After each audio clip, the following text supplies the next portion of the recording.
What can mechanical repairman accomplish? Research, modification, and ingenious creativity? What feats can a mech warrior perform? Mech combat, deft maneuvers, and extraordinary techniques. What capabilities does a special reconnaissance soldier possess? Infiltration behind enemy lines, unarmed combat, decisive strikes, camouflage, stealth, and sniping? What tasks can a military strategist undertake? Tactical simulations, operational planning, and achieving victory through unconventional means. Yet, this extraordinary amalgamation of professions, who is also well-versed in psychology, deception, and the art of assassination disguise, is but a timid, cowardly, and despicable rotund man. When this peculiar individual is reluctantly thrust into the throes of war, how will he respond? Will he emerge as a hero or a coward? Chapter 1. The Flight of the Mechanic. Tian Xinjiang lay motionless in a shell crater, the dirt on his body camouflaging him within the surrounding environment. In this artillery base, far removed from the battlefield, he was the sole living being. Not even a solitary mouse could be found at In truth, the planet Malak lacked such creatures altogether. This modest hill was shrouded in lush jungle, where a federal artillery company, once concealed, had been reduced to ashes mere days prior by the bombardment. Scattered around Tian Xinjiang were various remnants, both metal and flesh. The detonation of munitions had obliterated the surrounding jungle for over 100 meters, with the inferno raging for 2 days before finally extinguishing. Tian felt a wave of fatigue wash over him, his eyelids stubbornly drooping. He gently patted his face, forcing himself to focus on the battlefield. This marked the 21st battle for Sergeant Tian Xinjiang of the Federal Marine Corps. From a Galilean system to the Newton system, the retreating federal forces had relinquished 22 resource planets and 5 human-colonized planets. Malak was one of the 2 human colonies within the Newton system. The other, Malak II, had fallen entirely under Imperial control 2 months prior. Should this planet succumb to Imperial occupation, the federal forces would be compelled to surrender the Newton system, which harbored over 30 resource planets. However, these geopolitical concerns were of little interest to Tian. His singular focus was on surviving the war. The philosophy of self-preservation was his guiding principle. Thus, after enduring 21 battles, Tian Xinjiang, a mechanic and sergeant assigned to the 1st Squad of the Logistics Unit of the 3rd Armor Battalion of the 5th Armor Division, remained a mere sergeant. His comrades, who had also faced the first 18 battles, had largely attained promotions. Yet, among those who had survived the transition from the Galilean system to the Newton system across 3 planets, only this unpromoted mechanic remained. The 5th Armor Division of the Federal Marine Corps had been obliterated, with 95% of its personnel perishing, and the remaining 5% were left on Malak. 2. Facing dire fates, Tian had narrowly escaped death, fortuitously boarding a retreating warship and being reassigned to the remnants of the 9th Armor Division, now defending Malak, that a shiver coursed through Tian Xinjiang, and he felt a semblance of clarity return. Leaning to the side, he spat onto the ground, cursing his misfortune. The 9th Armor Division had already received orders to retreat to the Darwin system for reorganization due to a 40% reduction in personnel. However, with the Imperial forces having successfully landed on Malak Star within a week, the command had no choice but to order all nearby troops to concentrate their efforts to resist, buying time for the gathering of reinforcements. Although this hideout was meticulously chosen and distanced from the epicenter of the battlefield, it still felt insufficiently secure for Tian Xinjiang, who was solely preoccupied with preserving his life. The Imperial armored units, agile as ostriches, darted about, their missile launchers akin to wings emitting piercing shrieks as they released laser-guided missiles. Pressured at the 6 o'clock position on the battlefield were over a dozen 3-meter-tall multi-leg combat armors, Honor 15, from the Galactic Federation. This cumbersome armor boasted astonishing defensive capabilities, and under the control of a central computer, dozens of short legs could perform a variety of intricate evasive maneuvers. Despite being outnumbered and suppressed in firepower by the Imperial forces, the leaping Imperial infantry armor could do little against the united defensive formation of the Federation's armors for the time being. The 2 sides exchanged fire with fervor. The trails of missile smoke intertwined, permeating the entire battlefield, accompanied by the cacophony of energy cannons. This contested area, primarily engaged by a handful of mechs, was the northwestern defensive protrusion of the largest industrial city on Malakstar, New Rome, manned by a reinforced medium-armored squad and an artillery company of the Federation tasked with safeguarding the logistical routes. Lacking fortifications and trenches to obstruct infantry, this was merely a forward position. The true primary defense line lay deep within the jungle, several kilometers away. Beyond the first line of defense spanned the Grand Steel Bridge, Sujiang Bridge. Crossing the largest river on Malakstar, the Supon River. On the opposite bank lay the hastily constructed second line of defense, the last bastion for New Rome. Should this line be breached, the Federation forces would be compelled to engage in urban warfare. In this theater of war, the sole non-mechanical soldier was the mechanic Tian Xinjiang. He had been dispatched to this forward position a few days prior to undertake maintenance on the mechs. Since the onset of the battle, he had spent 2 solitary days observing from the sidelines, devoid of trenches, fortifications, or comrades to share in the ordeal. Reflecting on this, the unfortunate Tian Xinjiang felt a wave of melancholy wash over him. Ugh, this life is unbearable. At that moment, a command for total retreat crackled through his earpiece. 37 kilometers away, the central defense line had been partially breached by the Imperial forces, with a steady influx of Imperial armored units streaming through the breach. Among them was a contingent consisting of 2 heavy land assault armors and 8 medium armors, maneuvering to encircle the rear. If they could not disengage from combat before this Imperial armored squad reached the battlefield, they might as well prepare to meet their fate together. In the undulating hills, the armored combat vehicles can attain a speed of 150 kilometers per hour, a velocity that can double if a roadway is available. Even though the dense jungle and several small streams along the way may slightly hinder the enemy's advance, they can still reach the battlefield within 20 minutes. Finally receiving the command to withdraw from the combat zone, Tian Xinjiang was nearly ecstatic. However, the thought of potentially encountering an Imperial armored squad, equipped with 2 heavy combat vehicles, pursuing him along the retreat route, soured his mood. After confirming the order on the combat recorder affixed to his left arm, Tian Xinjiang commenced his 21st escape. After inspecting his gear to ensure nothing was amiss, he sprang forth with the swiftness of a leopard, effortlessly vaulting over 2 fallen trees and 5 shell craters, arriving at the edge of the hills. Using both hands and feet, he scurried like a startled lizard, skimming across the 20-meter-wide slope before plunging deep into the jungle. Simultaneously, the Federal mech squad, having received the withdrawal order, began to consolidate their formation. Perhaps the Imperial forces had received the same intelligence as the skirmishes intensified. At that moment, Tian Xinjiang resembled a startled dog, racing hastily through the underbrush. What a curious coward! He appears quite simple-minded, yet he is undoubtedly a lecherous scoundrel. This was the consensus among those acquainted with Tian Xinjiang. Indeed, Tian Xinjiang possessed a rather lascivious nature. Of unremarkable appearance and somewhat portly, he had a penchant for lingering around girls during his school days. He often boasted of his ancestor, the illustrious Tian Boguang, yet no one paid him heed.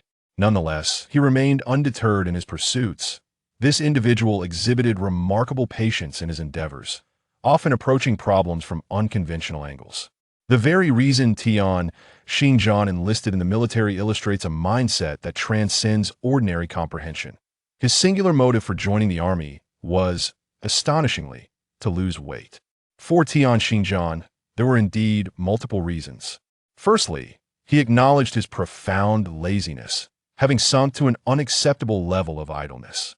Thus, he resolved to turn over a new leaf. Secondly, he recognized that he had gained over 20 pounds since leaving school. If he continued to gain weight at this rate, the prospect of what he might become in 10 years was too daunting to contemplate.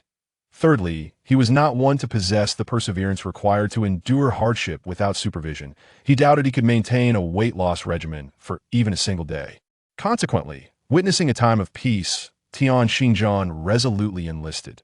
During the physical examination, the attractive female medic noted that this portly individual possessed an unexpected level of fitness that belied his appearance. He ran swiftly, moved with surprising agility, and exhibited exceptional stamina. Proudly, Tian Xinjiang proclaimed, "Beauty, I have inherited a legendary lightness of foot and possess a swift blade along with 365 techniques of the boudoir." The female medic nodded, scribbling a note before tossing this descendant of Tian Boguang into the special training team. So, you're Tian Boguang's descendant? If you dare to flirt with me, be prepared to endure hardship. Of course, Tian Xinjiang was not truly a descendant of Tian Boguang, he merely admired the infamous figure. Nevertheless, in terms of innate abilities, his speed and endurance were indeed exceptional. Upon entering the elite training squad, Tian Xinjiang realized the grave consequences of his impulsive words. The elite training squad serves as a specialized talent development camp within the Lulei Federation military. New recruits possessing extraordinary abilities are funneled into this camp, where they undergo rigorous training before being assigned to roles that capitalize on their unique skills. Individuals with remarkable computational prowess can, provided they survive the training without being eliminated, secure positions in the combat planning department or the logistics management department, thereby utilizing their exceptional calculating abilities. Computers, while powerful, cannot resolve every query, however. These individuals can tackle what machines cannot. There are also those endowed with keen senses, exceptional physical strength, dexterity, or outstanding academic achievements in specific subjects. Such talents are typically allocated to departments where their skills can flourish following the completion of their training. Tian Xinjiang found himself assigned to the reconnaissance training squad. In this era of advanced technology, it is nearly possible to monitor all designated targets. It is essential to note that this pertains to specified targets. If a target is unidentified or unknown, monitoring remains unfeasible, and thus the role falls to reconnaissance soldiers that are in ground combat. The importance of reconnaissance personnel cannot be overstated. Despite the formidable capabilities of aerial reconnaissance aircraft, spy satellites, and extraterrestrial reconnaissance vessels, there are instances where they fail to discern truth from deception. Modern electronic technology can create numerous illusions to mislead radar and cameras in the sky, often requiring merely a jamming device. Furthermore, the aerial domain is a battleground of paramount importance. Without aerial superiority and the support of reconnaissance troops, engaging in combat becomes untenable. Reconnaissance soldier? This line of work was tantamount to jeopardizing Tian Xinjiang's very life. Such a perilous role was scarcely suited for him. Even if capable, he would resolutely refuse. For Tian Xinjiang, life was the most precious commodity. He would not willingly place himself in harm's way for any reason. The vices of avarice, lust, cowardice, and fear of death plagued his generation. Yet Tian Xinjiang's bluntness and severity rendered him more overt than most. Despite relentless persuasion, Tian Xinjiang remained obstinate, his resolve akin to a turtle steadfastly resisting the tide, refusing to assemble with the reconnaissance training squad. However, the circumstances were beyond Tian Xinjiang's control. In the military, can a mere recruit dictate terms? After enduring a severe beating from the instructor, his defiance crumbled, extinguishing any thoughts of resistance. Prior to the assault, the instructor inquired, "Why do you refuse to become a reconnaissance soldier?" "Reconnaissance is too dangerous, I fear for my life." "Very well. You can either become a reconnaissance soldier and face death, or I shall end your life here and now." With a flurry of blows, he demanded, "Will you go?" "Yes." Those who recognize the tides of circumstance are truly wise. "Bah, you fool. Persuasion alone won't work, a good beating will," the burly instructor remarked as he departed. Lying on the ground, Tian Xinjiang endeavored to find joy, thinking, "Damn it, this is peacetime. It's merely reconnaissance training, not combat. What is there to fear? Once I've mastered the ways of the reconnaissance soldier, instructor, I could take on 10 with one hand," a quintessential display of psychological triumph. He cheerfully rose from the ground and followed closely behind the instructor to report for duty. Thus, Tian Xinjiang entered the reconnaissance training camp. His training was rigorous. The bear-like instructor shadowed him daily, and any hint of laxity would result in a severe beating. Tian Xinjiang possessed a certain aptitude for reconnaissance training, complemented by an inherent, carefree demeanor reminiscent of Tian Boguang. Consequently, after a year of training, his performance was exceptional. In areas such as wilderness survival, camouflage, infiltration, and long-distance marching, he outshone even his instructor. As his hand-to-hand combat skills soared to remarkable heights, the bear-like instructor began to accompany him daily with a knife in hand. After much painful contemplation, Tian Xinjiang ultimately refrained from pushing his limits. Just as Tian Xinjiang was on the brink of graduating from the training camp, he cleverly devised a way to avoid being assigned to the reconnaissance unit. During his spare time, he frequently visited the mechanical maintenance camp. As long as you complete your training, you may pursue whatever you wish. Provided you don't cause trouble, you're free to do as you please, were the instructor's exact words. From the instructor's perspective, very few could manage to engage in other activities after enduring the daily, exhaustive training of a reconnaissance soldier. Those selected for the mechanical maintenance camp possessed remarkable skills. They were not mere repairmen, but rather experts far surpassing the capabilities of typical technicians. Whether it involved aircraft carriers, fighter jets, ground battle mechs, or electronic devices, there was no challenge they could not tackle. Tian Xinjiang had nimble hands, capable of disassembling and reassembling firearms in record time 5 seconds faster than the maintenance camp's best record. A mere second's difference was significant, let alone 5 each day. He watched with wide-eyed fascination as the new recruits in the mechanical maintenance camp tirelessly dismantled and assembled various warships, mechs, and weapons. The instructor's classes on mechanical principles, blueprint analysis, troubleshooting, battlefield assembly, and electronics became essential subjects for him. Soon, all the instructors and trainees in the camp recognized this seemingly simple-minded reconnaissance soldier that a month before the specialized training concluded, Tian Xinjiang approached the mechanical maintenance camp instructor and straightforwardly submitted his application to join the camp. This request infuriated the reconnaissance camp instructor, yet he was powerless to intervene. The instructor of the mechanical training camp also held the position of the highest authority in the specialized training team. In just 2 hours, Tian Xinjiang completely won over this Caucasian colonel. He took the theoretical examination for the mechanical training camp and ranked among the top candidates.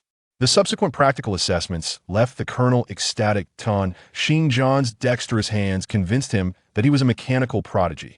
Due to the sensitive technological and military nature of mechanical maintenance, the camp's status surpassed that of the reconnaissance unit.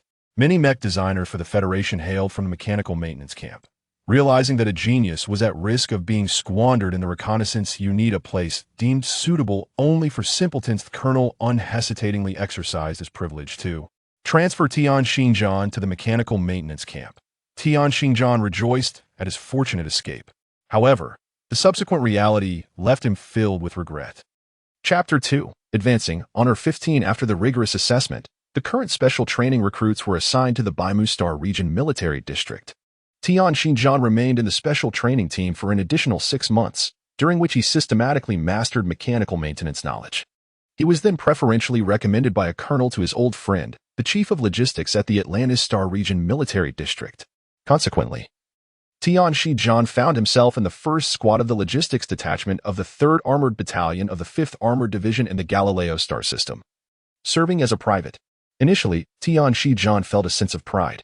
After all, he had emerged from the special training team, having undergone intense training in both the reconnaissance and mechanical maintenance camps. With the colonel's endorsement, he was promoted directly to the rank of private, a step above his peers who graduated as privates first class. Upon joining the company, he discovered that the squad leader of the logistics detachment's first squad was merely a private as well. However, his stroke of good fortune was short-lived. 3 days after his reporting, the Gashelan Empire launched a full-scale invasion of the Lele Democratic Federation within the Atlantis Star region, igniting the flames of war. Within 6 months, all 4 immigrant planets in the Galileo star system succumbed to the invasion. Following the remnants of the 5th Division, they retreated to Malak II, only to be encircled by the Newton front of the Imperial Army and the pursuing forces of Galileo, just as they managed to board a vessel of the 9th Division. A command from the High Command redirected them to Malak Star for defense. The Imperial Army achieved a successful landing on Malak Star within a week. Subsequently, this rotund individual, deemed somewhat adept at evading danger by the commanding officer, was dispatched to assist with mech repairs at the front line. Shortly thereafter, the Imperial forces launched an assault. There was no respite to catch one's breath. Now, Tian Xinjiang was solely concerned with survival. He found himself racing against the mechs on foot, filled with both anger and fear. No matter how swiftly he ran, he could hardly reach a speed exceeding 20 kilometers per hour, a stark contrast to the mechs, making his plight akin to the fabled tale of the tortoise and the hare. Fortunately, due to their size, the mechs struggled to navigate the dense jungle. Surviving and evading the enemy in such terrain was one of Tian Xinjiang's specialties. Moreover, He was merely a logistics maintenance soldier who would expend energy to pursue him specifically. Climbing a large tree, Tian Xinjian meticulously observed the battlefield. If those 12 federal land battle mechs, resembling giant cockroaches, could extricate themselves from the fray, he would not hesitate to follow their retreat from the shadows. A smooth escape would be advantageous should he encounter a small contingent of enemies. At least he could rely on their considerable strength. Conversely, if faced with overwhelming opposition, he would vanish like a distant star beside the sun. The federal forces were in a precarious position, unable to shake off the enemy's grasp while losing control of the high ground behind them. The battle seemed unwinnable. The only hope lay in securing the small hills and using this defensive point to facilitate the withdrawal of most mechs from combat. Silence enveloped the earpiece. Damn it. Let us fight to the end. We are 2119. Brothers, take care of our mother. One Honor 15, closest to the small hill, made a desperate bid to escape the battlefield, racing toward the hilltop without cover. The exposed L9-2119 swiftly became the target of collective ire. In mere hundreds of meters, the defensive shield transformed into a foreboding crimson, symbolizing extreme peril. Open fire, comrades. We cannot permit 2119 to perish before our eyes. The Lille Federation harbors no cowards. Are we warriors, lads? We are. And we have always been. The Honor 15 mechs emitted a thunderous roar of defiance. In unison, they charged forth from their positions. The rotating energy cannons atop their frames unleashing maximum firepower, while their energy shields rapidly shifted to a pale red hue. This indicated that, in a bid to shield 2119, these mechs unhesitatingly cranked their energy valves to the zenith of aggression, entirely relinquishing their vital protective barriers. This is exhilarating. Take that, you wretches of Gashelin. Allow me to teach you a lesson, imperial little fleas.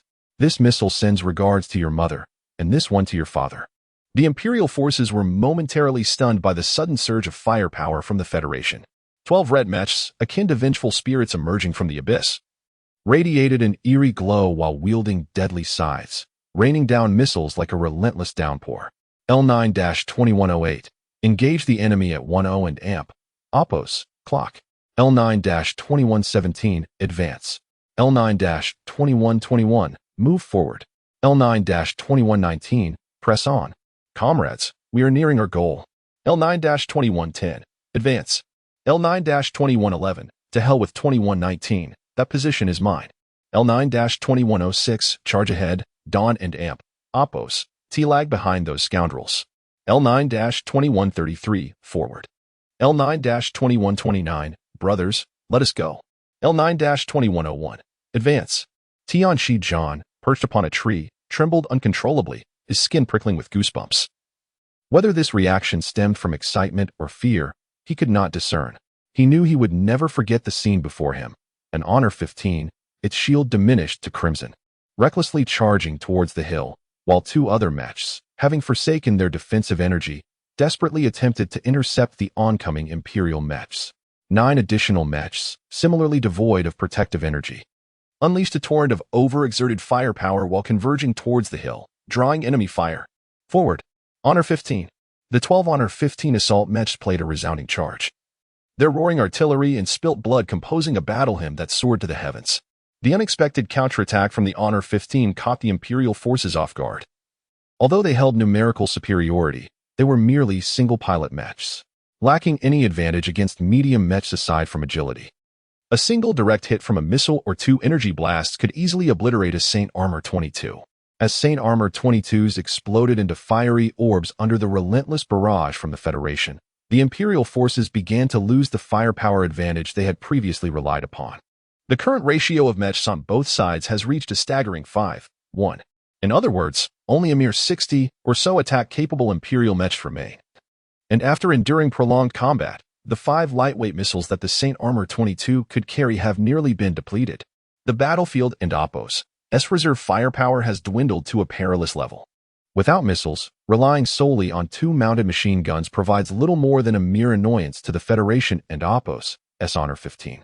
The Honor 15's desperate tactics instill fear in the hearts of the Imperial forces, resulting in rapidly escalating losses as one panicked Imperial mech after another falls victim to enemy fire. Panic spreads uncontrollably among the Imperial troops, forcing them to seek refuge in craters or behind obstacles, too terrified to even raise their heads within the Federation's firepower range. War is a curious phenomenon. Perhaps your soldiers are exceptionally formidable, or your strategies are astute, your weaponry superior, even the elements and circumstances seem to favor you. In your eyes, victory appears almost guaranteed, even if you were to intentionally strive for defeat. Yet, you find yourself vanquished, for you succumb to that which no one can command, luck. When a specific moment converges with this elusive force at a particular location, the outcome may diverge drastically from initial expectations. At this juncture, the Federation is undeniably fortunate. The warriors, having lowered their shields to the bare minimum, engage in battle without a single piece of armor being destroyed by the enemy, inadvertently gaining the upper hand. In ancient Earth's wartime, there frequently emerged instances of a soldier pursuing a group of fleeing comrades.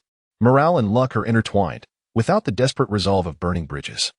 Such reckless actions would be inconceivable. Conversely, without fortune, even a fleeing soldier turning to fire a casual shot could easily fell the one in pursuit. An ancient Chinese philosopher once remarked, "When the hearts of the people scatter, the ranks become difficult to command." This statement now resonates painfully for the imperial commanders, as their soldiers are unable to regroup, with most entrenched in their own battles, under the mounting pressure of witnessing mech after mech being destroyed by the Federation. The imperial forces begin to waver, eventually leading to sporadic routes. Ultimately, this disarray escalates into a panicked flight. The mechs, scattering like sheep pursued by ravenous wolves, are in disarray. The beleaguered and portly Tian Xinjiang runs desperately, sweat pouring from him. A year of scout training has not reduced his weight in the slightest, and half a year of war has merely prevented any further weight gain. Had I known I couldn't and oppose lose weight, why did I endure this hardship? Tian Xinjiang laments, feeling as though his life is a tragic farce. Had he remained in the villa inherited from his late parents, along with a flying car, seeking a simple job, marrying a beautiful wife, and enjoying drinks with friends after work, that would have been his dream life. I am Corporal Tian Xinjiang, a mechanical maintenance soldier from the temporary logistics support team, requesting communication. As he races toward the battlefield, he calls out loudly, "What happened to that chubby guy who came to repair the mechs a few days ago? Why are you still here?" This is the Armored Squad and Oppo's private channel, and the ability to connect to this secured frequency signifies that the individual is nearby. The armored battle mech soldiers found the situation rather peculiar. The conflict had persisted for 2 days and nights, yet the rotund technician, who had arrived just days prior for maintenance, remained inexplicably present.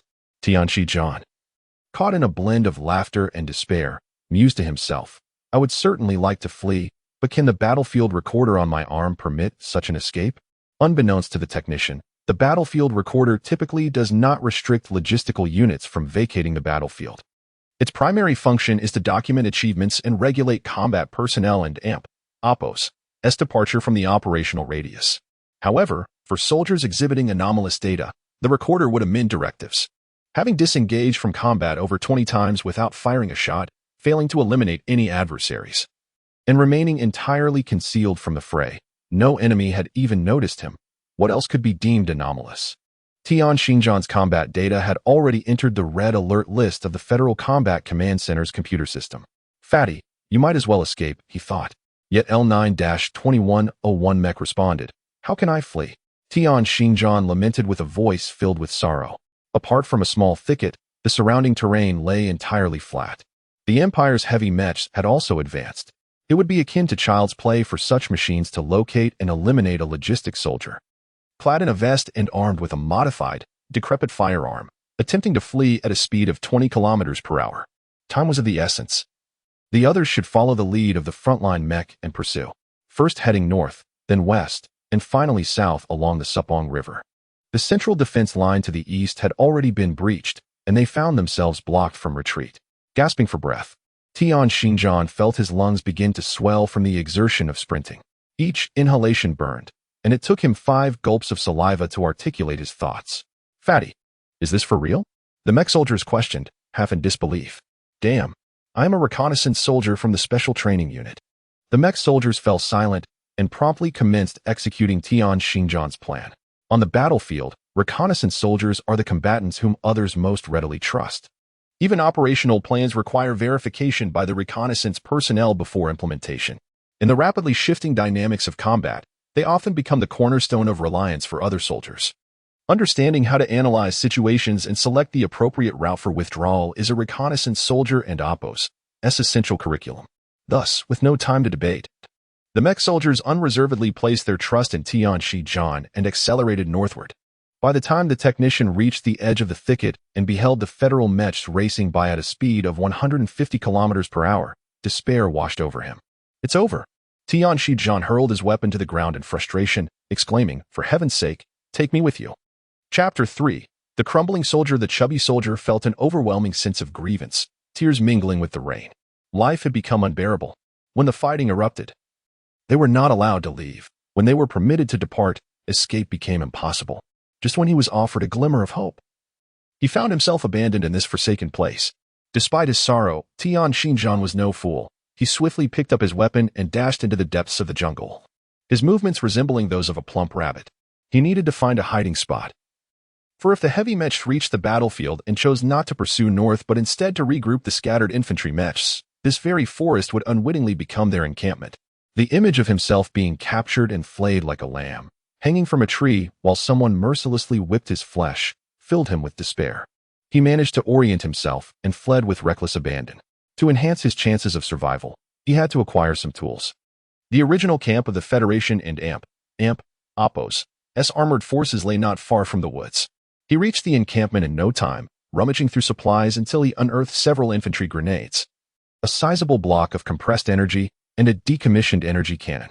Most crucially, he discovered an automatic mechanical arm used by maintenance personnel. With it, he could assemble an array of peculiar vehicles from whatever parts he could find in the shortest possible time. In his previous 20 attempts at escape, he had successfully fled 15 times using this very method. This time, the supplies seemed far more abundant than in past endeavors. However, the weight of these items was too much for him to carry alone. He quickly utilized the mechanical arm to dig a hole and buried everything except for the grenades in batches. Without hesitation, he ignited a fire and scrambled away. As the inferno ignited the ammunition in the sequence he had devised, this poor and solitary mechanic had already reached the center of a foul mud pit. In just a few minutes, he had buried himself entirely, leaving only a hollow tube leading to the grass at the edge of the muck. Hoping to evade detection from infrared and biological radar, merely relying on his anti-detection combat suit was insufficient. He lowered his breathing and heartbeat to a perilous level, a peculiar skill imparted by his bear-like instructor at the reconnaissance training camp. Tianxi-Zhan possessed an extraordinary talent for such odd techniques.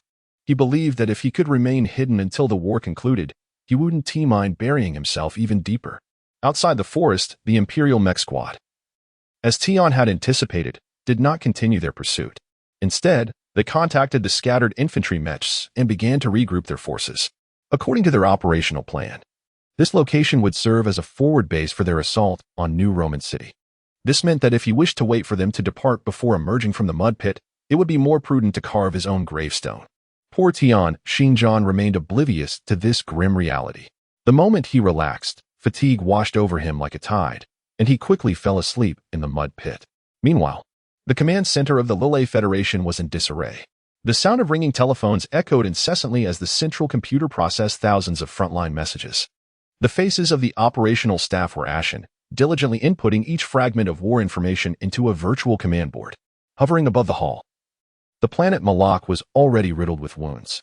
The crimson, emblematic of the Imperial forces, spread across this virtual planetary depiction at an astonishing pace.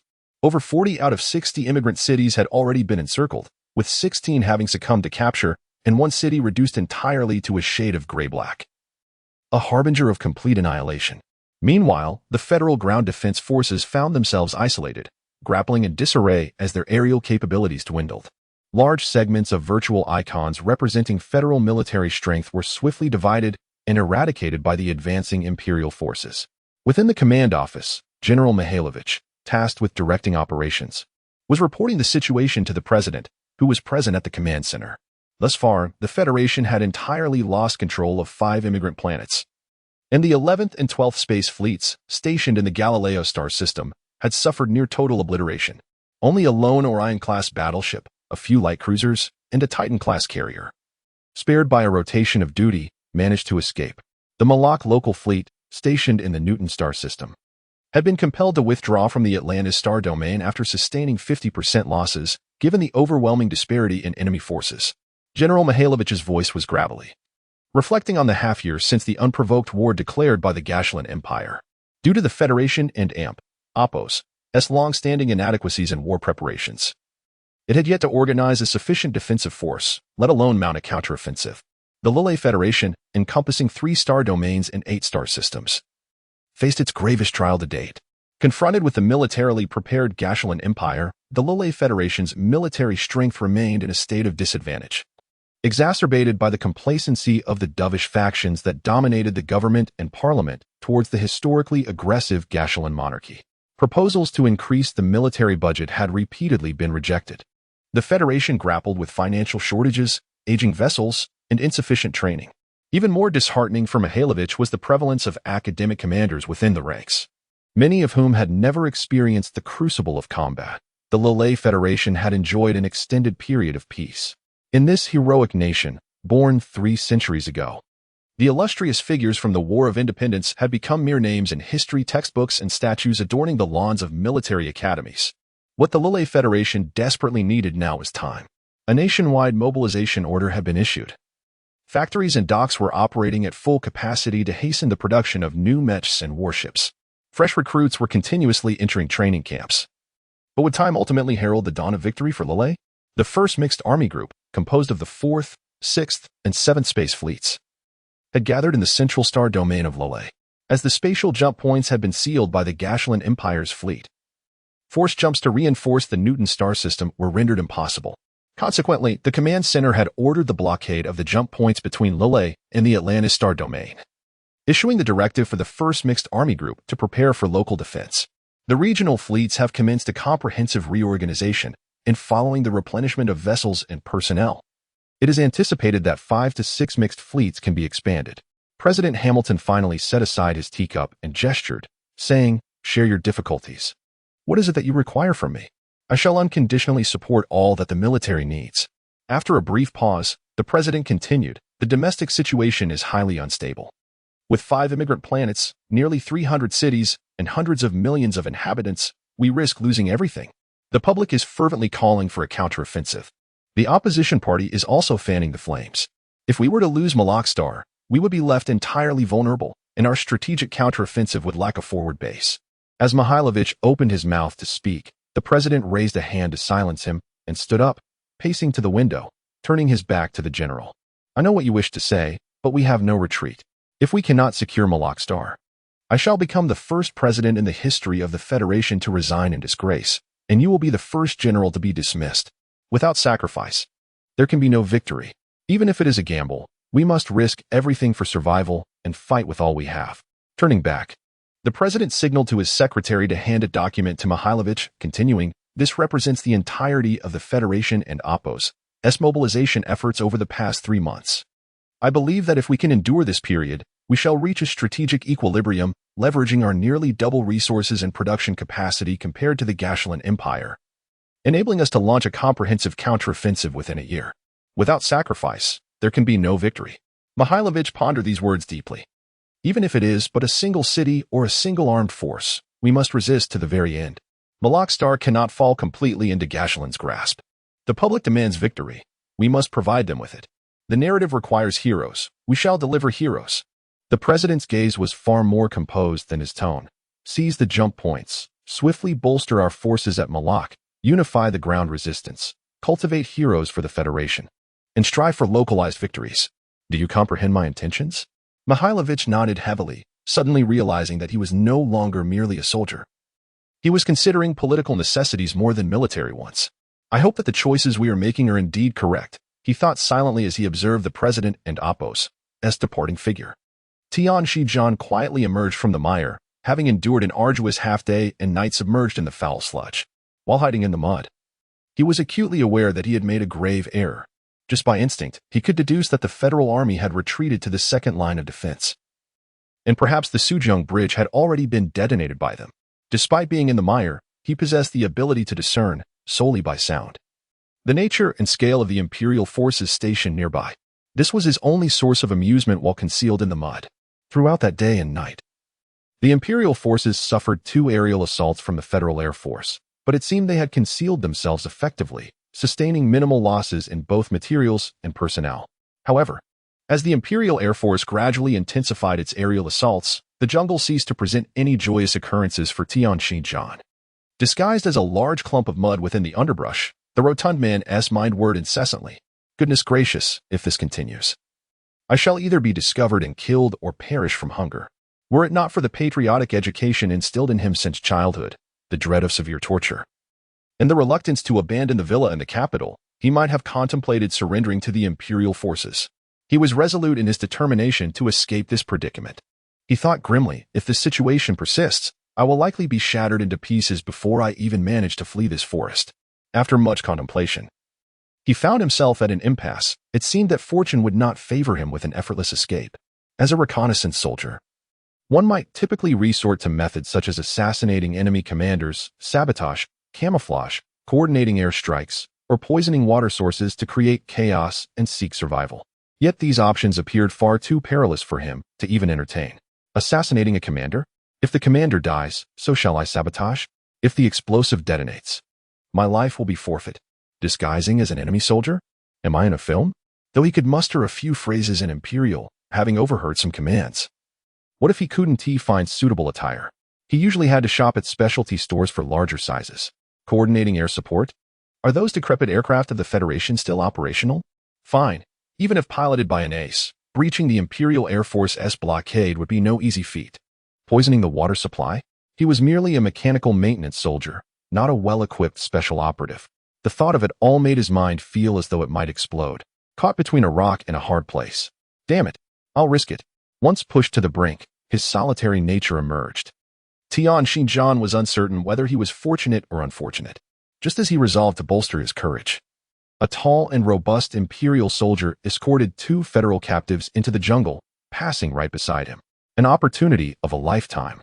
Seeing no one around, in a moment of impulse, he leapt up, intertwining his hands, and with a soft crack, the soldier's head was forcibly twisted around, his body collapsing like a rag doll with a twisted neck. The act of killing was not as simple as he imagined. He swiftly thrust a dagger into the unfortunate soldier's throat and delivered a fierce knee strike to the soldier's groin. As he laid the body down, he unthinkingly struck the soldier's head with the butt of his rifle, furtively dragging the corpse into the underbrush. All of this transpired in less than 5 seconds. His legs trembled uncontrollably, and his heart raced to the brink of bursting. I have taken a life. This is indeed a matter of life and death. In this swift and decisive action, the 2 captives stood in stunned silence. They were 2 female prisoners, one a pilot, the other a medic, both radiant and enchanting. The rotund figure is utterly unconcerned with the 2 dazed female soldiers as this shameless individual swiftly sheds her garments, donning the attire of an Imperial soldier. The 2 federal female soldiers feel as though they are on the brink of collapse. What manner of creature is this pale and corpulent being? Chapter 4. Modifying mech. Tian Xinjiang gazed intently at the 2 federal female soldiers before him, a heavy sense of melancholy enveloping him. Perhaps, in the presence of 2 unattractive individuals, he could brazenly declare, I have dealt with those guarding you. Flee for your lives. Yet, faced with these 2 stunning women, adorned in their alluring uniforms, he found himself at a loss for words. Abandoning them meant certain doom. They would likely perish in their escape, or worse, be captured and executed. The methods of execution were numerous, with the most probable being a brutal series of deaths at the hands of Imperial soldiers. Given the conditions of the base, their purpose for being escorted here was painfully clear. This was an Imperial forward base, devoid of any prisoner of war camp. The mere thought of these 2 beautiful federal captives being subjected to the merciless whims of Imperial soldiers filled him with despair, anger, and an unsettling pang of jealousy. It is a common affliction among men, unwilling to act on matters they cannot control, yet resentful when others do. However, escaping this jungle was one thing. Evading enemy patrols and defenses while traversing open terrain with 2 women was a daunting task. How were you captured? He stammered, noting the unfriendly expressions on the faces of the 2 female soldiers. He glanced at himself, finding nothing amiss, entirely devoid of any shame regarding his earlier exhibition. The airport in the northeast of the city was seized. That is where I was taken. The beautiful pilot quickly recovered from the embarrassment brought on by the encounter and pointed to the other female soldier. She, too, was captured. She is a medic from the aviation squadron. And the city? How far has the enemy advanced? He cautiously surveyed the surroundings. ensuring that no Imperial patrols would stumble upon this unfortunate trio of federal misfits. Her movements were captivating, and he had to exert considerable effort to tear his gaze away from her delicate, pale hands. So what about the first and second lines? It was as if a glimmer of hope emerged before him. Just as he contemplated the dire situation, he felt a gentle tug at the hem of his garment. Looking up, he saw the innocent medic quietly grasping his clothing. Her expression was half-smiling, as if she had discerned his thoughts, tinged with a lingering embarrassment over the earlier incident. Yet, her clear eyes radiated trust, and in that moment, he surrendered entirely. To hell with it. If death is to come, then so be it. The strength of many can indeed be formidable, perhaps allowing for an escape through traditional means. However, to where might one flee? The city of Garipolin is nestled within the Three Lakes Basin on the planet Malak, surrounded by towering mountains that meticulously safeguard the capital. Before the Imperial forces can land their colossal air transport ships, they must first obliterate the 6 airbases within the city and the over 300 missile defense installations scattered throughout the mountains. Without ground troops, the mere occupation of the capital remains an empty promise. Should the Imperial ground forces attempt to land beyond the basin, they would confront a complex geological terrain, unpredictable weather, and steep, formidable mountains, rendering even the most advanced land combat machinery ineffective. The only feasible strategy for the Garakulan Imperial Army to seize this territory would be to concentrate their aerial units for a bombardment, dismantling the air defense systems to facilitate forced airdrops, while simultaneously launching a vigorous assault on the highways leading into the basin. However, these roads are heavily fortified by federal troops, weaving through the mountains with countless bridges and tunnels, providing ample opportunity for the defenders to complicate the Imperial advance. Since the Imperial forces initiated their large-scale, multi-point landings, the commands issued from the federal frontline headquarters in Garipolin have remained unbroken, with major communications continuously urging the citizens of Malak to resist without limits. This indicates that the capital has yet to suffer a catastrophic blow. Even if the capital were to fall, the surrounding vast mountain ranges would serve as ideal hideouts, teeming with lush vegetation and diverse wildlife. For Tianshi John, a trained scout, the prospect of retreating into the mountains with 2 beautiful women, constructing a treehouse or seeking shelter in a cave, and subsisting on game and wild greens sounds positively idyllic. After indulging in such whimsical imaginings of a secluded life for a man and 2 women, the rotund fellow resolved to proceed northward, circumventing the enemy's landing bases. Then heading east towards Garipolin, he emphatically waved his hand, bolstering his spirits with unwavering determination. Garipolin? It's thousands of kilometers away, exclaimed the female pilot, her eyes wide with astonishment. How are we to get there? Questioned the innocent nurse, her large eyes reflecting a hint of confusion. The enemy is everywhere outside. The Garakulan Empire has landed in over 40 cities, surrounding entire urban areas and severing the vital transportation routes necessary for the federal forces, without the need to exert control over the vast unoccupied territories. The rotund man felt a surge of military acumen. His 20 escape attempts over the past 6 months had rendered him quite familiar with the Imperial Army's tactics. He continued with conviction. These unoccupied zones are simply too vast for them to monitor. Their focus is solely on our cities and military bases. As long as they keep their sights set on those targets, that suffices for them. Absent supplies from the cities, these desolate expanses cannot generate any resistance. They are indifferent to it. Moreover, their troop numbers are insufficient. As the corpulent figure spoke, he pondered deeply. Gaining clarity on the entire situation, they aim to control the 4 colonized planets in the Galilei system and the Malak II in the Newton system, which consumed the majority of their ground forces. This planet was destined to be the final battleground for the Gashulan Empire in this campaign. Time was too limited, and to fully seize control of these 6 colonized planets, they required more time.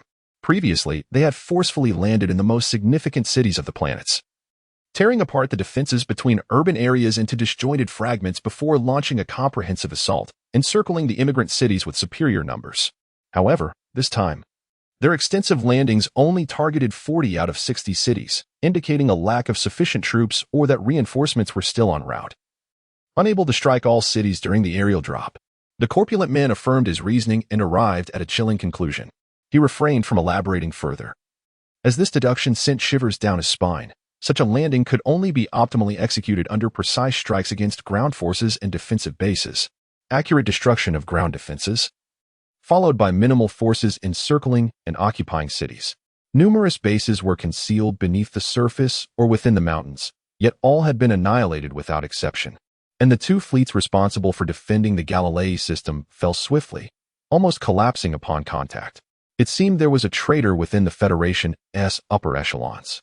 The military layout of the 6 colonized planets was not something an ordinary person could access. A sudden thought struck him, causing his previously resolute retreat plan to waver. What of the capital, Galipalan's defenses? The man felt a wave of melancholy. It was rather troubling for a mechanic to contemplate such profound matters. Surely, the command center would arrive at similar conclusions. He reassured himself, finding his concern for ancient wisdom somewhat amusing. Yet, you have yet to tell us how we can escape from here, the anxious female pilot interjected.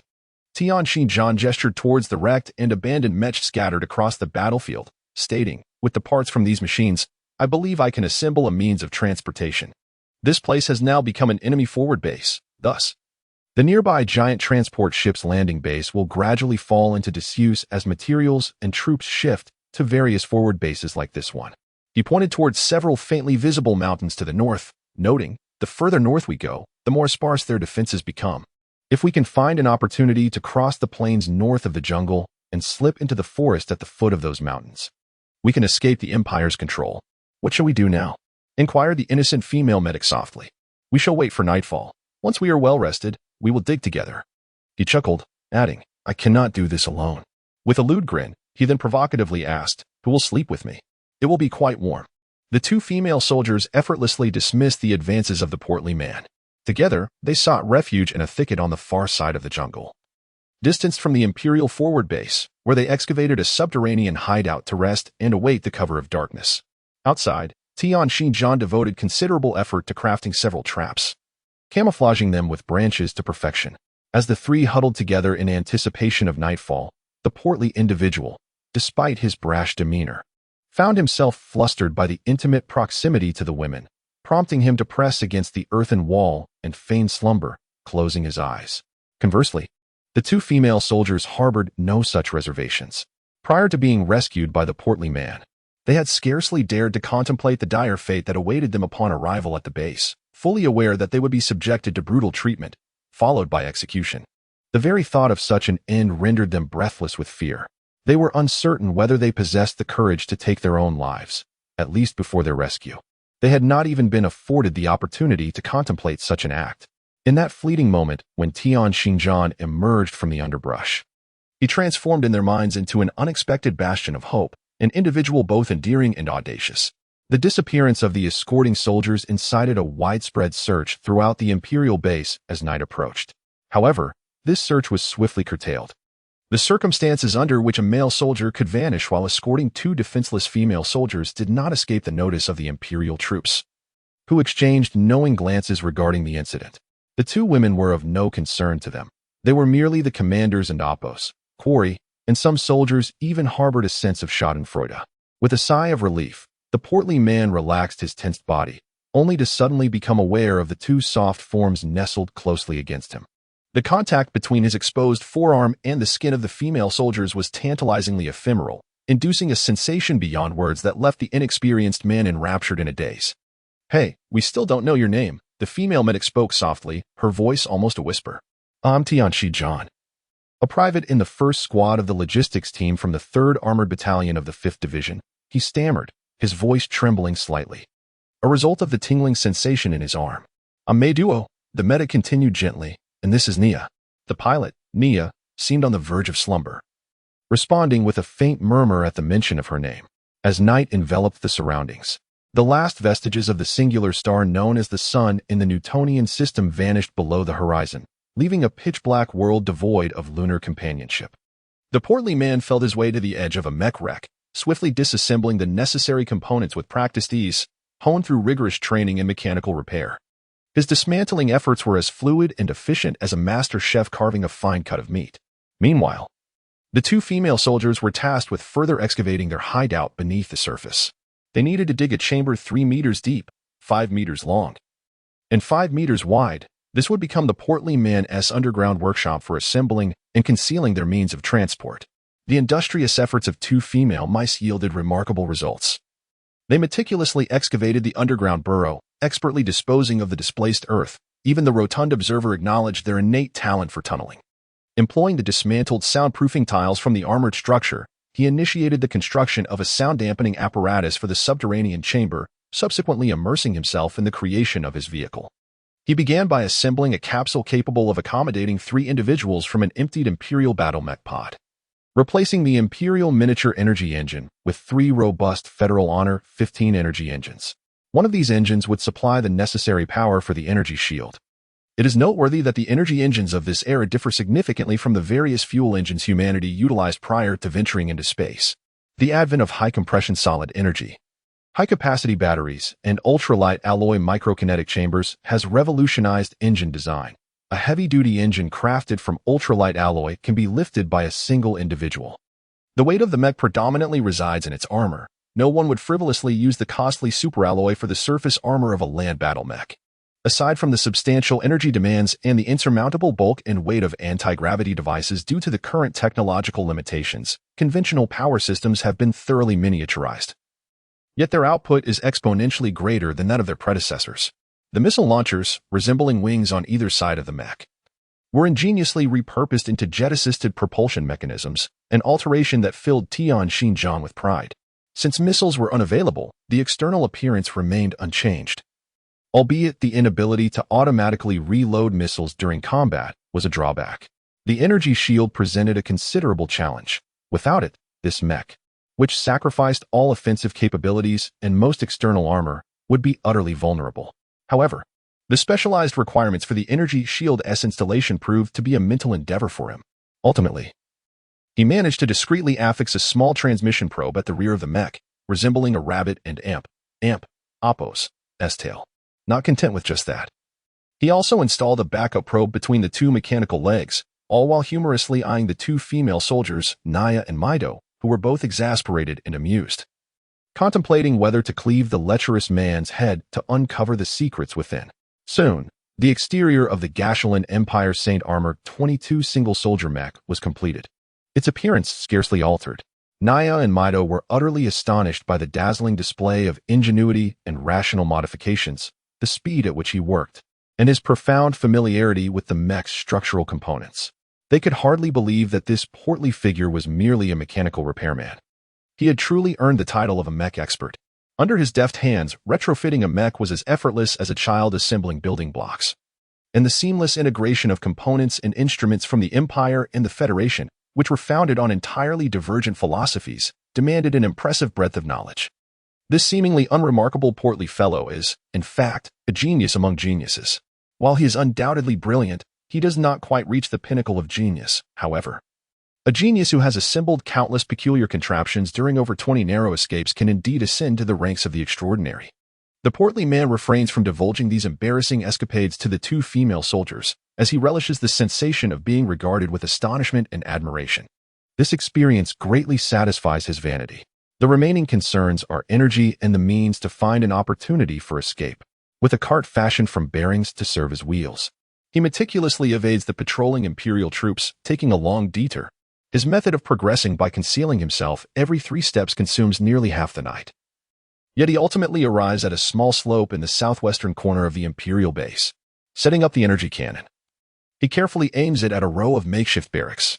He modifies a rudimentary remote control using the reconnaissance device from the Imperial Saint Armor 22 exosuit, and loads the shattered energy cores he collected from the wreckage into the cannon's energy chamber. Having completed these preparations, the portly man experiences a peculiar thrill akin to that of a mischievous child after a prank. By the time he returns to the hideout, it is already 4 in the morning, with nearly 3 hours remaining until dawn. After a brief rest, he resolves to take immediate action. Any delay could result in the cannon being discovered, which would spell disaster. He loads compressed solid energy cores into the exosuit's energy compartment, and the 3 of them squeeze into the cockpit. Although somewhat cramped, it does not hinder the portly man's control of the exosuit. On the contrary, the presence of the 2 alluring figures beside him elevates his spirit to euphoric heights. As he presses the switch on the cannon's remote control, the portly man guides the exosuit to burst forth from the earth, while the distant sounds of explosions and the cannon's furious roar echo from the Imperial base's barracks. Chapter 5. The Silken Tofu. At this moment, the command post of the Gashulan Empire was in a state of utter chaos, akin to a flurry of startled birds and panicked dogs. The patrolling sentries were hastily converging towards the base. Time was of the essence. This opportunity was fleeting. The rotund figure deftly maneuvered the mech with the precision of a laser, propelling it northward at an astonishing speed. Fortune favored them. As they encountered a patrol unit comprised of 2 Imperial mechs and several soldiers, just beyond the jungle and Oppo's edge. Before the patrol could discern their presence, the stout figure swiftly turned, feigning a hurried approach to the base. The patrol was deceived. They assumed that the mech racing towards the base was merely another patrol unit. They passed by without hesitation. In truth, a mere inspection of the trembling mech would have revealed the anxious, quaking individual within. Striving to suppress his trembling hands and maintain an air of nonchalance, the rotund figure distanced himself from the patrol and soon veered northward at a small incline. 10 minutes later, with the surroundings devoid of life and the mech's radar indicating no threats nearby, he deployed 6 additional mechanical legs. After 20 minutes of relentless travel across a vast 30-kilometer plain, they plunged into the dense foliage of the northern mountains. Reaching the depths of the jungle, the mech finally came to a halt. Exhausted, the stout figure reclined within the cockpit, resting for a considerable time before stepping out. Outside, amidst the verdant grass, 2 beautiful female soldiers embraced, tears of joy mingling with their cheers of survival. Without hesitation, the stout figure bounded towards them, sporting a foolishly exuberant expression, attempting to join in their celebration in a rather inappropriate manner.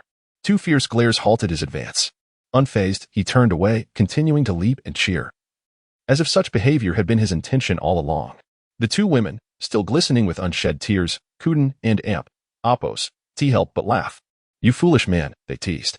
The trials they had endured fostered an inexplicable bond with this comically awkward savior.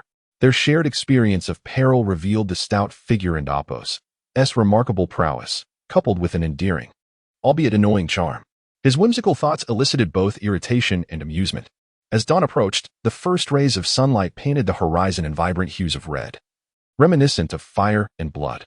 The crisp air of the jungle and the melodious calls of unidentified birds created an ethereal atmosphere. Nia and Maidu sat beside him, softly conversing while occasionally swatting away pesky mosquitoes. When the stout figure awoke from his slumber, the 2 female soldiers had already departed. The mech stood silently, showing no signs of movement. Sunlight filtered through the canopy, casting a refreshing, vivid green hue across the jungle, evoking a sense of being in a fairy tale. He tilted his ear, catching a faint sound amidst the cheerful chirping of birds and the buzzing of insects, a melody of bubbling water and laughter. He rose to his feet and strode toward the source of the sound, treading upon the thick layers of dry twigs and fallen leaves. He bent low to navigate through a few vines that sprawled between the trees, sliding down a small slope adorned with lush grass and wildflowers, the sounds growing increasingly distinct. It was the voices of Nia and Mei Duo, accompanied by the splashes of water, so joyous and melodious, as he rounded a cluster of imposing trees. A picturesque little lake unveiled itself before Tianxinjian. What an enchanting expanse of water it was. The surface was so clear, devoid of any impurities, revealing a myriad of colors at the bottom: deep blue, pale green, and golden yellow. A few naturally fallen trunks lay quietly submerged, intermingling beneath the water, while vibrant fish swam around them. Meiduo and Nia were bathing in the crystalline waters. Their alluring, curved forms resembled mermaids, half submerged in the water, the other half exposed to the cool morning air, glistening droplets cascading down their delicate bodies, the skin translucent as gossamer, radiant as snow, smooth and fine as silk. Beautiful things share a certain essence, their sacred bodies seamlessly merge with the fairy tale lake. The portly fellow, unable to desecrate such a mesmerizing scene, suddenly felt a wave of disorientation wash over him, as if he had lived this moment before, a mysterious resonance stirring within. Shaking his head rapidly, he felt a pang of shame for his brief lapse in focus before the 2 enchanting figures. Help! A mouse! There's a mouse! The wretched man, with a face full of terror, dashed out, and with 2 startled cries, he tumbled into the water, tumbling and scrambling toward the 2 irresistibly tempting bodies. The flesh on his face quivered, his eyes gleamed, and saliva dripped uncontrollably. The 2 female soldiers instinctively shielded their modesty, but the plump man had already lunged forward, burying himself in Meiduo and Oppo's embrace, while his other hand grabbed Nia and Oppo's alluring form, simultaneously savoring an unprecedented opportunity and wailing like a frightened child. A mouse! A mouse is chasing me! Slap! Slap! 2 resounding slaps landed on the portly man and Oppo's face almost simultaneously, one from each of the women, who, flustered yet furious, disregarded their exposure and retaliated with a flurry of punches and kicks. As the two women unleashed their fury, the sight of their gentle curves swaying with motion sent the hefty man into a state of delight, despite his cries of dismay. After a brief respite by indulging in some fish, the trio continued their journey. According to the readings from the mech radar, there were no signs of the Gashulan Empire's mechanized forces in the vicinity. After all, the mountains stretched endlessly to the north, devoid of the agricultural population typical of ancient Earth's immigrant planets. Cautiously selecting their route, Tian Xinjian piloted the mech through the jungle. After modifications, this already remarkable off-road single-soldier mech had enhanced capabilities for traversing the wilderness, easily navigating areas previously inaccessible with its two mechanical legs. Now a trivial matter with the assistance of 6 additional legs and a jet propulsion system. After traversing several mountain ranges to the north, Tian Xinjian, assured he had sufficiently evaded the landing base of the Gashulan Empire's massive transport ships, began his journey eastward. Utilizing the skills honed during his time at the reconnaissance training camp and his innate sharp instincts, he miraculously navigated the gaps between multiple combat zones with Mei Duo and Nia over the course of 2 weeks, covering thousands of kilometers almost leisurely.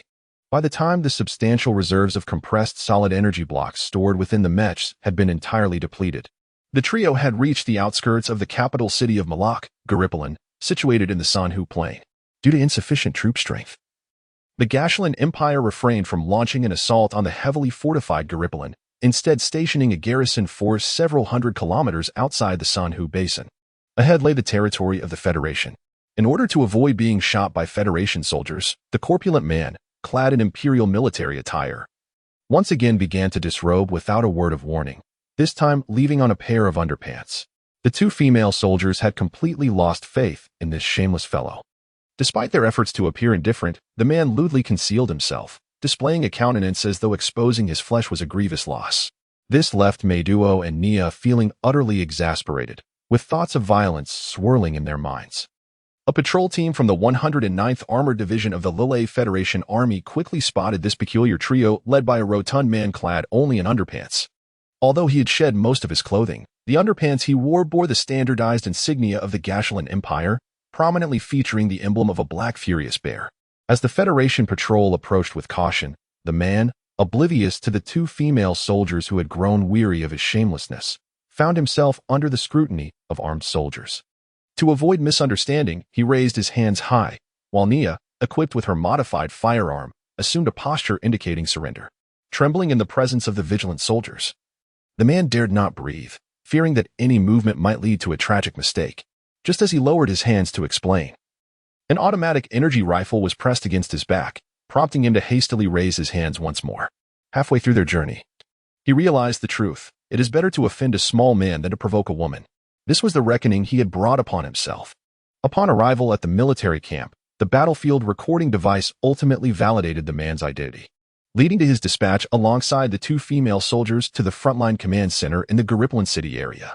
His comrades in the 109th Division, merciless in their treatment of this repeatedly cowardly soldier, denied him any clothing, allowing him to board the transport ship clad solely in underpants. As soon as he disembarked, the man was greeted with unexpected glee. In a bizarre twist of fate, he found himself surrounded by dozens of other similarly clad individuals. Just as he pondered this, a major officer spotted him, rushed over, and kicked him into the ranks of the underdressed soldiers, exclaiming, "What are you staring at, you fool? The assembly is about to start, and you've just arrived." As he observed the irate major, Tian Xinjian was about to offer an explanation when an elderly man clad in a white robe hurried over.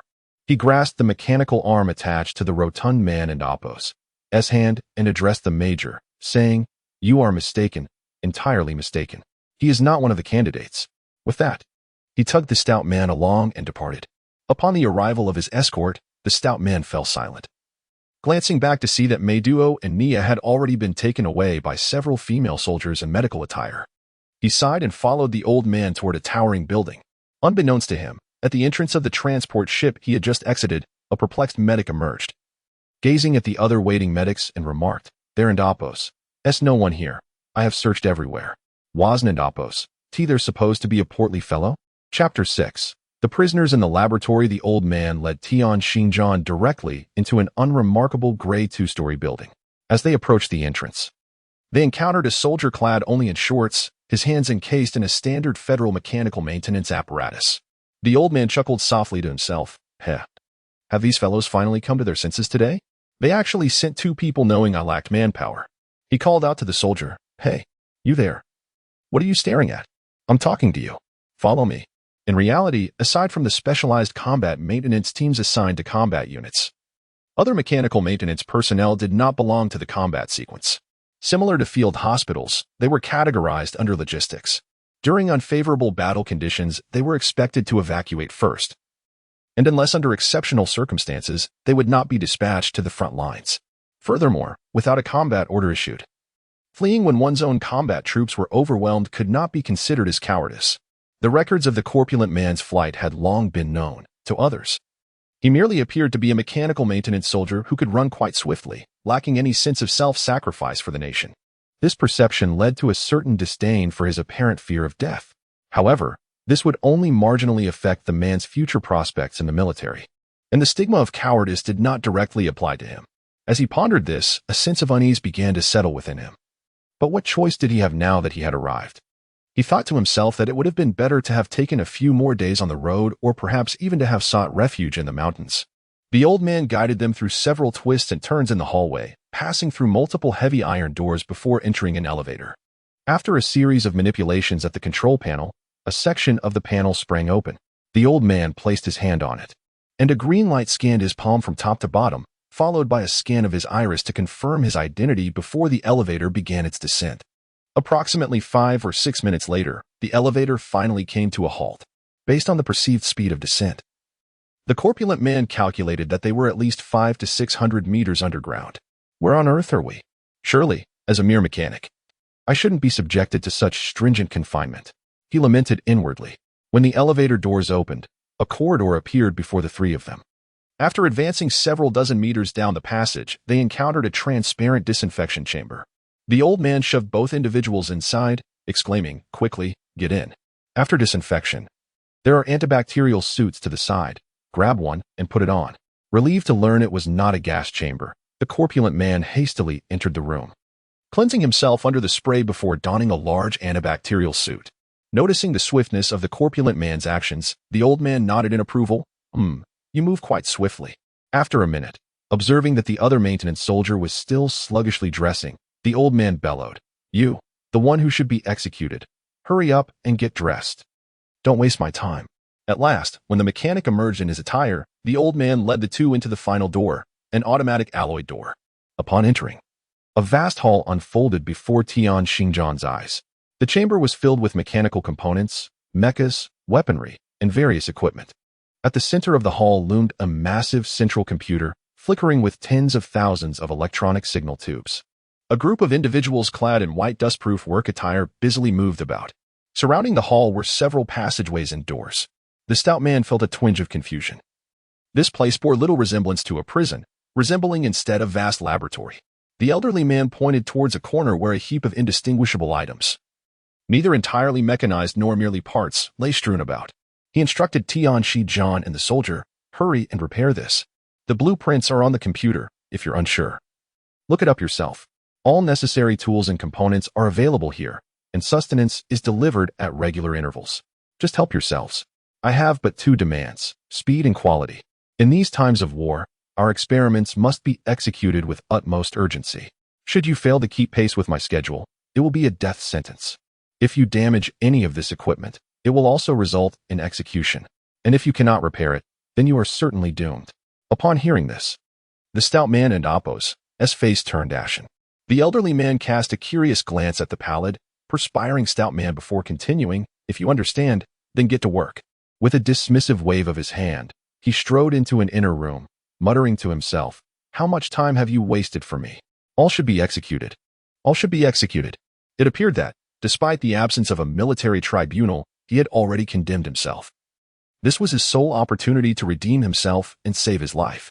The stout man, upon realizing this, sprang into action with the fervor of a toy rabbit powered by a nuclear battery, hastening towards the pile of parts to immerse himself in the task at hand. He aimed to demonstrate his utmost competence in hopes of converting his death sentence into a life spared. Observing this industrious mechanic, the laboratory staff exchanged glances. For such diligence among repair personnel was a rarity.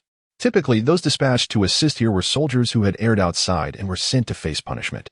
Burdened by excessive workload and stripped of freedom, often lamenting the complexity of the repairs they were tasked with. Individuals like the stout man were seldom encountered. 2 days later, everyone in the laboratory recognized the fortune they had stumbled upon. This stout man consistently worked longer hours than even their most fervent researchers, executing repairs with astonishing speed. Often without even consulting the blueprints, adeptly restoring rare mechas and weaponry. By the time another mechanic received orders to depart, the towering pile of wreckage had been nearly restored solely by the stout man's efforts. Indeed, he was a prodigy. The stout man quickly became acquainted with the researchers at the Institute, eagerly volunteering for every task, particularly excelling in the repair of mechas and weaponry damage during research and experimentation.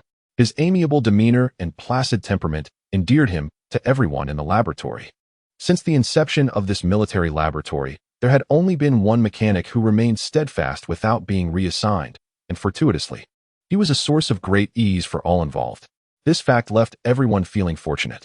Occasionally, they speculated about the nature of the stout man's transgressions that had led to his prolonged confinement in such a place. This laboratory belongs to the Gary Parlon Military Academy, which is encircled by a military base specifically tasked with training cadets and meticulously safeguarding the institution. Every activity within the academy is intrinsically linked to military endeavors, with all instructors and research personnel being military officers, each adorned with their respective ranks.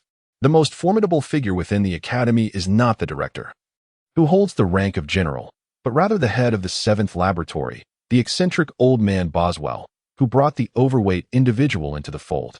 This peculiar old man, lacking both military status and rank, nonetheless presides over the Academy's largest military laboratory as the foremost mentor in mecha and weapon design. During times of peace, the Academy's structure allowed mechanical engineering students to assist with maintenance tasks. However, upon the outbreak of war, all cadets were reassigned as grassroots commanders, and the institution implemented a wartime protocol, eliminating any assistance for menial tasks. This shift has incensed Boswell, who regards anything beyond research as unworthy of attention. The dire circumstances of war have left the frontline command center, situated within the academy, in utter disarray, who has the time to attend to a cantankerous old man. Furthermore, Boswell's irascible temperament has alienated numerous mid-ranking officers responsible for task allocations, transforming the laboratory into a de facto penal colony for wayward soldiers. When a soldier errs, they are often relegated to the laboratory for menial labor. However, the number of errant soldiers is minimal, and those proficient in mechanical repairs are even rare. Consequently, the accumulated damage to mechs and weapons from experiments and research has reached a critical mass, compelling Boswell to abandon his work and storm to the frontline command to unleash a tirade. Only then did the military begrudgingly agree to send assistance. Unexpectedly, the overweight individual, ensnared in mechanical repair apparatus, is inadvertently drawn into the laboratory by Boswell. As the overweight man appears to be comfortably settled in the laboratory, the research personnel are left to speculate. Has this man committed a grave error, or has he been specifically assigned to assist with laboratory repairs? While boasting to Tianchi John, they are curious yet bemused. However, the shame of having fled 21 times is not something the overweight man would readily divulge, especially with several beautiful women among the inquisitive crowd. His steadfast refusal to confess only bolsters their conjectures. Milan, one of the lovely women in this curious group, is a 20-year-old beauty with an astonishing aptitude for science, yet she possesses a glaring flaw. Her practical skills are remarkably deficient. Observing her chaotic and haphazard attempts at experimentation induces headaches for everyone in the laboratory.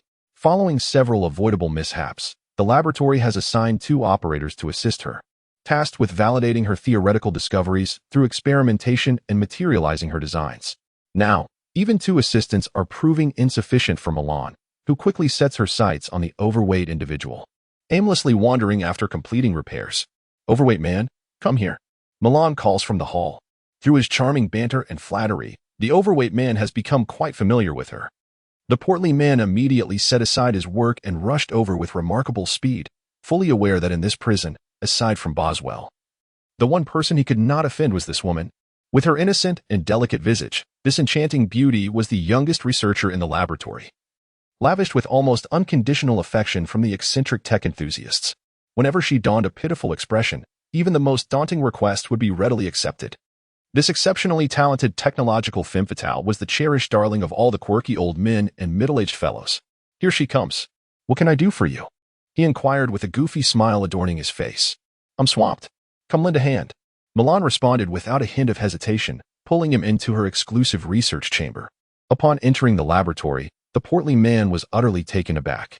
While he often visited the workspaces of other researchers, he had never encountered a facility as remarkable as Milan's. This expansive room, nearly half the size of the main hall, resembled an ancient military museum more than a traditional workshop. Every display and assembly, including the mechas and weaponry in progress, was designed in a vintage style. In a colossal showcase along the wall, an array of classic firearms from ancient Earth was exhibited, such as the Maxim machine gun, MP-38 submachine gun, Mauser 1896 pistol, Browning, Mauser 98, M1 Garand rifle, M16, and AK-47, among others.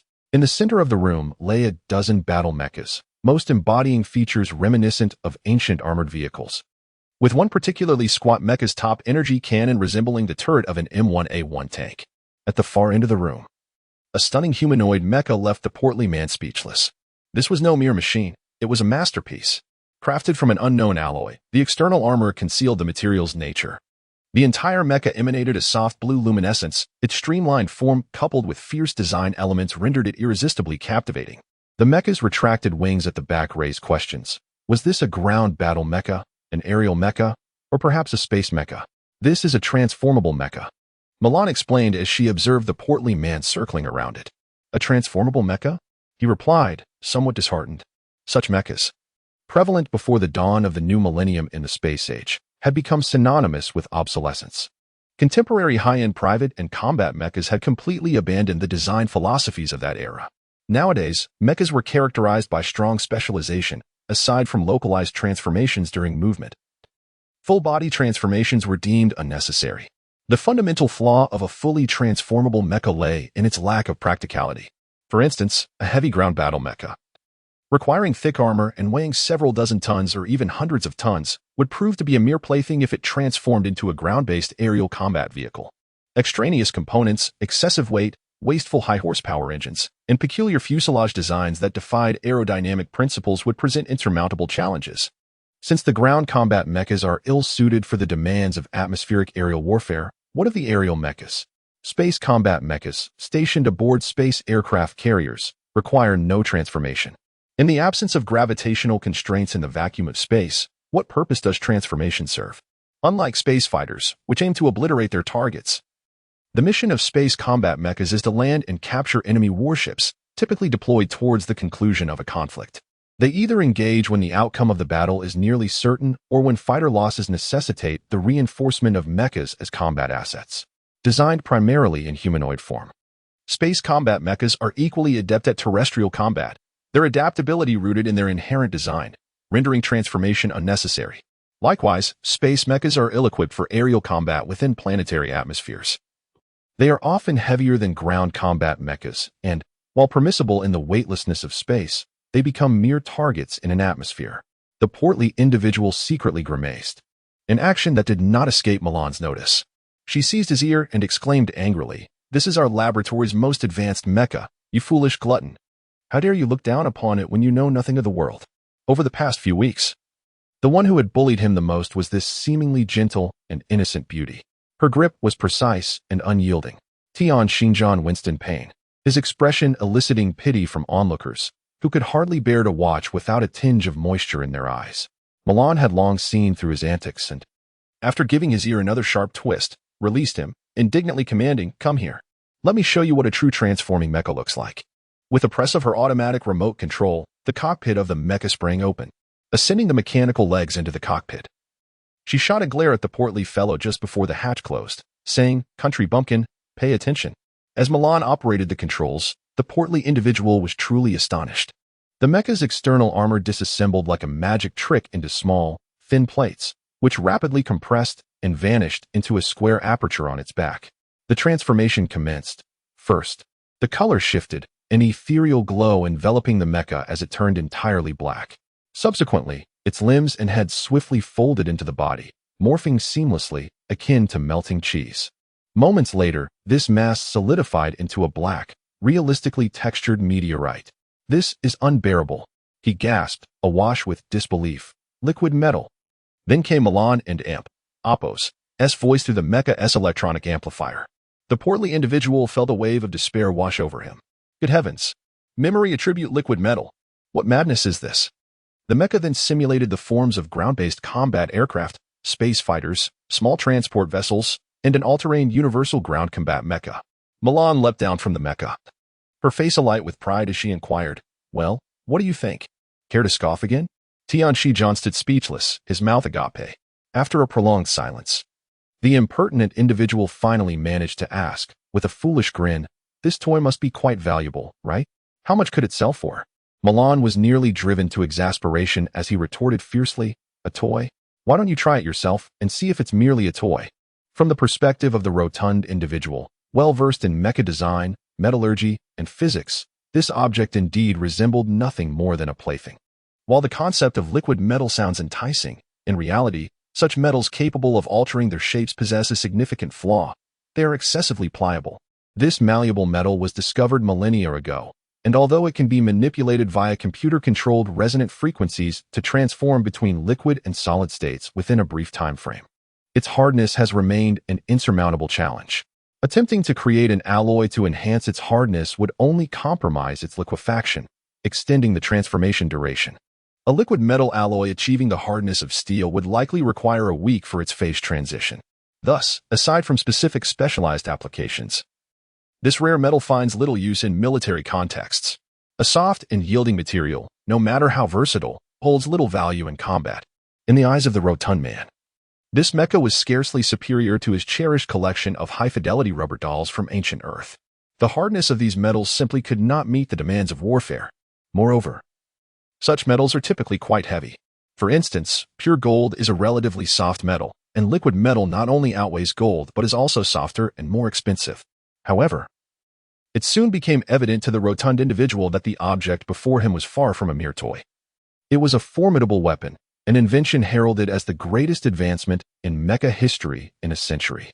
When Milan placed a piece of metal identical to the mecha into the metal measurement device, the astonishing readings momentarily led the rotund man to suspect a malfunction in the machine. This metal boasted hardness 6 times greater than any known superhard alloy, yet weighed as little as the lightest of ultralight alloys. More importantly, the unique ductility of the liquid metal allowed for an infinitely expandable overall defensive capacity. And that was not all. Most astonishingly, this superalloy exhibited characteristics of memory metal. The inventor of such a metal must undoubtedly be a genius among geniuses. This was nothing short of a miracle that could only be conceived by divine inspiration. All right, I concede, this is no toy. The rotund man was thoroughly defeated. Confronted with a mecha that unequivocally represented the pinnacle of contemporary technology, even the most shameless individual could not deny the irrefutable truth. Gazing at Milan's smug expression, the rotund man foolishly repeated his indiscretion. "Where did you steal this mecha from?" Chapter 7. Who is killing our loved ones? The irrepressible Milan and Oppos' outburst. Seizing a firearm in a fit of rage, Milan spat venomously, "You fat buffoon, are you courting death today?" Bang! A bullet struck the ground beside Tianshi and Oppos' feet. Startled, the hefty man sprang to his feet, trembling as if he were a dog wagging its tail eagerly at its master, his round face contorting into a servile grin. Just kidding, just kidding. Undoubtedly, this was the handiwork of the astute and enchanting Miss Milan. Perceiving that Milan and Oppos' ire had not yet subsided and sensing a resurgence of her fury, the rotund man, aware of the combustible nature of this seemingly demure woman, hastily shifted the conversation. "What metal is this mech made of?" Mention of her proud creation seemed to temper Milan and Oppos' fury. She tossed aside the gun and clapped her hands, exclaiming, "Let me enlighten you. This is the bistatal metal I co-invented with Professor Boswell, under the experimental code BM 3633. It has yet to receive a formal name." As Milan approached a colossal computer against the wall, she beckoned the man to follow, continuing, "This metal possesses the advantages of liquid metal without its drawbacks. Naturally, it is just as costly, if not more so, than liquid metal. In some respects, it is even rare. On the touchscreen of the computer, Milan opened a document and pointed to an illustration of a plant, saying to the rotund man, "This metal can only be obtained from its raw form through the gold-devouring grass. This plant is exclusively found in the Arctic of Malak Star, and its numbers are exceedingly scarce. Due to the natural radioactive materials and heavy metal particles in the soil of the Arctic Circle, virtually no life can thrive there. This grass is the sole inhabitant, maintaining a heavy proportion of metal in its nutrients. Any metal it cannot absorb is expelled as waste, which is the raw form of bistatal metal." The rotund man grasped the concept, in essence. The liquid metal is created by the biological cells of the gold-devouring grass, rendering the metal fluid. When these biological cells are forcibly isolated or shut down, this liquid-like metallic substance reverts to a solid state.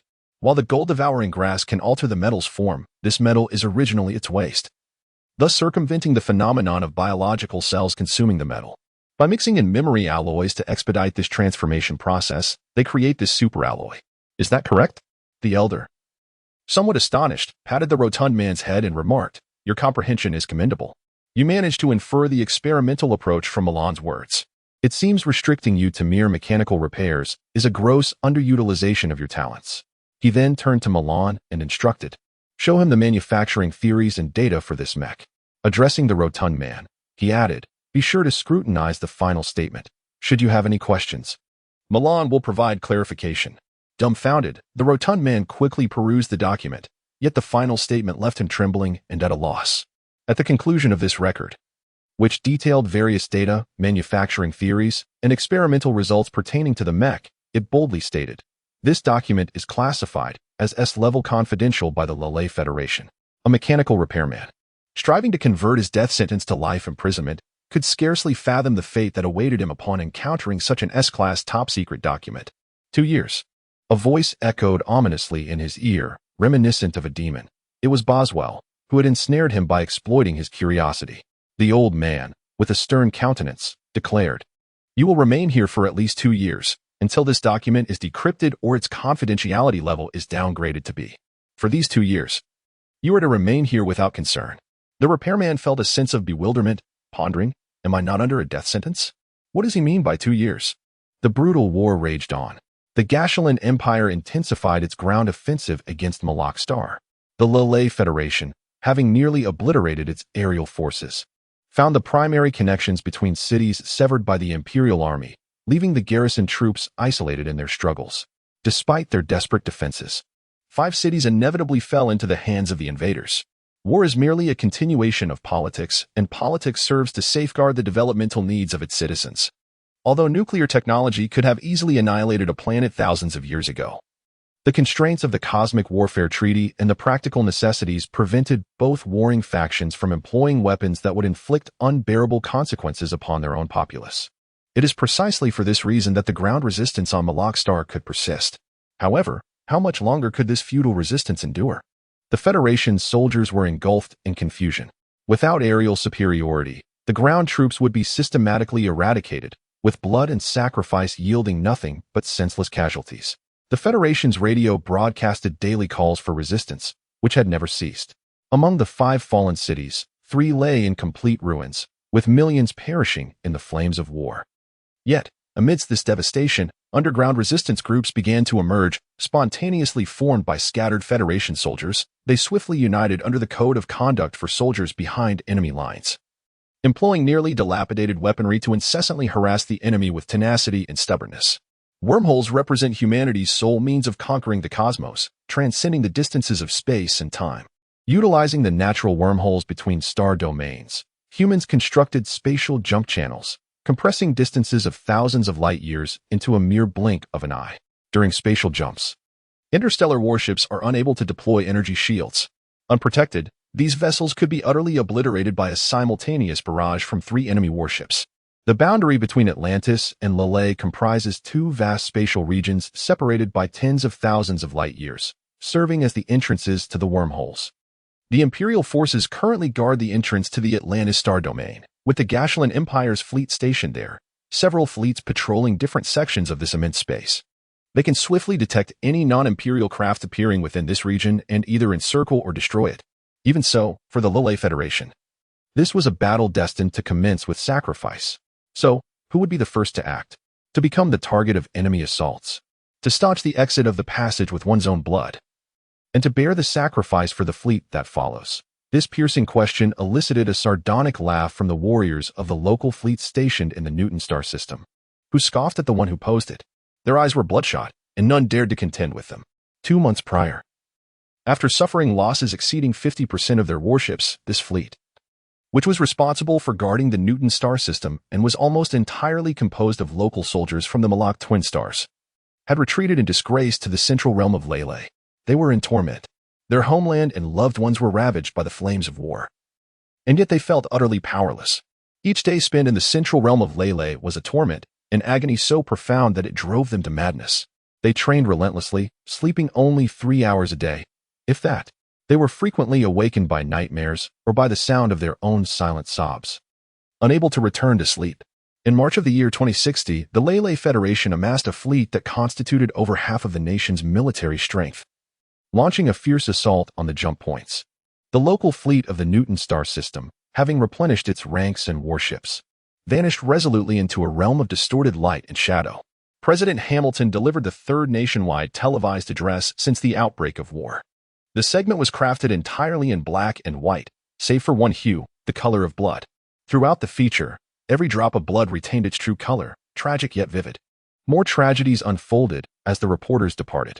Hours later, when they returned to the scene, a father remained there, sitting dazedly with his child amidst the throng of fleeing people, his face ashen as he stared blankly into the camera.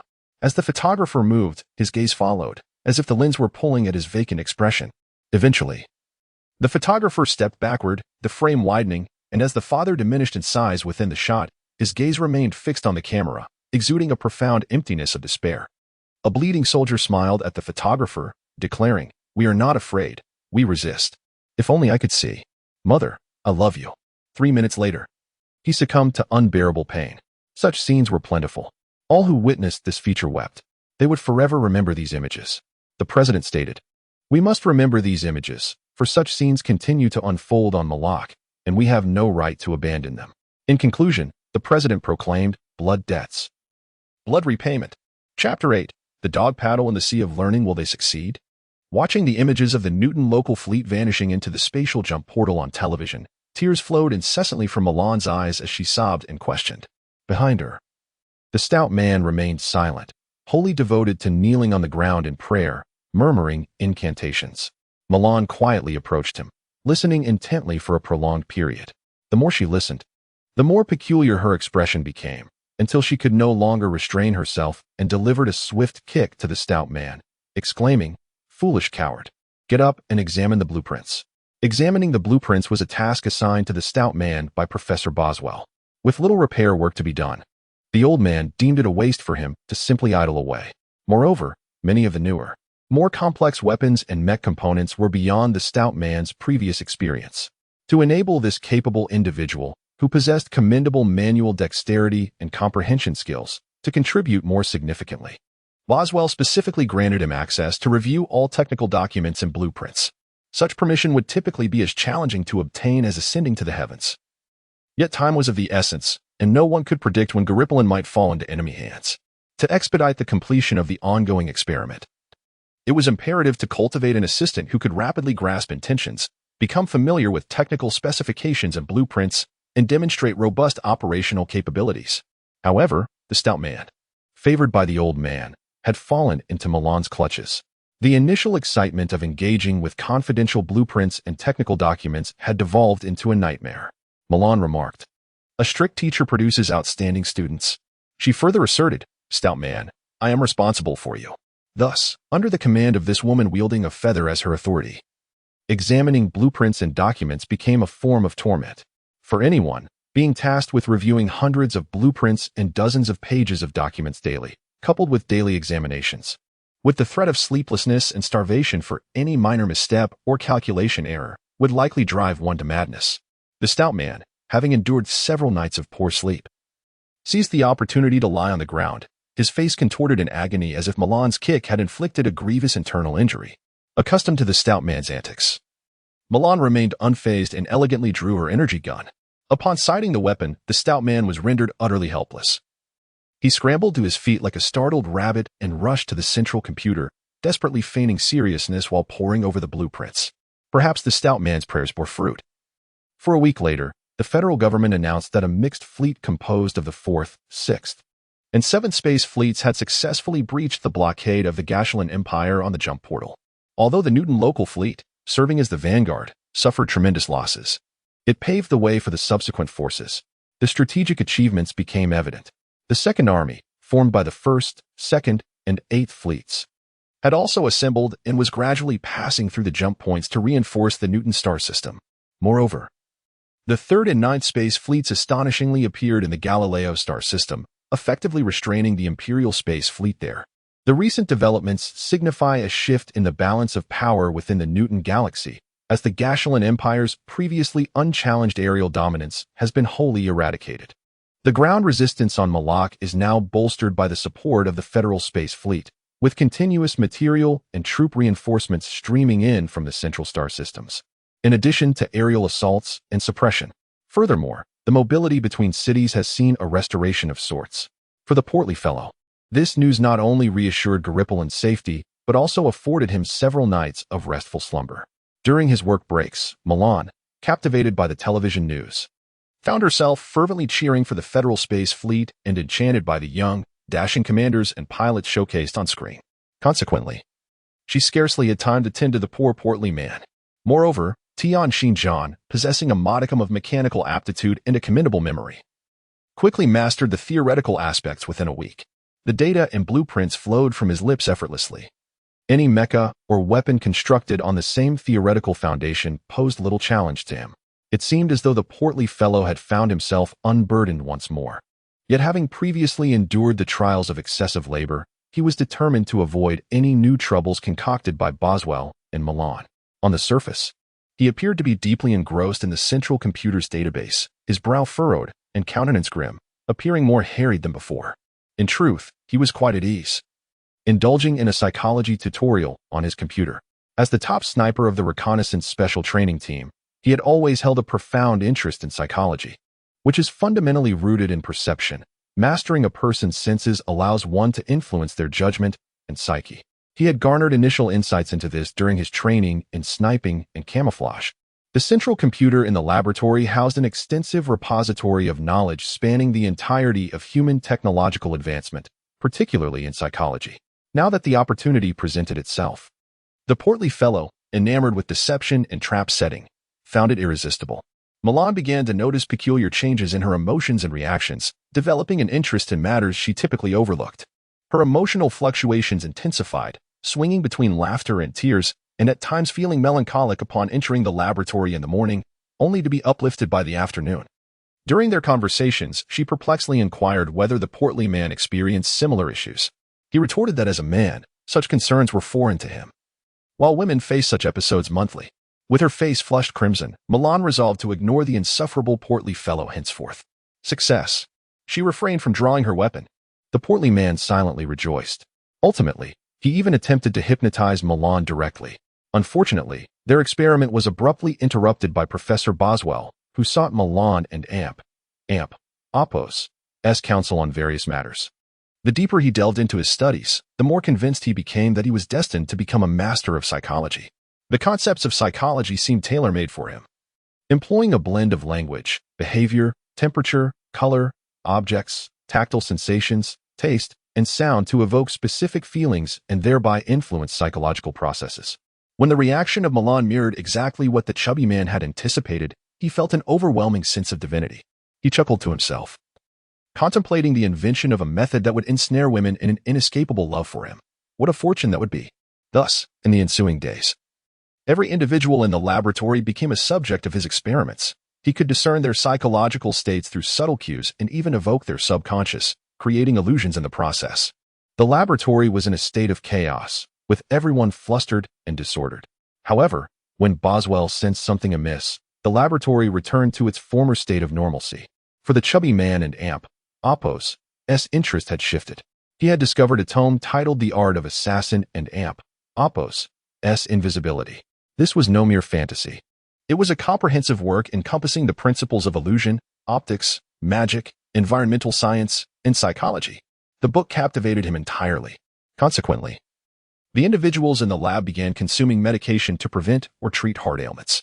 After all, if one were to be startled repeatedly by the sudden appearance of a chubby man, or witness a plant, or even a refrigerator strolling about, or see a chubby figure soaring overhead while everything else vanished from sight, one would surely seek medical assistance, lest their heart could not endure such shocks. The sole individual finding joy amidst this turmoil was Milan, as magic and illusion held a profound allure for her, being merely a 20-year-old girl. Thus, scenes often unfolded in the lab where a woman wielding a revolver compelled a brooding chubby man to perform magic tricks. After tiring of the game of invisibility, the chubby man stumbled upon another gem, a book entitled Realistic Mimicry. Beneath this absurd title lay a collection of training on the art of deception. The chubby rogue felt as if he had struck gold. Within its pages were lessons on ventriloquism, etiquette, sweet talk, female psychology, the appreciation of fine art and antiques, forgery, and behavioral mimicry, complete with step-by-step examples of how to deceive others. Thus began his life as a con artist. He imitated Boswell's voice to call the college kitchen, angrily reprimanding the poor chef and demanding a more lavish menu for the laboratory. At the end of the call, he whimsically insisted that the kitchen refrain from causing him further irritation, as he was exceedingly busy. Once again, the chubby man triumphed. No one had discerned his ruse. With the improved meals, the idle chubby man soon set his sights on those nearby, deceiving nearly everyone. The naive researchers were no match for his cunning, and numerous personal treasures found their way into his storage box. It was not until a researcher boasted about a counterfeit antique pistol, crafted by the chubby man, to an expert friend that his grand deception was unveiled. Although Milan presided over a collective judgment against him, resulting in a sound thrashing, the chubby rogue was nonetheless elated. For all acknowledged the sophistication of his trickery, and the exposure of the counterfeit antique was merely due to a minute oversight in its fabrication. The corpulent individual, engrossed and entranced, paddled through the vast ocean of knowledge. 21 near-death experiences revealed to him the multitude of his inadequacies. That desperate plea for fortune in dire circumstances enlightened him. To survive in the throes of battle, acquiring additional skills might very well save his life at a crucial moment. Chapter 9. Simulated Warfare. Network. Days pass by, and the individuals within the laboratory engage in fervent discussions regarding the situation on the ground, with countless rumors circulating. Daily broadcasts of television news transmitted via the super network report one victory after another for the Federal Army, creating an illusion of a favorable situation. As the sole member of the laboratory with combat experience, Tian Xinjiang remains silent, fully aware that while there are indeed local victories, the overall situation remains dire for the Federation. The Gashelan Empire, with its unwavering commitment to military development as its foremost priority, boasts a formidable army that far surpasses the capabilities of the war-weary Lele Federation forces. This conflict is destined to be a protracted tug-of-war. National power and equipment are significant factors influencing the outcome of war, yet they do not solely determine victory or defeat. Sometimes, a mere oversight by a commander can spell disaster for even the most elite fleet, whose weaponry and equipment may represent months of national production. Each day, Tian Xinjiang diligently searches the central computer for skills that could enhance his survival capabilities. Witnessing vibrant lives extinguished in an instant on the television instills within him a profound anxiety about his future, a worry that both torments and motivates him, driving him to invest more energy into an array of training, both useful and trivial. Mecha combat examples, alternative mecha control techniques, battlefield simulations, history of human warfare, the art of survival, naval command studies, space fighter combat techniques, behind enemy line strategies, enhancing your reflexes, maintaining distance booster research, precision strikes, understanding poisons, sixth sense training, home tactics, increasing stamina, top 10 sensitive areas of the female body, 72 techniques of lovemaking. Aside from a collection of disorganized materials hoarded by individuals with insatiable appetites, the other specialized tutorials are unparalleled outside these walls. Many of these tutorials are marked with confidentiality levels, with some military courses having never been seen even by ordinary professors in academia. The corpulent individual has invested immense enthusiasm into these tutorials, and his perseverance and determination in study leave all others in the laboratory in awe. His diligence surpasses even that of the most fervent worker, Boswell. He even employs a gravity simulation laboratory, replicating various planetary environments for rigorous training in hand-to-hand combat and mecha control, a practice Milan has dubbed self-mortification. Half a year has passed, Yet the battlefield situation has not undergone the fundamental transformation promised by the Federation president during the nationwide mobilization speech. Both sides remain locked in a stalemate in the ground battles on Malakstar. However, due to the arrival of reinforcements for the Federation, the Gashulan Empire can no longer encircle cities with the same impunity as before. They have begun to rely on the few cities they have captured, forming a defensive perimeter. The previous point-based offensives have ceased, and the attacking forces in over 20 cities, which had risked encirclement under the Federation's aerial maneuverability, have been completely withdrawn. Troops were allocated to several previously disregarded strategic locations, forming a defensive line to prevent the Federal Army from exploiting the gaps between cities. The significance of this simulated warfare network is self-evident for both the Garipalan Military Academy and the Lille Federation. The individual responsible for data calculations and simulation pod creation was deeply captivated, utterly enchanted by this unprecedented innovation. The sheer magnitude of the central data within this system astonished all participants. In this simulation, the authenticity of a mech, a fleet, a planet, a nation, and even the minutest details of flora and fauna, along with the impact of terrain and weather on warfare, mirrored reality without deviation. However, luck and the variability of individual opponents could still result in discrepancies between the simulations and actual scenarios. This inconsistency was insurmountable, nonetheless, as a training-oriented system. Its capabilities were deemed sufficient. At last, as the anniversary of the Lille Federation's Patriotic War approached, the construction of the Simulation Warfare Network, aptly named True Warfare, was completed and opened to the three major military academies and the armed forces. Certain battle scenarios within the system became evaluative exercises for graduating students at the military academies. For military personnel, failure to achieve requisite simulation warfare results could jeopardize their promotion eligibility. The overseer of these simulations wore a crooked grin, reveling in the challenge. His adversary was a federally rated 5-star Special Forces soldier. They selected a mountainous setting for their mech confrontation. Within mere minutes of the engagement, the outcome became clear. As the overseer engaged in close combat, he gradually retreated to a precipice, feigning an inability to withstand his opponent and Oppo's relentless assault.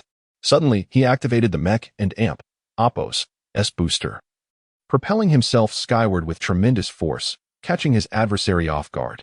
With a thunderous crash, a massive boulder, weighing several tons, crushed the opponent into a pulp. This was a trap he had meticulously set, utilizing a remote-controlled engineering mind to execute a directional demolition of the protruding rock. A collective sigh echoed in the observation room. Could it be? Is this truly permissible? SM-01314 is exceedingly cunning, despicable, and shameless. Which academy does this individual belong to? Does anyone recognize him? A call for a manhunt was issued. Indeed, it was outrageous. Should I discover his true identity? 300 matches. What other tricks does this individual possess? The teachings of the cunning sect endure through the ages, unifying the realm. The master of SM is unparalleled, enjoying a divine legacy and longevity equal to the heavens. Damn it. This individual is undeniably powerful. Why can't he engage in a genuine contest? It's always the same. Such prowess is meaningless. There is something unsettling about him. Every time I face him, I feel a sense of unease. Indeed, it is unsettling. Last time, I distinctly saw him in front of me, only for him to emerge from behind. I share the same sentiment. That fellow, with whom I engaged in the final match last night, evaded my search across the entirety of the map, leaving me utterly perplexed. I assumed he had departed, only to discover, upon my exit, that the system had declared him the victor. How infuriating. This morning, when I inquired, he casually mentioned that he had gone to bed at that moment. Within the observation room of the simulated war network, a cacophony of voices arose, primarily focused on the corpulent individual, the undefeated champion of over 300 matches. This scoundrel, known by the moniker SM-01314, has exploited the liberty afforded by the simulation network to unveil a plethora of lewd tactics without fear of retribution. Every opponent he faces shares a common sentiment, a sense of indignation. Moreover, there lingers a feeling of being toyed with, akin to the aftermath of a humiliating defeat. They are convinced that none of his victories are earned through genuine skill or merit.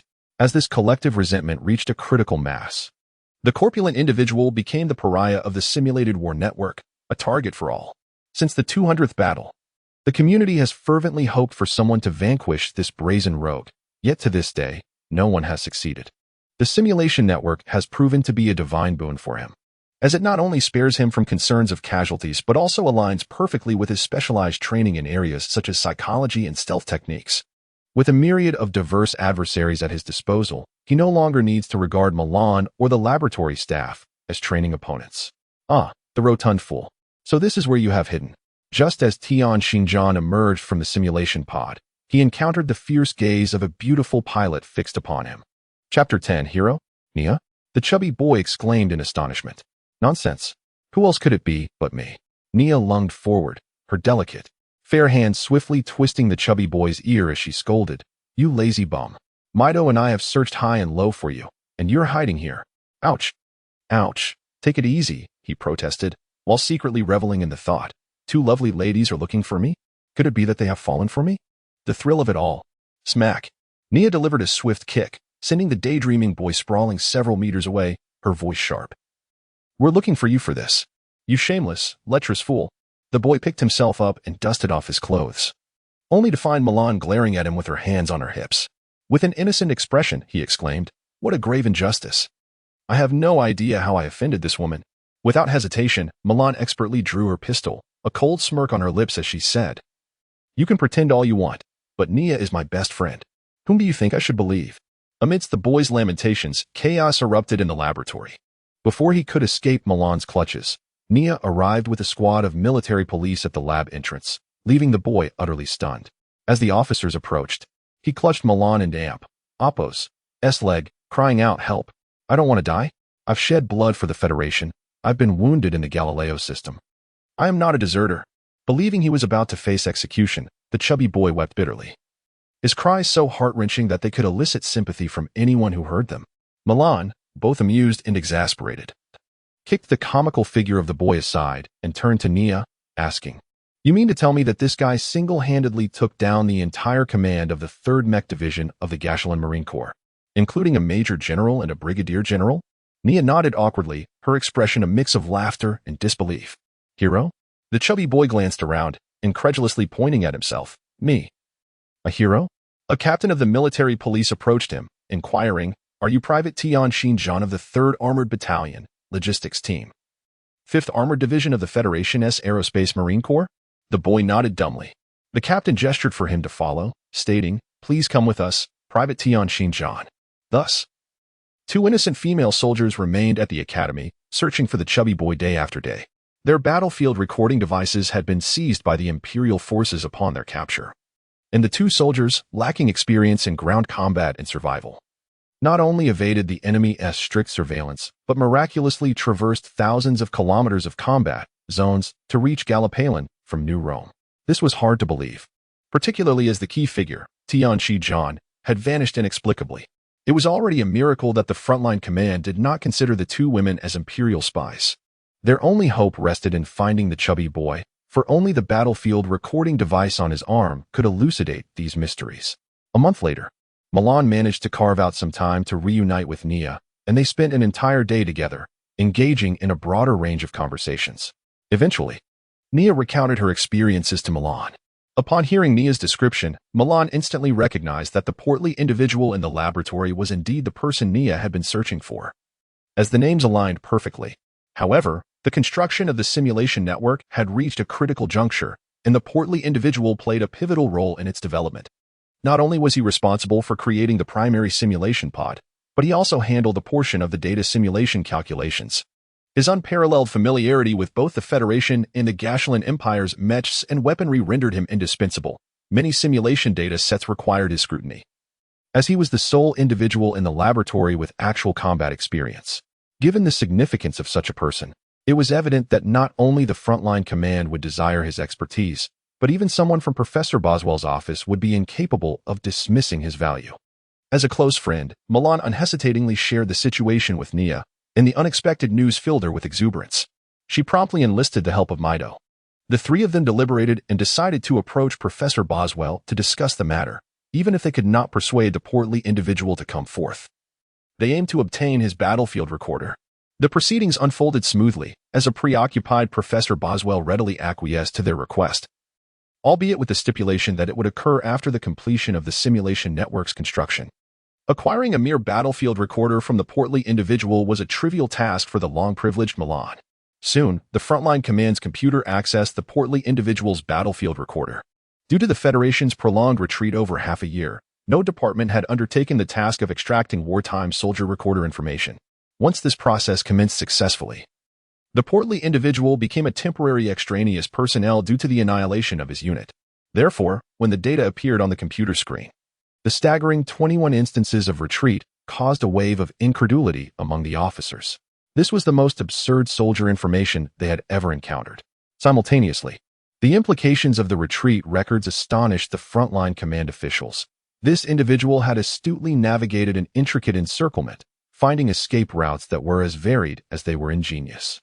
The thrilling escapades of his retreats could easily be adapted into his cinematic masterpiece titled Portly One, Run. The antics of this individual miraculously evading danger would undoubtedly captivate audiences. Even more remarkably, the information contained a wealth of actual data regarding various weapons and mechs of the Empire's forces. This alone felt like striking gold. Ultimately, when they observed the portly individual positioning a remote-controlled energy cannon to the southwest of the Empire and Oppos's advancing base on the outskirts of New Rome, all the officers leaped to their feet. They exuberantly waved their arms and shouted in unison, "We have found it." Chapter 11, Reward or Exile. What has been discovered? Nia and Maida found it somewhat peculiar. They had eliminated 7 enemy high-ranking commanders, all of whom held the rank of colonel or above, including a major general commanding a division and a brigadier general serving as chief of staff. It turned out that this individual was indeed one of their own. An enthusiastic young operations officer explained. Another colonel, slightly older, chuckled and recounted how, a few months prior, news had emerged from the front lines about the complete annihilation of an enemy division's command post. It was reported that under the cover of night, an energy artillery barrage had stealthily struck from the southwestern area of the base, resulting in the deaths and injuries of over 30 enemy personnel, including 7 high-ranking officers, while they were asleep in their barracks. The colonel sifted through a pile of documents on the table, producing one from the bottom and handing it to Maidu, saying, "Here it is." Maidu and Nia leaned in to examine the document as the colonel continued. When this news first broke, everyone was elated. The presidential office even dispatched personnel to verify the information, preparing to announce commendations. However, after thorough investigation, we could not ascertain who was responsible.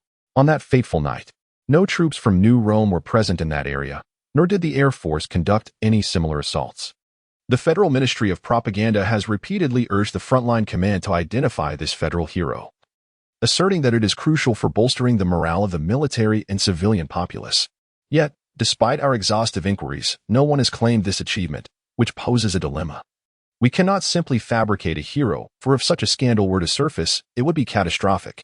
The young operations officer nodded, stating, "Upon seeing the coordinates of that area, I felt a sense of familiarity, and I pondered if it might be." To my astonishment, I was indeed correct. The timing, location, and weaponry all align perfectly, and there is battlefield recording equipment as evidence. The folks at the propaganda department are positively thrilled. I never anticipated that this individual would manage to dismantle an imperial command post in such a manner. Those unfortunate souls met a most unjust fate. Nia and Maidu exchanged glances, both thinking, that rotund fellow merely sought to escape. How could such a character be heralded as a federal hero? The thought of the lecherous, corpulent man becoming the most despicable hero of humanity sent shivers down their spines. Once the war's simulation network in the laboratory was completed, the front command decided to have a conversation with the rotund fellow. Little did they know, this cowardly individual feared he would be summoned for execution. Upon learning of his newfound status as a hero, the rotund man was instantly elated. In truth, he was not overly concerned about the title of hero, as preserving his life was a matter of utmost joy. Moreover, he was rather perplexed about how he had come to be regarded as a hero. Equally disconcerted were the members of the entire frontline command post. After receiving the report from the captain of the military police, everyone was left in a state of shock, exchanging bewildered glances, all reflecting that they should have simply found someone else to take the credit for this individual. Such a hero being publicized could potentially lead to a scandal far worse than impersonation. The commander of the frontline command post, General Bernardo of the Malak Group of the Federal Army, was exceedingly irate. How could such a significant achievement be attributed to such a rotund individual? Truly, it seemed the heavens had turned a blind eye.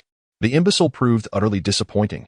Unable to comprehend the situation, he audibly wept before a multitude. Clinging to a woman and Oppo's leg in a display of childish petulance. Such a headache. Striving to regain his composure, Bernadotte contemplated. Despite the circumstances, he had at least confirmed the undeniable veracity of the matter. The enemy's frontline command had been utterly dismantled, throwing the Empire's military operations against New Rome into disarray. Had this not occurred, New Rome would have surely fallen by now. Such a monumental victory could not go uncelebrated. Although the focus of the accolades would rightly belong to the army as a whole and the forward command, the portly fellow need only be mentioned in passing. However, it was imperative that the press be barred from conducting an interview with the fool, lest the entire army's reputation be tarnished. After conferring with several senior officials from the frontline command, the general decisively gestured for the guards to escort Tian Xinjiang into the office. Shortly thereafter, the stout figure clad in the uniform of a mechanical maintenance sergeant entered with purposeful strides, his demeanor starkly contrasting with the dismal portrayal provided by the military police. His crisp salute exuded the essence of a stalwart soldier. The generals exchanged glances, acutely aware that the military police would neither lie nor exaggerate. Therefore, if the man who had clung to a woman's leg in disarray was indeed the same as the meticulous soldier before them, there could only be one conclusion: this lecherous, rotund individual was, without a doubt, a remarkable talent. Bernadotte hesitated, unsure of how to proceed. It was merely a matter of publicity. Perhaps this fellow could rise to the occasion. Noticing the prolonged silence, the stout man grew anxious, his previously resolute expression beginning to waver, revealing a facade of confusion and obsequiousness. Bernadotte mentally chastised himself. How foolish I am. The notion of such a man becoming a hero of the Federation would be the greatest farce in the universe. With a smile, he presented the freshly inked commendation to Tian Xinjiang, exclaiming, "Lieutenant, congratulations. You are a hero of the Lille Federation, and we are all proud of you." Tian Xinjiang gingerly accepted the commendation and inquired, "Where is the 16th Armored Division stationed now?" Bernadotte, still smiling, pointed to the electronic map on the wall behind him, saying, "Right here, responsible for the defenses south of Kato City and north of the central jailing jungle." "The front line," Tian Xinjiang exclaimed, a hint of panic creeping into his voice. "But I am a mechanical maintenance soldier." Bernadotte and Oppo's smile faltered slightly as he replied, "Ah, we have reviewed your records. You are the only soldier from the new recruit training team to complete 2 training modules, and your performance in reconnaissance training has been exemplary, as evidenced by your more than 20 successful breakouts. This experience is invaluable, and you have a duty to impart your knowledge to other soldiers. We have complete faith in you and hope that you will continue to excel in your new role, embodying the spirit of fearlessness and achieving further accomplishments." This had all been prearranged, since the press could not be permitted to interact with this so-called hero. It was essential to ensure he was not positioned where journalists could easily locate him. The 16th Armored Division, tasked with the defense of the mountainous jungle outside the city, was the most suitable choice. Moreover, the deputy commander of the reconnaissance company happened to be on a mission during the journalist and Oppo's interview, which also served as an excellent method to conceal the portly figure. As the fool appeared ready to utter another word, Bernadotte swiftly interjected, "Enough. We must proceed with the assessment of the battle situation. That will be all. Congratulations once more." With a wave of his hand, the nearby guards nearly half-dragged and half-escorted the hefty man out the door. "Farewell." The door closed. The hefty man, in a daze, murmured to himself, "It has only been a few days of peace." Chapter 12. The new Mecha Milan, Meiduo, and Nia were engaged in conversation outside the front command building when Milan's keen eyes spotted Tian Xinjiang emerging from the building, looking utterly dejected. She dashed over to the portly figure and swiftly snatched the commendation certificate from his grasp for a closer look. The portly gentleman's eyes brightened. Indeed, he was supposed to remain in the laboratory for 2 years. 2 individuals, each with their own agenda, took off running, one to continue exerting his influence, the other merely seeking to survive, leaving Meiduo and Nia exchanging bewildered glances. Boswell was furious. The front command had been sluggish in maintenance, squandering precious time. Now, with a mere order, someone sought to remove his cherished prodigy. How could it be so simple? In Boswell's eyes, the portly fellow was at least half his apprentice, although the portly man was not yet equipped to tackle cutting-edge research due to his lack of knowledge. His capacity for learning, comprehension, and creativity was undoubtedly among the best Boswell had encountered. His exceptional practical skills allowed Boswell to immerse himself in research without concern. Boswell believed that in a few short years, this lovable, portly man would undoubtedly become a leading expert in mechas and weaponry. Furthermore, this obedient soul would immediately fall silent at the mere utterance of Boswell and Oppos' catchphrase, execute without hesitation, ensuring that all commands were executed unconditionally. Where could Boswell ever find another like him? The old man's protective instincts flared up. Fuming, Boswell stormed into Bernadotte and Oppos' office. And soon the entire building echoed with the old man and Oppos' roar. This tirade lasted a full hour, until Bernadotte, unable to endure any longer, ordered the guards to escort the frenzied elder out. Boswell, in a fit of rage, exclaimed, "Portly one, follow me." The old man had completely lost his composure. Upon returning to the underground laboratory, Boswell accessed the central computer to pull up the portly man's identity. As he modified the records, he muttered through clenched teeth, "What federal secrets, portly one? I am enrolling you in the Garipollan Military Academy as a special graduate under my guidance, promoting you to the second in command of this laboratory. You may choose any mecha or weaponry within the lab. Those confidentiality clauses do not apply to you. Safeguarding this equipment is your primary mission. The federal technology confidentiality regulations permit you to withdraw on the battlefield at your discretion." Leaving a room full of stunned individuals, Boswell strode directly into his research chamber. The portly man was utterly enamored with the charming old fellow. He was elated at the thought of freely selecting equipment from the laboratory. Milan seized the portly man and dragged him into her lab, pointing at a mecha constructed from bimetallic materials, exclaiming, "Portly one, I am giving you this." Milan and Oppos' eyes sparkled with excitement, as if relishing chaos. To her astonishment, the portly man shook his head. Milan felt an overwhelming urge to scream. How could there exist such an ungrateful creature in this world? Upon noticing Milan's unsettling demeanor, the portly fellow hastily clarified, "I certainly desire this mech. Yet its exquisite design renders it a mere target on the battlefield." Milan pondered this for a moment, conceding to the validity of his argument. Indeed, the prototype Model 1 was crafted in the style of a high-end private mech, deviating significantly from standard designs. "Which mech do you intend to select then?" "The alternatives pale in comparison to this one," she inquired. The portly man, brimming with confidence, smirked. "Isn't there already a set of materials for the second mech in the materials room? I have a month before I report to the troops, and I plan to construct my own mech with these materials." In the subsequent month, he rallied all personnel in the laboratory to contribute to the development of the new mech. Each component was fabricated according to the blueprints he provided, while the primary assembly and final integration were executed by him alone. Tian Xinjiang sequestered himself within Milan's exclusive laboratory, leaving everyone in suspense regarding the ultimate appearance of the mech.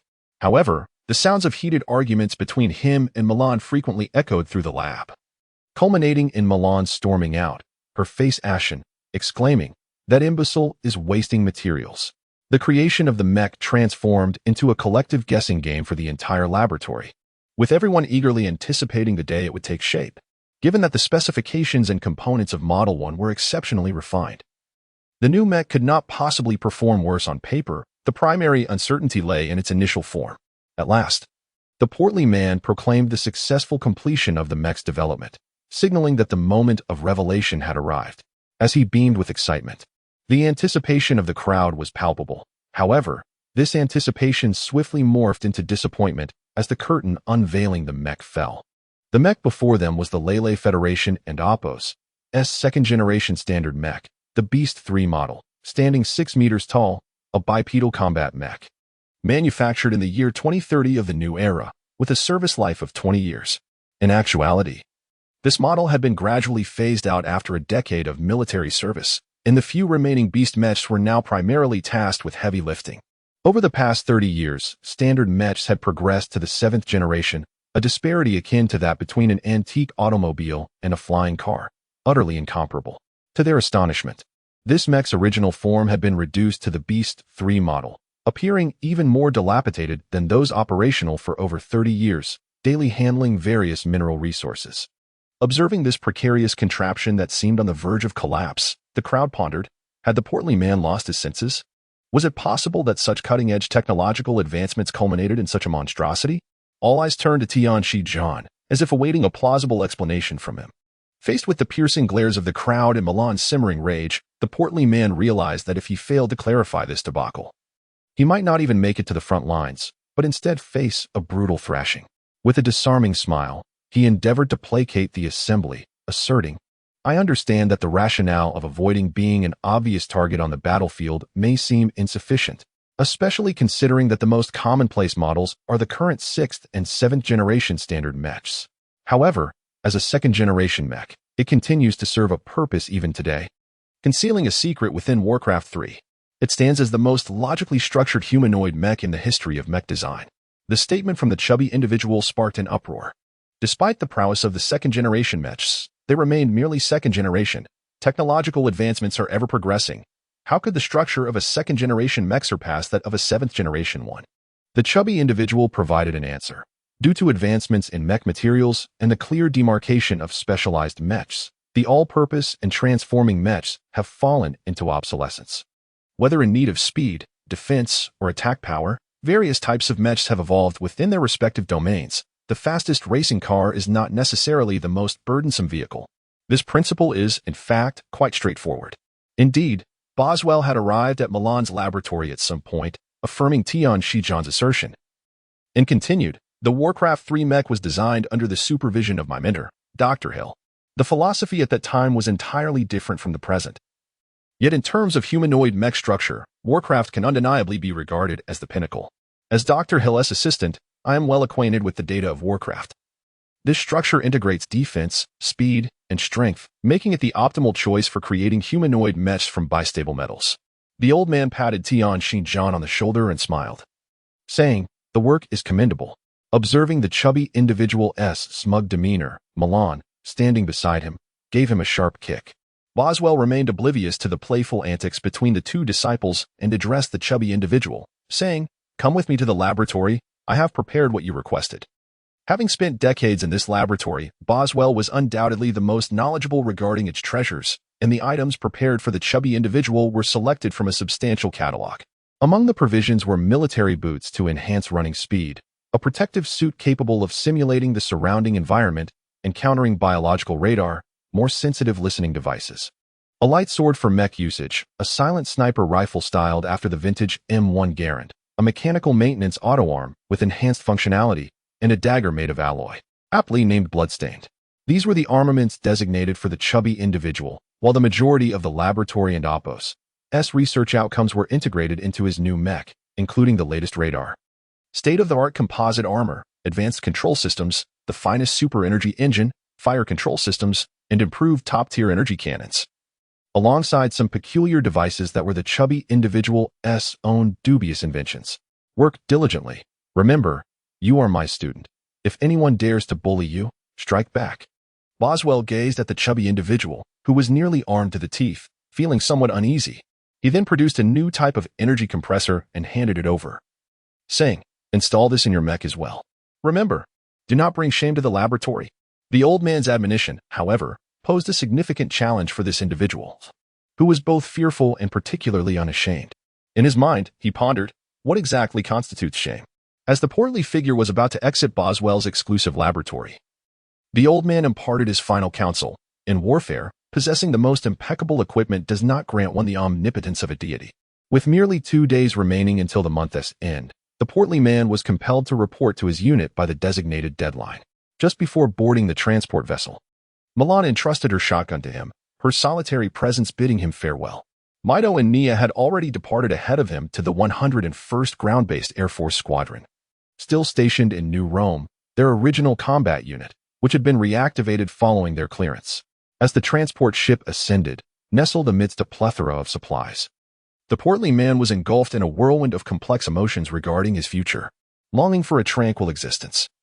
He found himself once again thrust into the chaotic inferno of war, uncertain whether he would survive until the conflict's conclusion. He was no longer the frightened novice who had once trembled in his trousers during his numerous escapes.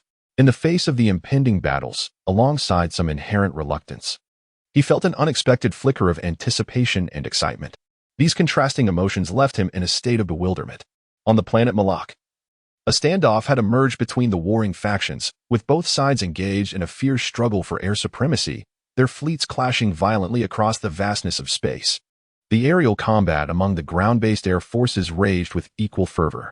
Yet, The battles between the army, the supporting actors of this era's warfare, erupted into a spectacle of even greater brilliance than the deadly confrontations above.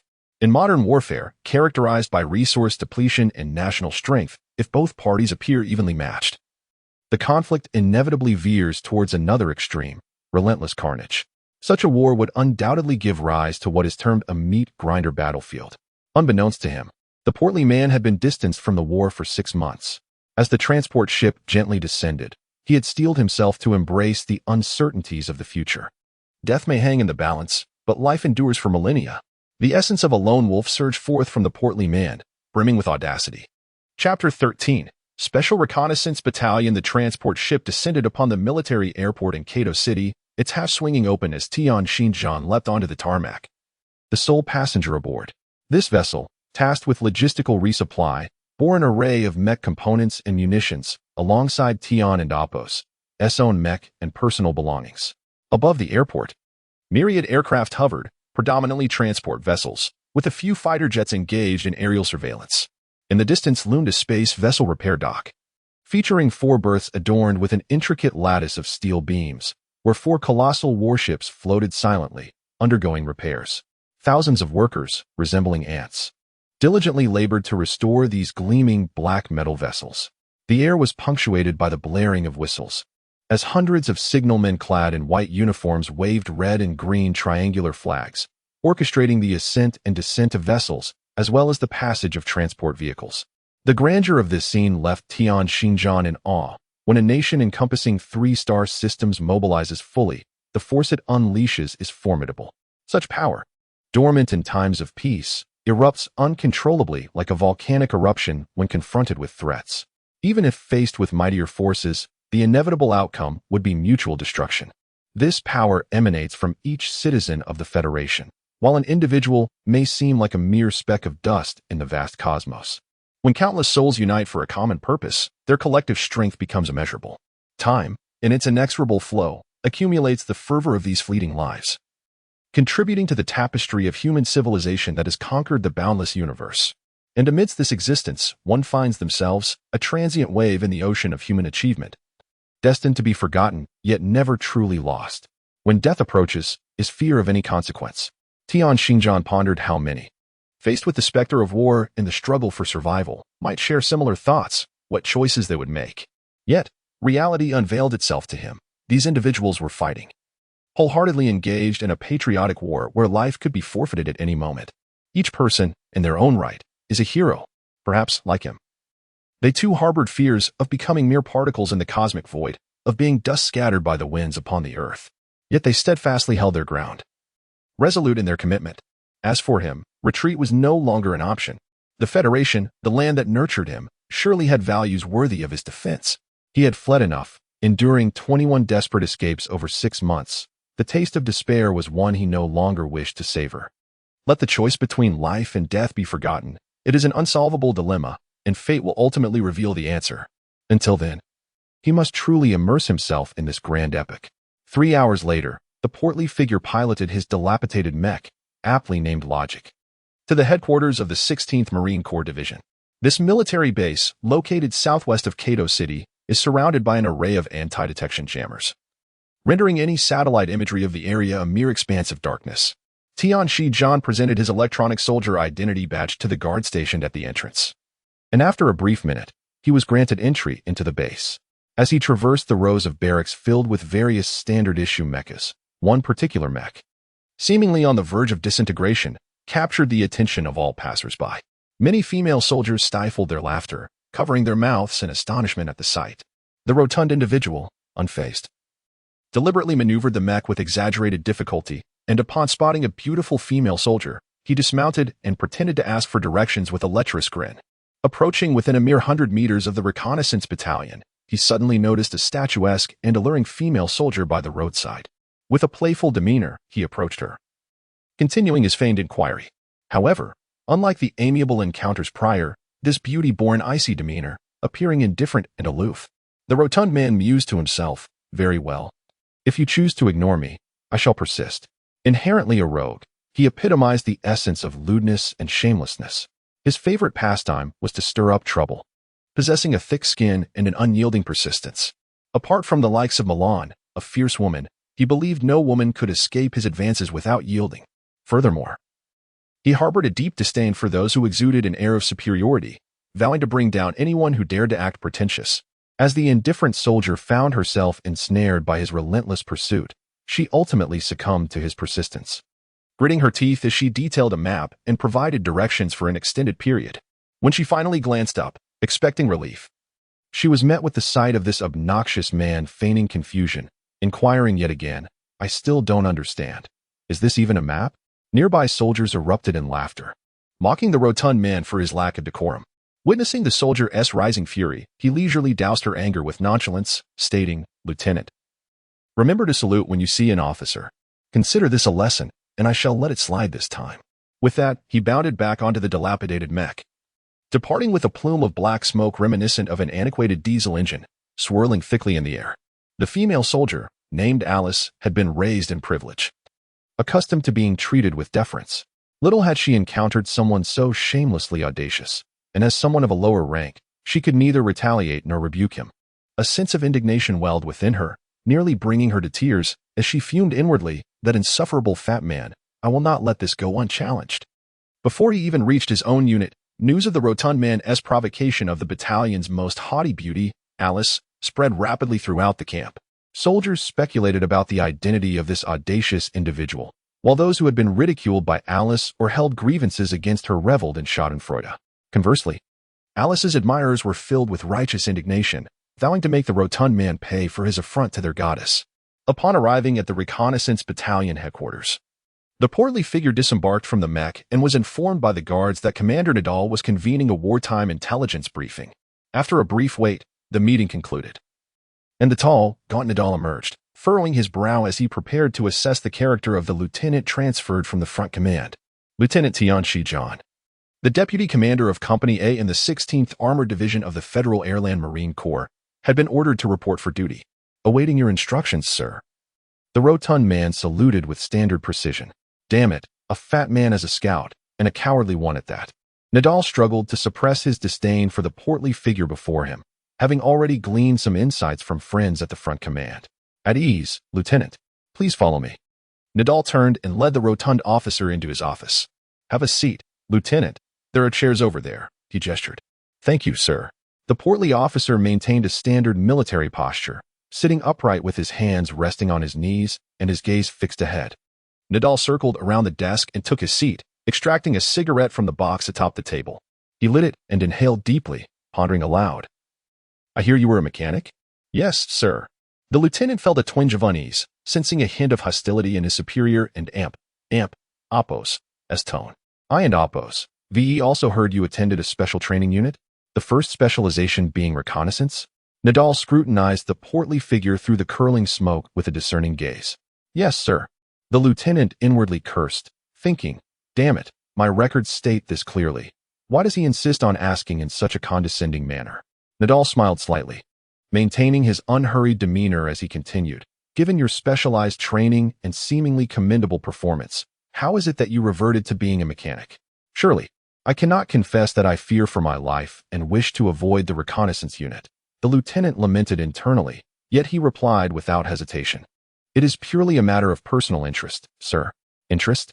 Nadal extinguished the half-smoked cigarette with a forceful motion, his voice rising in anger. "Lieutenant, war does not accommodate personal interests. If we all acted according to our preferences, I would be a carpenter today." The outburst had finally erupted. The portly officer felt as if he had been jolted by an electric shock, leaping from his chair, standing at attention, and exclaiming loudly, "Yes, sir. My apologies, sir." An agitated Nadal retorted, "I cannot fathom why the front command would send a portly individual like you to my unit. All those inexplicable accolades in your record are nonsense. The only skill you seem to possess is a remarkable talent for retreating. I do not believe you, with your ample physique, possess the qualifications to lead a company here. You corpulent one, I care not for your past endeavors or the pride you derive from your achievements in those trivial games within the training squad. Allow me to convey this clearly. There is no room here for those who merely consume without purpose. Remember, I shall only state this once. Recollect the full name of this unit. It is not the nonsensical reconnaissance camp. but rather the Special Reconnaissance Battalion directly under the 16th Armored Division of the Marine Corps, the sole Special Reconnaissance Battalion in the entire Federation. Have you grasped this? Now, be gone. The corpulent individual fled in disarray. Chapter 14. Overcoming 3 challenges. This punitive session was indeed merciless. The stout fellow grumbled internally as he exited the camp headquarters. Upon arriving, he had already endured a barrage of intense training, leaving him somewhat disgruntled. Was the colonel of the 250th Battalion as fickle as a curtain? He could summon a roll call at will, then dismiss it just as easily. It was utterly exasperating. The Special Reconnaissance Battalion seemed to imply that the burdens of the elite soldiers should also be shared by them. This was a rather unsavory dish to swallow. As he approached his dilapidated mech, he looked up and found himself face to face with a robust and muscular young lieutenant, whose broad shoulders and powerful build were accentuated by a beaming smile as he approached. You must be the new company deputy, Lieutenant Tion, right? Welcome. I am Rashid, the commanding officer of Company A. The diminutive yet formidable officer extended his sinewy arm, vigorously shaking the stout fellow's hand. Withdrawing his hand and offering a salute, the stout man responded with a broad smile. Thank you. As a newcomer, I will gladly follow your guidance, Captain. Noticing the stout man's composure and nonchalance, Rashid secretly admired him. With a jovial laugh, he clapped the stout man's shoulder and remarked, Here, we are brothers bound by life and death. There's no need for formalities. You just endured a lecture from the colonel, didn't you? Aha. Rashid was a person of straightforward disposition, without allowing the stout man to speak. He took his hand and began to stride away, continuing, Don't take it to heart.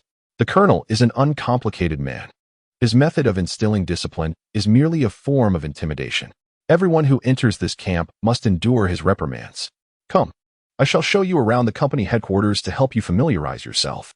With no choice but to abandon his mech, the stout man followed Rashid, who animatedly gestured and spoke as they walked. I had heard that our company was to receive a new deputy who had earned a first-class merit. We've been eagerly awaiting your arrival. In a few days, we are set to engage in battle. Damn it, the Imperial Special Forces have been quite unruly lately, having recently dismantled one of our forward supply stations, resulting in over 200 casualties among both civilian personnel and guards. Their arrogance is intolerable. Currently, numerous troops from both sides are gathering here. If we can open the passage west of Cato, we could split the Imperial forces in 2. Therefore, orders have come down from above to ensure we gather intelligence on the enemy's situation and, ideally, eliminate a few of their command centers to dampen their audacity. 1 command center would be challenging enough, 2 or 3. These headquarters are heavily guarded, situated miles from the front lines, surrounded by their own troops. While it sounds simple to carry out a decapitation operation, the execution is far more daunting. The stout man contemplated silently as he listened. Our battalion is the sole special reconnaissance unit in the entire Federation. Considerable effort has been expended by successive commanders of the 16th Division to establish this designation. The military headquarters has contemplated disbanding us several times, yet our battalion, a legacy of the War of Independence, has endured without dissolution. Several reconnaissance companies beneath a few mech battalions and the directly subordinate Special Forces Battalion of the division have long regarded us with disdain. The reconnaissance units believe that our tasks are akin to theirs, yet we are afforded superior equipment and benefits. The Special Forces Battalion has consistently harbored resentment towards us for obstructing their path, while other armored divisions boast the establishment of Special Forces regiments. Our 16th Division has retained only a single battalion of Special Reconnaissance due to the presence of our reconnaissance unit. Should they manage to surpass our battalion, there is a real possibility that the establishment of the Special Reconnaissance Unit could be dismantled, allowing their Special Forces Battalion to ascend to a regiment. How absurd. Our battalion commander even considers merging them into our ranks. Those oblivious fools. Rashid exhibited none of the awareness expected of a junior officer. His speech was rapid and fervent. Within moments of their meeting, he had divulged the entire situation of the Special Reconnaissance Unit to the portly figure, leaving him overwhelmed. As they conversed, the pair arrived at the company headquarters, a modest encampment comprised of several rows of temporary barracks and 2 training grounds, surrounded by an array of mechs and vehicles, with a few aircraft included. At the entrance of the barracks, 3 reconnaissance platoon leaders were convening the troops. Just as the portly figure was about to enter alongside Rashid, he was halted by the diminutive officer. Rashid, with a peculiar smile, remarked, "We are special reconnaissance soldiers. There are certain protocols you must understand, brother." You have been assigned here as the company deputy, and on the battlefield, the lives of our comrades are entrusted into our hands. A feckless commander dooms his troops. Navigating these trials is inevitable. Without the requisite qualifications, entry is forbidden. I trust you comprehend. With that, he coldly left the portly figure stranded at the entrance and joined the 3 platoon leaders, awaiting the unfolding spectacle. Damn it, this wretched reconnaissance unit. From the battalion commander to the company commander are treacherous ingrates who turn on a dime. The portly figure felt a headache coming on, engaging with these individuals, who only acknowledged prowess, rendered flattery futile. Only through earning their respect would he find favor. Very well, I shall risk life and limb alongside these gentlemen. Let us unveil our capabilities. Since they extend no courtesy, I too shall hold nothing back. All my skills must be exhibited today. Otherwise, not only would I face humiliation by failing to enter, but in a critical moment, I would undoubtedly be the first to be abandoned. A black platoon leader in the front grinned, revealing a row of white teeth, and said, "Brothers, let us first witness the unarmed combat skills of our company deputy." With that, the platoon leader stepped forward, shedding his outer garment to reveal a physique of formidable muscle, his dark skin rendering him as unyielding as steel. Tian Xinjiang approached the platoon leader, squeezing his iron-like biceps in astonishment. "Your explosive power must be extraordinary." The black platoon leader chuckled, "Deputy, beware my right hook. It possesses a striking force of 500 kilograms. A blow from it is no trifling matter." The portly figure gasped in admiration, inquiring, "Then your ability to absorb impact must be quite impressive as well?" The black platoon leader chuckled again, nodding in affirmation. Smack! The corpulent man abruptly leapt, executing a high whip kick that struck the African-American squarely on the head. In an instant, the man was propelled into the air, spinning like a windmill in a complete 360-degree turn, before crashing to the ground like a deflated sandbag, rendered unconscious. The rotund individual brushed off his trousers, a goofy grin spreading across his face as he remarked, "Just a bit slow on the uptake." Though his actions were somewhat underhanded, they were, after all, a part of his combat repertoire and hardly constituted a foul. Moreover, the African, Sergeant Barak, was a formidable figure, ranked first in free combat within the Special Reconnaissance Battalion. No one had ever managed to take him down in a single move, not even through ambush. Everyone was aware that Barak's reflexes were far from sluggish. It was merely that the corpulent man was exceptionally swift, his demeanor deceptively disarming. It appeared that this lecherous figure was not as easily intimidated as one might presume. And the thought of this seemingly benign yet cunning man assuming command sent shivers down the spines of some. 2 soldiers hurried over to carry the unconscious sergeant away, while Rashid and the remaining 2 sergeants exchanged glances, realizing that this newly arrived deputy was not as inept as his ample physique suggested. "Huh, brother, you truly possess remarkable skills." That whip kick was as swift as a meteor, both rapid and precise. Following a moment of silence, Rashid broke into laughter. His ability to change expressions was indeed unparalleled. "Come, let us head to the shooting range and show these inexperienced younglings your marksmanship," allowing them to witness the true art of shooting. With veiled compliments directed at the corpulent man, Rashid's words hinted at his lingering frustration from the earlier encounter. At the outdoor training ground, 2 tables were set up, laden with various firearm components, while 2 targets, each less than 30 centimeters in diameter, stood 200 meters away. From this vantage point, the bullseye appeared no larger than a sesame seed. The challenger was a diminutive and slender corporal, tasked with competing against the corpulent man. The rules were straightforward. 5 types of firearm parts were mixed together. The objective was to assemble the guns and shoot at the targets. The victor would be determined by who completed the task in the shortest time with the highest accuracy. Opposing the corpulent man was the reigning champion of this event from the previous year and Oppos, 16th Armored Division, Corporal Torek. As the whistle blew, marking the start of the timed competition, Torek sprang into action with remarkable speed, confident that no one could surpass his swiftness or precision in this realm. Just as he was nearing completion of the assembly of his 3rd firearm, he was startled by the sound of 5 consecutive gunshots ringing in his ears. "Impossible!" Torek abruptly raised his head, only to see the corpulent man, with an innocent grin, placing his weapon on the table after firing his last shot. From a distance, the target scorer and Oppos' incredulous voice echoed. All 5 shots on target, 50 points. A collective gasp arose from the members of the Special Reconnaissance Battalion. Was this corpulent man even human? Rashid, feeling disheartened after losing what he had deemed a surefire event, felt a pang of embarrassment. Yet, as he contemplated the prospect of this monstrous figure becoming his partner, a sense of excitement surged within him. Ignited by curiosity about the hidden talents possessed by this seemingly simple-minded man, he glared at all the soldiers and bellowed, "Damn it! Disperse at once, you shameful lot!" Turning around, his face transformed into a radiant smile as he said to the stout man, "No more comparisons, brother. You truly excel, I concede."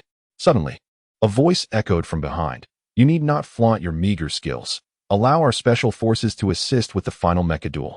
Alice, who had just been teased, now looked back with a face full of indignation. Chapter 15. Mecha Combat. Tian Xinjiang quickly realized that it was that arrogant young lieutenant who had come looking for trouble. "Oh, I thought it was someone formidable. Turns out it is none other than the third most beautiful lady in the entire division, Miss Alice. What is this? The operations department is so leisurely that they have the special forces parading around like this?" Rashid seemed to have no rapport with Alice either. This fellow appeared to be of simple mind, yet strong physique, but when it came to insults, he could twist his words in 3 different ways without uttering a single foul word. The plump man immediately discerned the underlying meaning in Rashid and Apo's words. He pronounced third with particular emphasis, clearly reminding Alice that in terms of beauty, she could only rank third. She ought not to be so arrogant, for there were 2 who surpassed her in allure. The subsequent remarks implied that the members of the special forces were akin to dogs being led around by women. "Squad leader, where is my dormitory? I've been suffocated by the mecha-s exhaust fumes all day. I need to wash up." The plump man had a knack for irreverent comments. Alice trembled in fury, pointing at him and shouting, "You fat pig. Afraid to compete and instead you flee? You're not a man." With a look of astonishment, the plump man replied solemnly, "How do you know I'm not a man? Did you peek at me while I was bathing? With something that large, how could you miss it? Have your eyes gone awry?" Everyone nearby was momentarily petrified, having never encountered such a lewd individual whose shamelessness was utterly appalling. As Alice was rendered speechless with rage, the colonel smiled slightly and remarked, "The Special Reconnaissance Battalion seems only capable of bullying girls. Truly, birds of a feather flock together. Even the newcomers are no different." The plump man rolled his eyes and retorted, "Why are you so anxious about me bullying her? Is she your mother?" The colonel was left momentarily at a loss for words. With an explosive uproar, the crowd erupted into laughter. The members of the Special Reconnaissance Battalion howled with delight, while those from the Special Forces cursed in anger. It turned out that the standard military caps worn by the Special Forces had a conspicuous white ribbon. The colonel, incensed, strode forward and reached for the plump man's clothing, angrily exclaiming, "Who are you calling a sanitary napkin?" The inherently cheeky plump man was accustomed to banter. Fixing his gaze on the colonel's hand, he replied nonchalantly, "Whoever grabs me is the sanitary napkin." No sooner had he spoken than the colonel seized the plump man's collar. Laughter erupted from the special training camp members, who were doubled over, clutching their stomachs. Tian Xinjiang had a penchant for showmanship. The more attention-grabbing the antics, the more he reveled in them. After all, the discord between the Special Reconnaissance Battalion and the Special Forces had become public knowledge, and the plump man was well aware of where he stood. Indeed, the gazes of the Special Reconnaissance soldiers towards Tian Xinjiang shifted entirely. This time, they were genuinely impressed. It was rare for the usually composed Colonel Grant of the Special Forces to be so riled up, and he was the only one capable of provoking such a reaction from him. "Plump man, if you have the ability, defeat me with your mecha. Don't just rely on your tongue to gain the upper hand." Colonel Grant gritted his teeth, twisting the plump man's collar. Tian Xinjiang smirked, displaying an air of invincibility, and glanced at the colonel with disdain, saying, "Do you think you're worthy?" Grant, feeling an immense sense of humiliation for being so underestimated, was on the verge of unleashing his wrath upon the loathsome, rotund figure before him. Just then, a voice interjected, "Grant, this is not a place for you to act recklessly." It seemed that the Special Reconnaissance Battalion was rife with sharp-tongued individuals, none of whom were to be trifled with. The overweight Tian Xinjiang was instantly taken with this environment. Grant's face flushed with indignation, alternating between red and white, as he gritted his teeth and declared, "Since I am here, I shall certainly witness the prowess of your Special Reconnaissance Battalion. If you dare not face me, then concede and let this rotund fellow apologize to Alice, and we shall depart immediately." "Huh. The battalion commander competing in mech combat with a newcomer. Does that amuse you?" Nadal said, unaware of the rotund man's true capabilities. However, he was acutely aware that the battalion commander and Oppos mech combat skills were among the best in the entire 16th Armored Division. Releasing the collar of the corpulent man, Grant spat contemptuously on the ground and said, "Very well, let it not be said that I bully novices. One strike is all I need to handle a character like you." Tan Xinjiang appeared unperturbed, straightening his attire and donning a sycophantic grin as he addressed Nadal. "Commander, it's merely a matter of dispatching a chicken. Why employ your esteemed abilities? That would be far too generous to the bird. I shall fetch my chicken-slaying mech." With that, he dashed out of the room. Grant, furious yet amused, turned to Nadal, saying, "Well, this was his own proposition. Do not blame me for being merciless." He then leaped into the already prepared mech, awaiting the arrival of his opponent.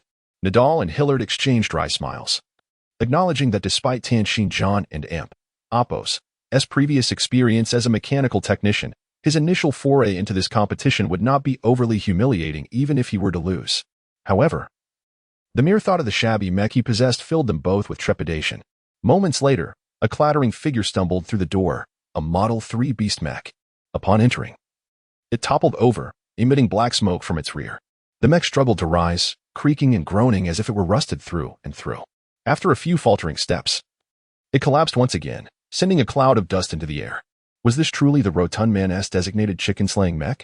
All the soldiers of the Special Reconnaissance Battalion felt a sense of despair regarding the outcome of this match, for Grant piloted the premier version of the 7th-generation warrior mech. Could a 2nd-generation mech possibly stand a chance against a 7th-generation one? The soldiers accompanying Grant erupted in laughter, bemused by the rotund man and Oppos's apparent lack of sense. Meanwhile, seated within his cockpit, Grant seethed with rage, silently vowing to dismantle this ostentatious fool before him piece by piece. Tan Xinjiang staggered forward, each step accompanied by an array of unsettling sounds from the mech, which rattled and emitted wisps of black smoke from various parts. The onlookers began to question whether this mech would even make it to Grant. Grant's patience wore thin. He was convinced that the rotund man had brought nothing more than a scrap vehicle to mock him. Grant harbored a fierce determination that this rotund individual must bear the consequences. As he maneuvered his mech with fervor, he swiftly approached the dilapidated machine, which struggled forward, belching black smoke. Just as the onlookers could scarcely bear to witness further, calamity struck once again for the rotund figure. The mechanical legs of the battered mech seemed utterly incapable of sustaining its weight, leading to an abrupt collapse at the feet of the leader. In that fleeting moment of distraction, the decrepit mech's arms seized the leader's ankles with an iron grip. Rising once more, the ramshackle machine hoisted the leader aloft. While Grant reacted with alacrity, the leader twisted, attempting to claw at the cabin of the battered mech, but his efforts proved futile. In an instant, a cacophony of clattering echoed as disassembled parts rained down upon the ground, the leader's mechanical legs reduced to mere fragments. With a forceful toss, the decrepit mech flung the leader away, who crashed to the earth with a resounding thud, creating a crater upon impact. The 7th-generation mech, now deprived of its legs, was left comically struggling upon the ground, unable to rise. The cabin of the battered mech swung open, and the rotund figure emerged, grinning broadly as he clapped his hands, exclaiming, "Indeed, it took but a single move. While I may not excel at fighting, dismantling mechs is my forte." The onlookers stood in stunned silence, astonished that a 7th-generation mech had been disassembled in mere moments.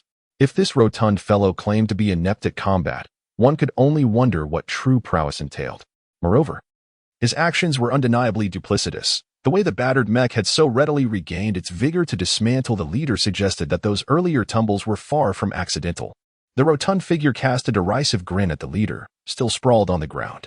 As a mechanic with profound knowledge of mech structures, he was acutely aware of the leader's vulnerabilities. Armed with the razor-sharp blades of the biomechanical mech's arms, coupled with the assembly and disassembly functions designed for maintenance, he could dismantle 2 mechanical legs with a deftness that rivaled a butcher's slaughter. Who instructed that fool to engage in unarmed combat with a mech? My blades concealed within the mech and Oppos's hands have served me well, he mused to himself, stifling a chuckle. Chapter 16. Return to war with a resounding thud. The leader's cabin door swung open, and Grant, in a fit of exasperation, leapt out, his face a tumult of humiliation and fury. He stormed toward Tan Xinjiang, fist raised, and spat, "How despicable of you to launch a sneak attack like this." Tian swiftly retreated behind Nadal, his expression one of bewilderment as he inquired, "Do you reason with your enemies on the battlefield as well?" Nadal, positioning himself protectively in front of the stout man, regarded Grant with a sardonic smile and retorted, You were the one who struck first. How can you accuse others of an ambush? A loss is a loss. Can you not bear it? The soldiers of the Special Reconnaissance Battalion surged forward, eager for a confrontation, their excitement palpable as they prepared for what seemed like an impending brawl. Grant and Appos, face flushed with alternating shades of red and white before he finally spat a menacing retort, declaring that they would see each other again. As he led his troops away in indignation, the camp fell into a serene silence, and Nadal, with a bemused expression, turned to the stout man and remarked, "Well done. My friend, I underestimated your ability to best Grant." The stout man sheepishly scratched his head and humbly replied, "It was merely luck. My skills in mech combat are only sufficient to take on those of lesser intellect." Amidst the laughter of the battalion, Rashid announced, "From this day forth, Lieutenant Tian Xinjiang, the 1st Company of the 16th Special Reconnaissance Battalion, welcomes you aboard." The shared animosity towards a common foe often unites strangers, and a companion who has humiliated an adversary quickly becomes a hero within the group. Thus, the stout man, adorned with the aura of a hero, seamlessly integrated into the Special Reconnaissance Battalion. At this moment, it was the afternoon of September 19th, 2060, in the new era of space. Precisely 15 hours before the historic Battle of Kato's meat grinder would commence. Simultaneously, at 1500 hours, the Federal Military Intelligence Bureau confirmed that the defense schematics of Malak Star had been stolen, potentially compromising subsequent operational plans. By 1505, the Director of Intelligence had connected calls to the President and Appos' office in the Department of Defense. At 1510, a joint command from the President's office and the Department of Defense was issued, directing the 5th Space Fleet to occupy major airports in the capital, implementing airspace restrictions. All aircraft operations were to be canceled, with any violators to be shot down immediately. Communications were also suspended, and military jamming facilities were activated. At 1600 hours, the entire 1st Armored Division was mobilized to secure the capital and Appos' military installations, with guard battalions instructed to assist in the imposition of martial law. By 1700 hours, a total of 16 implicated high-ranking officials and 112 military advisors who may have been in contact with the schematics and operational plans were isolated for investigation. At 1700 hours, the stout man announced he would personally fund a meal for the entire battalion, garnering unanimous support and affection from his fellow soldiers. Meanwhile, the Federal Supreme Command convened a meeting, having completed preliminary preparations 3 days prior. They resolved to expedite the operational plan aimed at opening a passage west of Kato City to rescue several cities still besieged by the enemy. The operation plan for the Battle of Kato was codenamed Thunder. At 1800 hours, Captain Rashid, along with 6 officers and a communications specialist, hosted a welcome banquet for Tian Xinjiang. Simultaneously, the command headquarters disseminated the operational plan to the division-level units, instructing them to prepare according to the stipulated launch time. At 1820, the banquet was abruptly interrupted as the battalion issued an order for all company commanders to attend an urgent meeting, canceling all activities and requiring all soldiers to be fully equipped and on standby at readiness level A. By 1825, Rashid and Tian Xinjiang arrived at the battalion headquarters, only to be informed to wait on-site, as Battalion Commander Nadal had already proceeded to the division headquarters for an emergency meeting. At 1910, Nadal notified the battalion via telephone that the meeting had been expanded to include company-level officers. By 1913, various company and platoon officers arrived at the battalion headquarters. The frontline command called upon all armored divisions in the Marine Corps to prepare for combat, while the subordinate special forces would depart early with the mission to identify and target the enemy's radar systems, electronic interference equipment, logistics bases, Air Force bases, missile sites, and battlefield surveillance systems, conducting unrestricted strikes in coordination with the Air Force. The meeting concluded at 2000 hours, and the entire battalion assembled. By 2100, the Air Force's escorting armored aircraft began to roll out of the hangars for fuel and ammunition loading. Concurrently, various special forces commenced gathering at major field airports. At 2130, the Air Force and Appos' escorting armored aircraft took flight, while on the ground, the first batch of special forces began boarding medium transport vessels. At 2140, Tian Xinjiang stepped aboard the medium transport vessel, the hatch slowly closing behind him as the cabin lights illuminated. The 1st Company of the 16th Special Reconnaissance Battalion of the Marine Corps would serve as the most advanced strike force into enemy territory. With an aerial journey exceeding 1,000 kilometers, they would be the first to ascend.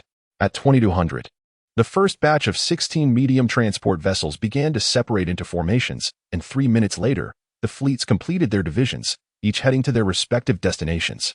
At 22:20, the second fleet separation was completed, with 3 armored aircraft assigned to escort the transport vessel carrying Tianxinjiang. By 22:25, the medium transport vessel, equipped with anti-gravity devices, exited the atmosphere. The 3 escorting aircraft continued their flight within the atmosphere towards the target. At 22:45, the transport vessel re-entered the atmosphere and reunited with the aircraft. At 23:05, upon reaching their destination, the Imperial military and Oppos's air defense opened fire fiercely, and the transport vessel sustained multiple hits. At 23:12, the transport vessel descended to the predetermined altitude, and the Special Reconnaissance Battalion's 1st Company began their airborne descent. At 23:13, a loud shout erupted from the first descending unit's damaged mech. Damn the war. I'm back. Chapter 17. Stealth. The corpulent figure landed with a thud at the coordinates 10:45. 22:07, in a state of safety. The newcomers began to converge towards me. Fatty was the inescapable moniker bestowed upon Tianxinjiang. Initially, Rashid had intended to call him Scoundrel, but Fatty vehemently objected, asserting, "Call me either Hero or Fatty." In a squad, the deputy typically serves as the vanguard among the reconnaissance troops, with the deputy squad leader taking the lead during squad maneuvers, and the deputy platoon leader stepping forward during platoon actions. Of course, ranks above deputy battalion commander are not included in this context. Hence, the highest military rank leading the forefront during operations is that of the deputy company commander. Finding this rather absurd, Fatty flung open the hatch and spat vehemently. The air outside imbued with a damp aroma. The sky was dotted with the descending mechs of a company, their boosters cranked to maximum output, emitting a thunderous roar. As the rapidly plummeting mechs approached within 50 meters of the ground, it appeared as if an invisible hand had lifted them. A demonstration of the thrust and Oppos's impact counteracting the descent. These mechs were the finest standard equipment of the Lille Federation, and due to the unique nature of special forces, nearly all weaponry and mechs available for mass deployment were prioritized for them. The company was outfitted with 3 types of mechs, the predominant model being the 7th-generation warrior mech, a singular combat unit boasting exceptional mobility and defense, rivaling the 6th-generation medium mechs.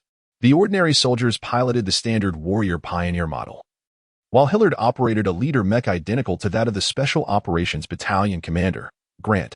He had acquired it from Nadal, who utilized his private mech, customized with numerous personalized enhancements, yielding superior combat capabilities compared to standard mechs.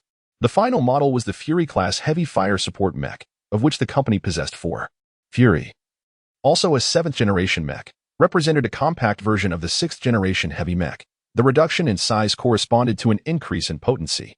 This 5-person mech was outfitted with a curved artillery cannon, 3 energy autocannons, and a missile launcher, constructed from a more resilient alloy, featuring formidable external armor and a large energy shield, essentially a mobile fortress brimming with devastating firepower. Initially, Fatty had been assigned a warrior-class pioneer, yet he resolutely declined it.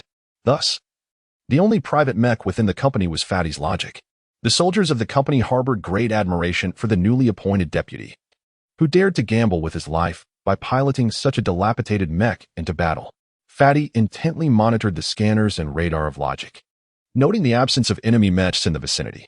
However, the tranquil mountainous jungle would soon be inundated by the approaching mechs of the Gakharan Empire. A withdrawal from this area was imperative within 10 minutes. The airborne assembly of the company was swift and silent, as these battle-hardened special reconnaissance soldiers were acutely aware of their roles and the requisite actions. The mechs, having disabled their boosters, advanced soundlessly through the jungle towards Tianxinjiang's location, the only noise arising from the snapping of branches as larger mechs forced their way through the dense underbrush. 2 minutes after landing, the logical mech computer emitted a crisp notification. 2 antennas, 4 Furies, 77 warrior pioneers, and 1 warrior leader had all assembled. The portly commander transmitted the command signal to Rashid through the mech computer. With a swift gesture, Rashid directed the assembled mechs to disperse into pairs, 1 leading and 1 following, forming 3 columns, creating a serpentine formation that could coil at any moment, with sentinels assigned to protect the front, rear, and flanks. The entire unit marched rapidly towards their destination indicated on the mech's electronic map. Approximately 50 kilometers west of the drop zone was a blind spot detected by a space reconnaissance satellite, a dark patch on the military map that surely housed counter-detection jammers. This location lay between two cities surrounded by the Empire, each 30 kilometers away, with a road running alongside it, likely the site of an enemy airbase. Radar and electronic interference installations typically are not positioned near roads, and the Federal Air Force has long suspected this area to be where the enemy and Oppo's massive transport ships had established a subsequently modified air defense missile base. Several intercepted missiles from the two northern and southern cities had been launched from this direction, leading to the preliminary assessment by the Federal Military Intelligence of a mixed airfield and missile base at this dark spot. A conclusion enticing enough to warrant a Special Operations Unit's attack.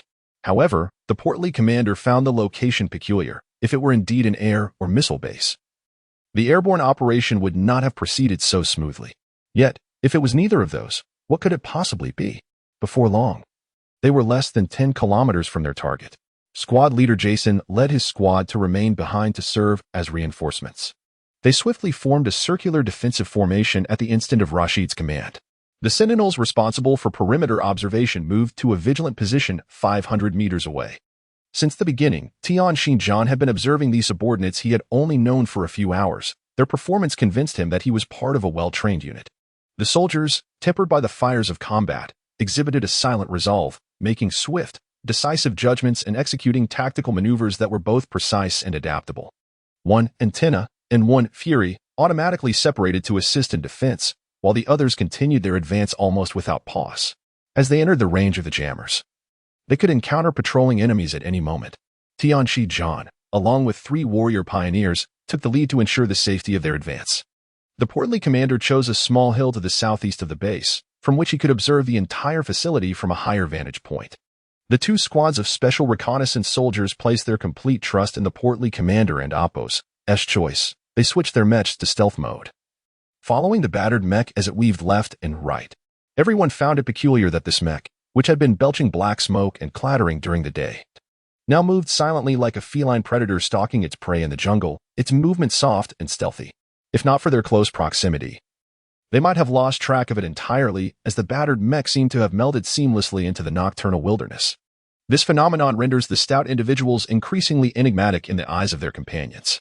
Under the guidance of the corpulent leader, they have ventured into an area merely a kilometer from their base. Along the way, the dilapidated mech at the forefront intermittently emitted concentrated heavy particles, which penetrated hollow trees and various burrows, each harboring an enemy lookout. These sentinels were silently dispatched in an instant, their unprotected bodies obliterated by the piercing force of the concentrated heavy particles.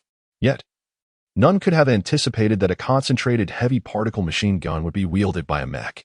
The radar of logic detected the presence of an enemy mech patrol, composed of an Imperial Iceman Type 1 mech and a squad of infantry, who were patrolling parallel to the base's perimeter.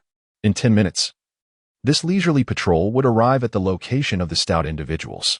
The base, still shrouded in the silence of night, were no sounds of aircraft taking flight or transport vessels ascending or descending, which starkly contradicted the characteristics of a combat airfield. Whether to initiate a full-scale assault would be a decision for Rashid to make.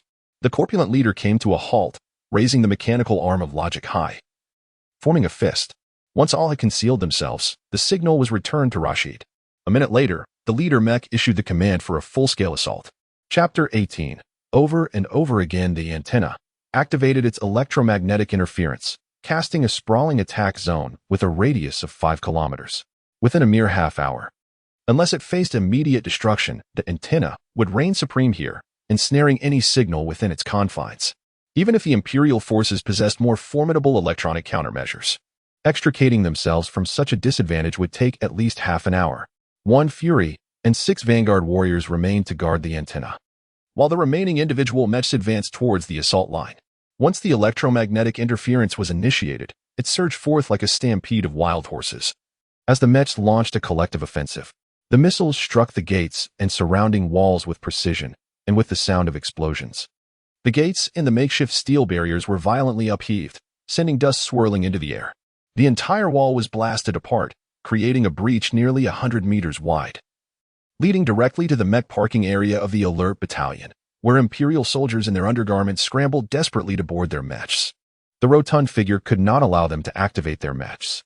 He was the first to charge forward, his battered mech lunging ahead in a bizarre manner. akin to a raging baboon. The immediate vicinity was swiftly obliterated. Such assaults rarely encountered significant resistance. For the firepower of energy cannons and missiles was sufficient to incapacitate the enemy before they could fully awaken from their stupor. 2 rows of barracks were rapidly dismantled, and not a single living soul could ascend to the mechs in the parking area. The Rotund One adhered to a personal code in combat to deny the enemy any opportunity, to show no mercy, to strike decisively.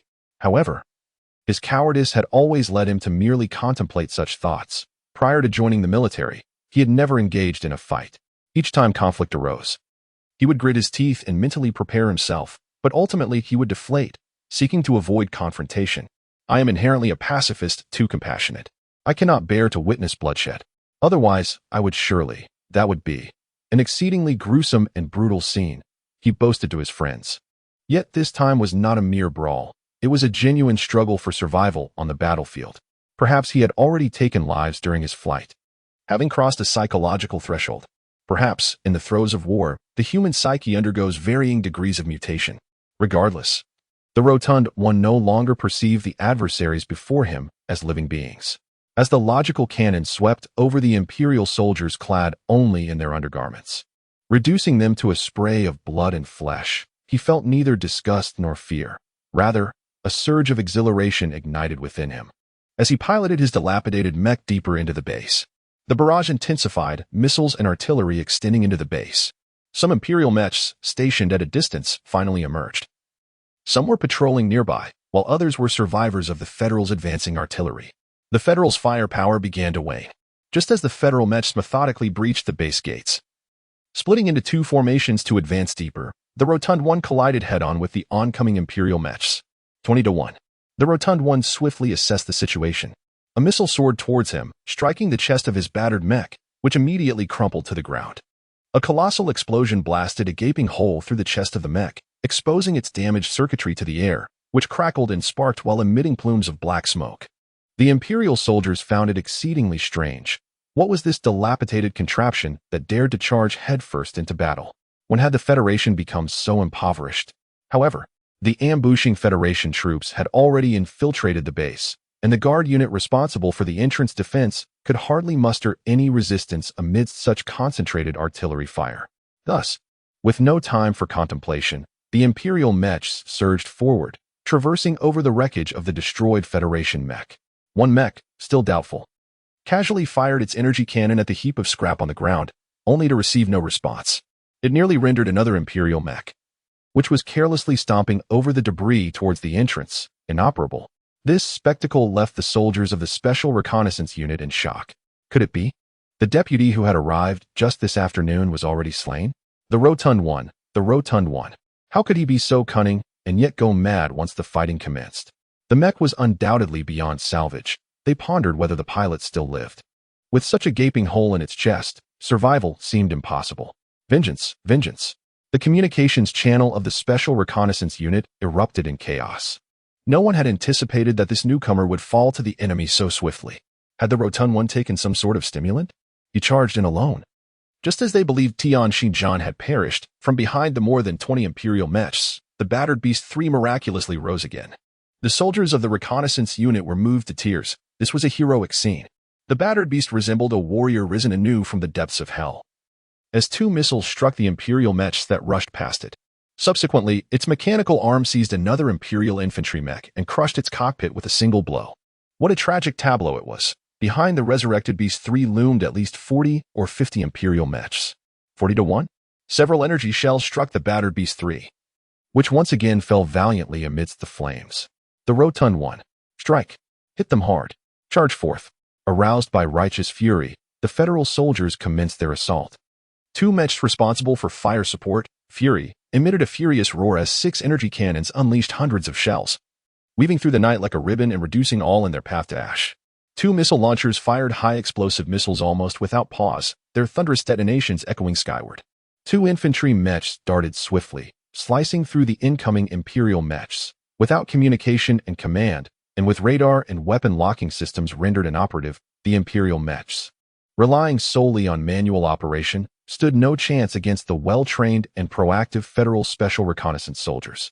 The battered Beast mech rose once more, Several soldiers from the first company wept.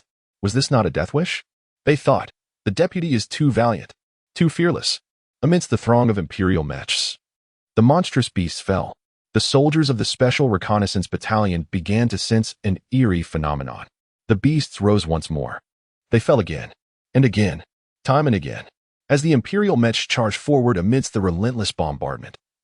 One after another fell prey to the cunning ambush of the dilapidated mechs among them.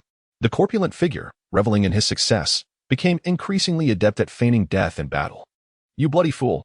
What in the name of all that's holy are you doing?" came Rashid's anguished cry over the channel. The tears had long since dried on the faces of all the federal soldiers. They felt as if they had been outwitted by that lecherous fat man. "Despicable!" The channel echoed with a chorus of furious curses.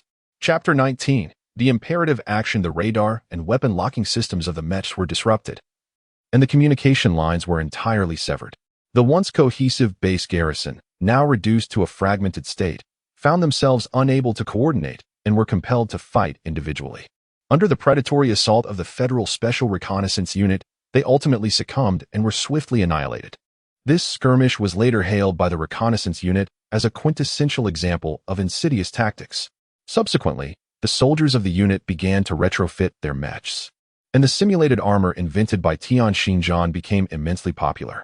Its remarkably lifelike electro-optical and auditory simulation features later earned the unit the revered title of the Phoenix, a testament to their indomitable spirit. Survivors from the Imperial forces who clashed with this unit recounted that they operated 7th-generation standard mechs, characterized by their fierce assault capabilities and formidable firepower.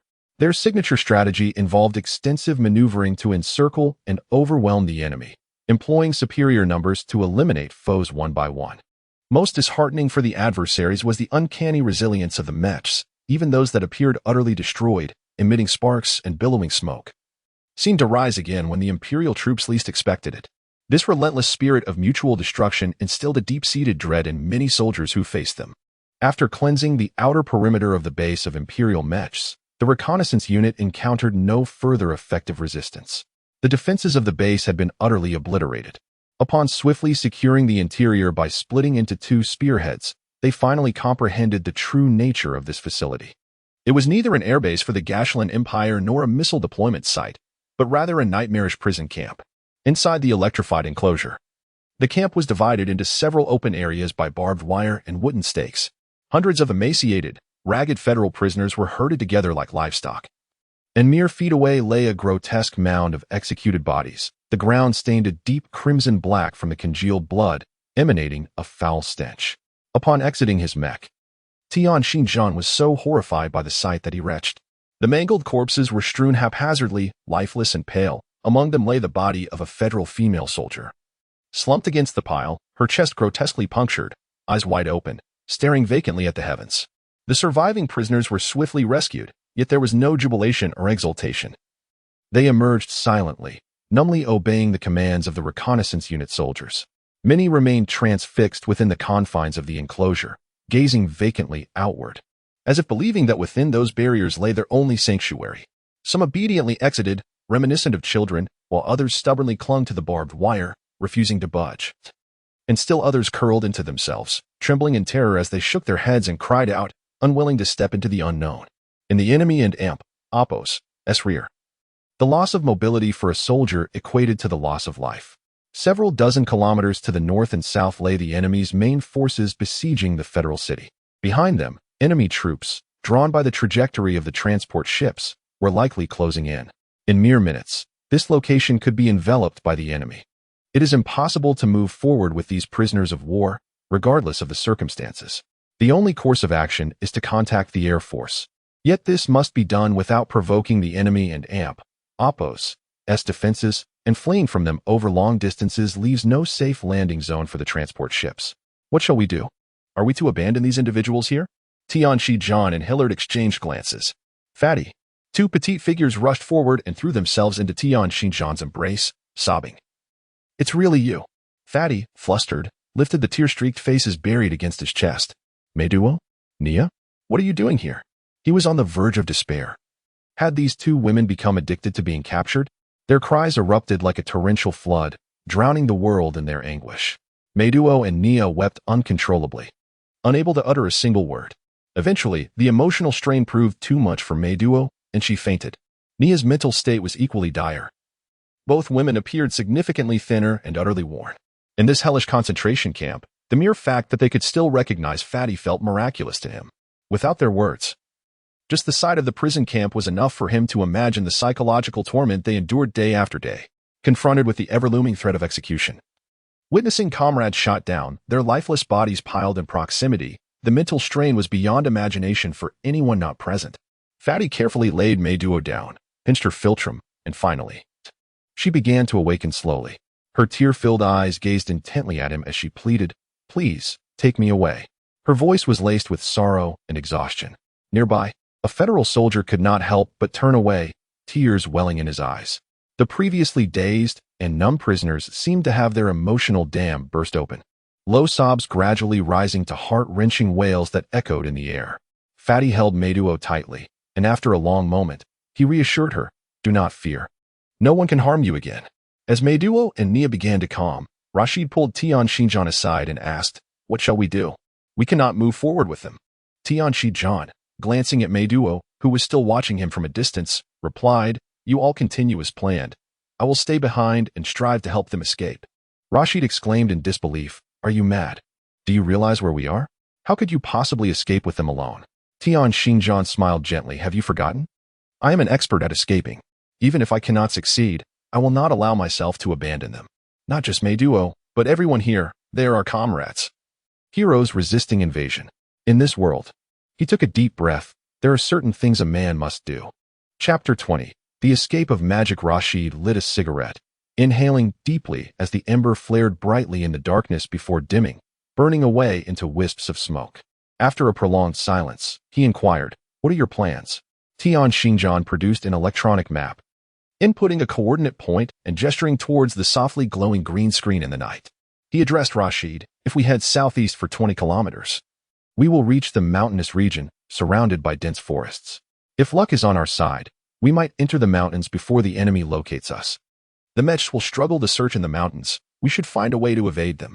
If all else fails, we could arm these few hundred men and fight to the bitter end. It is certainly preferable to waiting here for death." With a smile, Tian continued, "Let us proceed step by step. Our immediate task is to escort them out. The supplies and weapons we can gather from this base should suffice for a while. My plan is to wait until they regain some combat effectiveness, then devise a strategy to capture an enemy logistics base, seize a transport ship, or contact the Air Force to see if they can extract us. If that fails, I intend to take them to Rocky City in the south. Though it is encircled by the enemy, it remains relatively safer." "No," Tian firmly rejected. "Each squad has its own missions. I have already hindered the entire company. I cannot risk my brother's lives further." Rashid retorted angrily, "Do you look down on others? How can you possibly lead hundreds to safety alone? I, leading a fully armed special forces unit, am inferior to you? Our mission is to conduct unrestricted rear assaults. You taking them is part of that. And weren't you planning to capture a logistics base as well? Without mechs, do you expect these men to bite their way through? Nonsense. Enough of this talk. It's settled. I'll give you Torek. He idolizes you, claiming he has never seen anyone handle a gun so proficiently." Tian did not refuse any longer. At this moment, further words were superfluous. Time was of the essence, and he saluted Rashid solemnly, stating, "It's agreed then. We shall meet again, undrunk and unbroken." Undrunk and unbroken. Beneath the yellow glow of the base and Oppo's streetlights, swarms of nameless flying insects flitted about, occasionally colliding with the permanent bulbs, their wings producing a crackling sound. These insects bore a resemblance to moths on Earth, instinctively drawn to heat and light. In the east of Earth, there is a saying, "A moth flutters towards the flame." Aware of the danger, these moths nevertheless rush towards the light and warmth, undeterred even by the searing flames. Humans, at times, are akin to these moths. And this Eastern man, a descendant of an ancient Earth lineage, possesses an inherent bravery that drives him toward danger, akin to a moth drawn to fire. When they are resolute in their objectives, they unleash an immense force, a force that is fire, blood, and molten lava, capable of obliterating all. Who is the moth? And who is the flame? Rashid pondered as he watched Tian stride away. "Move quickly. What are you hesitating for? At least hold them off for 3 hours. I need time." The distant voice of the rotund figure interrupted Rashid's contemplation, that scoundrel adopting a demeanor of entitlement as if the promise made was a given. Damn it. Rashid departed, accompanied by the soldiers of the Special Reconnaissance Battalion, harboring a desire to strip the rotund man bare and display him for all to see. This fellow, adept at flipping allegiances, was even more skilled than I am. In truth, he realized that this traitorous individual had unhesitatingly entrusted his back to him. Such an act signified trust, and it implied that they would become brothers bound by life and death closer than blood brothers. The soldiers who had left were already aware of the choice made by the corpulent deputy commander. This was the essence of true manhood, a genuine hero, as they all proclaimed. When it came time to part ways, each individual approached Tian Xinjiang, saluting the hero they revered, offering the utmost respect. The hero was deeply moved, tears brimming in his eyes, his body trembling uncontrollably, rendered speechless by emotion. The rotund man mused, "Damn it, in a moment of impulse, I was merely showing off. What a man should do is simply to stay alive. Once dead, one is merely a corpse, regardless of gender." Observing the expressions of those around him, it seemed they were already bidding farewell to my remains. The faux hero, having seen off the mourners, began to devise his escape plan. Relying solely on foot was out of the question. A 20-kilometer journey through dense forest would take these men an entire day. The highways to the east and west were also unfeasible. Venturing onto the road was tantamount to seeking death. There were not enough mech suitable for jungle traversal. And even if time permitted, no divine intervention could conjure up such machines in mere hours. Moreover, the Imperial mechs at the base had mostly been destroyed, and the remaining materials were insufficient. Although the logic could transform into a small transport craft, it was fundamentally a single soldier mech, capable of carrying only a handful of individuals. Attempting to evacuate all of them was impractical, and with the mech crowded, should they encounter the enemy, the logic would be defenseless. The ground was unviable. The skies were unattainable, thus, they were left with no choice but to burrow underground. The subterranean route could effectively evade most radar detection, however. Should the Empire deploy high-altitude reconnaissance satellites, even the deepest tunnel would become visible. Once the tunnel was exposed, they would be akin to trapped rats, easily boiled in a pot of water. How could they prevent the use of satellites for targeted scanning around the base? The presence of anti-detection jammers around the base indicated that the Gashulan Empire feared the exposure of this installation. For the universally acknowledged crime against humanity would invite condemnation and sanctions from the global community, and they would never allow these prisoners of war to escape. The pursuit would be relentless. Even if a group of pursuers were eliminated, this remained enemy territory, where they would be perpetually besieged by tireless assailants, dispatched in waves to hunt down and eliminate these federal captives. Only by allowing the pursuers to witness the demise of these prisoners could their suspicions be allayed. Tian Xinjiang had already conceived the location of the tunnel, directly beneath the highway adjacent to the base.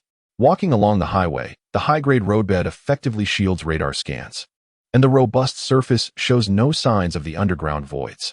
All this can be accomplished with a mere display of magic. Even the issue of the easily detectable tunnel entrance can vanish from the enemy and Oppo's habitual thinking. Resolute, Tian Xinjiang enlisted the help of the remaining soldiers from the 2nd Platoon. First gathering all transportation means, weapons, ammunition, and compressed energy blocks from the base. Next, they dismantled the destroyed Imperial mechs. Several Imperial mechs, abandoned and with their masters slain, became the primary subjects of this transformation. The mechanical arms and legs of these mechs were removed to form a mobile system for a colossal drilling machine. The engine components were assembled to power an energy drill fashioned from the deactivated explosive device of a repurposed energy cannon. Other vehicles were salvaged for useful parts, which were welded into a soil transport compartment where food and weapons could be stored, significantly easing the burden of the frail federal prisoners of war. The compartment was equipped with an underground water extraction device modified from the Imperial drinking water apparatus, along with an air conditioning and negative ion assembly air purifier from the base's garrison club, while oxygen supply utilized equipment from the base's biochemical laboratory. Soon, a subterranean drilling vehicle, resembling a giant centipede, was constructed with the concerted efforts of all. A barrack of the garrison was repurposed as the tunnel entrance. After breaching a wall of the barrack, the centipede easily burrowed underground, its head assembled with energy cannons, which, having had their explosive devices removed, emitted a continuous and steady beam. While unsuitable for attack, this was perfect for drilling. A 6-meter-wide hole was formed, with the earth excavated by the centipede's head being displaced to either side of its body, while countless mechanical arms swiftly piled the soil against the walls of the cavity. Apart from a few dozen who needed to remain for the ruse, the rest accompanied Torik's reconnaissance team into the tunnel. Half an hour later, the tunnel had reached beneath the highway and began to veer eastward along it. At this moment, a voice from the communicator instructed Tian Xinjian to halt the digging. Everyone understood that the performance above ground was about to commence, and the underground passage fell into silence as all held their breath in anticipation. Meiduo and Nia did not pray. Tian Xinjian had already brought them too many surprises. In their eyes, this plump figure seemed capable of anything. And since he had orchestrated this plan, he surely had a way to lead them to safety. When it came to escapades, not just across the universe, but even within the Federation, if the plump one claimed second place, who would dare to assert first? Chapter 21. The Revelation of Magic. Major Raphael, the commander of the 3rd Battalion of the 32nd Armored Division of the Gashulan Empire's army, was seething with anger. His battalion had unwittingly plunged into an enemy ambush while executing orders to pursue, suffering a disgraceful surprise attack that resulted in the destruction of an entire company of mechs. Only with the support of the 2nd Battalion were the remaining 2 companies able to preserve their ranks. After breaking through the Federal Special Mech Forces and Oppos blockade, just as Major Raphael was directing his soldiers to continue the pursuit, he received a directive from above demanding that he abandon the chase. The pursuit was to be undertaken by the 2nd Battalion, while his forces were to immediately proceed to a prisoner of war camp to search for and eliminate all nearby enemies, ensuring that none escaped, and subsequently obliterate the entire camp. This order, issued directly from the division headquarters and bypassing the battalion commander, left no room for negotiation. Although Raphael felt a deep indignation at being unable to personally confront the despicable attackers, he dared not defy military orders. The penalties for insubordination within the Empire could instill a profound regret for one's very existence, and thus he chose compliance. Determined to channel his pent-up fury against the new adversary, Raphael urged his soldiers, who arrived at the designated location in less than 20 minutes. The sounds of gunfire erupted from within the prisoner of war camp, with skirmishes taking place in nearly every corner. Some battered Imperial Guard mechs were desperately confined within the central barracks of the base, exerting their firepower with all their might. The camp was teeming with riotous prisoners, their figures flickering behind various cover. Other guard mechs, taking refuge behind the walls, fought fiercely to suppress these rebellious captives. Charge, you detestable federal insects. Assault en masse. Major Raphael commanded without hesitation.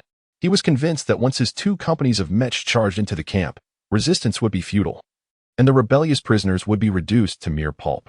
Perhaps witnessing the Imperial mechs leading the charge instilled a sense of hopelessness in the riotous prisoners. As the firepower suddenly intensified, following a relentless barrage, a massive explosion detonated the munitions depot, setting off a series of catastrophic chain reactions. The tremendous shockwave not only leveled the entire camp but also overturned Raphael, who was piloting his mech and preparing to advance. In the aftermath of the explosion, there was not a single being left standing within the devastated area, including the mechs that had just charged in.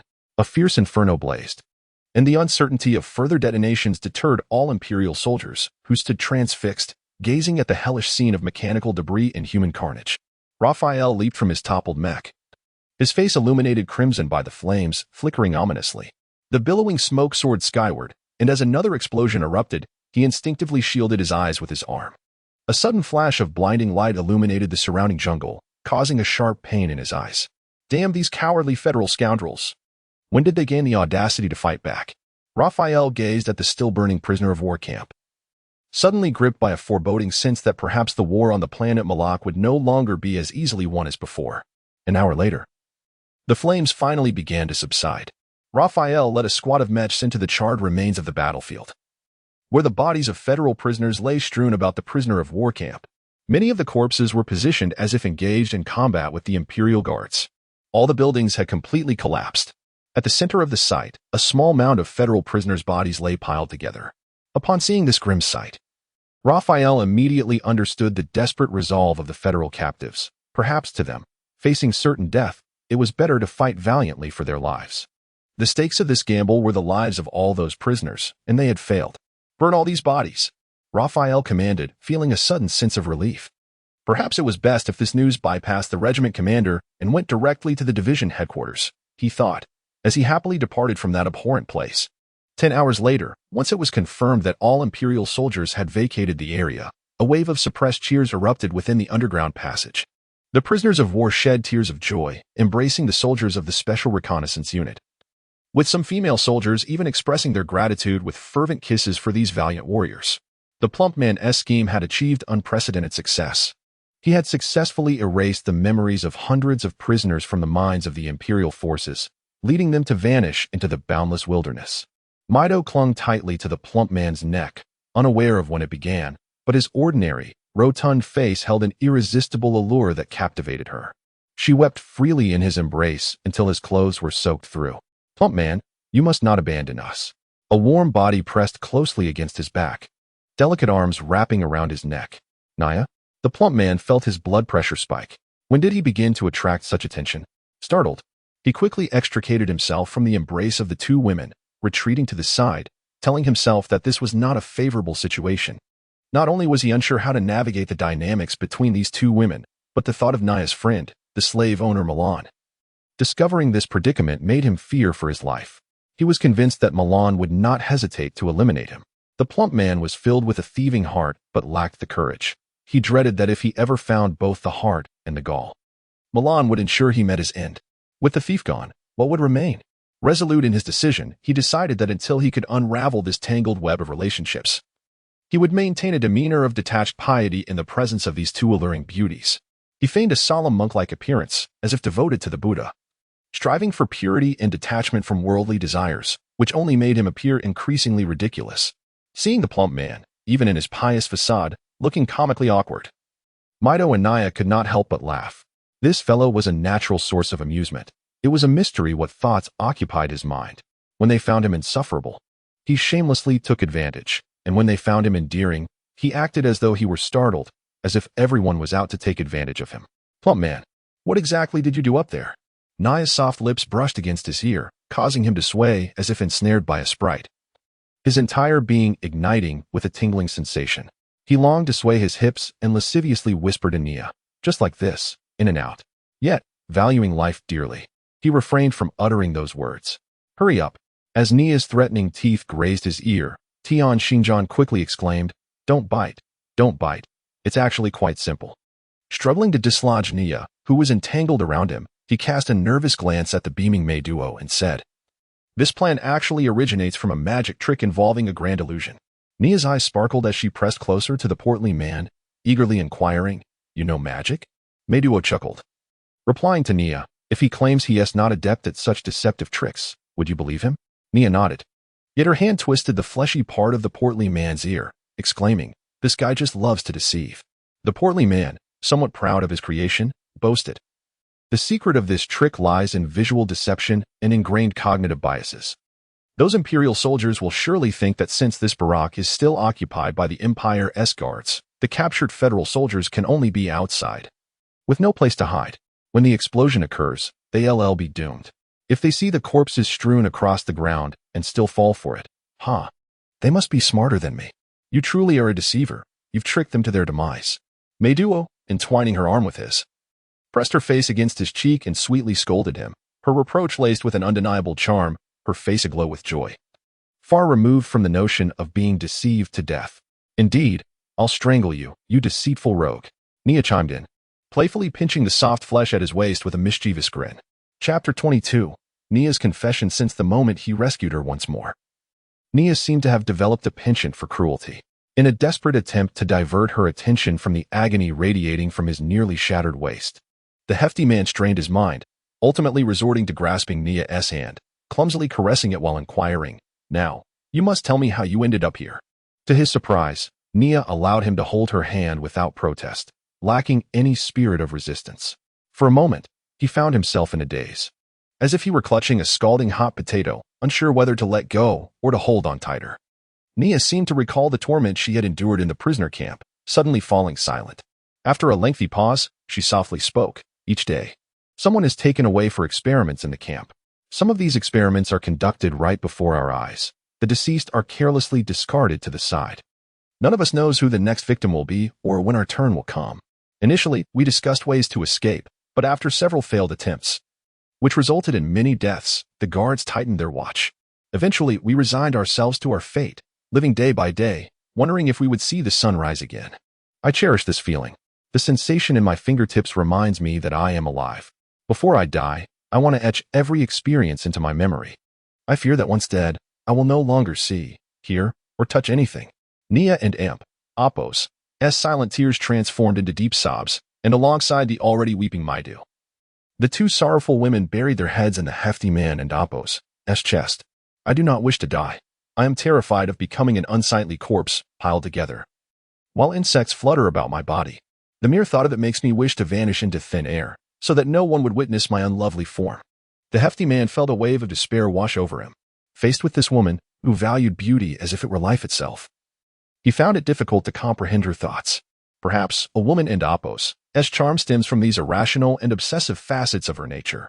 Watching Nia and Oppos' tear-streaked face, he felt a pang of compassion. He embraced her and comforted. There, if you cry any further, you won and Imp, Oppos, be beautiful anymore. Aren't and Imp, Oppos, we safe now? Unbeknownst to him, Nia's face, hidden in his embrace, burned with a fierce blush. He casually asked, "What are you thinking?" With an infinitely shy voice, Nia gently bit her lip and replied, "I tell myself that if you save me again, I will marry you, even in death." The hefty man was momentarily frozen in disbelief, while Maidu, nestled in his arms, quivered slightly and whispered in his ear, "Me too." The atmosphere shifted to one of awkwardness laced with intimacy, as the hefty man agonized inwardly. "Oh God, can't my romantic fortune be a little more spaced out? Please don't overwhelm me all at once." Lost in his tumultuous thoughts, he then heard Nia say, "I adore the sensation of pinching you. The feeling in my fingers gives me a sense of security, reminding me that you are by my side. If I can pinch you every day, it would be worth dying for." The hefty man was taken aback and exclaimed, "No way. What an absurd obsession you have. It is utterly unacceptable." Nia paid no heed to the stout fellow and Oppos' vehement refusal and continued unabated, declaring, "Thus, I must wed you. After all, you are the one who came to my rescue. You must concede. Henceforth, every morning as I awaken, I shall gently pinch you just so. If you do not agree, I shall remain by your side, pinching you until you relent." The stout man, momentarily buoyed by Nia and Imp, Oppos' words about waking each day, found his reverie abruptly interrupted by a sharp pain in his waist, where Maiduo had seized a particularly tender bit of flesh, causing him to feel as though he could no longer endure this life. He was profoundly disheartened. The report from the deputy commander and the captain had arrived.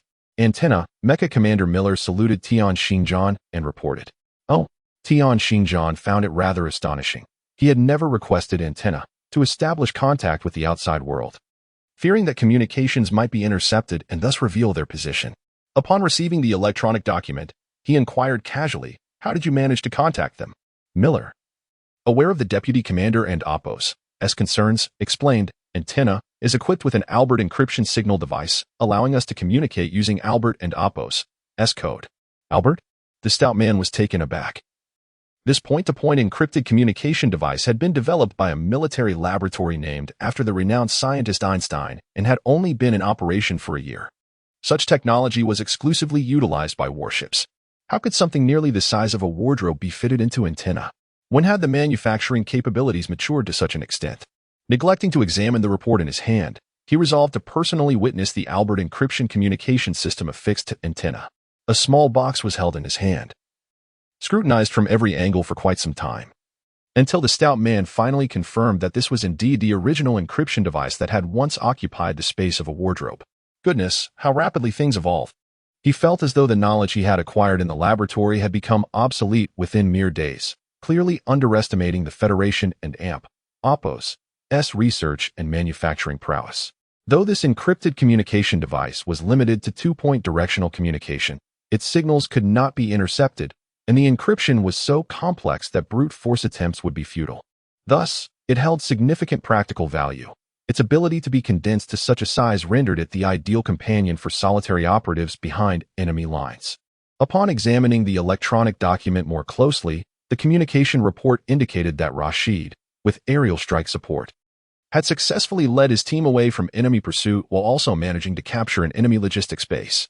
Additionally, there were two more pieces of news to relay to Tian Xinjian. One was that the Federation forces had launched a thunderous offensive just hours prior, in space. Several fleets had secured control over Malak Star and the space jump corridor, resulting in the retreat of the Imperial fleet. Furthermore, the atmospheric assault force, comprising carrier battle groups and ground-based armored aircraft, had opened a passage 200 kilometers wide and extending over 1,000 kilometers to the west. On the ground, 6 group armies composed of 20 armored divisions and 11 marine armored divisions of the army swiftly overwhelmed the defending garrison of the Gashulan Empire responsible for this corridor. The battle progressed remarkably well, barring any unforeseen circumstances. In a few days, the Federal Control Zone would expand to encompass the area where the Fat One resided. This was indeed auspicious news, for it was impossible to reach the Federal Control Zone, located over 1,000 kilometers away, by burrowing underground like a rat. Not to mention the impassable terrains of rivers, lakes, and mountains. Even traversing a plain would exhaust energy long before reaching that point. However, the second piece of news was far less favorable. The rear disturbance vanguard, composed of special forces, had achieved considerable success. Yet, the emergence of a mysterious Imperial army inflicted significant losses on the Federal Special Forces.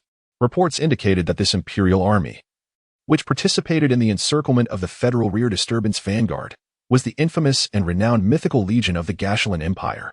This special force, organized as a legion, had taken part in nearly all wars of the Gashulan Empire and had lived in a state of perpetual conflict for centuries, earning great accolades within the Gashulan borders. Its operational duration and intensity were unparalleled in the annals of human warfare. Under the onslaught of the mythical Legion, over 20 Federal Special Forces battalions had perished entirely, and more than a dozen Special Forces units had been shattered and dispersed. This news tightened Tianshi-Jan and Apos as heart. Less than 20 hours had passed since the airdrop. And even without resistance, such a number of Special Forces could be annihilated in mere hours. What manner of beast was this Special Legion? The mythical Legion. The Fat One murmured, suddenly sensing an ominous premonition that this ferocious and brutal creature, whose profession was war, would pose his greatest threat. Chapter 23. War Scenario Analysis. Upon exiting the antenna, Tianshi-Jan located Torik. He handed over the intelligence he held, inquiring, "What do you know about this mythical Legion?" Torik examined the electronic document with a furrowed brow, shocked to discover that all 20 Special Operations battalions had perished. He remarked, "I've heard whispers of the mythical Legion in the past, though they were merely rumors. However, after hostilities commenced, we found that the enemy's Special Forces were not as formidable as the tales suggested. I believe the mythical Legion was merely a fabrication. Yet it appears they are indeed formidable. If the rumors hold any truth, we may be in grave trouble." Tianshi-Jan pressed, "Tell me more about these rumors." According to the intelligence, this Legion is anything but ordinary. As he listened, Tianshi-Jan grew increasingly astonished. This Imperial Special Forces unit surpassed his wildest imaginings. A logistics armored transport battalion had seemingly transformed into a royal contingent directly under the Gashulan Empire. Centuries of warfare had not diminished this unit. Instead, it had grown into a large formation structured as a division. Not only were they adept in special operations, but they also excelled in defensive strongholds. More critically, their mech combat techniques had utterly revolutionized the history of mech warfare. It was no wonder that all advanced mech designs stored on the laboratory's computers, including Milan's prototype No. 1, pointed toward close-quarters combat with extreme enhancements in defense and maneuverability. Torik, burdened with concern, stated, "In several centuries of conflict, there has likely been no armed force that has endured without suffering a devastating blow, save for this one. Even the mightiest nations, including superpowers, have had to rebuild their elite units multiple times throughout such prolonged and intense warfare. This army, wholly loyal to the Gashulan Empire and Apos, as royalty, serves as the linchpin of the royal family's dominance. Countless rebellions and insurrections over the centuries have been quelled by this force, which is merciless to external foes and equally brutal internally. They are born warriors. What, then, is the purpose of this army and Apos, as presence here?" Tianshi-Jan pondered as he entered his mech, unfolding the electronic map of the conflict-ridden Malak Star, where skirmishes intertwined. The deployment of this army could not simply be a matter of encircling the enemy's disruptive special forces. Furthermore, they would not have anticipated the Federation's sudden offensive, indicating that their arrival must serve a unique purpose. What could that purpose be? This question also troubled the Federation's frontline command. However, with the Thunder Offensive already underway, there was no possibility of retreat. To preempt the assault from this Imperial Super Special Forces unit, the Federation dispatched additional troops to bolster the defenses of the capital, Gallipaland, as it was the most likely target for enemy attack. In the ensuing days, the subterranean journey continued unabated. However, as they ventured further into the eastern mountainous region, the geological conditions grew increasingly intricate. Ultimately, when the roadway reached the entrance of a tunnel, Tian Xinjiang ordered the excavation to cease. Further digging held little significance. After meticulously surveying the surface with his logical analysis, he resolved to wait here, as this area was relatively secure. If possible, he yearned for the support of the Air Force vessels. Gazing at the military situation map, resembling a colossal fallen tree, an ominous premonition gripped Tian Xinjiang. The operation had proceeded with an unsettling ease, one that seemed almost incredulous. Had the enemy truly become so feeble? Was the Gashulan Empire and Oppos's military, having lost air superiority, now weaker than the initial Federal Defense Forces? Despite their attempts at ambush, to Tian Xinjiang, it all appeared as though they were luring the enemy deeper into their trap. Engrossed in strategic simulations on the mech computer, Tian Xinjiang was undisturbed by Mei Duo and Nia, who recognized the rarity of his concentration. Countless simulations led him to the conclusion that the Imperial forces were insufficient to thwart the Federal advance. One might expect relief at such a revelation. Yet his foreboding intensified with each step of the Federal assault. Tian Xinjiang recalibrated the enemy space fleet, atmospheric fighters, ground troops, and the enigmatic mythical legion within the computer for battle simulations. Throughout the analyses, these military forces, which could merely match the Federal strength, seemed unable to gain a substantial advantage, particularly in the face of a collapsing front line. Redeploying troops for a counteroffensive appeared exceedingly challenging, as the troop distribution on the map offered no opportunities for ambushing the Federal main force. However, when Tian Xinjiang ultimately incorporated the enemy troops retreating from the city into the simulation, he was astounded to discover that the balance of power would shift as the Federal forces divided to liberate the city. This transformation, though subtle and gradual, was indeed systematic and intentional. As the Federal main force faced the enemy and Oppos's vigorous counterattack, Tian Xinjiang positioned the mythical legion strategically. A cold sweat drenched his back upon realizing the implications. 200 kilometers west of Kato City lay the Katas Valley, an ideal natural site for ambush. By destroying the military airfield atop the valley and the stationed Air Force and missile bases, the aerial corridor opened by the Federal Air Force would be severed. The enemy's Air Force would then gain the upper hand within a 300-kilometer radius centered around the valley, compelling the logistical supply lines to detour 300 kilometers through treacherous mountain paths. The 31 divisions of Federal forces would be rendered akin to a rabbit desperately trying to evade the jaws of a ferocious dog. Achieving this objective did not necessitate the enemy space fleet or atmospheric fighters to surpass the Federal military under conditions of equilibrium. Concentrating their forces could realize this aim within 24 hours. Coupled with a masterful airdrop, the Federal forces would face a cataclysmic blow once again. Almost instantaneously, Tian Xinjiang leapt to his feet and dashed to the antenna, commanding immediate contact with Rashid and relaying these simulations to the frontline command. Time passed minute by minute, and aside from the perspiring messenger, the entire tunnel lay in profound silence. Chapter 24, Dilemma. The art of war simulation is an exceedingly intricate discipline. Computers cannot fully compute all potential outcomes of real combat scenarios.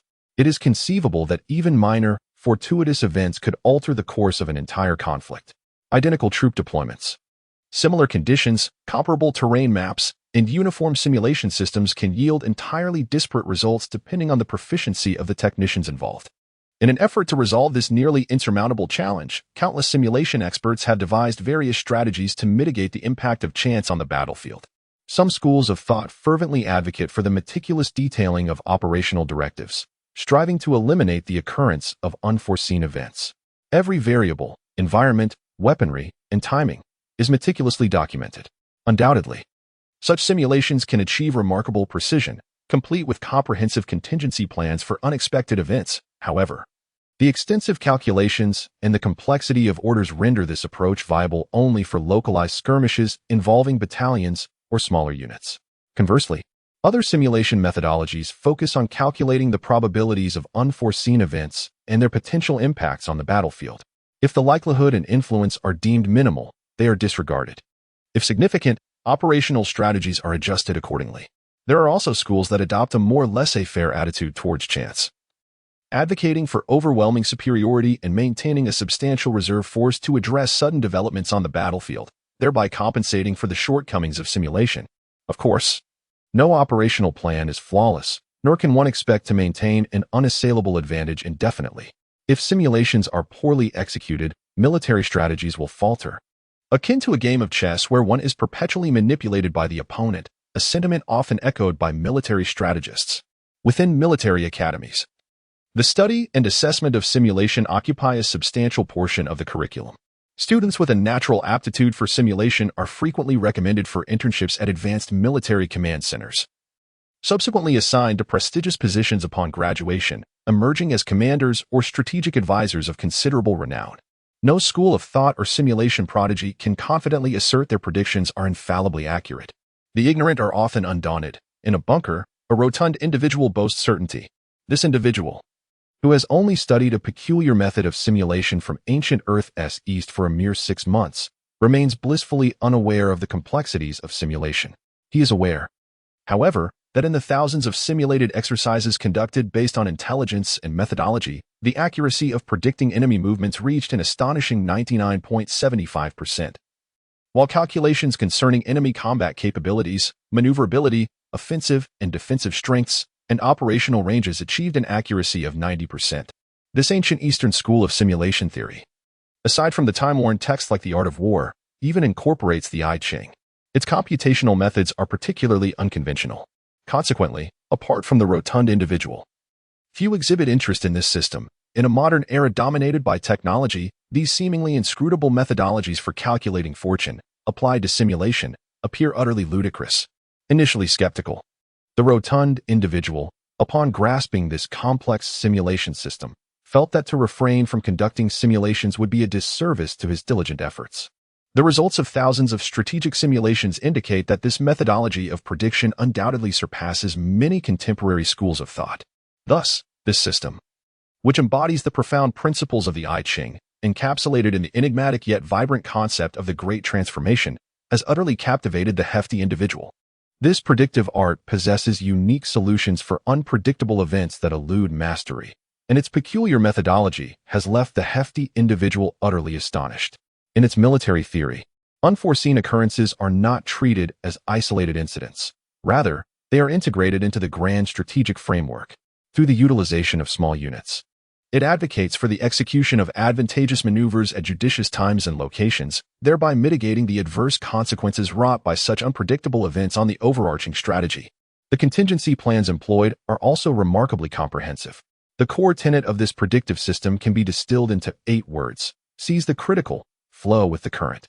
Regardless of how the Great Transformation unfolds or transforms, grasping the serpent and oppose, S-head ensures control of the initiative. These 8 characters signify that this is a science applied in warfare, responsive to the evolving dynamics of the battlefield rather than a rigidly predetermined combat plan. Presently, the focal point lies in the Katas Canyon. The hefty individual harbors confidence in his predictions, yet what of the frontline command? This campaign is orchestrated and directed by the Federal Military Command, with the Garibaldi frontline merely executing the established plans. Will they recognize the significance of this predictive method proposed by a lieutenant from a special reconnaissance unit? Tian Xinjiang finds the world rather astonishing. Often, the more one fears disaster, the more it manifests, and the more one wishes to avoid something, the more likely it is to occur. Should contact with Rashi be unattainable, attempting to communicate directly with the federal forces via the antenna could risk revealing their position. In a scenario devoid of mobility, survival behind enemy lines, where mechs roam freely, becomes an insurmountable challenge. Continued efforts to establish contact are imperative, regardless of the difficulties. Connection must be made. Tian Xinjiang issued an unreasonable command. Yes, the signals officer complied immediately. Although the order was absurd, such directives are not uncommon in military ranks. Nonetheless, a flicker of doubt lingered in his mind. Is there truly no one in this unit who understands this?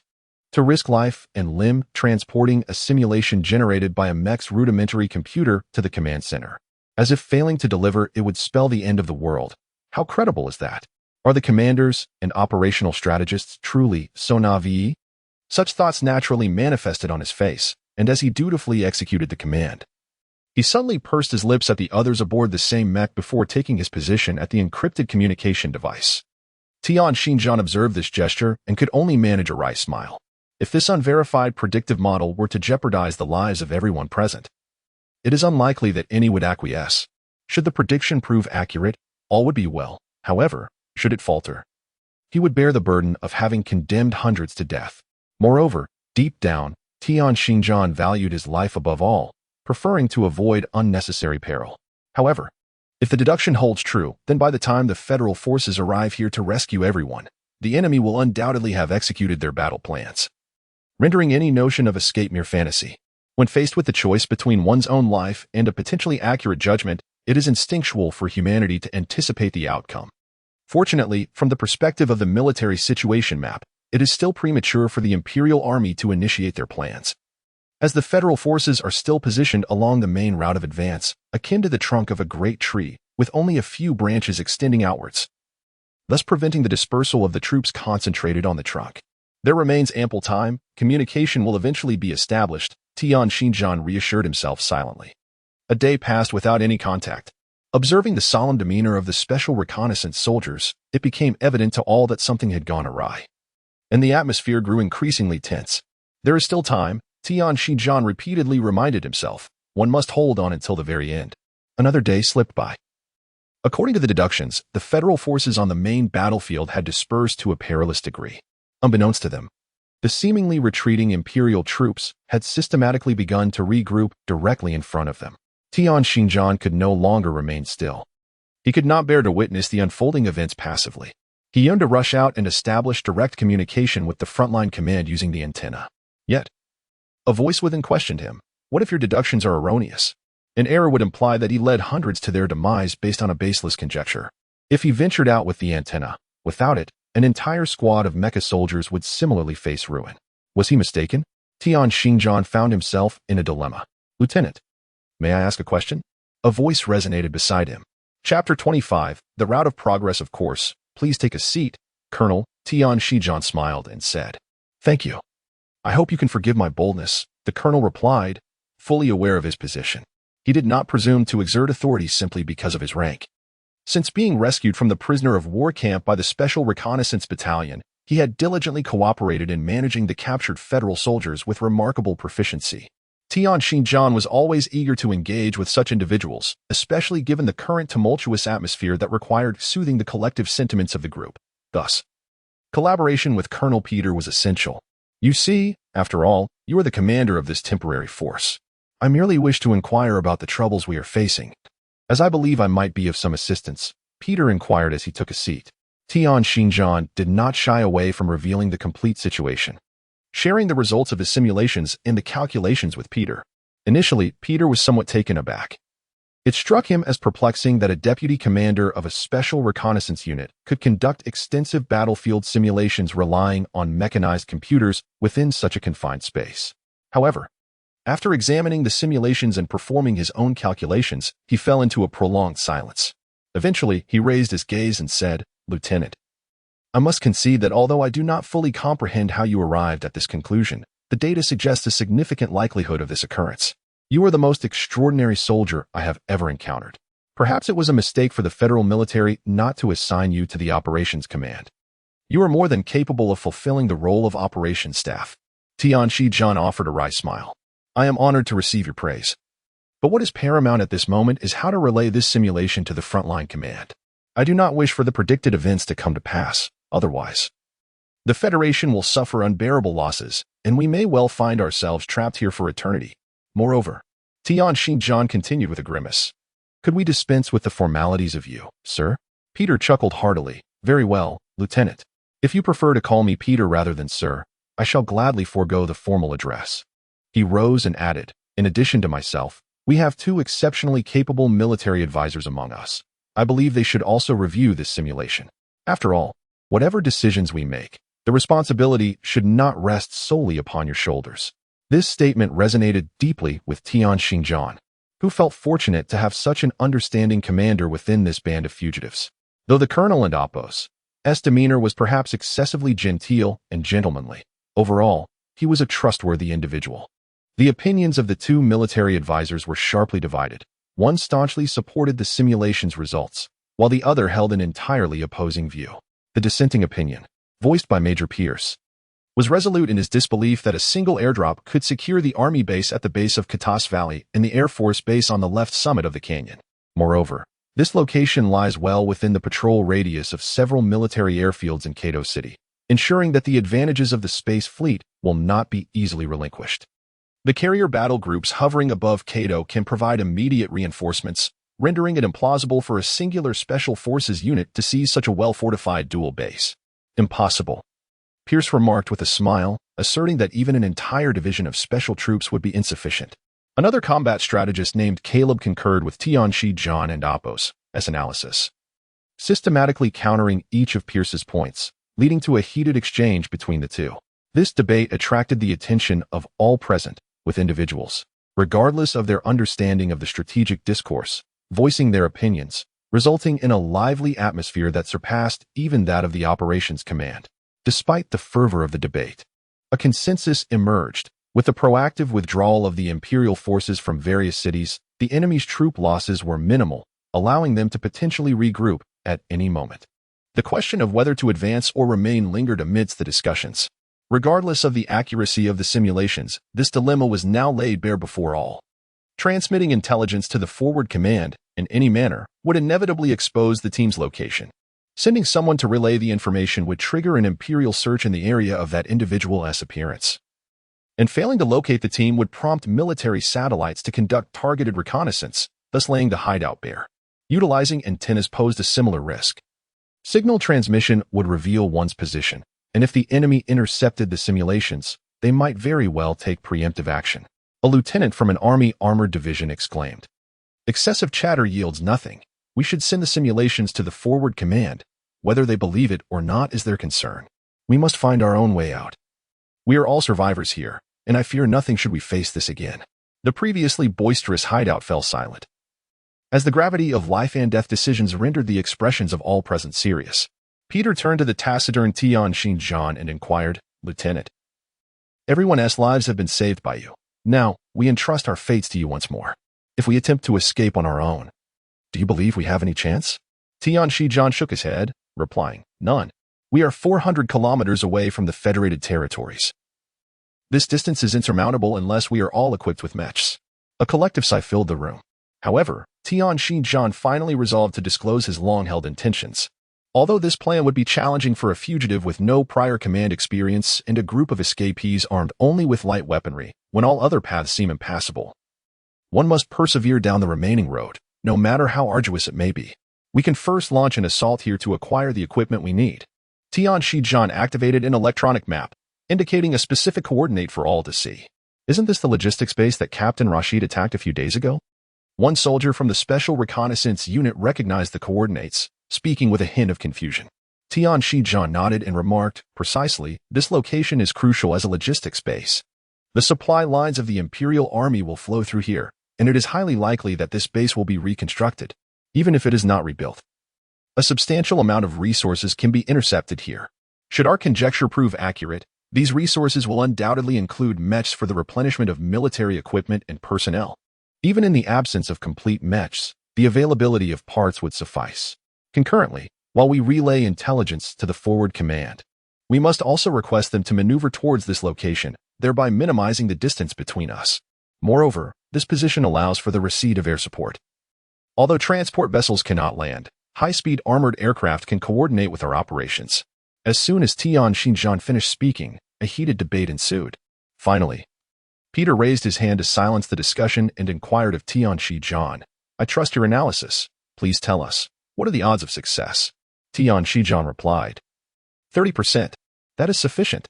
Peter decisively concluded, "Gather the equipment, organize the teams, and prepare to depart." Chapter 26. The beginning of the escape. With the action plan firmly established, the long-instilled discipline led the Federal soldiers to cease all debates. 2 majors, 2 captains, and Colonel Peter, in accordance with their ranks, automatically assumed command of this temporary unit. Over 200 Federal soldiers were divided into 5 teams. Teams 3, 4, and 5 comprised soldiers from the Armored Division, all possessing extensive experience in mech operations. The second team was composed entirely of ground-based aviators. Although they had encountered mechs, their skills were limited to basic maneuvering. Nevertheless, due to their specialized training, they had all undergone survival training behind enemy lines, thus posing no significant issues in terms of foot travel and weapon usage. At the very least, they were a competent group of infantry. The first team was the reserve force, personally commanded by the colonel, consisting of the finest soldiers selected from the ranks, with superior physical conditions and combat qualities. Tian Xinjiang continued to lead the Special Reconnaissance Company's 2nd Platoon, 1st Squad, consisting of 10 warrior predators, along with 1 antenna and 1 fury. He served as the overall commander of the mixed assault team, with weapons and supplies evenly distributed among all members. This journey promised to be arduous, and everyone quietly prepared their gear. Under Peter's arrangement, all personnel gathered in the vehicle for a pre-mission briefing to ensure a team with clear objectives, decisive action, obedient command, and high morale. Pre-battle mobilization and action plans were essential. My dear comrades of the Federation, I believe we are ready to flee. This statement elicited a round of laughter. Typically, the first line of the Federal Army's pre-battle mobilization would be, "We are prepared for victory." This rotund individual had irreverently altered that phrase. Indeed, I do not feel ashamed to speak of retreat. Today, I wish to share with you not some lofty rhetoric about humanity or the Federation, but rather the candid thoughts of a coward. A profound silence ensued. If there are no deserters among us, then we shall all partake in this endeavor together. We stand upon the precipice, with no one to rely upon but ourselves and our comrades beside us. This is a game called the velocity of life and death, where those with wavering resolve shall be cast aside. Those who disobey orders will be eliminated. Those who abandon their own will be discarded. Even the unfortunate will face the same fate. I do not know how many among us will ultimately prevail in this game, but I am certain it cannot be all of us. Opportunities are equally distributed, and each individual possesses the right to survive. This right is entirely equal among us, regardless of rank or status. To escape, we must unite, treating those around us as extensions of ourselves. Perhaps, on this cliff, the person you assist may, in the journey ahead, shield you from a bullet aimed at your head. As I mentioned, I am indeed a coward, and it is true. I find it challenging to confront my innermost feelings before such a crowd. I detest war because I cherish life, of course. You may interpret that as an aversion to death. Since the tender age of 6, I have been bereft of my parents, who perished in a tragic spacecraft disaster. I have navigated life alone, fortunate that their inheritance has spared me the indignity of performing for a living. My fear of death has haunted me ever since I lost my parents. Each night, I would illuminate every light in my home, for only light could dispel the shadows of my dread, a dread that has accompanied me for 16 long years and continues to do so even now. It is not that I have grown brave. Rather, like you, I find no escape from this fate. I refuse to be a coward, executed in disgrace. Hence, I am here. I cannot abandon my friends, and so I remain. I will not yield my life to my adversaries, and thus I stand before you now. Every life is singular and irreplaceable. No one can take that from us, for life eternally belongs to ourselves. Yet, there are treasures more precious than life itself, the bonds of family, love, and friendship. I often ponder, if only my parents could return, I would gladly trade my own existence for theirs. I have never dared to envision the atrocity of lives trampled upon. Upon my arrival at the prisoner of war camp, I was struck with shock and seething anger. This fury was ineffable, as I felt my very bile rise amidst my retching. I vowed that I would not become just another corpse among the dead. Whoever seeks to take my life must pay the highest price. I can only imagine the torment and indignity you have endured in such an environment, and the scars that will forever remain upon your hearts. Peace has long departed from this tranquil land, which has known serenity for over 3 centuries, and now we find ourselves with no avenue of escape. Since there is no way out, we shall not flee. Since our enemies seek war, we shall grant them the death that accompanies it. We would rather perish than await slaughter like meek lambs. Thus, my 22nd escape shall no longer be termed as such. It shall bear a noble name, to fight for survival. Some began to chuckle. Should I inevitably meet my end? Inscribe upon my gravestone, a coward who dared to survive in the face of despair. He fought all his life for survival, a paragon of cowardice. Laughter erupted from the crowd, a carefree and light-hearted mirth that transcended the gravity of life and death. The inscription on that gravestone belongs not solely to Tian Xinjiang, but equally to all present.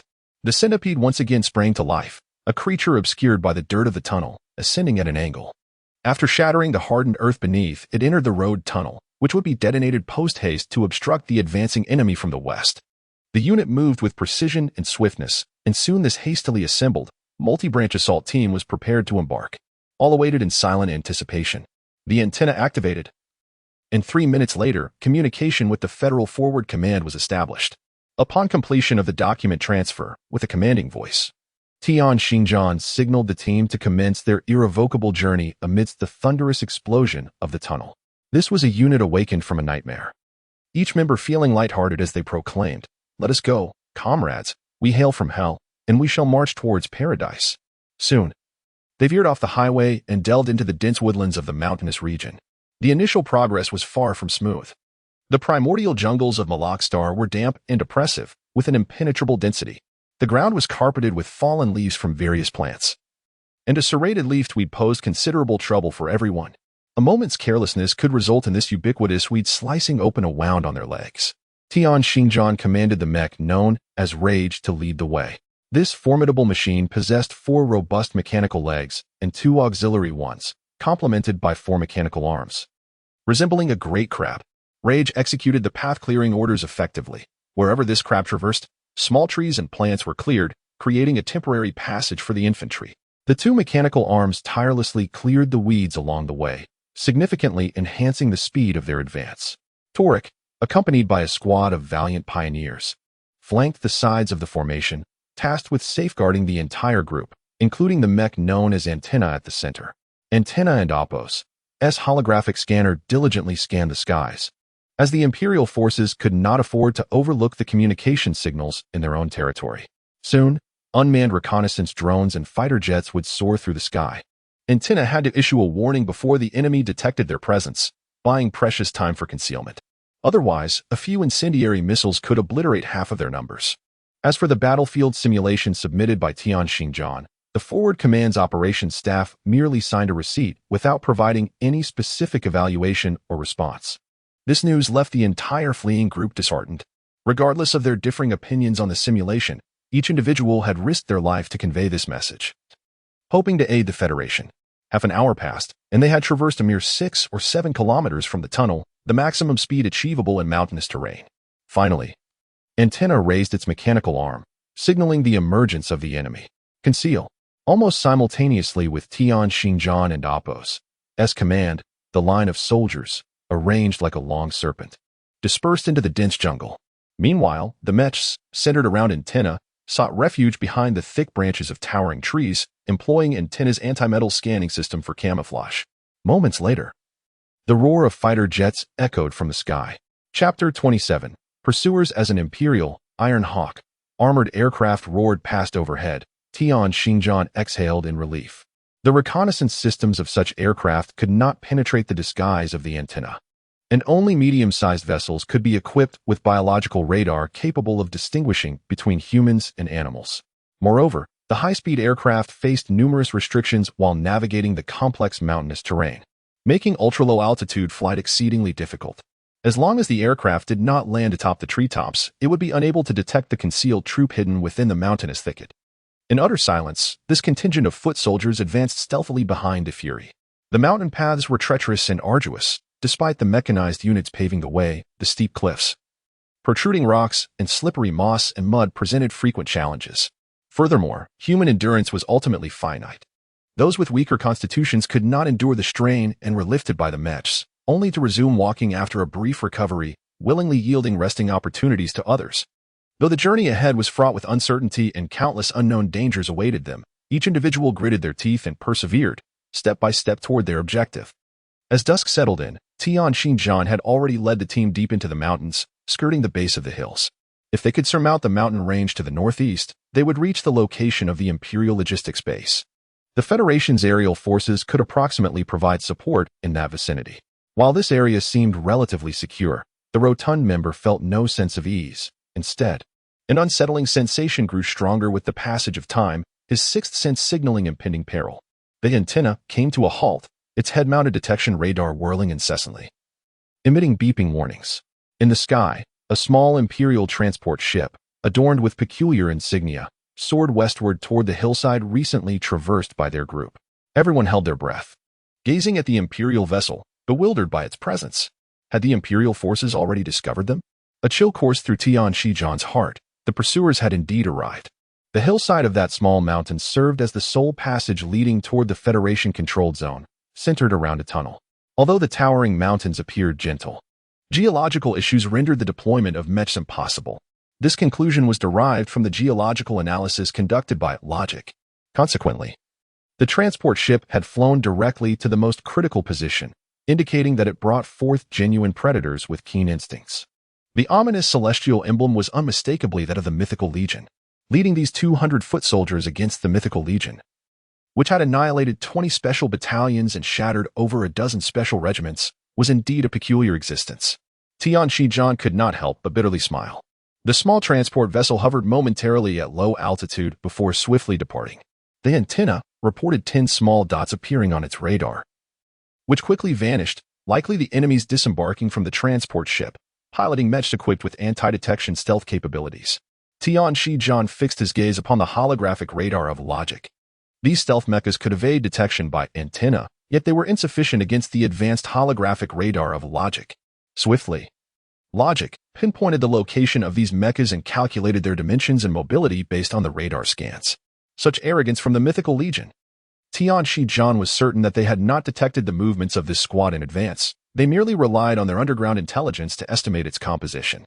Regardless, to dispatch merely a squad for ground reconnaissance without comprehending the enemy and oppos, mech account was undeniably audacious. If he were leading an entire special reconnaissance company, would they be assured of victory? Tian Shijian promptly devised an operational plan, instructing the team to proceed according to the original scheme. Aiming to prolong the time before encountering the enemy, the lead mecha was exchanged for a warrior pioneer. The other mechas, including Antenna and Fury, were concentrated at the rear of the formation, standing vigilant. Should the enemy draw near, they would opt for an ambush. This ambush must be executed within half an hour of Antenna and Oppos' electronic assault window. Otherwise, once the signal disruption was lifted, these mechas would attract a multitude of adversaries. Moreover, if the enemy headquarters failed to ascertain the safety of this squad within the allotted time, they would dispatch forces to conduct a thorough search of the area where the squad had vanished.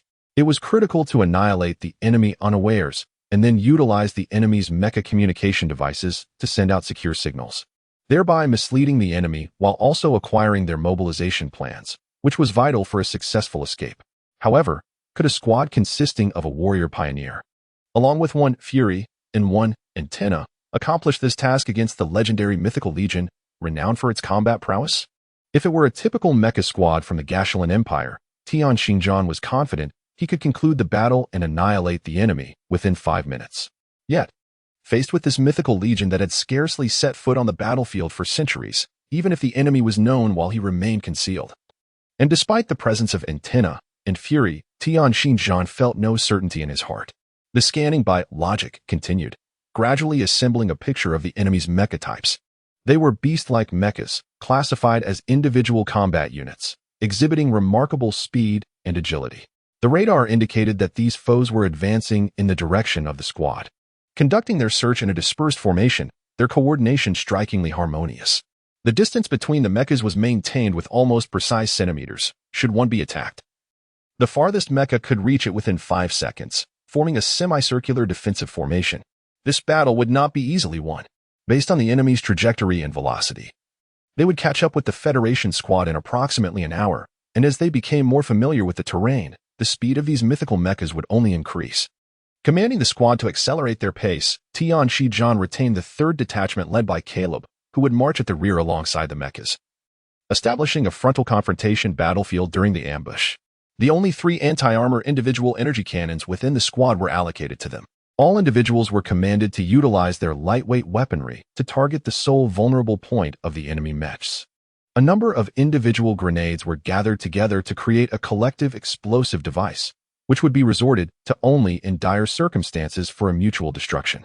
Finally, after the team advanced another 10 kilometers in a location flanked by modest hills, Tian Shijian ordered the sniper team to separate from the front squad and commence the construction of overlapping fire points and ground fortifications upon the 2 slopes. In 20 minutes, the enemy would arrive. To evade enemy radar detection, all mechs had to shut down their engines and conceal themselves around the antennas, indicating that the 3rd squad would independently fend off 10 enemy mechs for nearly 5 minutes. This plan was met with no dissent. and the third squad promptly executed the orders. These valiant warriors, smiling as they bid farewell to the other squads, immediately devoted themselves to the fortification of their defensive positions. Along the way, Meiduo and Nia observed Tian Xingjian's relaxed demeanor while issuing commands and noted his lingering, inappropriate glances cast upon them. They understood that this portly figure, burdened with the responsibility of multiple lives, was no longer the man who could still indulge in frivolities during a flight for survival.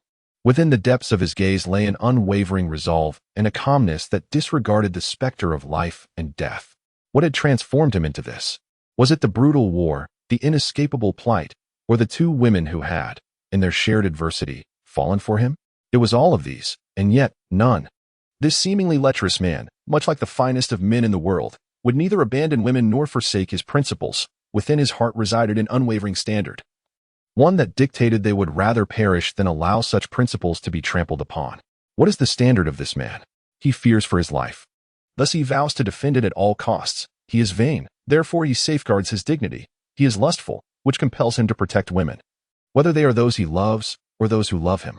Nia declared, not just Meiduo, but myself as well. Do you see? Nia unfastened her clothing, and Tian Xingjian gazed upon her, not seeing her body, but rather several individual grenades. This audacious woman taunted the portly figure with delight, proclaiming, "They shall never capture me again." Chapter 28. The charge of warriors. The rotund fellow remained an utterly heartless scoundrel. The words of Meiduo and Nia merely inspired his daydreams. Damn it, I must survive. I am still a virgin, after all. A three-way. Just the thought sends shivers down my spine. 20 minutes passed swiftly, and the mechs of the mythical legion arrived punctually at the ambush site. The sky was shrouded in dark clouds, dusk approaching, casting a somber pall over the jungle. 10 mechs of the mythical legion emerged stealthily before the third squad, akin to ferocious beasts prowling under the cover of night. Unexpectedly, my first command in real combat unfolded under such dire circumstances. Caleb felt a tinge of self-deprecation as, just over a fortnight ago, he had been elated to be assigned to the 9th Airborne Marine Division, stationed in New Rome. After the activation of the spatial channel, he was to serve as a company commander in this re-established armored division, yet fate had dealt him a cruel blow. As he prepared to assume his post, the transport ship was shot down, rendering him a captive of the Imperial Army. Truly, a life as fragile as paper. He surveyed his surroundings. The soldiers of the third squad had taken up their positions and awaited his orders. It was evident that they could not hope to confront the 10 mechs of the mythical legion without a fortified position. Facing them in the open plains would likely result in the annihilation of his 60-odd warriors within mere moments. Caleb's mind was consumed by the lieutenant's insistence on 5 minutes. The scattered formation of the mythical legion and oppos, S-mechs halted before the defensive position, clearly having detected the ambush. They paused in confusion, wondering if these escaped federal captives had lost their wits. Could a mere handful of men shield their entire unit and oppos' escape? The mythical mechs refrained from launching an immediate assault. These federal captives, seemingly preparing for an ambush, remained silent, which struck them as exceedingly odd. Their mech radars were anxiously scanning the surrounding kilometers. "Do not fire, we surrender," Caleb called out from behind the makeshift fortifications, seizing the opportunity presented by the enemy's hesitation. "Stay put, you pitiful wretches." A voice from one of the mythical mechs echoed coldly and disdainfully through the electronic loudspeaker. After a considerable pause, the lead mech addressed Caleb. "Major, instruct your men to lower those pathetic weapons and step forward one by one. Should anyone dare to fire, they shall be summarily executed." All right, Caleb replied. Glancing at the time, 3 minutes had elapsed. Noticing Caleb's lack of action despite his verbal compliance, the lead mech grew impatient and barked, "Hurry up." However, Caleb, feeling defiant, thought to himself, "I certainly do not wish to surrender now, you bastard of Gashelin." He erupted into laughter behind the fortifications, and soon the other federal soldiers joined in. Their laughter audacious and mocking, akin to deriding fools. "Fire." Caleb seized the moment while the enemy was momentarily caught off guard, issuing the command with wild laughter. The federal soldiers unleashed a cacophony of firepower, their weapons roaring to life as scorching energy projectiles surged forth like a fiery dragon, shimmering with blinding light. Weaving into a tapestry of destruction, the earth trembled under the shockwaves of the energy blasts, uprooting trees and sending splinters flying. Dust, leaves, wood shavings, and smoke mingled, enveloping the entire front line in a haze. "Fools," Convey my warmest regards to your mothers. Caleb's laughter echoed through the din of gunfire, carrying a tone of wild bravado. Most of the energy projectiles, bullets, and laser beams struck true against the mythical legion's mechs, yet they remained largely unperturbed, evading only a few anti-armor blasts. As if they were elephants facing an army of ants. The mythical legion's mechs awaited, biding their time for their leader's command. Annihilate them. The commanding mech's icy words slithered through the chaos like a venomous serpent. 10 beast-like mechs sprang into action, proving the legends true. Their combat style favored close-quarters engagement. Without a single shot fired, they charged through the smoke and fire, hurtling towards the federal positions. The distance of mere meters closed in an instant, and the crossfire from the flanking positions struggled desperately to suppress them. However, the ferocity of the mythical legion and Oppos' mechs was overwhelming amidst the swirling dust. They appeared as mere flashes of light, elusive and intangible. Just as the federal soldiers aimed, the mechs vanished from sight. The resistance was feeble. In the face of the mechs, infantry lacking anti-armor weaponry stood little chance of triumph. At the forefront of the position, several beast-like mechs extended their bloody claws and fangs. Their initial contact made with 12 federal armored soldiers stationed at the very edge. In an instant, the makeshift fortifications were breached, and the mechs surged into the shallow trenches, transforming into brutal harbingers of death. How could flesh contend with steel? The combat style of the mythical legion's mechs was merciless. One federal soldier was seized by a mech's foreclaw, which was sharper than any blade. The soldier's head was crushed as if pierced by a dozen steel knives. Yet, the mech showed no mercy. With a swift slash of its other claw, it eviscerated the soldier, blood gushing forth as if from a spring, pooling at his feet. Throughout this ordeal, the soldier's hand remained clenched tightly around the trigger of his energy weapon, firing until his body was discarded. His limp arm curled bizarrely. The weapon trapped beneath him, continuing to unleash fire until it rendered him into a bloody pulp. The beast-like mech seemed entirely indifferent to the firepower directed at it, its energy shield flickering with a ghostly blue light, absorbing all damage. This first mech to breach the trench exhibited no haste, akin to a cat toying with its prey. It leisurely seated itself amid the barrage, wiping the blood from its claws onto its metallic visage, a visage grotesque as that of a demon. He displayed his cruelty. While the Union soldiers in the same trench exhibited an unexpected valor, none were intimidated by his brutality. The remaining 11 Union soldiers remained resolute, continuing to pull the trigger with calmness and fearlessness. They even united, advancing step by step towards the mech that had slain their comrade. Undeterred by the other mythic legion's beastly mechs encroaching upon the trench, although they could not inflict fatal damage, their concentrated fire still caused the mech to stagger under the impact of energy projectiles. Simultaneously, 2 anti-armor energy projectiles, fired from crossfire points on the slopes, struck the beastly mech, causing its energy shield to gradually shift to a perilous red hue under the relentless barrage. This once leisurely mythic legion beastly mech found itself in a dire predicament. It rolled on the ground to escape the concentrated fire targeting it. Its companions had already breached the first line of defense, and within the trench, the 11 remaining Union soldiers, who had brought it such distress, would become the prey for their display of strength. Infuriated and humiliated, the mythic soldier resolved to inflict even harsher torment upon these presumptuous Union captives, wishing for their demise in fear. However, the 11 Union soldiers did not afford them this opportunity. These warriors unexpectedly launched a countercharge, a physical assault against a mech, their target being the beastly mech that had slain their comrade. The mech, with its energy shield reduced to red, was taken completely by surprise on the battlefield. It had witnessed numerous mutual annihilations, yet had never encountered humans charging at a mech. This charge was so orderly, so forceful, that even the other beastly mechs amidst the Union soldiers could not impede them. These Union warriors focused on a singular target, initiating a relentless charge forward. Ultimately, only 4 of the 11 Union soldiers managed to reach the front of the beastly mech in an instant. 7 fell along the way, 2 were slain by other mechs, and 5 met their end from the energy cannon fired in panic by the very mech they targeted. It turned out that these mechs were not limited to close combat. Close engagement was merely the mythic legion's way of showcasing their might, as they possessed long-range weaponry as well. Anger drove the mythic mech soldier into a frenzy. Amidst the charge of several Union soldiers who posed no threat to him, he clumsily fired his energy cannon. When had it been since he last used such a feeble weapon? He could hardly recall, yet today, a group of Union captives charging with reckless abandon had left him in such disarray. 4 were sufficient.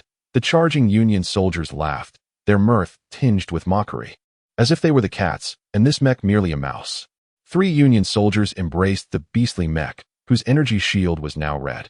And within their grasp was a bomb composed of tightly bound fusion grenades. 1 bomb was enough to obliterate a mech with almost no energy shield, and they wielded 3.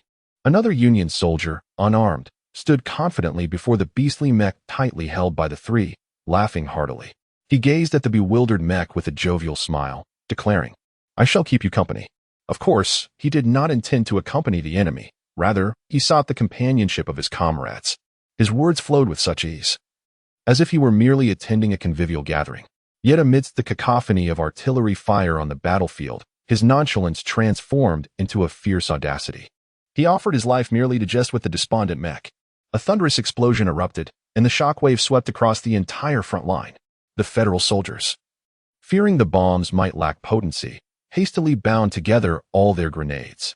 This marked the loss of the first mech for the legendary squad, a casualty amidst the clash of steel and flesh, leaving all squad members in disbelief. Unbeknownst to them, the Imperial Mech Squad, acting as predators, was destined to become the sacrificial offering that would guide this Federal team from the depths of despair to the heights of hope. They were equally unaware that behind the slopes on either side, a contingent of Federal mechs, led by a battered Beast 3 mech, had readied themselves to launch a devastating assault. As they ascended the hill, their sinister smiles were illuminated by the blood-red sunset. Chapter 29. Mecha Ambush. As the 3 energy cannons manifested, the furious flames they unleashed surged forth with unrestrained intensity. The advantageous high ground allowed the might of rage to be fully realized, and the mere distance of several dozen meters proved too close for the mechs. The energy projectiles danced like vibrant ribbons in the air, undulating with the movements of rage, completely enveloping the unsuspecting mythic beast-type mechs. The electronic assault from Antenna had already been activated prior to Rage's onslaught, rendering the communication signals in the area utterly disrupted. The controlled targets included the mech's computer systems, weapon locks, and radar of the mythic beast-type mechs. Within half an hour, Antenna would reign supreme in this domain.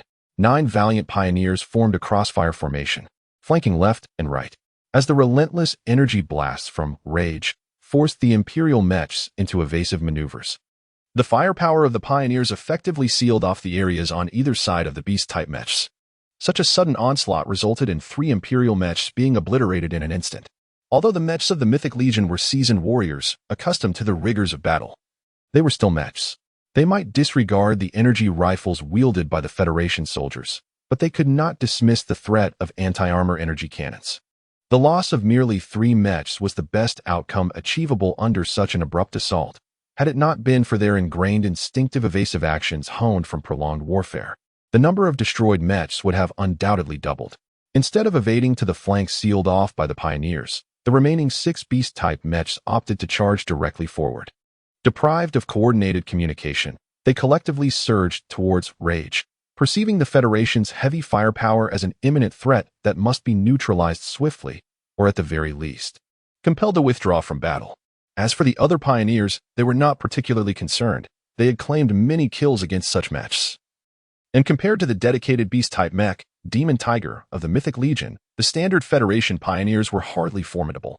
Once Demon Tiger closed in, the pioneer's weaponry would become ineffective, as its foreclaws could easily rend open the mech's chest compartment, reducing both its power system and its operator to mere pulp.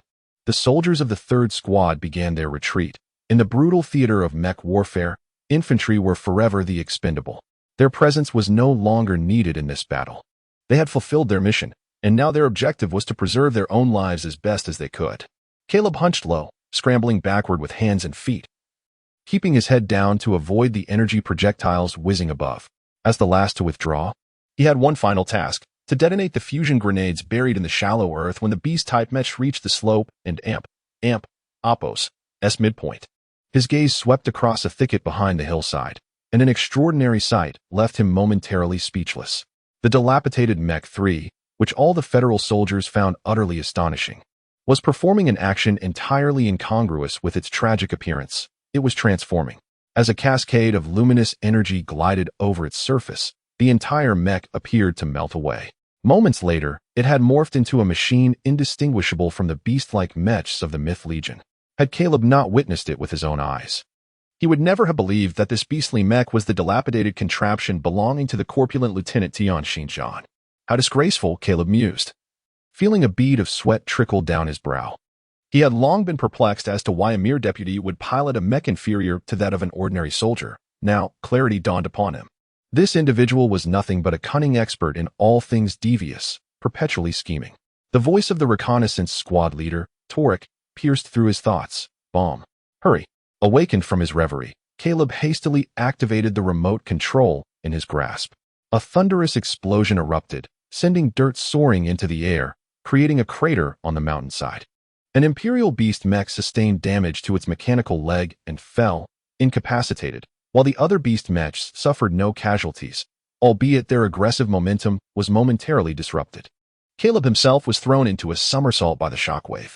As he rolled down the slope, his gaze remained glued to the transforming mech. Amidst the swirling dust and smoke, the disguised Magic Tiger crouched low and swiftly maneuvered around the hillside, disappearing into the haze.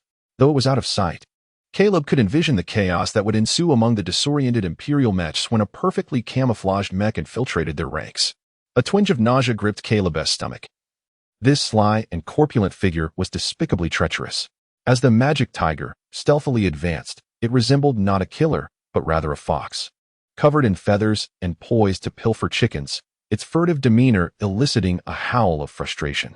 The 5 Magic Tigers of the Myth Legion appeared unaffected by the loss of half their combat strength. After a brief moment of distraction, the unit almost instantly regained its composure, moving with increased agility and decisiveness. There was no indication that their communication and coordination systems had been severed. All the Magic Tigers relentlessly advanced towards the Federal mechs, their trajectories twisting and turning unpredictably, making it nearly impossible to ascertain their next move. They moved with such speed that their afterimages lingered in the eyes of the Federal soldiers. Instinctively, the Federal mechs aimed and fired, but their shots fell behind the swiftly moving Magic Tigers. The Wrath mech became the primary target for these beast-like machines. The 9 Vanguard mechs flanking Wrath would, of course, not allow any threat to their main unit to persist. They rapidly adjusted their firing strategy, unleashing their full firepower directly ahead. A dense barrage of bullets formed directly in front of the Federal mechs. Any mech daring to traverse this deadly curtain would face obliteration.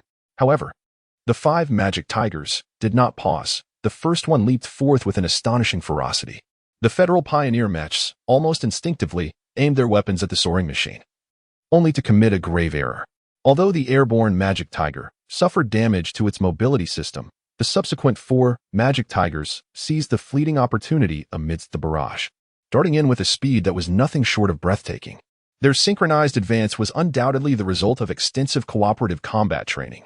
Wrath was compelled to retreat as 9 Pioneers converged, the leading duo firing desperately yet ineffectually against the onslaught of the Magic Tigers. These 4 machines surged forth like a cheetah closing in on an antelope, their robust forms unleashing tremendous power. They leapt into the air, their specially designed sharp claws tearing through the reinforced armor of the 2 Pioneers. With a violent twist, the mech's entire cabins transformed into a grotesque, gaping maw of flesh and metal. No. The remaining Federal mechs were filled with rage as they witnessed their comrades slaughtered in such a seemingly advantageous position. This was an unbearable reality, prompting anguished roars that echoed through the battlefield. All energy was redirected to weaponry, and they unleashed a furious barrage. Several Magic Tigers skillfully dodged amidst the hail of gunfire, their energy shields flickering as they absorbed impacts. Under such relentless fire, they dispersed slightly, retreating to use the terrain and fallen Pioneers as cover, preparing for their next assault. Maintain formation. Fall back, Torek commanded. The Federal mechs needed to prioritize defense. Only by creating distance could they ensure their safety. These beast-like mechs were born killers, fierce and proficient in close combat, with a straightforward and effective combat technology. If they closed in, the Pioneers would be unable to evade their lethal strikes. Wrath had retreated to a secure distance, and the reconfigured firepower intensified.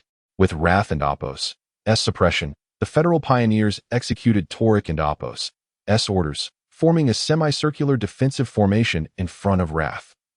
By time, cover the deputy. The Federal mechs received Torek's urgent command. They had spotted, lurking behind the 4 unsuspecting Magic Tigers, another identical mech. stealthily hidden, poised to strike. They are doomed. The communication channels buzzed with the grim declarations of the federal soldiers. Torek observed the oblivious magic tigers, a sardonic smile creeping onto his lips. Little did they know, the most unscrupulous, despicable, and cunning mech hunter was upon them. Chapter 30: The True Enemy and the Real Contest under the leadership of Torek. The Federation mech swiftly disengaged from enemy contact. Although they paid the price of 2 fallen comrades, they subsequently denied the enemy's formidable magic tigers any opportunity to close in. The so-called mech hunters, described as despicable, shameless, cunning, and treacherous, trembled in fear. Damn it, they had encountered true experts this time. Observing the movements of these magic tigers, Tian Xinjiang was certain that the soldiers of the Myth Legion were tenfold more dangerous than ordinary special forces. Their mech piloting skills were extraordinary, fierce, and straightforward. Honed through the crucible of life and death battles, driven solely by the intent to kill, exuding a chilling aura of lethality. In close combat with these magic tigers, the speed and strength of ordinary mechs were utterly inadequate. Amidst the hail of bullets, relying purely on skill to evade long-range attacks was a form of training that even the Federation's special forces had never contemplated. No wonder tales spoke of energy cannons and missiles being ineffective against these mechs. Had they not initially fallen for a trap, compounded by antenna, disabling their mech's computer systems, forcing them to rely on manual control, their overall combat effectiveness would have plummeted. Tian Xinjiang, who had diligently honed his hand speed and control techniques in the gravity chamber for 6 months, initially possessed considerable confidence in his skills. However, after witnessing the prowess of these ordinary Myth Legion magic tigers, that confidence dwindled to a mere half. This remaining confidence was built upon his unique combat techniques, which had enabled him to triumph over many formidable foes in the war simulation network. Moreover, his speed had significantly improved during his training in the gravity chamber, granting him confidence that he could surpass these magic tigers in velocity, as his natural quickness was his greatest asset. Yet, a glaring shortcoming in his mech combat experience compared to the enemies loomed large. He had not undergone the tempering of blood and fire. In the heat of mortal combat, the composure, calmness, and precise judgment often required countless battles to forge. He, however, was merely a novice in mech combat, having only engaged in a few skirmishes within the war simulation network. Damn it, no more thoughts. Today, he would fight with all his might, whether he stood or fell. If death were to come, he would embrace it as if falling asleep, killing one for the sake of balance and 2 for profit. Tian Xinjiang began to envision himself as a ruthless and merciless individual, inflicting cruelty upon his enemies as well as upon himself. In recent battles, he had discovered an inexplicable aspect of his nature. The timid part of him would seek to evade danger whenever possible, yet when escape was impossible, he would become fiercely unyielding. The more perilous and intense the fight, the more exhilarated he became, resembling a madman in a frenzy, his mind consumed with thoughts of kill. Kill, kill, fearless in the face of death, reckless and liberated, as if he had nothing to lose. He even began to suspect that he might be suffering from a form of madness. A mere moment of provocation can lead to madness. During times of war, one might endure, but in an era of peace, should one succumb to such stimuli and momentarily fracture mentally, the resulting chaos could claim lives. How many would then be owed in recompense? The mentally fractured behemoth gradually maneuvered the mechanized armor closer to a lone magic tiger, shielded by Torek, who facilitated his seamless infiltration. The relentless barrage of gunfire constrained the assault routes of the 4 magic tigers, forcing them to evade while desperately seeking an opening. Unbeknownst to them, an additional camouflaged magic tiger had stealthily joined their ranks. The opportunity arose. As the lagging magic tiger was once again repelled by the barrage, Logic, who had been lurking beside him, quietly revealed himself. The prey, oblivious, mistook this figure for a comrade, albeit one whose movements seemed oddly at odds with tactical protocol. However, due to interference in the communication system, he could not ascertain the true identity of this magic tiger. These fleeting thoughts flitted through his mind in an instant, too swift for contemplation. Almost simultaneously with his musings, this supposed ally had already dismantled the power system within his abdomen with a swift strike of his claws. This is not our mech. How could this possibly be? The magic tiger, pilot, both enraged and terrified, found himself trapped in a state of limbo, awaiting either victory or defeat. He could not fathom how the power system of his mech could be so easily compromised by this disguised magic tiger. Was it possible that the specialized mechs of the mythical legion had been compromised? The soldier felt an overwhelming sense of injustice, a mix of indignation, fury, and helplessness. As he watched the treacherous camouflaged magic tiger stealthily approach his fellow comrades like a weasel in pursuit of a hen, his rage overwhelmed him, and he fainted. With the first magic tiger neutralized, the behemoth felt a rush of exhilaration. He had never encountered such a mech before, but Logic's scanning capabilities had meticulously analyzed its data. Naturally, the mech expert, Tianxi Zhan, could discern the structure of this mech from the schematics and data. With this knowledge, Logic's specialized mechanical arms could swiftly disassemble any mech into its constituent parts. A surprise attack does not necessarily require weapons.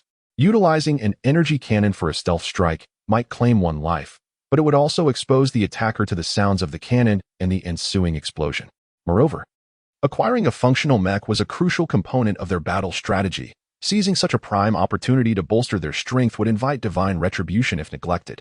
Silently, Tianxi Zhan maneuvered the disgraced mech into the crater behind him, causing the magic tiger pilot, who had just regained consciousness, to faint once more in sheer disbelief. He felt as if he were being treated like a mere chicken by this wholly deceptive weasel. Logic seamlessly filled the role of the fallen magic tiger, darting about with agility, diligently playing his part. Under the protective cover of the federal mech's firepower, Tianxi Zhan swiftly approached the nearest mech. At this juncture, the concentrated firepower rendered the federal mech's and Oppo's defense remarkably effortless, while the remaining three magic tigers felt an increasing weight of pressure. The onslaught they faced was fiercer than before, and their maneuvering space had dwindled significantly. They were wholly absorbed in the operation of their mechs, their hands almost cramping from the strain of evading the bombardment, leaving them utterly drained of energy to attend to anything else, let alone notice that one of their comrades had been ruthlessly dispatched into a shell crater by a vile adversary.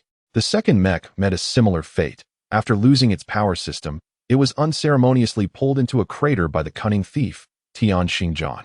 With the tide of battle irrevocably turned, there was no longer any suspense about the fate of the remaining two magic tigers. The rotund figure was brimming with self-satisfaction, having dispatched two legendary mechs almost without resistance. In that moment, he found the initial caution he had exercised to be quite laughable. This overconfidence momentarily dulled his vigilance. Unbeknownst to him that as he prepared to launch his final assault, the leader of the magic tigers had already noticed him. Ignoring the barrage of fire, this magic tiger lunged forward with explosive force, its body low to the ground, swiftly materializing before Tianxi Zhan. With a piercing shriek, the mech's front claw sank deep into the back of Logic. Tianxi Zhan spun around sharply, his mech rolling forward along the claw's trajectory. The back of Logic was equipped with an external simulated armor, which lacked the hardness of bimetallic alloys, rendering the energy shield ineffective in such close combat. A deep claw mark appeared on the back of Logic as it rolled, the wound not fatal, but sufficient to startle Tianxi Zhan. Had he been piloting an ordinary mech, that single blow would have been enough to cripple its operational systems. Escaping the grasp of the magic tiger, Tianxi Zhan yanked the left control stick fiercely and his right hand flew across the keyboard. Logic responded swiftly, its rear legs propelling it forward. However, the magic tiger was no slouch. Almost simultaneously, it closed in on Logic. The two mechs, entangled in a fierce struggle, resembled true jungle kings locked in a life-and-death battle, stirring up clouds of dust with their powerful roars. Hikuden and Amp, Oppos, to shake it off. Cold sweat suddenly broke out on Tianxi Zhan and Amp, Oppos' brow. This magic tiger was far more formidable than he had anticipated. Executing a sudden stop and change of direction, Logic reached its maximum speed. The sharp turn causing Tianxi Zhan and Oppos' vision to blur. Yet, the magic tiger did not relent in its pursuit. The leader of this mech squad possessed far greater experience than Tianxi Zhan. Years of warfare had honed his ability to predict movements, allowing him to make a preemptive judgment before Logic could change direction. So naive, the leader thought with a hint of a cold smirk. This mech had not even feigned a maneuver. Such a direct turn could be accurately anticipated by any soldier of the mythical legion. With a powerful push of its hind legs, the magic tiger lunged forward, its front claws nearly closing in on the rear of the disguised magic tiger.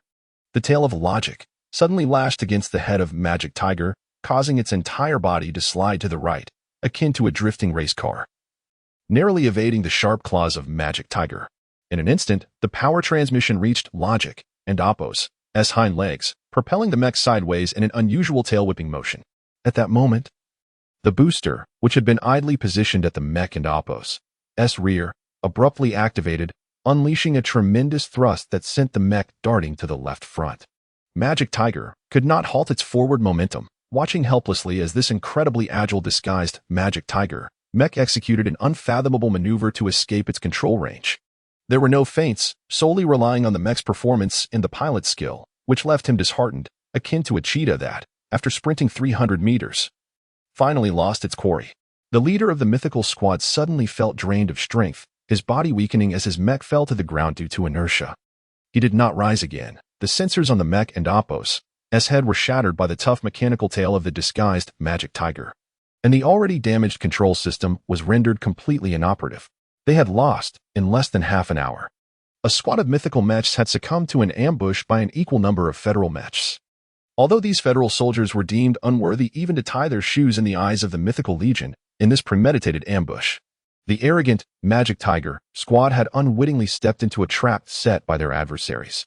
Another Magic Tiger could not escape either, as federal mechs had already closed in, and the ferocious firepower of Fury utterly obliterated any hope of continued resistance, shattering the mech and Oppo's front claws. 4 mechs were destroyed, 6 rendered inoperative. The mythical legion faced an unprecedented defeat. The federal mechs cautiously surrounded them, prying open the hatches of the incapacitated Magic Tiger mechs. Inside, the Imperial mech soldiers all chose to end their own lives, using their sidearms to pull the triggers on their own mouths. With fragments of skull mingling with blood and brain matter splattering throughout the cabin, 6 mechs, all identical in their tragic fate, with no alternative methods of suicide or any soldiers surrendering. One mythical soldier had yet to take his own life when the hatch was opened. He merely held the gun in his mouth and, upon the door's opening, flashed a strange smile at the vigilant federal soldiers before pulling the trigger. Tian Xingjian rummaged through the pockets of the leader and retrieved a manual for the soldiers of the mythical legion. On the first page, the first rule read, "Failure equals death."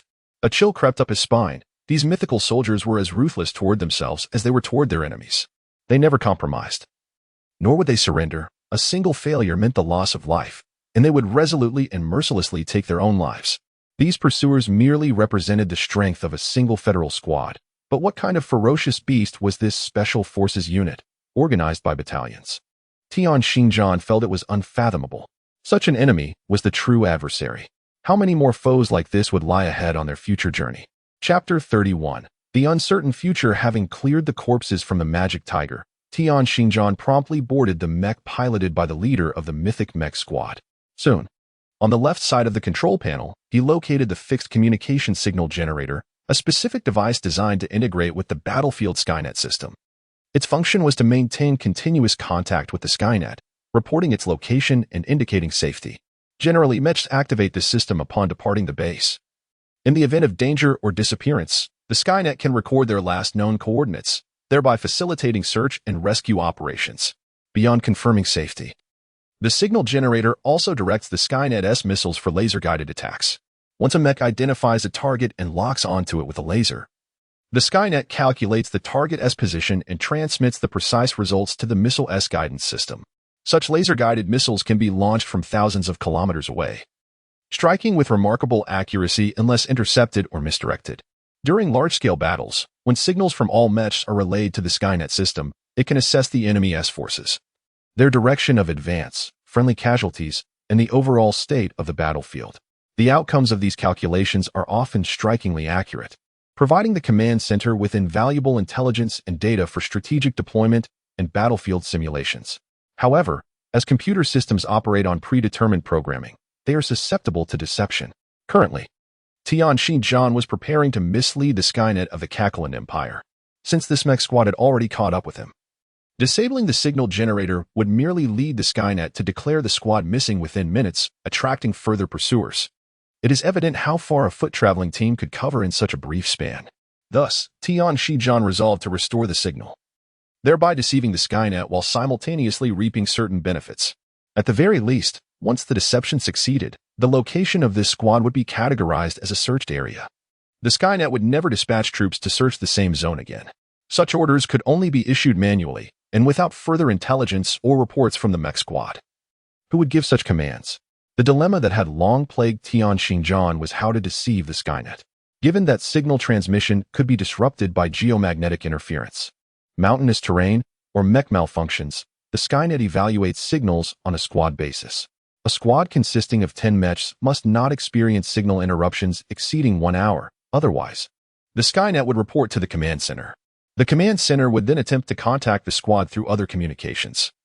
And if they failed to establish contact 3 times over a total of 15 minutes, a search team would be dispatched.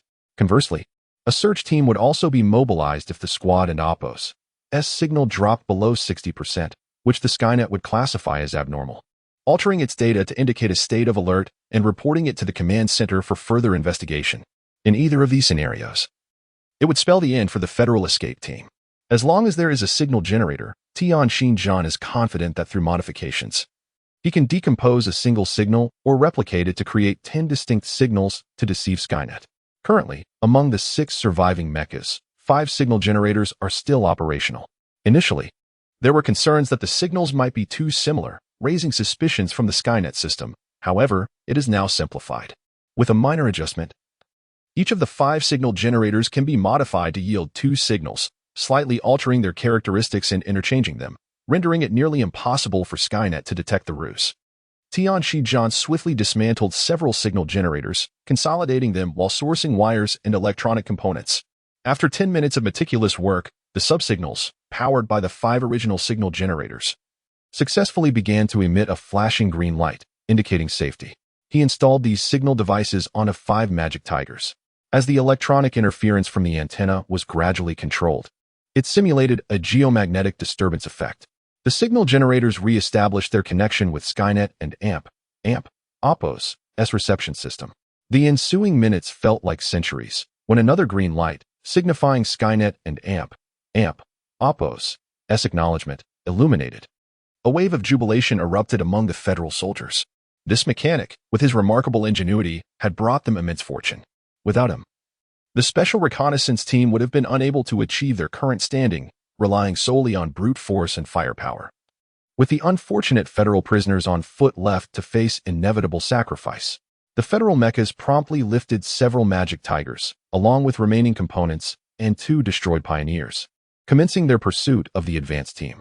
Half an hour later, in a canyon nestled within the northern mountains, the federal mechas successfully caught up with the anxious forefront troops.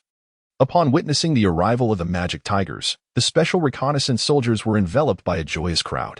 This hard-won victory signified a significant expansion of their survival space after evading their pursuers, carrying immense implications for the battles ahead. After deliberation with Peter, Tian Xinjiang resolved to establish their camp in the canyon, as evening had fallen, and repairing the incapacitated mechas would require time. Among the 6 Magic Tigers, 2 had their power systems dismantled, which could be easily reassembled. 1 had a damaged sensory system in its head, which could also be simply replaced with a rudimentary sensor. Materials were abundantly available, though the mecha's agility would be somewhat compromised. Nonetheless, both the locomotion and firepower systems remained intact, due to the complete dissimilarity of the mecha types.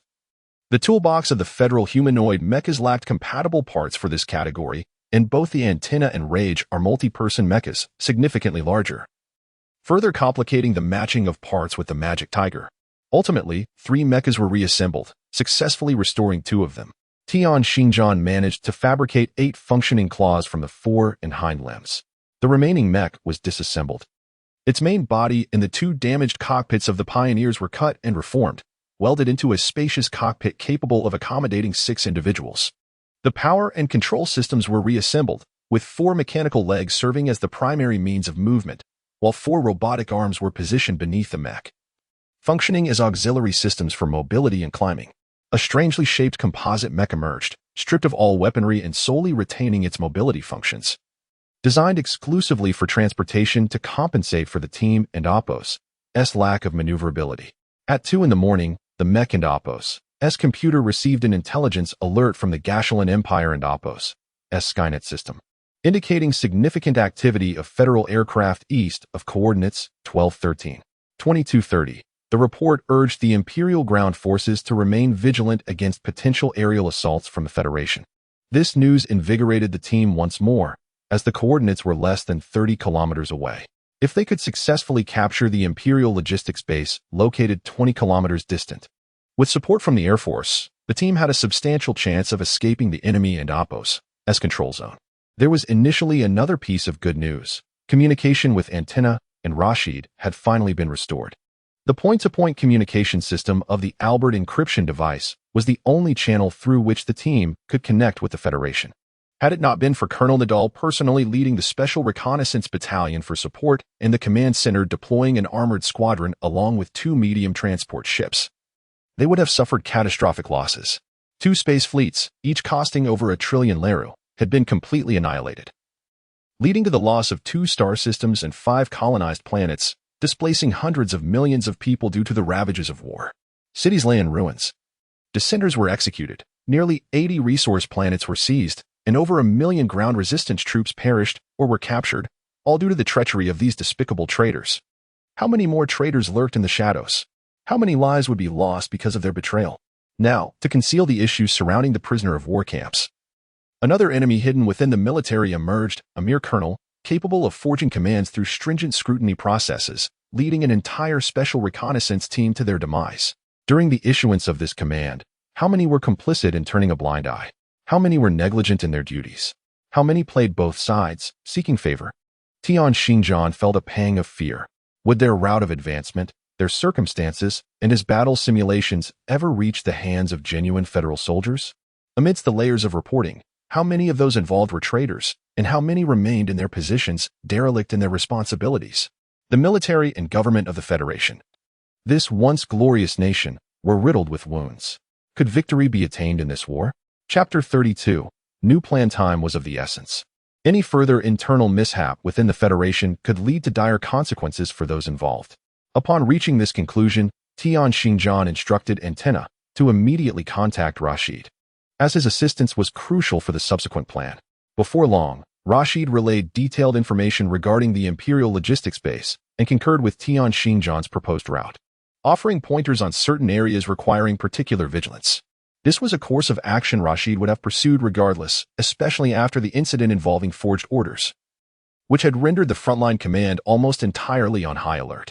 Every individual's file was meticulously scrutinized, and with the intervention of the Supreme Command and the Presidential Office, the rescue operation for the escape unit had escalated to a matter of utmost priority. 2 air squadrons, 3 special forces battalions, 1 mechanized Marine Corps, and a transport squadron had assembled. The urgency to restore domestic morale, shape international opinion, and provide accountability to the frontline soldiers was imperative.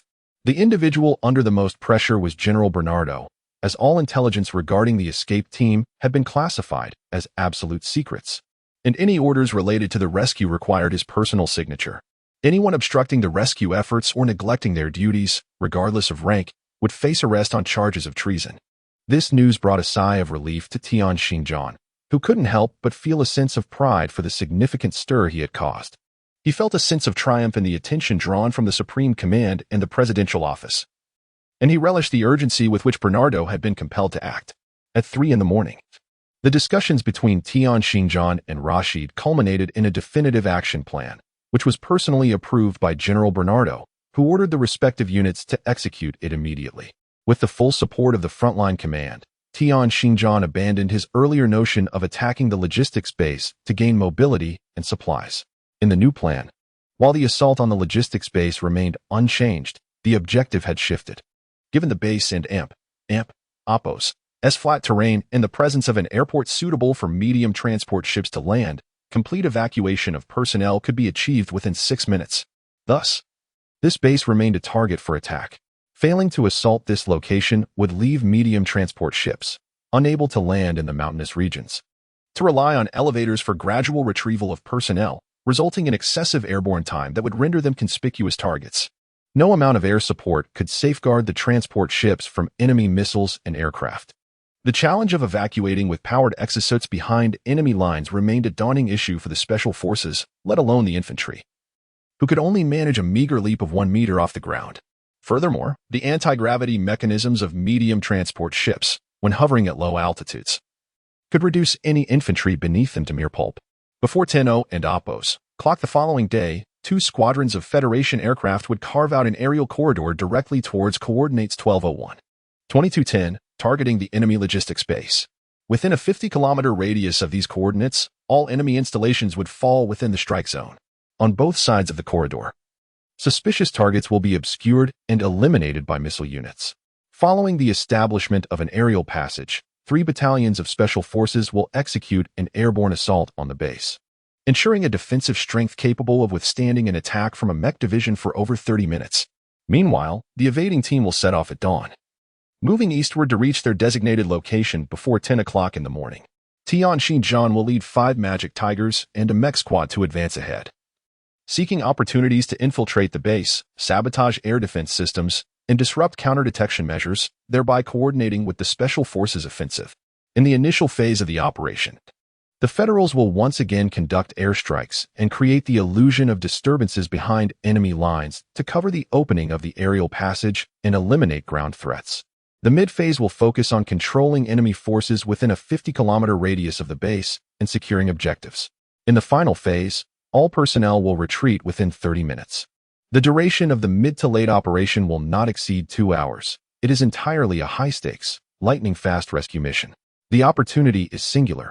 Should it fail, the Federation will be unable to organize a similar operation in a short span, and the exposed evading team will not have a second chance to escape. At 3:20 in the morning, Tianxinjian led all mechs into action. During the ensuing hours, the evading team would have no mech protection.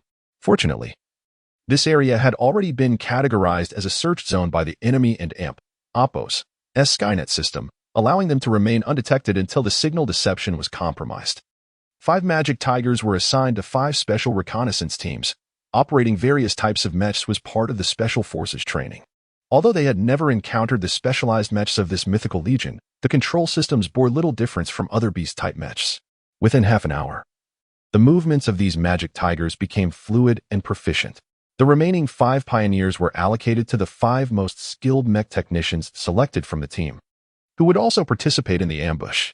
Exiting the canyon to the east, after traveling 15 kilometers, the mech squad finally entered a hilly terrain, gradually transitioning to flatlands. Another 5 kilometers would bring them to the enemy's logistics base. After commanding the squad to initiate mech stealth mode, Tianxinjian activated the holographic radar of logic. The prevalence of counter-detection disruptors indicated that this logistics base had been rebuilt. The previously anticipated open area had become a mere illusion. Now, they could only hope that the base would not be garrisoned with excessive defensive forces.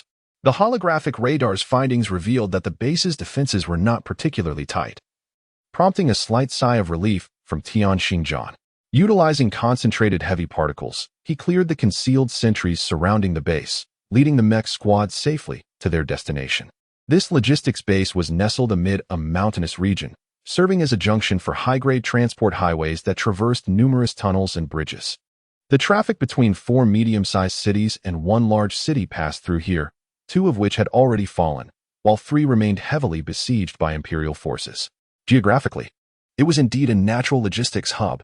In addition to the protective barrier provided by the surrounding mountains, transportation was relatively convenient, allowing for the takeoff and landing of medium-sized transport vessels. It was no wonder that after its destruction, the enemy chose to rebuild it once again. Tianxinjian left the federal mechas concealed within the jungle, opting instead to bring along only 5 stealth-enabled Magic Tigers to undertake the mission of destroying the anti-detection jammers. Before the clock strikes 10, he must locate all the jammers and install timed explosives. Failure to do so would render the aerial combat units incapable of striking this location, while the medium transport vessels would be unable to land here, forcing the Special Forces and Oppo's airdrop to occur beyond a 10-kilometer detection perimeter. Transforming logic once more, the 6 Magic Tigers stealthily encircled the base, affixing timed explosives to all the jammers on the periphery. Subsequently, they approached the main gate on the southern side of the base, striding boldly under the bright glare of the searchlights. Chapter 33. Entering the base. The entrance to the base is a formidable alloy gate adorned with an energy shield, while the surrounding walls are constructed from the same resilient alloy, shimmering with a pulsating blue energy barrier.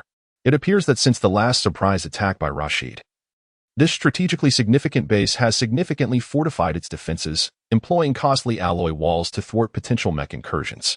The energy consumption required to maintain such an extensive shield is indeed staggering.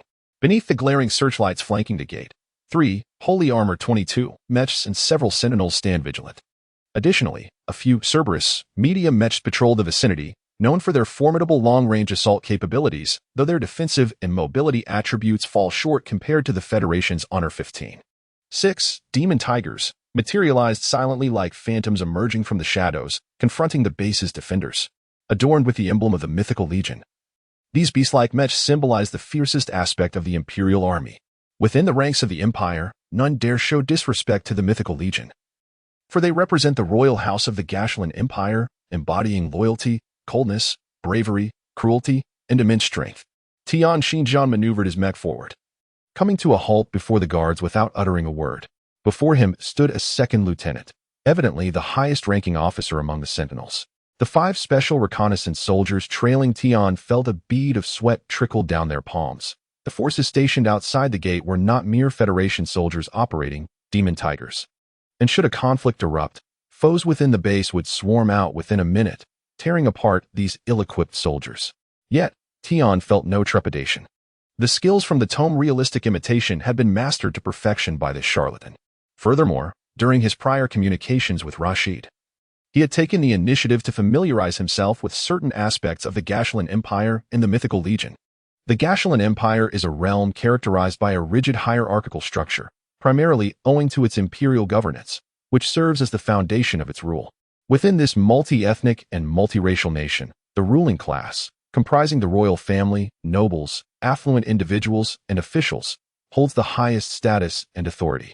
Among the common populace, the royal race of the Vibo people is regarded as the most noble. This ethnicity traces its lineage back to the first generation of Earth immigrants. During the nascent stages of the space era, only the wealthy and powerful could afford to migrate. The first settlement planet they reached was aptly named Vibo. Over time, as the space age progressed, the immigrants from Vibo coalesced into a race wielding vast wealth and power. Gradually, with the success of the second, third, and even up to the 50th generation of Earth immigrants, a societal structure based on the classification of initial settlement planets emerged, inadvertently establishing a hierarchy that inherently distinguished between the noble and the common. However, while the sequence of immigration serves as a significant criterion for delineating social status, certain ethnic groups have transcended this limitation through their own efforts and a measure of fortune. For instance, the 32nd generation of the Gonari species ascended to the ranks of the esteemed due to their rapid technological advancement and the abundant resources of their newly colonized planets, securing a position among the top 10 noble factions. The duration of human civilization has paralleled the persistence of warfare within the tumult of conflict. The ebb and flow of human alliances and divisions has become commonplace. The fragmentation of the Earth Federation in the latter stages of the Great Space Exploration era led to the dispersal and amalgamation of these groups, thereby redefining the very fabric of human society. Some ethnicities have vanished, others have evolved into homogeneous nations, while many have intermingled to form multicultural states. Presently, these groups are nearly ubiquitous across all nations. In imperial states, the ruling class and their allies, along with certain factions holding significant standing within the cosmic human civilization, are regarded as the elite. Conversely, those nearly obliterated, economically underdeveloped, or latecomers to emigration during Earth's epoch have been relegated to the status of the oppressed. In such empires, an impenetrable divide exists between the elite and the underclass, enforced by laws that entrench the system of ethnic stratification. One of the most incredulous stipulations is the absolute prohibition against intermarriage between the elite and the underclass. Consequently, military service has emerged as the most viable option for many young individuals from so-called inferior races, though they may never attain the rank of a battalion officer. Retiring as a captain can afford them a relatively respectable occupation, enabling a life that is marginally superior to that of most underclass individuals. There exist several military units where enlistment from the underclass is strictly forbidden, with the Mythical Legion being the most renowned among them. For nearly a century, every soldier in the Mythical Legion has undergone the most stringent political scrutiny to ensure their lineage aligns with that of the Royal Vibo clan, which continues to rank among the top 3 ethnic groups in human civilization. Within this unit, no other races are permitted, not even the esteemed factions of the Gashulan Empire, which are also classified as elite. The imperial royalty's obsession with maintaining the purity of this unit's bloodline borders on the pathological, as reports on lineage verification trace direct ancestry back 6 generations. To wield the emblem of the Mythical Legion, the magic tiger, not only signifies exalted status within the imperial military, but also implies an elevation above the harsh hierarchies of the rank system. This 30-something second lieutenant, if not hailing from an inferior race within the Gashulan Empire, would be willing to sacrifice his own eyes. Among the elite, it is virtually unheard of for a soldier to remain in service as a second lieutenant beyond their 30s. When a magic tiger stands quietly before him, the underclass Lieutenant Ollie knows precisely what is expected of him. In recent years, the youth of the Vibo clan have been particularly vocal within the Empire, expressing vehement disdain for the presence of the underclass, frequently assaulting any underprivileged individuals they encounter or attacking businesses operated by them. Such incidents have also been common in the military encounters Ollie has experienced. Thus, he elegantly bowed and greeted, "Esteemed soldier, I, Ollie, a citizen of the Empire, extend my salutations to you." This exemplifies the typical social etiquette. Even within the military, Ollie could utter nothing less. Ollie paused for a moment before nodding and inquiring, "I would be delighted. May I ask what is required of us?" The 5 soldiers of the Special Reconnaissance Unit, who were attentively eavesdropping on their conversation, were nearly driven to madness. A sergeant, at most, yet here he was speaking to an officer of a higher rank. Was this plump fellow courting disaster or merely teasing his superior before revealing his true intent? The 5 magic tigers were left in disbelief, their jaws agape, just as Tian Xingjian triumphantly led a few incredulous magic tigers through the gate. A voice from behind called out, "Please wait a moment, soldier." Lieutenant Ollie, wearing a look of perplexity, remarked, "You see," as he held up an electronic recording device. "As you are aware, this is a necessary registration item. Your name." Chapter 34. The battle begins. Tian Xingjian wiped the cold sweat from his forehead, inwardly reflecting, "Fortunately, I kept a backup plan and removed the identity tags from these soldiers of the mythical legion. Otherwise, my true identity would surely have been exposed." He glanced at the identity iron plate in his hand, nearly wrung out from his grip, and recited in a voice devoid of any emotion, "Sergeant Ralph, 2nd Squad, 1st Company, 2nd Battalion, 3rd Regiment of the Royal Direct Mythical Legion of the Gashulan Empire." Ollie examined the electronic recorder in his hand and nodded, "Thank you for your cooperation. Your name appears in the Skynet records within 50 kilometers of the base, esteemed Mr. Ralph. I apologize for the inconvenience. You may now lead your soldiers into the base. I wish you all the best." The rigid class system ensured that every subordinate knew how to address a superior, even if the latter held a lower military rank. Ollie and Oppos, as excessive politeness evoked a sense of sorrow in Tian Xingjian. What purpose did these enslaved races, seemingly devoid of prospects in the Gashulan Empire, serve in battle? As Tian Xingjian turned to leave, Ollie and Oppos' voice called out from behind, "Mr. Ralph, just to inform you, your companions from the BER will arrive shortly. They will reach here in 2 hours." Glancing back at Ollie, Tian Xingjian felt a wave of confusion wash over him. What kind of people were these? What appeared utterly irrational to him was taken for granted by them. Despite the centuries of history in the Gashulan Empire, which had seen the emergence of heroes who resisted tyranny, most of these champions met their demise at the hands of their own kin who served the elite. Behind these heroes, their communities continued to live in ignorance and apathy, enduring oppression without resistance, occasionally reveling in the chance to oppress their own or to gain the favor of the upper class. The weight of tradition was immense. When a people become accustomed to oppression, when rulers exploit internal divisions to perpetuate disunity, and when they are subjected to a mockery of education from a young age, compounded by societal hierarchies and the harshness of reality, these nations are molded into a genuinely inferior populace. They lose their ambition, their self-respect, becoming a society of thieves and prostitutes, lazy and unproductive, a people whom even they scorn. Tian Xingjian departed, unable to bear witnessing the innocent yet obsequious face that was destined to be executed for this unfortunate oversight. Upon entering the base, the 6 magic tigers dispersed. They had to place the remote-controlled explosives within 2 hours to completely annihilate the missile defense systems and counter-detection jammers within the base. Maneuvering the mech slowly through the darkened base, Tian Xingjian noted the pervasive darkness. Despite the presence of anti-air missile systems and counter-detection jammers, measures had been taken to enforce light restrictions in order to thwart potential federal airstrikes, particularly around the energy and ammunition depots, which had become the focal points of concern. The Magic Tiger unceremoniously infiltrated one camp after another, inspecting any location they deemed necessary. Such occurrences were commonplace within the Imperial Army, not to mention the Royal Mythical Legion. Even routine inspections conducted by ordinary constabulary would often result in chaos. The soldiers of the Empire had grown accustomed to it, especially since the troops stationed here were merely the logistics guards, lacking the temperament of frontline combat forces. Some soldiers, roused from their slumber by the sudden intrusion of a magic tiger into their barracks, simply turned over and continued to sleep, reassuring themselves that the soldiers of the mythical legion were not to be trifled with. Moreover, they were on a mission. Being accused of obstructing that mission would be unjust, especially with an endless array of tasks awaiting them the next day. So they chose to sleep. The placement of explosives proceeded exceptionally smoothly. An hour later, aside from the barracks where the crowd made it impossible to install bombs, remote-controlled explosives were successfully affixed to energy and ammunition depots, with no air defense missiles or counter-detection jammers overlooked. After opening the energy compartment of the mecha and allowing the diligent base soldiers to replenish its power, Tian Xinjiang, under the pretext of continuing the search for fleeing federal prisoners of war, swaggered out of the base with the special reconnaissance troops.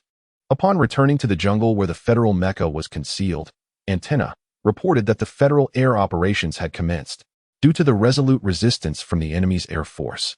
The forward command promptly deployed the prepared flight squadrons into battle, boosting our aerial strength to 3 flying squadrons in this air corridor.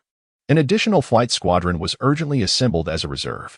In this short stretch of over 400 kilometers, with a width of 100 kilometers, 3 flight squadrons of armored aircraft were engaged in combat with an almost equal number of Imperial aircraft, the intensity of which was palpable.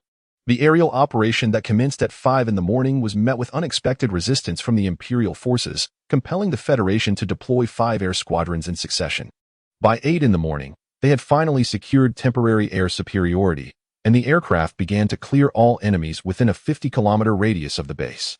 A transport ship from one flight squadron urgently took off towards the base, tasked with airdropping special forces comprising 3 battalions to assist the fleeing troops in fending off the enemy and Oppo's ground forces and cover their retreat. Tian Xinjiang led the special reconnaissance team, having stealthily approached within a kilometer of the base, with the activation of the remote control device in his hand. A series of explosions erupted, instantly throwing the base into disarray. The thunderous roar of the ammunition depot was particularly formidable, triggering numerous secondary explosions. The enemy and Oppo's base was engulfed in chaos, flames illuminating the morning sky, as personnel and mecha scrambled in disarray outside the base. It was time. Covering fire. Advance within 100 meters, commanded Tian Xinjiang. The electronic assault of the antenna commenced, with the federal mechs and 5 magic tigers dividing into 2 teams as per the prearranged strategy. Fury, accompanied by 8 valiant pioneers, surged in from the left, while Logic, with 5 magic tigers, launched a delayed strike from the right after a 5-minute interval. Chapter 35. Do not provoke the wrath of the portly one. In the wake of a sudden explosion at the base, the Imperial soldiers, caught in a frenzy of panic, were scrambling to assemble their ranks. Amidst the chaos, a voice cried out, "Enemy attack! Enemy attack!" No sooner had the words left their lips than energy shells and mecha missiles erupted amidst the terrified throng. Those Imperial soldiers, bereft of mecha protection, fell like ripe grain before the scythe, their severed limbs and blood soaring high into the air, creating a macabre rain of crimson. After a brief moment of stunned silence, the crowd erupted in a stampede, for in the face of such relentless artillery, the fragility of the human body was starkly apparent. The gruesome tableau compelled the majority to flee, seeking escape from this hell where lives were claimed with every passing second. Yet, some soldiers, seemingly paralyzed by fear, stood frozen, their eyes wide with terror as they gazed at the frenzied dispersal around them. The blood rain fell upon their faces, unnoticed. At the heart of this chaos stood a young soldier, no older than a teenager, his innocent visage marred by flowing blood, his eyes filled with panic and dread. Trembling uncontrollably, amidst the fleeing throng, voices called out his name, yet confusion clouded his features as if he recognized none.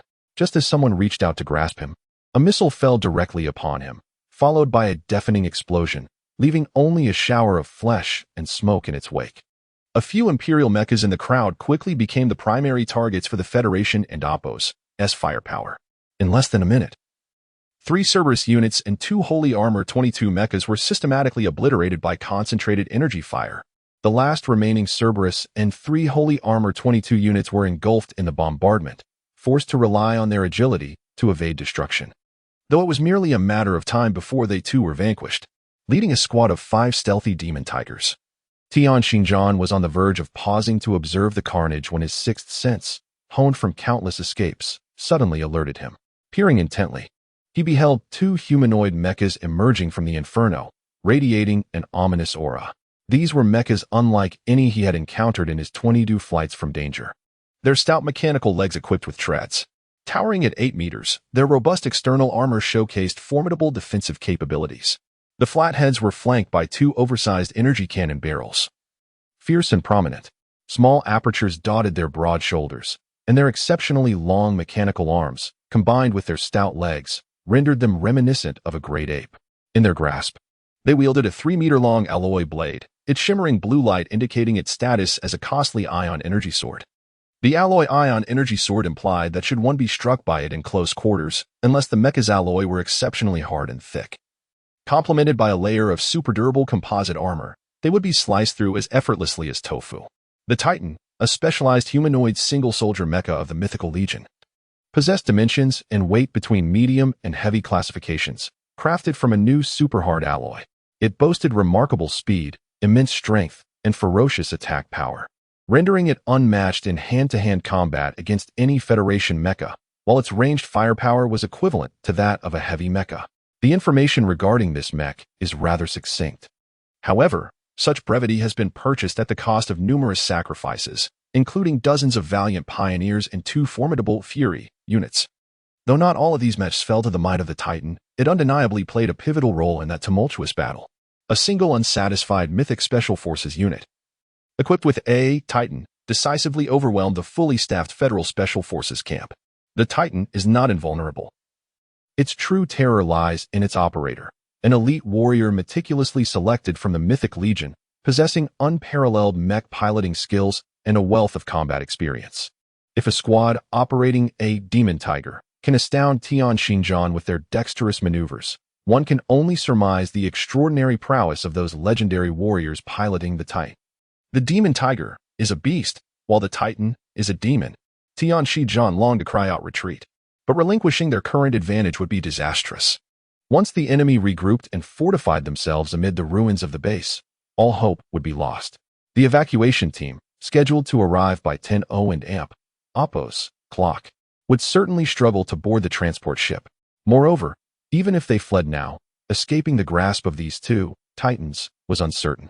Countless instances of pursuers being relentlessly hunted down and slain during a hasty retreat had been reiterated in the reconnaissance training camp. This mistake could not be made. With neither the option to flee nor the capacity to fight, what was to be done? The heavy-set man wished to weep upon the shoulder of a companion. Having toiled through hardships, only to see success threatened by the emergence of these 2 formidable foes, the only resources at his disposal were logic and 5 demon tigers that had yet to engage in battle. By heavens, life and death are dictated by fate. Wealth and honor lie in the hands of destiny. With electronic assaults from Antenna, combined with the stealthy strikes of the Demon Tigers and the firepower of Fury, perhaps he could entangle one of them for a few precious minutes, ultimately bringing one down. He resolved to fight. As he motivated himself amidst the depths of fear, a sense of desperation emerged, leading to a mental fracturing. Perhaps it was the absence of first-hand experience with the Titan Smite, or perhaps it was the insatiable thirst for victory that was nearly within grasp. The heavy-set man muttered phrases like "fortune favors the bold," and life is but a fleeting moment as he issued new combat orders. The remaining Cerberus unit was suddenly obliterated under concentrated fire. This was the only element, aside from the Titan, that could potentially alter the course of the battle and thus needed to be eliminated first. Among the 3 remaining Holy Armor 22 units, one had been destroyed, another rendered immobile, leaving only one to struggle desperately amidst the fierce bombardment. The Mythic Legion and Oppo's Titan, Units 079 and 051 advanced leisurely, unhurried in their approach. Their calm demeanor stemmed from 2 reasons. Firstly, these mythic warriors were indifferent to their own lives, let alone the lives of their non-mythic comrades. Secondly, they maintained a safe distance from the Federal mechs, biding their time to exploit the Titan's speed advantage before launching a sudden assault, a tactic that had proven successful in their previous encounters. What provoked the wrath of the Titan was the cunning maneuvering of the Federal mechs, which seemed to anticipate its intentions, suddenly retreating en masse like a startled herd of rabbits. As they fled, they fired upon themselves. Yet the accuracy of their frantic shots was so poor that even magnifying the Titan tenfold would not have made a difference. Just as the two Titans abandoned their camouflage and prepared for a full-throttle assault, a dilapidated Federal Beast 3 mech careened out from the right thicket. Pursued by 5 Tiger mechs from the mythical core, the two Titans shared a moment of amusement. If such a battered mech could parachute behind enemy lines, the Federal forces must indeed be at their wits' end. Perhaps sensing the two Titans ahead, the fleeing wreck of a mech hesitated, its movement slowing. However, the 5 Tigers were closing in with alarming speed. In a panic, the mech opted to veer around the left flank of the Titan by 50 meters. Without a moment and Oppos' hesitation, Titan 079 swiftly positioned itself to block the mech and Oppos' escape. The operator of the beleaguered mech seemed to have succumbed to despair. Wildly flailing its mechanical arms and emitting a series of desperate howls as it lunged at the Titan, its clumsy strikes evoking laughter from Titan 079, who found the display reminiscent of a child and Oppos' brawl. With a flourish of its ion blade, Titan 079 prepared to execute a powerful strike, intending to cleave the battered mech in twain like sugarcane. This method of dispatching foes was the Titan's favored technique, for there was an exhilarating satisfaction in wielding such overwhelming destructive power. However, just as the decrepit mech was within 10 meters of the Titan, it was finally overrun by the swiftly advancing Tigers. A pack of these wolf-like mechs raked their claws across the back of the Beast 3, causing significant damage to its internal circuitry, which sparked and fizzled in a grotesque display. After a few spasmodic twitches, it collapsed, lifeless. Witnessing the theft of its quarry, Titan 079 felt a twinge of irritation and inwardly cursed the pack of wolves. Yet, with communication disrupted, it refrained from alerting the Tigers, deeming it a lost cause. After all, a group of Federal mechs a short distance away was still obliviously firing in their direction. The two Titans signaled the Tigers to join their ranks, preparing to leverage the unique speed of the mythical core mechs to breach the Federal lines. The inclusion of the 5 Tigers instilled confidence in the two Titans, assuring them that no Federal mech would escape. Believing they had reached a safe distance, the Federal mechs adopted a defensive formation, poised for flight, their fire becoming increasingly concentrated and accurate. With a wave of his hand, Titan 051 issued the signal for a full advance.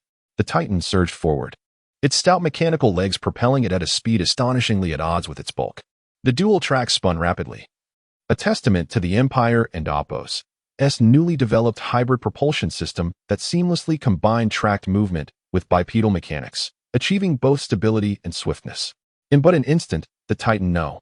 051 surged forward over 100 meters, while the Federal mechs before him were thrown into disarray, their firepower posing a negligible threat.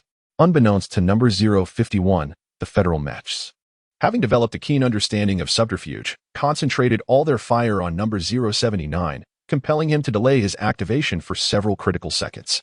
Accompanying number 051, the only entities that instilled in him a subconscious sense of a collective charge among the mythical mechs were merely 5 demon Tigers.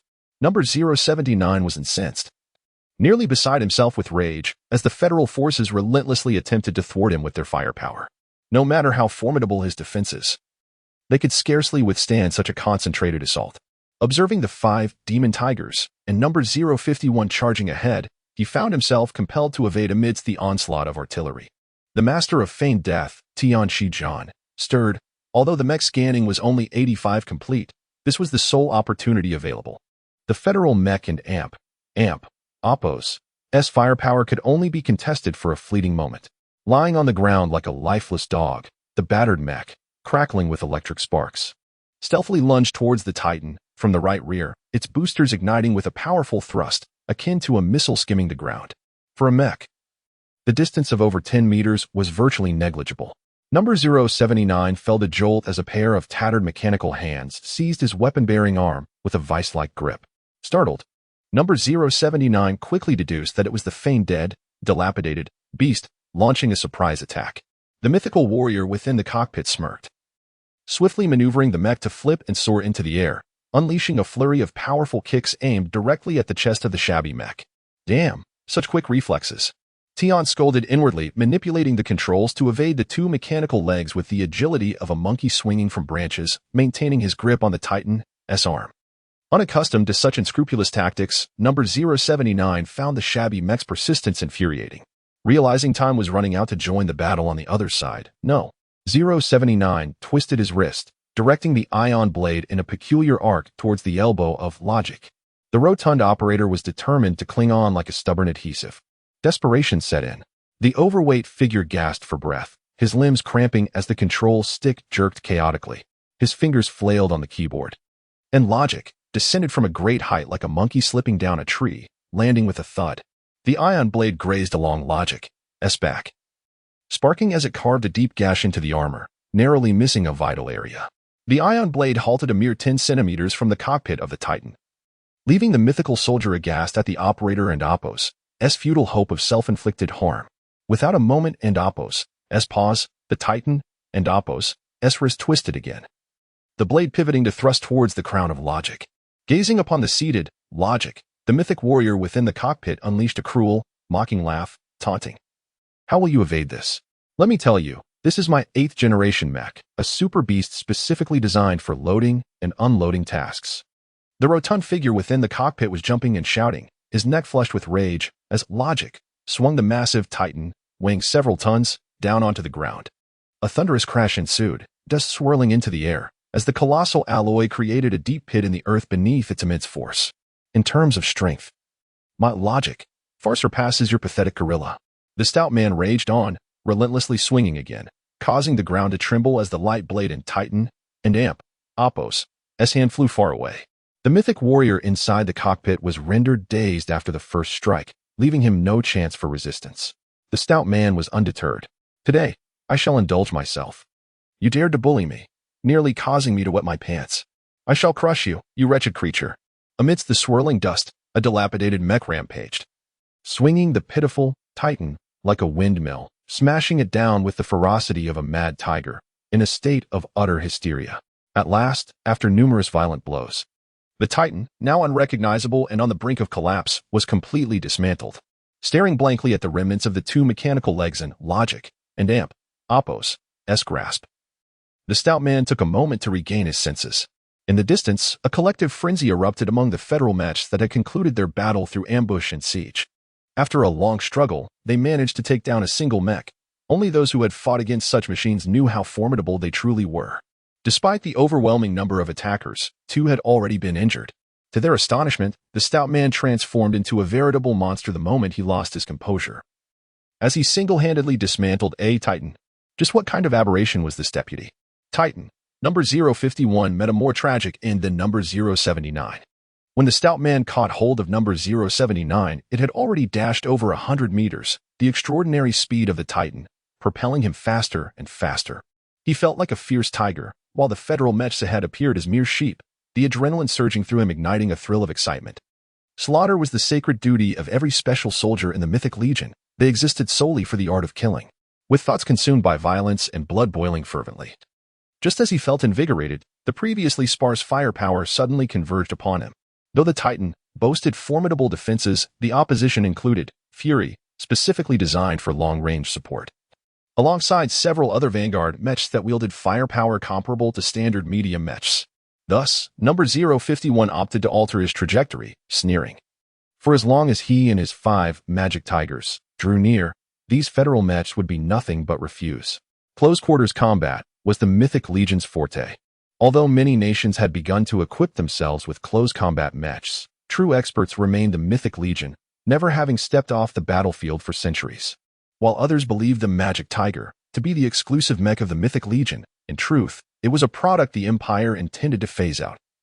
With the genuine close combat mech being the Titan, a missile whistled through the air, and due to the overwhelming barrage, the Titan had no time to adjust its pace. A cold smirk crept across the lips of 051 as a decoy round shot forth from a small aperture on the Titan's shoulder, spinning in midair. The incoming missile seemed irresistibly drawn to the decoy and Oppo's swirling vortex, plunging into it with a violent force, resulting in a midair explosion. The debris and shockwave from such a distant detonation were utterly inconsequential to the Titan. 051's sardonic laughter grew increasingly fervent as he vividly envisioned the astonished faces of the pilots within the Federation mechs. Although the Titan was not the epitome of mythic mechs, it stood as the standard model among those specifically designed for legendary battles, steadily replacing the Demon Tiger. Possessing swifter speed, superior defense, and enhanced combat capabilities, it also boasted formidable long-range firepower. With a fierce press of his thumb on the energy cannon button atop the control stick, the energy cannons on either side of his head erupted with a savage roar. Their caliber larger, speed swifter, and power mightier than ordinary energy cannons. The two unsuspecting vanguard warriors attempted to evade, but the passing energy shells still sheared away half of their shoulders. Ha! The fools of the Federation must be dumbfounded. 051 and Oppo's raucous laughter echoed from within the Titan, reveling in the panic display of the Federation mechs. He wished for these mechs to remember the terror of the Titan, even in death. However, his triumphant laughter was abruptly cut short as 5 demon tigers suddenly lunged at him, toppling the Titan to the ground. Their sharp claws relentlessly assaulted the mech's mechanical legs. The only vulnerable point accessible to the Federation soldiers lacking structural analysis of the mech, as the armor on the Titan's other areas was far too robust. As 051 roared, wielding the ion blade of the Titan to fend off the hyena-like demon tigers, he realized that even in its waning days, the specially designed foreclaws of the demon tiger retained their formidable prowess. One mechanical leg was severely damaged in the frenzied assault, crippling the hydraulic system and rendering the massive Titan unable to support its own weight. As the demon tigers dispersed, a barrage of fire, flickering with deadly brilliance, enveloped the half-kneeling Titan. The battle had concluded. In the sky, the roar of transport ships could be heard as the Federation mechs converged around Tianxijian, seemingly devoid of any remaining enemies. Just as everyone gazed skyward, an energy bullet struck one of the demon tigers, producing a crisp sound, followed by another. The projectiles hit the energy shield, creating ripples of blue light, prompting the Federation mechs to form a defensive circle. Yet, the anticipated overwhelming firepower was absent. Instead, bullets stubbornly emerged from the trees, one after another. At last, an Imperial soldier emerged from the thicket, clutching an energy rifle. As he approached, he continued to fire at the same demon tiger, fully aware that such weaponry could inflict no harm upon it, and that any mech could effortlessly dispatch him. Nevertheless, he resolutely advanced step by step towards the enemy he had identified, shooting with unwavering determination and stubbornness. Yesterday evening, I discovered that my ADSL had been suspended due to my oversight in failing to make the payment.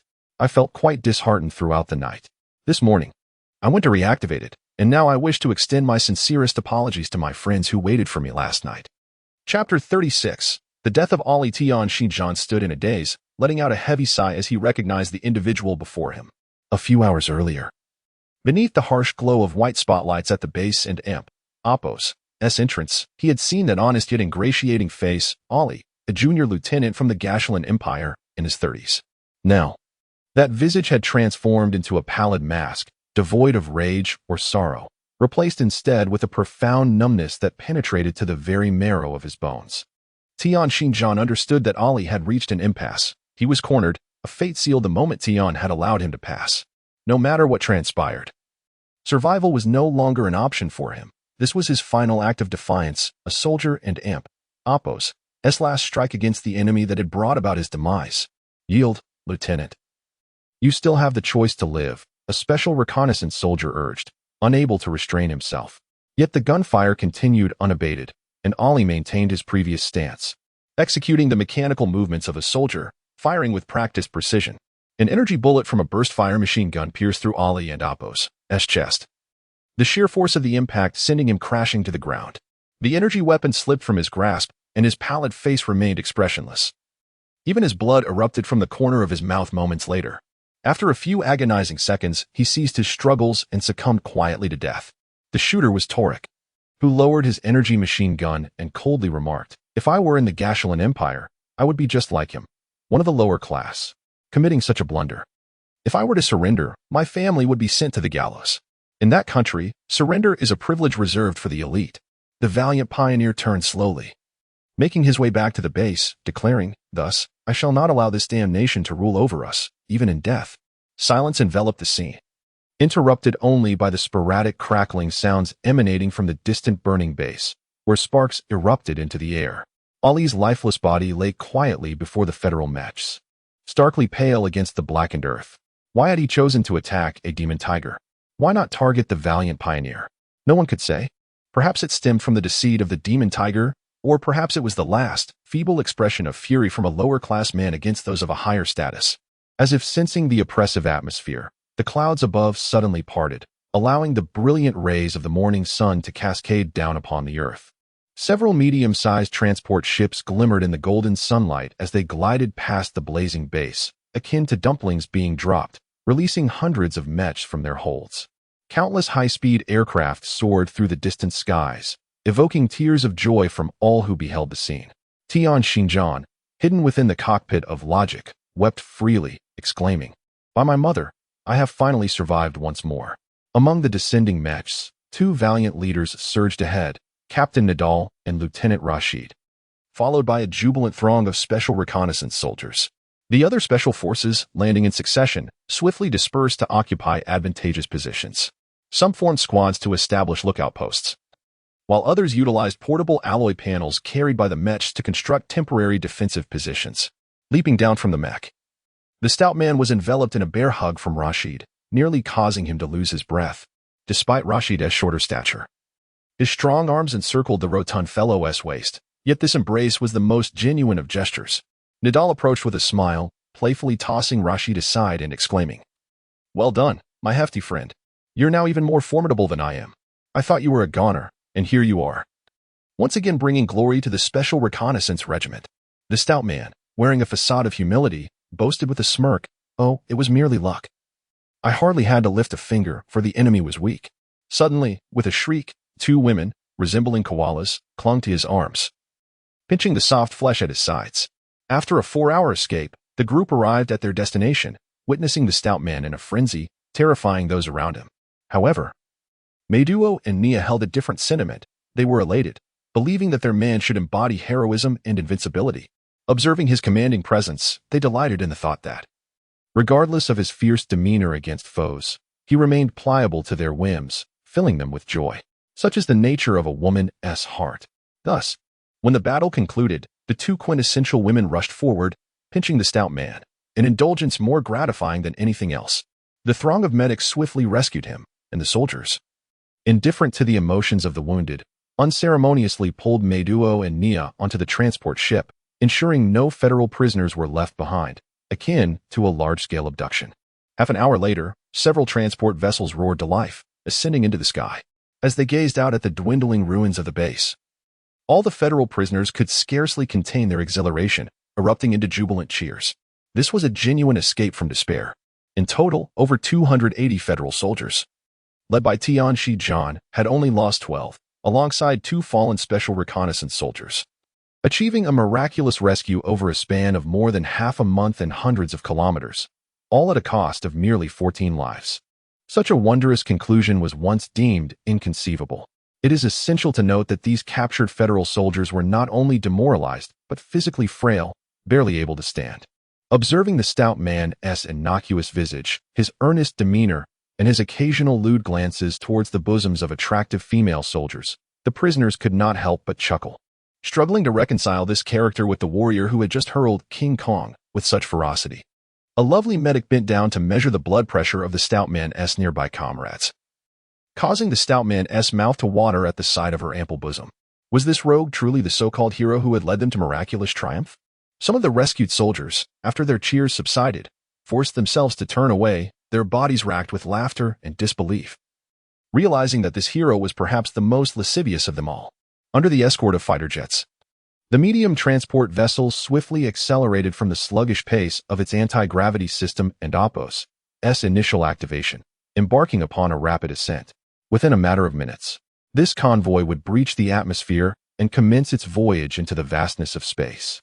As the rotund man's gaze inadvertently lingered upon the chest of the female medic before him, his thoughts were far from frivolous distractions.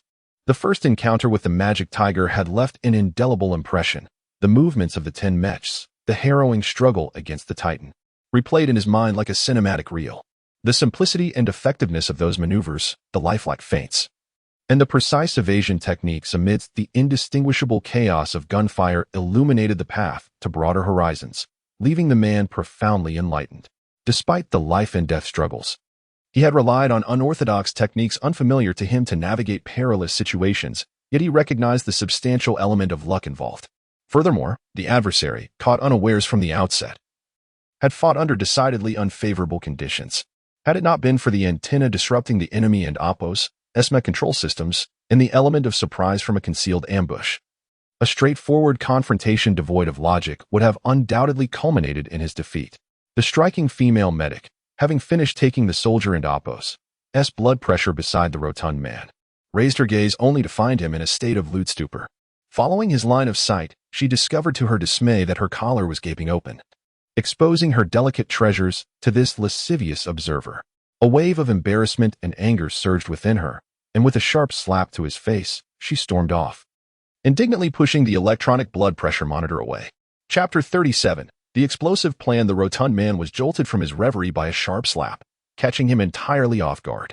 His face was abruptly swung from left to right, and a glistening arc of saliva was flung from the corner of his mouth, landing beneath his right ear. At that moment, the electronic amplifier in the transport ship's cabin crackled to life, announcing, "Lieutenant Tian Xinjiang, please report to the captain's office immediately." Confounded, the stout man wore an expression of innocence as he watched the female medic who had just slapped him depart. Frustrated, he wiped away the saliva and made his way to the captain's office. Inside the captain's office, apart from Nadal and Rashid, there were two colonels, one major, and a senior colonel.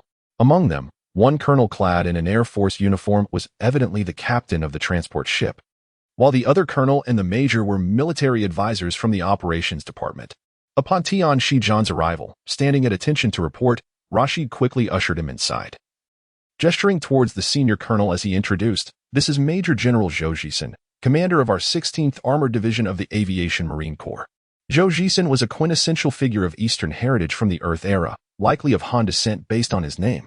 He was not particularly tall, with a somewhat slender build, yet his keen, elongated eyes radiated an aura befitting a seasoned general.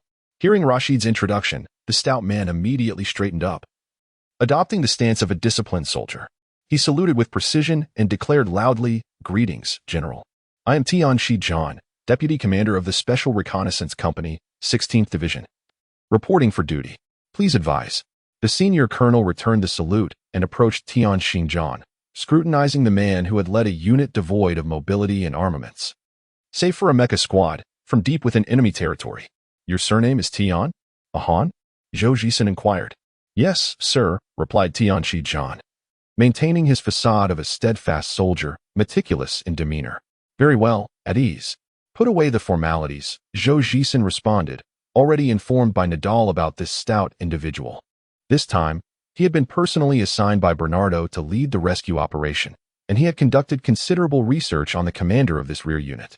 The rigid expression on the stout man's face softened, replaced by a jovial smile, exuding an endearing and honest disposition. Zhou Jisen chuckled, "Excellent, Tian Xinjiang. A gentleman ought to strive for self-improvement.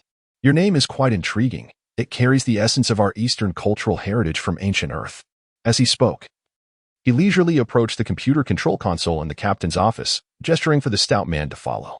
He continued, "Without further ado, I am quite pleased with your performance in this operation.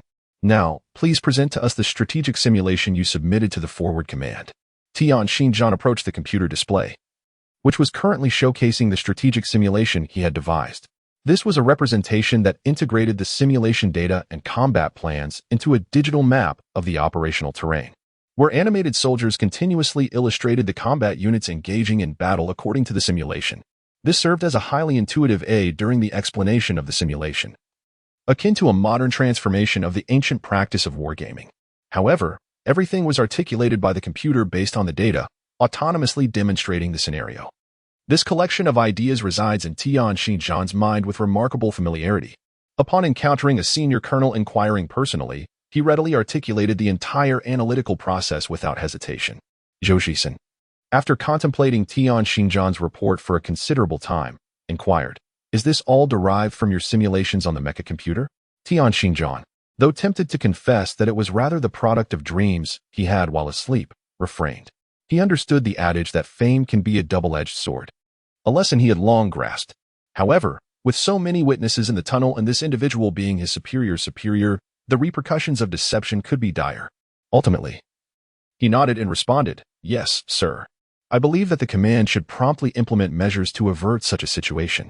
Zhou Jisen smiled and gestured for everyone to take a seat on the sofa in the captain's quarters, waving his hand at Tian Xinjiang as he remarked, This simulation was only received by the command yesterday. Noticing the confusion on the portly man and Oppo's face, the colonel military advisor beside him awkwardly interjected.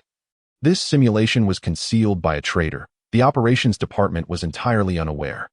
It was only upon reviewing the documents handled by this traitor that we discovered the simulation's reference number. By that time, the simulation had gone missing, and we managed to locate a copy in the electronic archives at the reception. Observing his flushed countenance, it was evident that this traitor was none other than his colleague, the military advisor responsible for forging orders that led the Special Reconnaissance Battalion to their demise. Zhou Jisen lifted his teacup, gently blowing on it before stating nonchalantly, "Every nation and every ethnicity, at any given time, will inevitably produce traitors. This is not surprising." Tian Shijian queried, "The detonation plan?" The colonel military advisor retrieved a document from his folder and handed it to Tian Shijian, stating, "This is a plan formulated by the command in the early hours of yesterday, after your simulation was delivered to the command and analyzed. It was deemed that the predicted outcomes were highly likely to occur. To preemptively address this risk, the command has dispatched 3 armored divisions and 2 air squadrons to bolster defenses within a 200-kilometer radius of the Katas Valley." Zhou Jisen interjected, taking over from the colonel and Oppo's explanation. Consequently, merely an hour after the orders were issued, the forward command received intelligence regarding a large-scale mobilization of enemy forces. Apparently, we have traitors within our ranks. As soon as orders are given here, actions commence there. Perhaps to alleviate the colonel and Oppo's discomfort, Zhou Jisen continued discussing the traitor situation. He elaborated, "Our intelligence is also quite adept. Indeed, the moment the enemy makes a move, we are aware. The area of troop mobilization coincides precisely with the scope of this rescue operation. Therefore, to ascertain the enemy's actual strength and to ensure the distant detonation of this looming bomb, we have resolved to utilize the deployment of the rescue operation to eliminate the enemy forces concentrated in this region." Tian Xinjiang suddenly comprehended. "So, this is why 5 air squadrons were mobilized. No wonder I received reports stating that the enemy's resistance was exceptionally resolute. It turns out this is their assembly area." Seeing Zhou Jisen nodding with a smile, Tian Xinjiang, still perplexed, inquired, "What about the mythical legion? Have their gathering places been discovered?" Chapter 38. Reluctance to be a hero. Observing the furrowed brow of Tian Xinjiang, Zhou Jisen remarked with a smile, "At least we have successfully detonated this bomb without allowing it to explode at a critical juncture. The aftermath is merely a matter of bruised hands and feet. This is a victory in itself. At the very least, our forward troops are no longer at risk of being encircled." Tian Xinjiang, deep in thought, finally replied, "I have always felt that our analysis was somewhat lacking. I sensed that the enemy had planted a backdoor or an accelerated route somewhere. Little did I expect that they had already opened the backdoor right here. Even if our plans fail, they remain confident that the Federation will gain no advantage." Zhou Jisen waved his hand dismissively and chuckled, "You are merely a deputy company commander in special reconnaissance. Achieving this level of insight is commendable. Had we not intercepted your analysis in time, the Federation might have suffered unforeseen losses.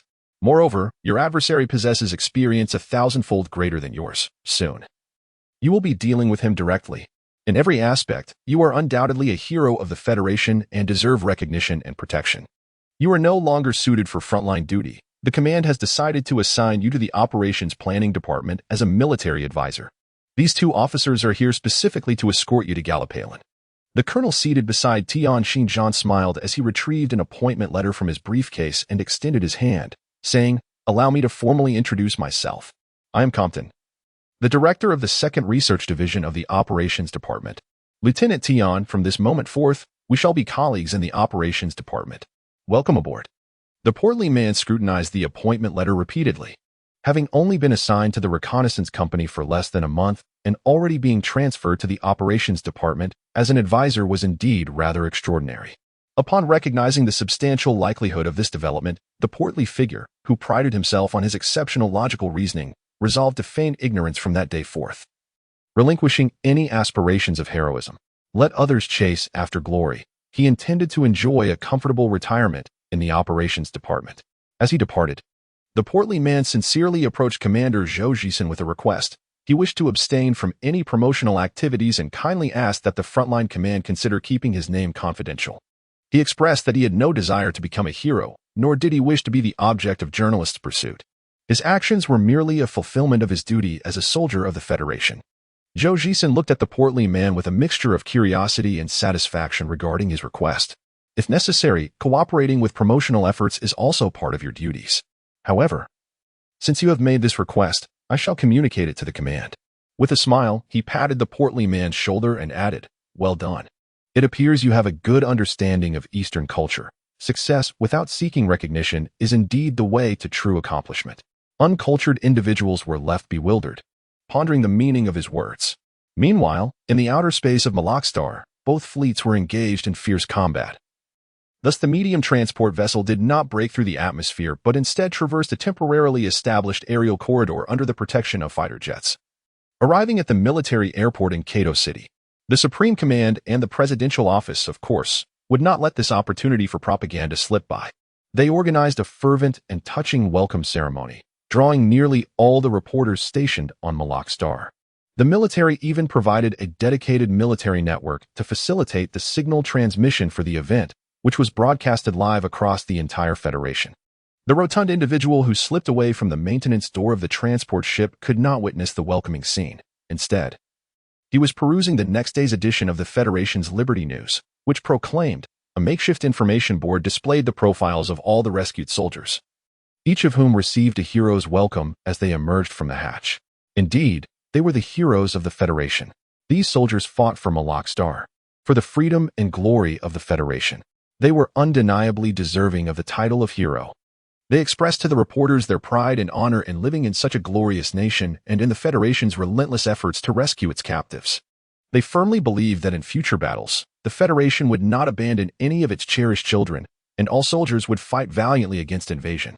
Tian Shijian sighed and set down the newspaper. He stared vacantly out of the transport ship and Oppo's window as it flew towards Gariplin.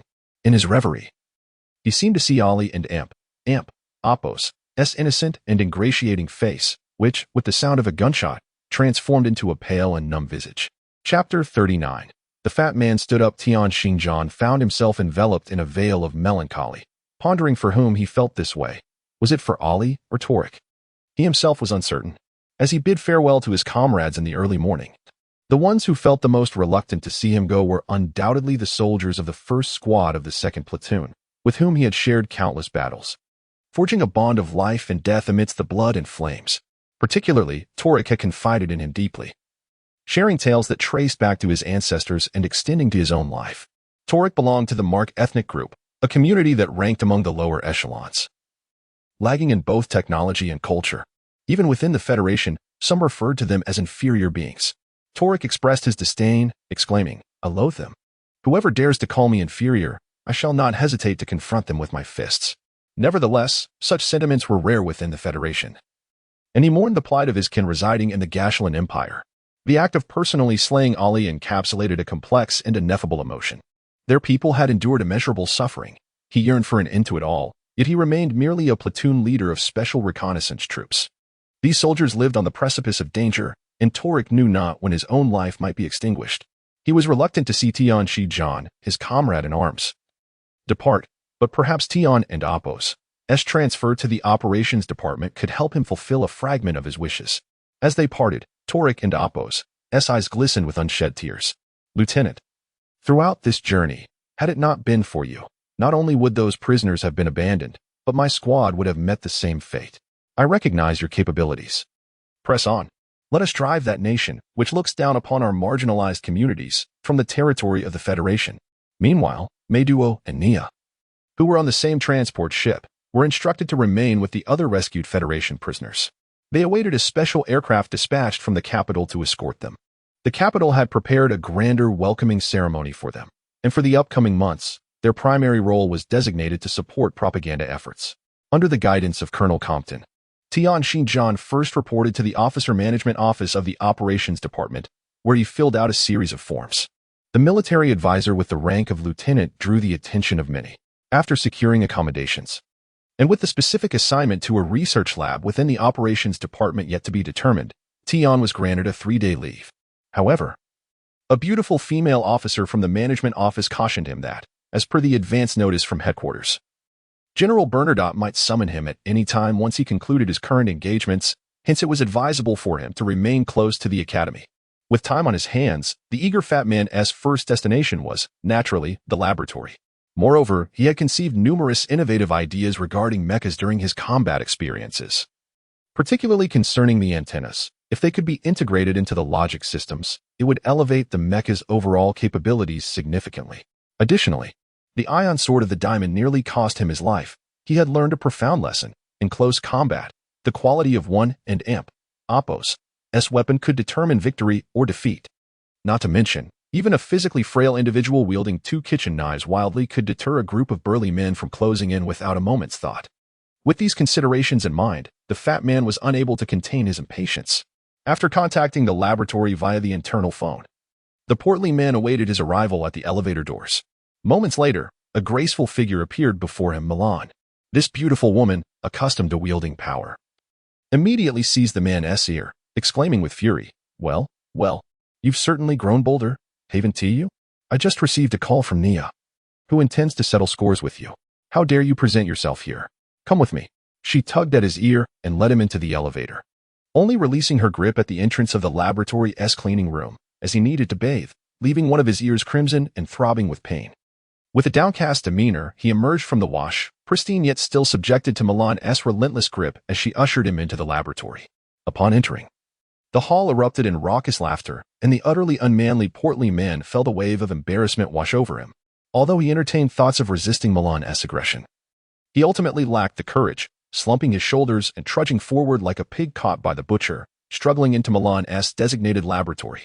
As soon as they crossed the threshold, the furious scientist Milan brandished a miniature energy submachine gun, pointing it at him and roaring, "Don't think that just because I handed you that revolver, you're off the hook. This weapon will hurt far more than that one. Do you believe me? You'd better confess how you've bullied Nia, or I assure you, you won't be leaving this place today." The portly man was thoroughly disheartened. He recognized that this volatile woman would indeed follow through on her threats. However, he remained baffled as to what Nia had disclosed, feeling somewhat wronged as he pondered when he had offended that fierce enchantress. Unexpectedly, Milan's expression shifted to one of incredulity as she declared, "You cheeky fool. How dare you play both sides while looking like that? Today, I shall rid the world of your ilk." With a gunshot, an energy projectile grazed his body, creating a hole in the wall behind him. Alarmed, he exclaimed, "Let me explain." Before he could finish, a series of bullets ricocheted at his feet. Startled, he felt a surge of anger. This woman was utterly unreasonable, and he decided he would no longer tolerate it. In a swift motion, he dashed forward, disarming Milan with a kick that sent the gun flying from her grasp. Seizing her by the collar, he tripped her, causing her to tumble to the ground, and he mounted her. Overcome by a surge of rebellious fervor, he raised his hand and delivered a series of impactful slaps to Milan's backside. Today, those who refuse to be subjugated have risen. Chapter 40. Emotions. Milan had always been the cherished darling of her professors at the academy. In the laboratory, she was adept at tormenting the chubby fellow, maintaining a dynamic where he was the subservient one. In truth, she merely wished to jest with the plump boy, who had vanished without a trace. Little did she know, he was terrified of confrontation. The moment someone aimed a firearm at him, he erupted in panic and, to her astonishment, pinned her down and spanked her. For a moment, Milan was taken aback. The chubby boy and oppos's hand landed on her most sensitive area, leaving her both embarrassed and furious. A peculiar sensation enveloped her, rendering her speechless, as she had never experienced physical contact with a male before. The boy, realizing the gravity of the situation, quickly regained his composure after a few slaps, internally lamenting the predicament he had created. He didn't want to release Milan, yet remaining atop her was untenable.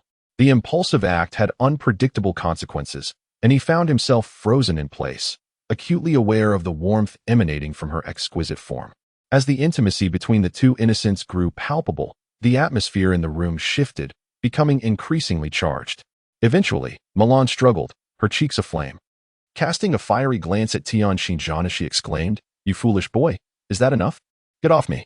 The words "foolish boy" dripped with a softness that belied her frustration. Sensing the unusual emotion in her voice, Milan bit her lip and buried her face in her arm. Remaining still, the boy, now at a loss, hastily rolled off her, scrambling to his feet and dashing towards the door.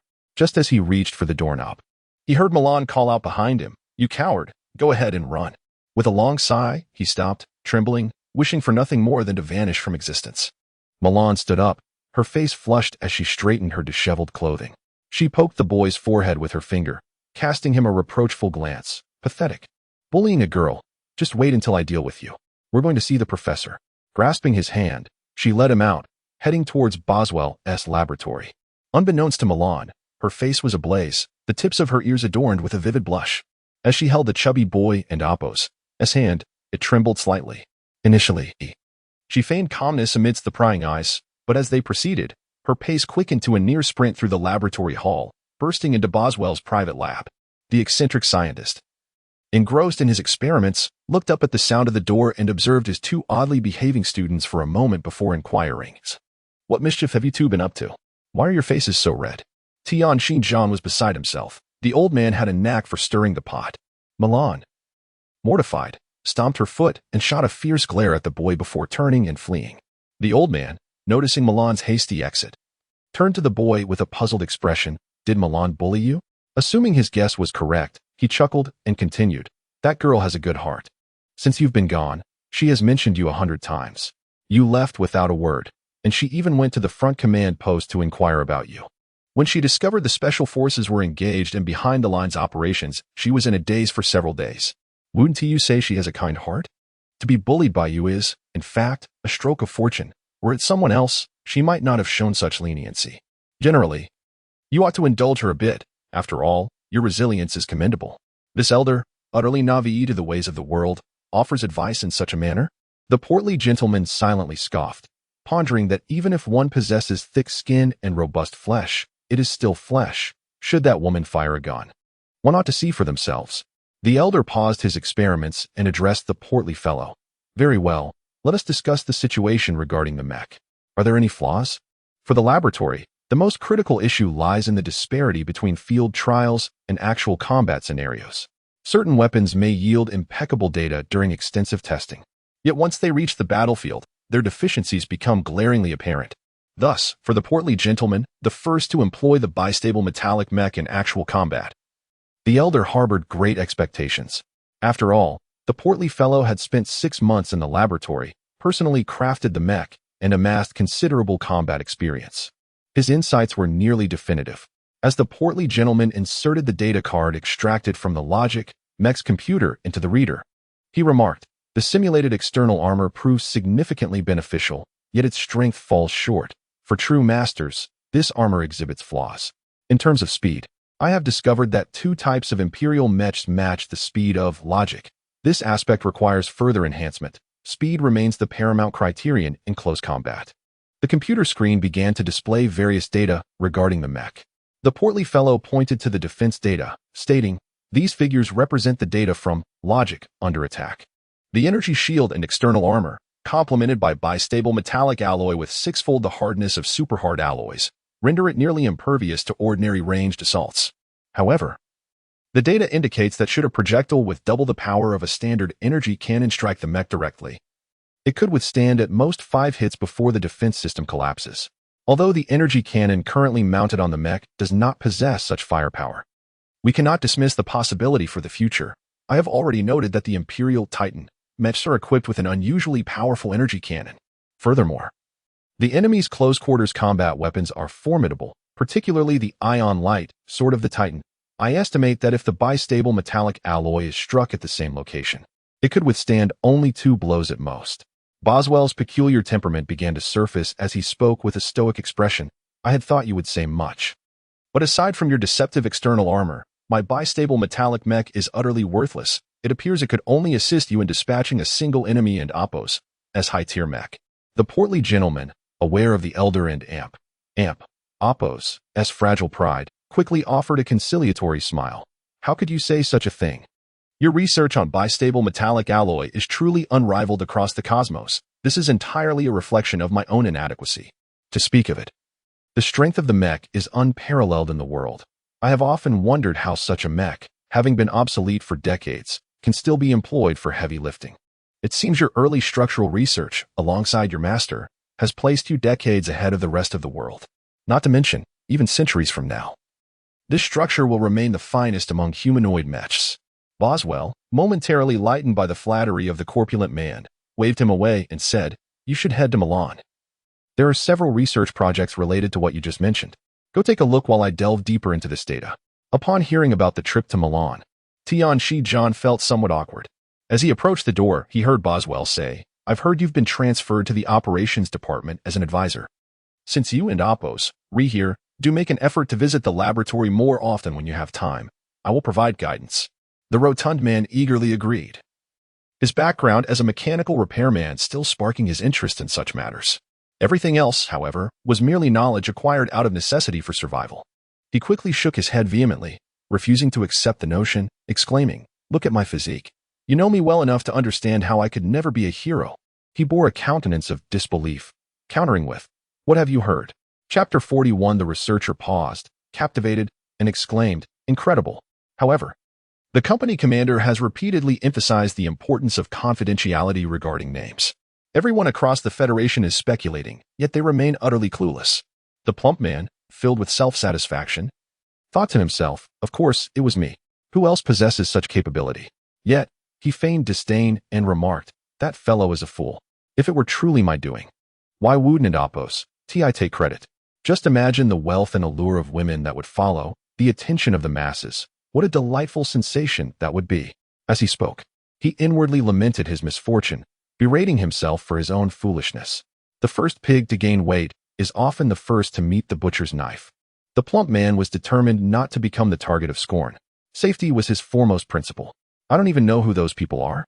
I did not join a special forces unit, but rather a mere reconnaissance battalion. There exists a vast chasm between the two."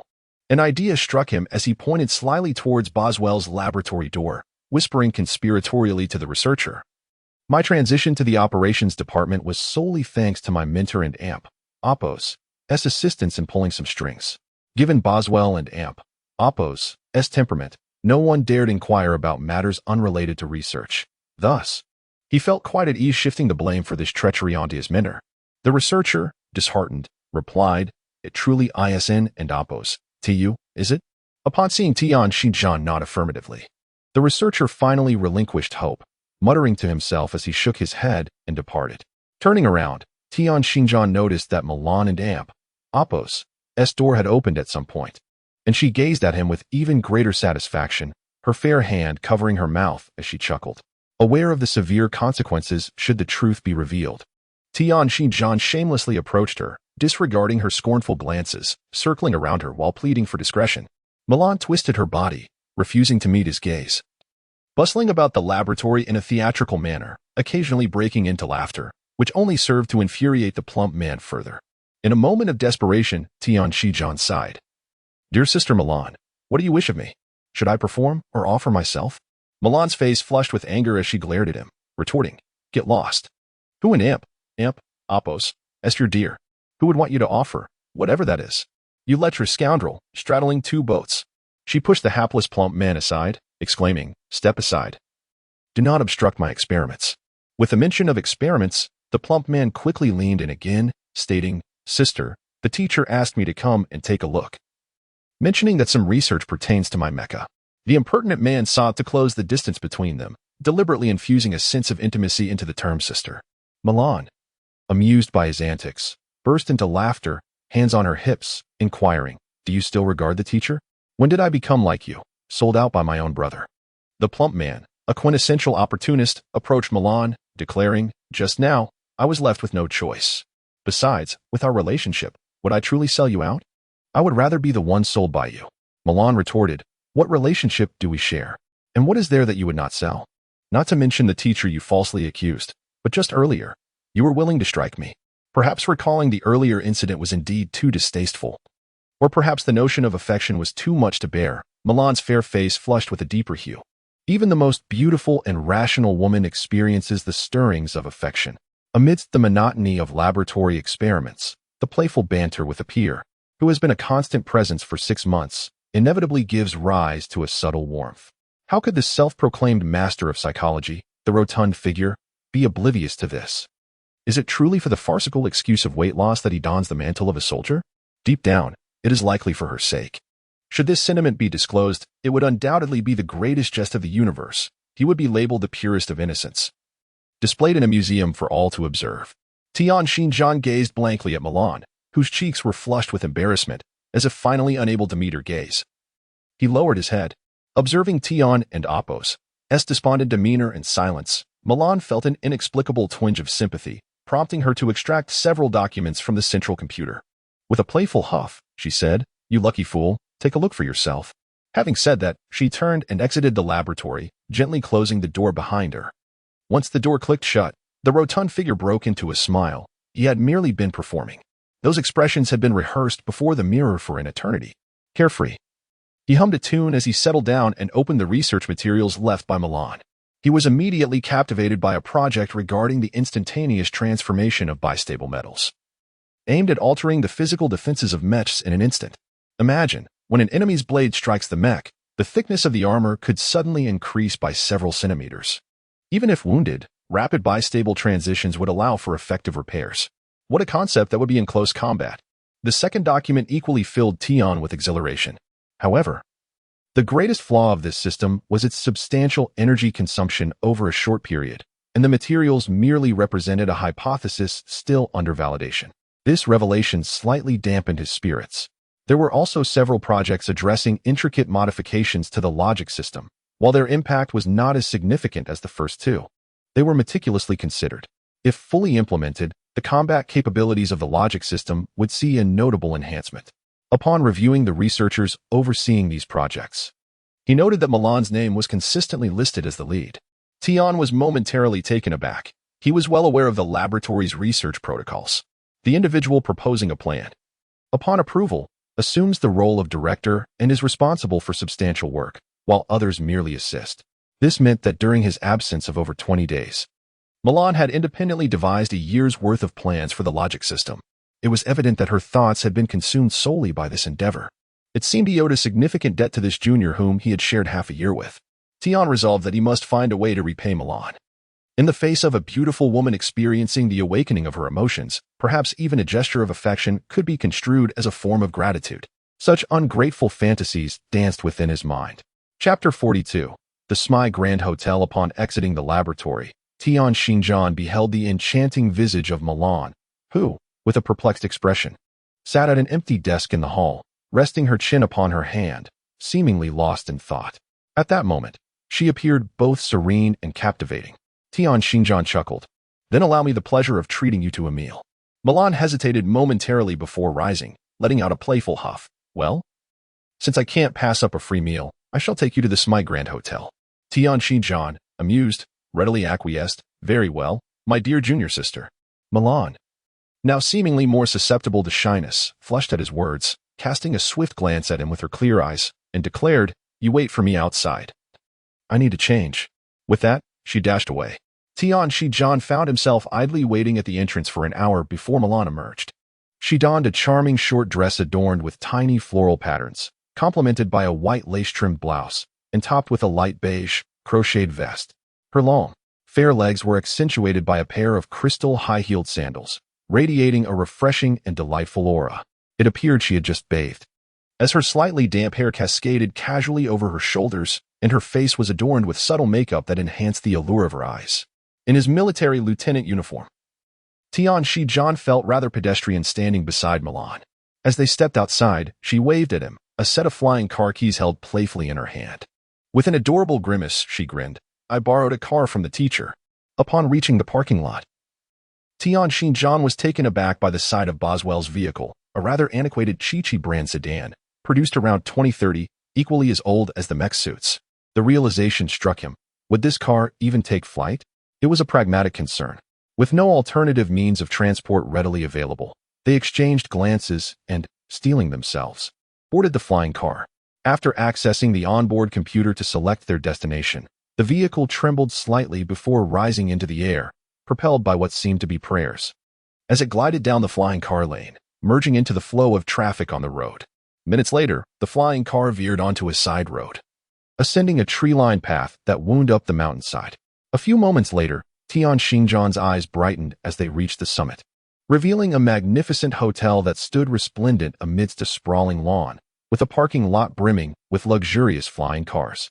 After securing their vehicle, as Tian Xinjiang and Milan approached the hotel entrance, they were intercepted by a doorman, who, with an air of distant politeness, inquired, "I apologize, sir. But do you have a reservation?" Taken aback, Tianxinjian asked, "Is there no availability?" The doorman, wearing a disingenuous smile, replied, "Indeed, sir. We have important guests today. And regrettably, we cannot accommodate those without reservations. Due to the presence of significant patrons, management had instructed that only regulars be admitted. For the Smy Grand Hotel was the epitome of luxury within the Federation, and those without a certain standing were often barred from entering its doors. A lieutenant like Tianxinjian, daring to approach the Sima Hotel, evoked a measure of respect from the doorman for his audacity. Indeed, ignorance begets courage. It is worth noting that the most affordable dish at the hotel costs as much as a federal lieutenant's salary for several months. The other doormen stationed at the entrance wore amused expressions, having spotted a dilapidated Chichi sedan from afar. Initially, they speculated it might belong to some affluent dignitary, given its rather embarrassing appearance. To their surprise, it was merely a bumbling lieutenant accompanied by an attractive woman, whose presence seemed to have been secured through dubious means. Such a character aspired to flaunt wealth and heroism at the Sima Hotel, which struck the doorman as quite comical. At that moment, Milan, standing beside the awkwardly portly figure, smiled slightly at him and addressed the doorman. "We have a reservation. My name is Milan. You may verify." The doorman glanced through his electronic list and, to his astonishment, indeed found Milan's name. Though taken aback, he courteously stepped aside. The portly gentleman had not anticipated the formalities of dining out and felt a twinge of embarrassment. Fortunately, Milan had secured a reservation, or he would have found himself in quite the predicament, awkwardly scratching his nose. The restaurant was divided into two sections, an outer ring of small halls catering to walk-in patrons, suitable for parties of 4 or fewer, and a circular central hall, separated by glass, which was entirely empty. However, the meticulously arranged tables suggested that the space had been reserved for important guests, as several attendants bustled about with palpable urgency. Once seated and having ordered their meals, Milan softly inquired, "Is this your first visit, Fatty?" Tianxinjian, scratching his head in a foolish manner, replied, "Yes. I had no idea there were so many rules." Milan, with a mischievous grin, teased, "Well, be prepared, if you can and amp, oppos, settle the bill after dining. You might find yourself washing dishes to repay your debt." Strangely, Tianxinjian appeared unfazed by this prospect, as his card held a sum of several 100,000 Lu yuan left by his parents. While not vast, it should suffice for a meal, one would think. The small hall was now filled to capacity, yet the patrons seemed preoccupied, scanning their surroundings as if awaiting something. The dishes Milan had ordered arrived promptly: a sumptuous foie gras, delicate pastries, roasted snails, and a creamy asparagus soup. These dishes, representative of the prestigious French cuisine from ancient Earth, were exquisitely crafted, and such classic fare could scarcely be found elsewhere outside the Sima Hotel. Milan had also thoughtfully ordered a T-bone steak for the carnivorous Tianxinjian, perhaps sensing that the other dishes might not suffice. As the two engaged in conversation over their meal, a group entered the main hall through the glass doors. Upon sighting these individuals, the patrons in the small hall abruptly rose to their feet, some hastily retrieving cameras that had been prepared in advance, capturing the moment with a flurry of flashes. The guests positioned closer to the interior obstructed Tianxinjian's view, preventing him from discerning who the important guests were that the doorman had mentioned. However, this was of little concern to him, and with a mere glance upward, he returned his focus to the T-bone steak on his plate. Chapter 43. Not leaving the scene shifts to the faces of the rescued soldiers' relatives, filled with anxiety, anticipation, and relief. Uncontrollable tears cascade down their cheeks. The camera captures Colonel Peter, somewhat unsteady, as he appears at the hatch of the transport ship. Suddenly, a thunderous cheer erupts from the restaurant speakers, startling the rotund man, who looks up, chuckling as he sees the images on the virtual screen. At that moment, he was seated in the cockpit, having declined Peter's invitation and pushed the colonel out. Watching the footage from that time evokes a wondrous sensation, as if time were flowing backward before his eyes. The focus shifts to the enormous display beside the hatch, prominently showcasing Colonel Peter's profile. The crowd exclaims, "Peter, you are our hero." The camera zooms in on Peter, who stands at the hatch, his lips quivering as he struggles to articulate his emotions. Overwhelmed by the scene before him, tears fill his eyes. A fellow officer dressed in the same uniform approaches him, embracing him tightly, both men teary-eyed. The reporter's voice, tinged with emotion, resonates as he states, welcoming Colonel Peter is his dearest friend, with whom he has served in the same unit for over a decade, They are the closest of comrades. Peter stands at attention, tears finally streaming down his face, yet he quickly wipes them away, only for more to fall. He stubbornly attempts to regain his composure, his eyes reddening from the strain. The camera faithfully captures the flowing tears of the crowd, many sobbing uncontrollably. Such is the essence of a soldier, one who would rather bleed than weep. A true and steadfast warrior. The camera zooms in on the Federal soldiers arrayed in formation, their faces streaked with tears, yet standing stoically, akin to hundreds of towering pine trees, neat and solemn.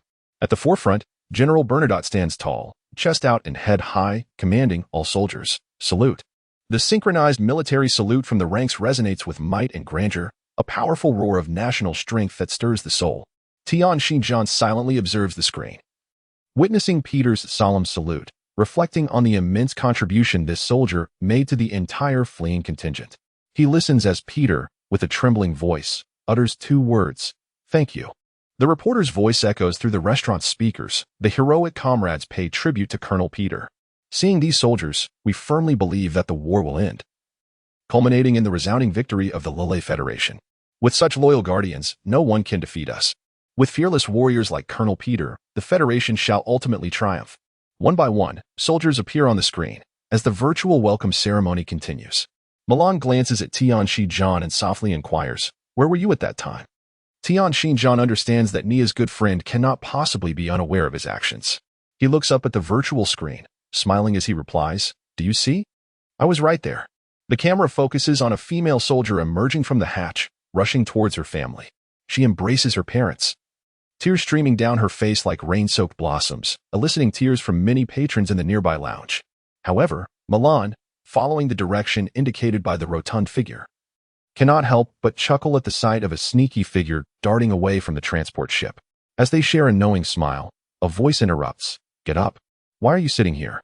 The speaker is a well-dressed young man radiating arrogance. Noticing the two in a daze, he continues, "How can a mere lieutenant and a heartless woman, who dares to mock a hero, deserve to occupy this place? Get out, you are not welcome here." The sting of his words provokes Milan, who retorts angrily, "Are you blind? Who mocked him? On what grounds do you expel us?" A stylish young woman entwines her arm with the young man's, coldly stating, "Simply because Mills is the young master of the Smiley Hotel." As her words leave her lips, the group of young people gazes at the rotund figure and Milan with derision, while Mills beams with pride. It turns out that Mills's father is hosting important guests, and Mills, due to his impulsive behavior, has been ordered to stay home. However, unable to remain idle, he gathered a group of friends and headed to the hotel, hoping to find a spot in the lounge. To his dismay, when he arrived, the lounge was full, and his usual seat had been taken by a guest wielding a VIP card. Feeling embarrassed in front of his friends, Mills approached his reserved area to see who was dining there, only to discover it was not familiar dignitaries, but a mere army lieutenant and a woman. As he fumed, he noticed the duo laughing at the screen, seizing the opportunity to attempt to shoo them away. Upon hearing the woman's words, Tian Xinjiang couldn't suppress his anger and sarcastically remarked, "Is this the level of the young master of the Smiley Hotel, telling guests to leave?" Mills, with a look of disdain, replied, "Don't underestimate a lieutenant. Even if it were a colonel, if I want him gone, he must comply." Tian, finding the situation absurd, placed his hands on his chest, lewdly rubbing it while provocatively asking, "Oh really? What if I refuse to leave? Will you bite my eggs?" Chapter 44. Who dares to come? Upon hearing this, Milan felt a mixture of anger and amusement, giving the hefty man a playful twist. Mills coldly remarked, "Are you testing my patience? Heed my words. If you comply, you may walk out. If not, you will crawl out. Do you believe me?" In the past, the portly gentleman, having never engaged in a brawl, might have endured such provocation. However, now, though he feared for his life, he was undeterred by confrontation. Amidst the tumult of battle, the man before him posed no threat. It was far more prudent to bully the weak than to confront the strong. Moreover, even a clay figure possesses a modicum of spirit. With a simple-minded grin, he shook his head and declared, "I do not believe you." The commotion had already attracted the attention of the hotel manager. Observing his young master and amp, Oppos, quarrel, this middle-aged man inwardly lamented, "Today and amp, Oppos, guests were of utmost importance." Yet his charge was behaving like a stubborn mule, refusing to leave while simultaneously retreating. After much contemplation, He surmised that the quickest way to restore calm without alarming the guests would be to appeal to the lieutenant. At that moment, without Mills needing to signal, the manager stepped forward, sternly addressing Tianxin John. "I am the hotel manager, sir. I must insist that you leave immediately." Upon hearing the manager's indiscriminate order to evict him, the hefty man's anger flared even more, prompting him to rise and bellow, "You can shove it. I am not leaving today." Once in a fit of impulsive rage, he felt adrenaline coursing through his body, causing it to tremble, a physiological quirk he had since childhood, leaving him unable to discern whether he was terrified or exhilarated. Seeing the lieutenant quaking, Mills erupted into laughter, mocking, "If you are so tough, why tremble like a leaf in a storm?" He then turned to the manager, commanding, "Have these two pieces of trash thrown out?" As Tianxin John's voice escalated, the manager was drenched in sweat, although the glass wall provided some soundproofing. A ruckus of this magnitude could not be concealed. Realizing that arguing was futile, he swiftly gestured to the security personnel lurking nearby, urging them to intervene. Tianxin John, suppressing his fury, shielded Milan and coldly warned, "I advise you not to act foolishly. Should you provoke me, do not blame me for losing control." This individual had endured relentless humiliation to the point of bordering on a mental breakdown. Yet the security guards paid no heed to his threats. A dozen burly men surged forward. The first two, one on each side, lunged to seize Tianxin John and escort him out. They were well versed in handling such situations, aiming to resolve disturbances swiftly to avoid disrupting the guests within. However, how could they possibly contend with an irate special forces soldier? With a swift motion, the hefty man delivered a resounding slap to the face of the foremost security guard, sending him crashing to the ground, blood spilling from his mouth. Following that, he executed a spinning kick, striking the second guard, who was sent hurtling backward, colliding with several tables before collapsing to the ground, curled up and unable to emit a single groan. All of this transpired in the blink of an eye, swift as lightning. All present were rendered speechless, and the security personnel trailing behind were so terrified that they lost their composure, halting abruptly and becoming entangled in a chaotic heap. It was worth noting that the two at the forefront were none other than the most skilled captain and vice captain, yet the lieutenant swiftly dispatched one in a mere second. What chance did the others have? One unfortunate soul, pushed from behind, stumbled forward only to be met by Tianxin John's fist, striking him squarely on the nose, causing his face to blossom with pain, his mind a cacophony of confusion, tears streaming as he clutched his face. The stout man growled fiercely, "Who dares approach?" The young onlookers and the manager were gripped by a mix of fear and astonishment, falling silent as if frozen in place. Mills' girlfriend turned pale, terrified, cowering behind the trembling Mills, now acutely aware that they had provoked a formidable force. The attention of everyone in the small hall was drawn to the scene, and witnessing the stout man's actions evoked a singular word: shock. When the army lieutenant unleashed his wrath, he resembled an enraged T-Rex. His movements radiated lethal intent, and the two most capable security guards fell before him, oblivious to their fate. The resounding slaps and kicks were terrifyingly forceful, echoing through the air and instilling a sense of dread. The sheer speed and strength of his strikes were utterly insurmountable, and just the thought of receiving such a blow sent shivers down everyone's spines. This was Milan and Apo's first encounter with the stout man and Apo's fury. She had never imagined that this seemingly gentle and harmless individual possessed such terrifying strength. The face that appeared so easily bullied in everyday life transformed into one of fierce intensity, making it impossible to gaze upon during his anger. Could this truly be the same man she had thought she could intimidate at will? Recalling the earlier slaps Tianxin John had delivered to her, Milan felt her cheeks flush with heat, her ears burning. Pressing the back of her hand against her flushed face in an attempt to cool down, she nestled behind Tianxin John, feeling an overwhelming sense of security. His broad back seemed like a sturdy fortress, providing an unyielding sense of safety. At that moment, a man in his 50s anxiously squeezed through the crowd of onlookers, his anger palpable as he exclaimed, "Who is causing this ruckus?" Spotting the manager, he seized him by the collar, demanding, "What are you doing? Are you unaware that we have guests today?" Before he could finish, his gaze fell upon Mills, and without waiting for the manager to respond, he delivered a sharp slap to Mills' face, fuming, "You should be at home, not causing a scene here."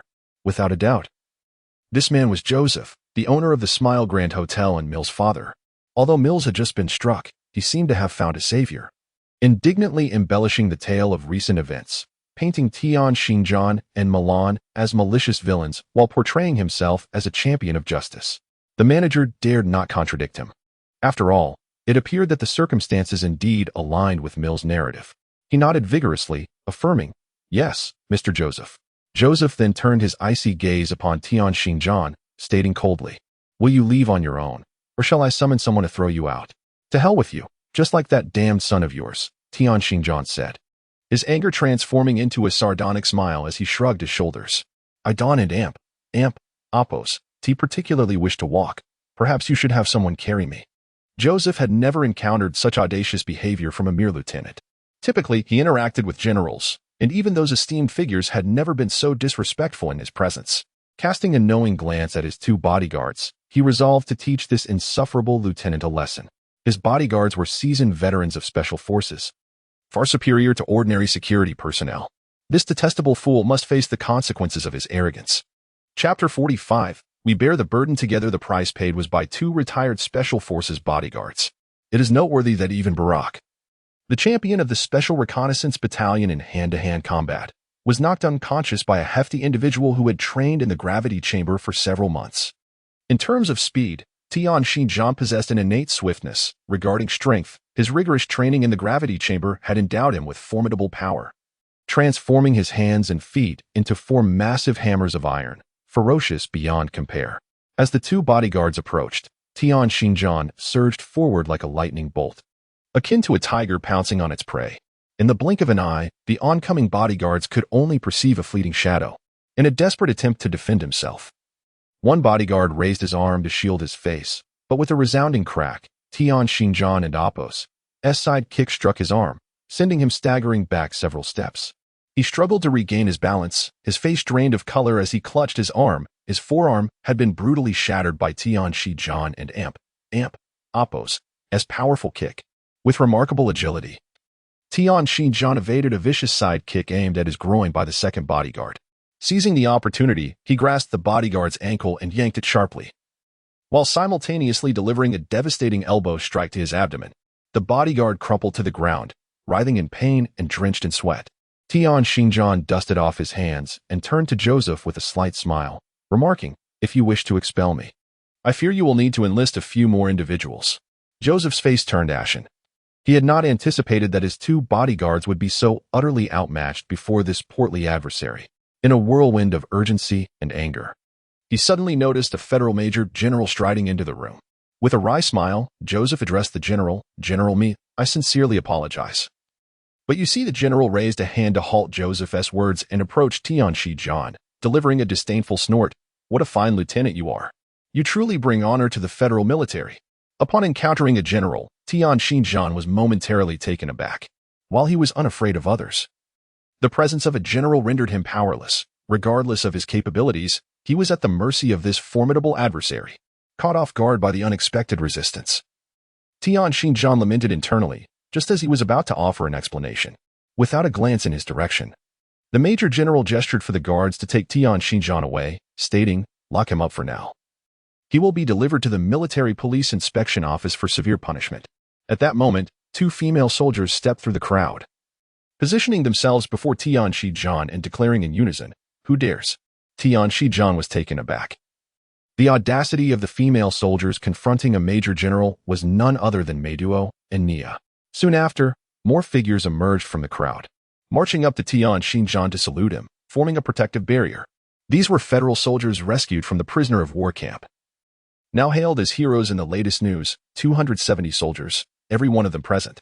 When Colonel Peters stepped forward from the throng, saluted the portly lieutenant, and turned to the major general, proclaiming, "His mistake is ours to bear together," the crowd erupted in astonishment. Some journalists, who had entered the hotel as mere patrons, instinctively recognized the gravity of the situation. This was undoubtedly a monumental news bombshell. Amidst the flashing of cameras, the atmosphere fell into a profound silence. Shock, confusion, fury, and disbelief painted the faces of the Major General and Joseph, their expressions a mesmerizing spectacle. The general was acutely aware that matters were far from simple. The attention-grabbing federal soldiers would not act in such a manner for the sake of a lieutenant they scarcely knew. He chuckled internally, contemplating that perhaps if he had listened to the corpulent man and Appos' explanation, or if it had not been 2 rash female soldiers who confronted the situation first, this affair might not have spiraled out of control as it had. Suddenly, the general's gaze fell upon a head peeking curiously from behind the federal soldiers. The sight of this individual left him both amused and exasperated, prompting him to bellow, "Milan, come out this instant." Milan, who had been hiding behind Tianshi-John, pressed herself even closer to the rotund figure upon seeing the general, her fervent presence causing the man to feel an unexpected rush. Little did she know that her moment of curiosity would lead to her discovery. Aware that evasion was futile, Milan emerged with her head bowed, awkwardly murmuring, "Daddy." Mills and his companions nearly fainted upon hearing Milan's address to the general. They realized they were in serious trouble.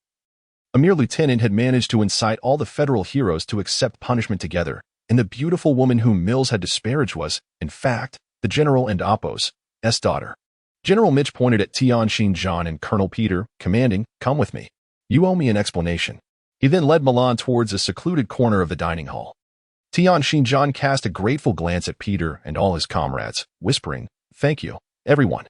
Colonel Peter smiled, responding, "It is our honor to stand by you, even if it means taking the blame. Without you, none of us would be here." His voice, though soft, was clear enough for the reporters who had been straining to listen. The astute among them quickly connected the dots, and the crowd erupted in a fervor. Realizing that the enigmatic company commander was none other than the lieutenant before them, Peter and Oppo's voice resonated through the hushed dining hall. "We chose to accept punishment alongside you. From the moment we laid eyes on you, we became brothers in arms." The expressions of awe, admiration, and reverence towards the army lieutenant filled the eyes of all present, including Joseph, Mills, and their friends, not to mention the guests and journalists. The rescued federal prisoners were hailed as heroes, but the Special Forces Company commander, who had single-handedly orchestrated their escape and made pivotal contributions to the entire campaign, was regarded as a hero among heroes. How could such a hero possibly mock his comrades in arms? How could he engage in senseless brawls?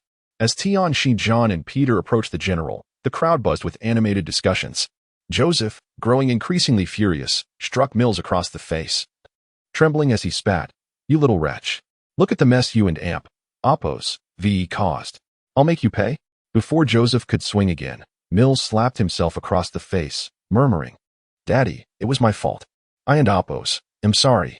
Although Mills is often rash and impetuous, occasionally wielding his influence to intimidate others, he is nonetheless a spirited young man of the Federation.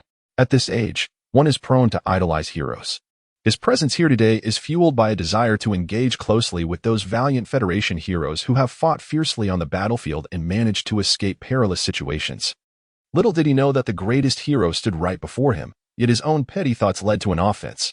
Embarrassed and anxious, he struck his own face with a few resounding slaps, filled with regret.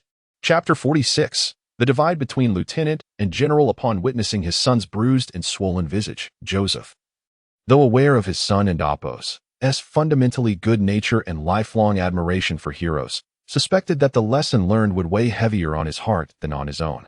With a heavy sigh and a stamp of his foot, he turned away. General Mickey, after listening to Peter's report and Tianshi-John's and Milan's accounts regarding the incident's origins, finally grasped the situation's context. He shot an intense glare at Milan and then regarded the legendary portly figure accompanying his daughter with a peculiar expression. Summoning a guard, he commanded, "Due to the involvement of state secrets, immediately confiscate all journalists' cameras and enforce a strict news blackout. Every individual present must register their identity. Any breach of confidentiality will result in a thorough investigation by the military, and offenders will face a court-martial." Just as the guard was about to depart, Mickey called out, "Wait. Inform Mr. Joseph to rearrange the banquet, inviting those journalists and guests. They shall be allowed to dine with the heroes of the Federation shortly." As the guard executed the order, Tianshi-John felt enlightened, realizing why Mickey held the rank of general while he himself was merely a lieutenant. It was evident that General Mickey and Oppo's actions were aimed at safeguarding the Federation and Oppo's heroes. With a few decisive words, he transformed an exceedingly troublesome debacle into a stable situation, exhibiting a commanding presence akin to that of a general on the battlefield, resolute and decisive. Joseph, upon hearing General Mickey's proposed course of action, felt as though he might kneel in gratitude. This resolution not only preserved the integrity of the Smye Hotel, but also upheld the establishment's reputation. The guests, merely seeking a meal, were pleasantly surprised not only to encounter the legendary captain but also to witness his formidable combat prowess, an exhilarating experience indeed. Their sole lament was that such a thrilling encounter must remain a closely guarded secret. With a touch of frustration, some gossip enthusiasts felt a tinge of melancholy. General Mickey gathered everyone in the hotel lobby and declared that the previous events had been a misunderstanding, aimed at protecting the Federation's heroes. Joseph quickly announced the reopening of the banquet, with all guests dining free of charge, providing the journalists and attendees an opportunity for close interaction with the Federation's heroes. This news ignited jubilation among the hotel guests, and the journalists were equally thrilled. While today's events could not be disclosed, they could still seize other interview opportunities, a rare chance indeed. The dinner resumed, with the Smy Hotel pulling out all the stops for an extravagant buffet, complete with music, dance, and a plethora of culinary delights. The trio of beautiful women, Maidu, Milan, and Nia, stood together, whispering amongst themselves, becoming the most enchanting sight in the entire hall. The portly gentleman, with a smirk, squeezed himself among the women, reflecting on how these two seemingly naive ladies had dared to challenge a general on his behalf. Determined to repay their bravery, he resolved to make a gallant gesture. However, the women's intentions eluded him. Nia, unperturbed by his presence, grasped Milan's hand and spun away, laughing as they flitted about like butterflies, leaving him to ponder. You were supposed to be on a date, weren't you? Now that your companion has been whisked away, let us see how you manage your romantic pursuits. Maidu, with a gentle disposition, blushed and lowered her head, allowing the rotund man to lead her while her other hand incessantly pinched the soft flesh at his waist, murmuring, I told you to date someone else. The onlookers couldn't help but marvel at the scene, a comically lecherous figure accompanied by a woman, while he busily pursued two others, evoking admiration for his audacity. Particularly, Mills and his companions were utterly astounded, witnessing the three most beautiful women in the restaurant exhibit flirtatious expressions towards this portly man, a unique charm reminiscent of female soldiers that stirred emotions within them. Glancing at his own girlfriend beside him, he felt as though she resembled a mere maid in comparison. Fully acknowledging the disparity, when had General Mickey ever witnessed Milan behaving in such a manner? Milan, who typically bullied her own father at home, now found herself in the company of a bashful female medic, held by this unkempt lieutenant in a drab uniform. Infuriated, the general seized the opportunity, striding forward to confront the man who had tarnished the image of a federal soldier, dragging him into the garden. What are you doing pursuing my daughter? He demanded upon reaching the garden. I am not. I am chasing someone else, the rotund man stammered, taken aback by the general and Oppo's inquiry. His flustered gestures left him at a loss for words. The fury within General Mickey ignited. This lecherous man's explanation made him feel as though he were the one being overly sentimental, risking public humiliation. Nonsense. I saw you with my own eyes. And you dare deny it. Not only did you pursue her, but you also circled around several times. The general and Oppo's decisive nature surged forth once more. He was determined to brand this man a villain. The portly figure stood dumbfounded, sensing the murderous intent emanating from Milan's father, who adopted a posture that brooked no argument. It was as if uttering a single denial would lead to dire consequences. Well, if you say so, then it must be true, he replied, his face a mask of terror. General Mickey, observing the absurdity of the lieutenant before him, suddenly felt deflated. Engaging in a rational discussion with such a character could very well lead to his own demise from frustration. Chapter 47, The Path of the Portly Blasted. You are a lieutenant general, and I am merely a lieutenant. Is it permissible to speak freely? Tian Shijian nodded innocently, strolling alongside General Mickey along the gravel path of the garden. Lieutenant, your name is Tian Shijian, is it not? Mickey inquired, having heard of this illustrious name from Milan at the command headquarters. Indeed, General. A Han, I presume? Mickey and Tian Shijian turned onto another path. Yes, General. Mickey waved his hand dismissively, chuckling, do not call me General. This is a private conversation. I'm also Han. Since you are a friend of Milan, you may refer to me as Oppo's, Uncle Oppo's, in accordance with tradition. Tian Shijian appeared visibly relieved, as he dreaded the formality of conversing with a general. Climbing the social ladder, he cheerfully responded, Haha, Uncle, how did you come to know Milan? Mickey inquired casually. I, too, am a student of Professor Boswell. So Milan and I are somewhat like siblings. The portly man sidestepped the query. Oh? Mickey expressed surprise, turning to scrutinize the unassuming figure before him, incredulous. Professor Boswell has high standards for his students. Tian Xinjiang smiled and remained silent, his expression conveying a sense of self-satisfaction. Prior to my arrival, I had already heard of your exploits at the command headquarters, Mickey remarked, patting Tian Xinjiang on the shoulder in commendation. Remarkable indeed. Leading over 200 individuals through perilous circumstances is no ordinary feat. Your tactical deceptions and ambushes were executed flawlessly.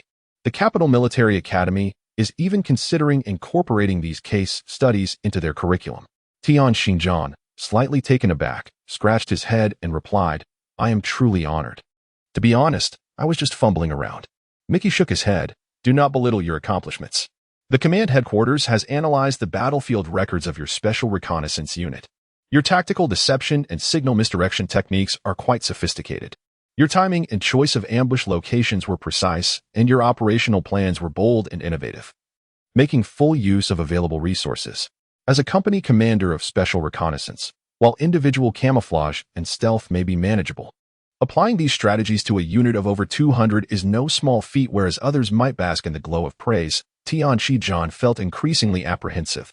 Being lauded so highly might make him the prime candidate for any future similar operations, leaving him uncertain about how to continue his humble demeanor. He could only mutter repeatedly, luck, merely luck. The two halted before a fountain, the mountaintop at night appearing enchanting. General Mickey smiled and remarked, the purpose of my visit is twofold, to see my daughter and to meet you. I never anticipated our encounter would unfold in this manner, nor that you and Milan would be friends. Reflecting on his earlier actions, Tian Xinjiang felt a touch of embarrassment as Mickey continued, Milan is at Garipal Inn, and I am quite worried. A young woman can easily be harmed in war. Mickey turned to Tian Xinjiang, a serious expression on his face. May I ask you for a favor? Damn it, to trouble someone upon our first meeting, would that not be rather discourteous? The corpulent man harbored unspoken grievances, yet vocally affirmed, of course. Lieutenant, please take good care of Milan. I do not wish for her to come to any harm. The words of Admiral Mick carried an unmistakable air of authority that brooked no dissent. Instinctively, the corpulent man stood at attention, declaring, yes, General. The moment the words left his lips, he nearly chastised himself with two resounding slaps. Mick had deliberately adopted a commanding tone, compelling him to unwittingly comply with the order as a lieutenant addressing an admiral. With sincere nods, he acquiesced, while internally deriding, what does this antiquated relic understand? Aerial maneuvers are the true path to victory. Milan hurriedly approached, her cheeks flushed, grasping Mick's hand as they proceeded towards the hotel, murmuring her complaints.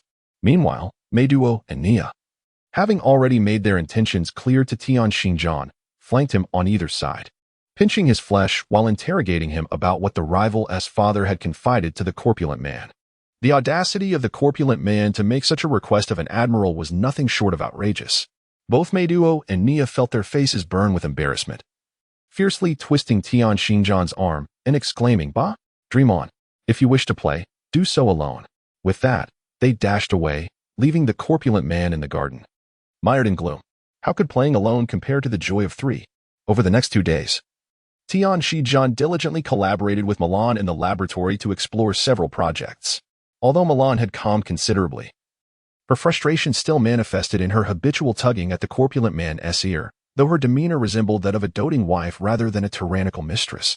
Her eyes sparkled with a clarity that unsettled him, filling him with trepidation at the thought of losing control over his desires, fearing that Admiral Mick would swiftly render him incapable.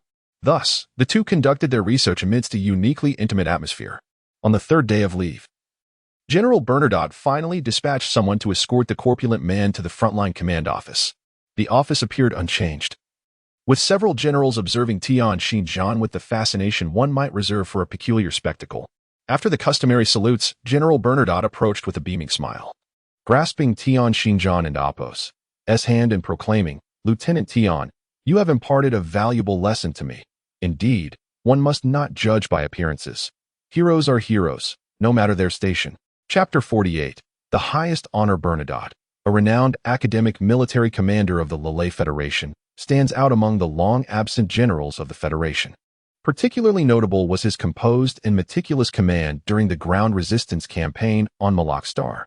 He not only voted in favor of the Thunder operation, devised by the High Command, but also played a significant role in its formulation, overseeing the unified command of the entire Army and land-based air forces.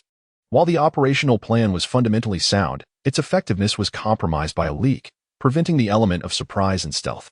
Consequently, the enemy and Oppos' main force proactively retreated from various cities before being encircled. Although the Federation appeared to have reclaimed numerous territories, the dispersion of their forces inadvertently plunged them into a precarious situation strategically. Had it not been for Tian Shijian's insightful analysis highlighting this issue, in a few days, once the Gashulan Empire's forces were fully assembled and their mythic legion airdropped into Katas Valley, the Federation's forward troops would have found themselves ensnared like a fish with its head pinned down. Fortunately, Bernadotte proved to be a wise leader. Upon reviewing the analysis, he promptly dispatched 3 armored divisions and 2 air squadrons to bolster defenses in Katas Valley, formulating and executing the detonation plan overnight. This decisive command led to a swift series of changes, confirming Bernadotte's judiciousness. At present, the Gashulan Empire had only seized the Bafuli Pass, leaving both sides in a stalemate. And strategically, the Federation had gained some advantage from prior actions. Therefore, before the rescue transport ship for enemy prisoners of war could depart, he issued a second command, appointing Tian Xinjiang as a military advisor in the operations planning department. Upon seeing Tian Xinjiang again, Bernadotte was particularly warm in his reception. The jovial man radiated brilliance when given the slightest encouragement. Displaying a modicum of lucidity, he reciprocated the flattery directed at the generals, proclaiming Bernadotte a god of war. While humbly asserting his role as a mere soldier under the general's sagacious leadership, emphasizing that without the general's discerning eye, even the most accurate simulations would be futile. The two shared a camaraderie of mutual respect, embodying the spirit of heroes recognizing one another. With a smile, Bernadotte inquired, "Lieutenant Tian, I hear from Commander Shou that your request for commendation is to be kept strictly confidential. What is the reason behind this?" Feeling somewhat embarrassed under the curious gazes of the generals, Tian Shijian nodded and replied, "It is only right to contribute to the Federation. The true heroes are those Federation soldiers who endure torment in the enemy's POW camps. I am merely a soldier executing a rescue mission, and I should not overshadow them." At his words, the generals erupted in laughter, appreciating the young man's eloquence. Additionally, the Federation government and Oppos' propaganda strategy focused heavily on the plight of prisoners and the cruel experiments conducted in POW camps to garner sympathy from the international community and the support of the outraged populace. The allure of a permanent livelihood was indeed compelling, and the portly man was indifferent to whom he approached or who offered the first salute. The special reconnaissance unit accompanying Tian Xinjiang was collectively awarded the highest honor, and he received an individual first-class merit, while the entire squad was decorated with a second-class merit. The entire Special Reconnaissance Battalion has been officially upgraded to a Special Reconnaissance Regiment. Nadal, with an air of triumph, spends his days engrossed in reading newspapers near the Special Forces camp, lingering there for hours on end. Subsequently, news of new appointments emerged. Tian Xinjiang, who had recently been promoted over a month ago, retained his rank and was assigned to the 6th Research Division of the Operations Department, becoming the lowest-ranking operations officer among his peers. Within the command's operations department, apart from a few military trainees, even those tasked with logistical duties held the rank of captain, rendering the presence of this second lieutenant somewhat awkward. The corpulent officer, however, appeared unfazed, greeting everyone with a hearty slap on the back. "Commander, good day." The director of the 6th Research Division is a portly middle-aged colonel named Pat, in his 50s, with a congenial demeanor. He has recently taken over the position from his predecessor, Colonel Frederick, who tragically ended his life due to allegations of forging orders and treason. Upon Tian Xinjiang's arrival at the Research Division, he immediately sensed an unusual atmosphere. The personnel from other divisions regarded the 6th Division staff with disdain and caution, while the members of the 6th Division themselves seemed to carry an air of defeat, busily attending to their tasks in silence, with minimal interaction. Only during the rare occasions when Pat convened meetings to discuss plans did they manage to utter a few words. As a result, the area occupied by the 6th Research Division within the Operations Department and Oppos' building resembled a shadowy, desolate corner that no one wished to approach. The personnel there hurried in and out without any semblance of vitality. Although the corpulent officer found this working environment peculiar, he relished the tranquility it afforded. The low profile ensured safety and discretion, while the flexible schedule provided convenience. Pat, being a congenial man lacking assertiveness, allowed matters to unfold as long as the assigned tasks were completed. In terms of specific duties, the officer was tasked with overseeing a few defense simulations of encircled cities. Upon closer inspection, he noted that all the defense strategies were concocted by other divisions, while the 6th Division seemed relegated to menial tasks. As the corpulent officer's life settled into a steady rhythm, the simulated warfare network stirred excitement once more in recent days. Chapter 49. This plan is utter nonsense. The uproar can be attributed to 2 primary reasons. The first is the reappearance of the notorious, undefeated deity, SM-01314, who has long been infamous for his lascivious and depraved reputation. The observation zone is perpetually crowded with spectators eager to witness SM-01314 in combat. This time, the enigmatic figure has emerged with even greater ferocity, particularly relishing close-quarters combat, exhibiting such bizarre and vulgar fighting postures that they would render even the most seasoned creators of erotic techniques utterly mortified. The second reason is the impending public release of the ordinary version of the simulated warfare network across all nations of humanity in just a few days. This means that soon, skilled warriors from around the globe will have the opportunity to clash within the same game. The multinational giant, Uli Technology, headquartered in the Federation, has acquired the distribution rights for the ordinary version of the Warfare Simulation Network. Renowned for its private mech manufacturing, Uli ranks 33rd among international enterprises. With the advantage of local enterprise support, it has secured management rights from the federal government, propelling its international standing potentially into the top 20. Financial forecasts predict that within a year, this game could generate hundreds of billions in revenue for the Lale Federation, providing a significant boost for a nation embroiled in conflict. The ordinary version is entirely distinct from the military version, as the military has expunged all data pertaining to sensitive military secrets. Uli has organized over 30 working groups to design a war game centered around private mechs, built on the foundational platform of the Warfare Simulation Network. Aptly named Inferno of Battle, the debut of Inferno of Battle has sent shockwaves through human society. Major corporations have realized that the management rights are out of their reach. The Lale Federation is unlikely to entrust such rights to foreign enterprises, as it is prudent to retain control over sensitive data. Nonetheless, the prospect of immense profit has drawn these corporations to the Lale Federation, where they fiercely competed for secondary promotional management rights. Almost overnight, the bustling streets of every city in the universe were adorned with vibrant red billboards for Inferno of Battle. Newly developed simulation gaming pods flooded into major shopping malls. The official launch of the game is now on the countdown, and the individual most eager and delighted by this development is Tianxin Zhan. The laboratory serves as the principal research institution for the simulation system, where all participating researchers are rewarded for their contributions. Thus, as the nominal second-in-command of the laboratory, the corpulent individual finds it exceedingly effortless to secure a top-tier gaming pod in the name of the laboratory. Uli Technology practically delivered the gaming pod to his dormitory upon request. The close-quarters combat of mechs has left a profound impression on Tianxin Zhan during battles, and it is entirely foreseeable that the future of ground combat will belong to the emerging dominance of close combat mechs. Who could possibly be unaware of this? This is one of the reasons for the immense popularity of Inferno of Battle. Countless military trainees and soldiers will soon flood into this authentic virtual realm, gaining invaluable combat experience through clashes with warriors from around the world. The concealed intentions of the Lale Federation are rather straightforward.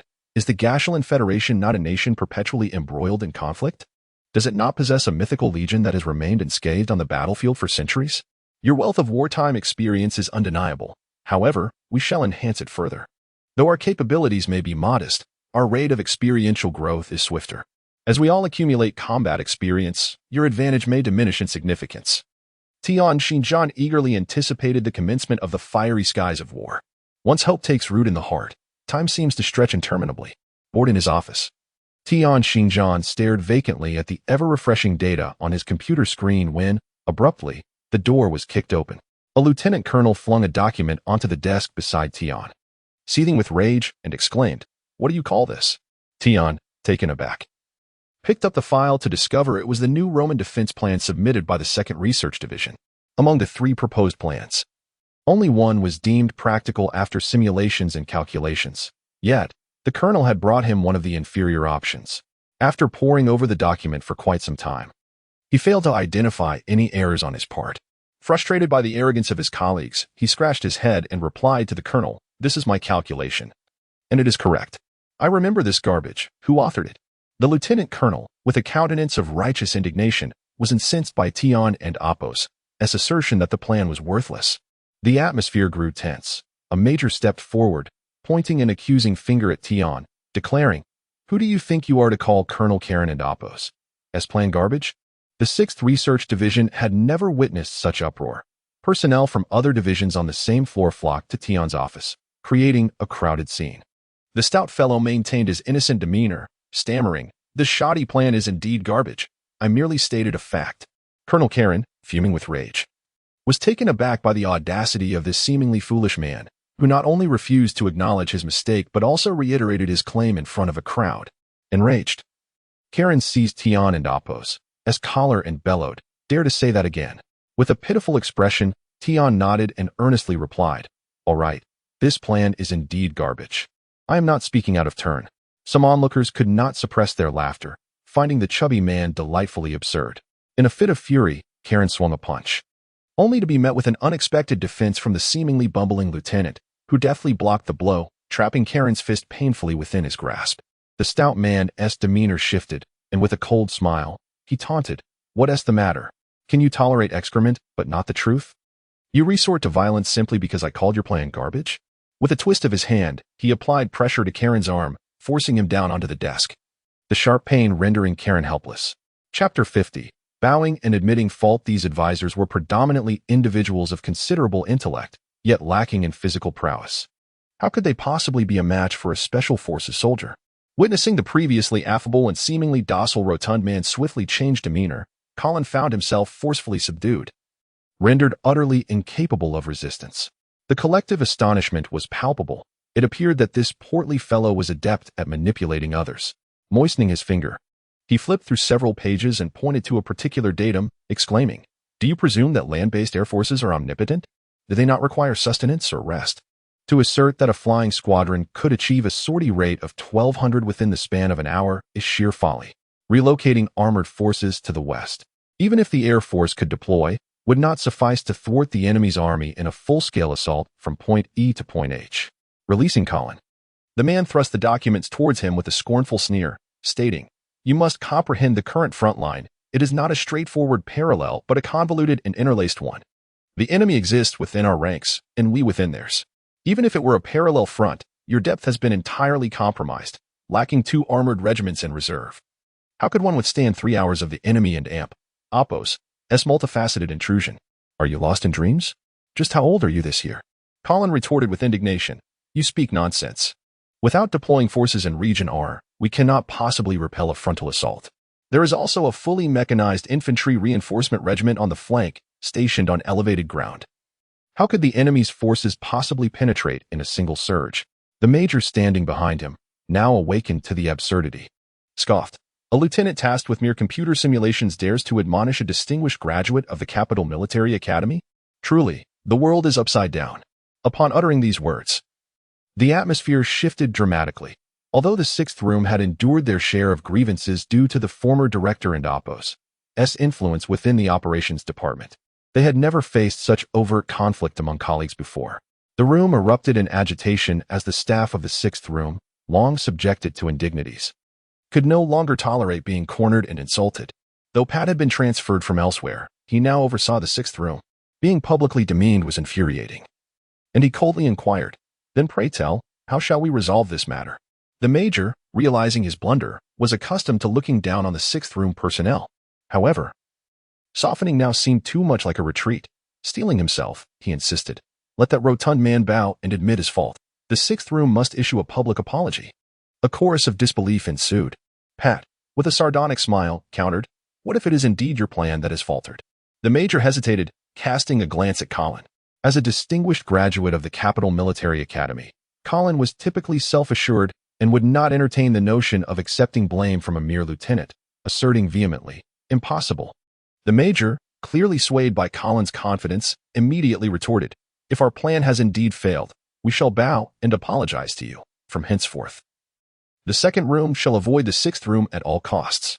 Observing the spectacle with detached amusement, Tian Xinjiang could not suppress a smirk, saying, "What position do you hold in the 2nd Room?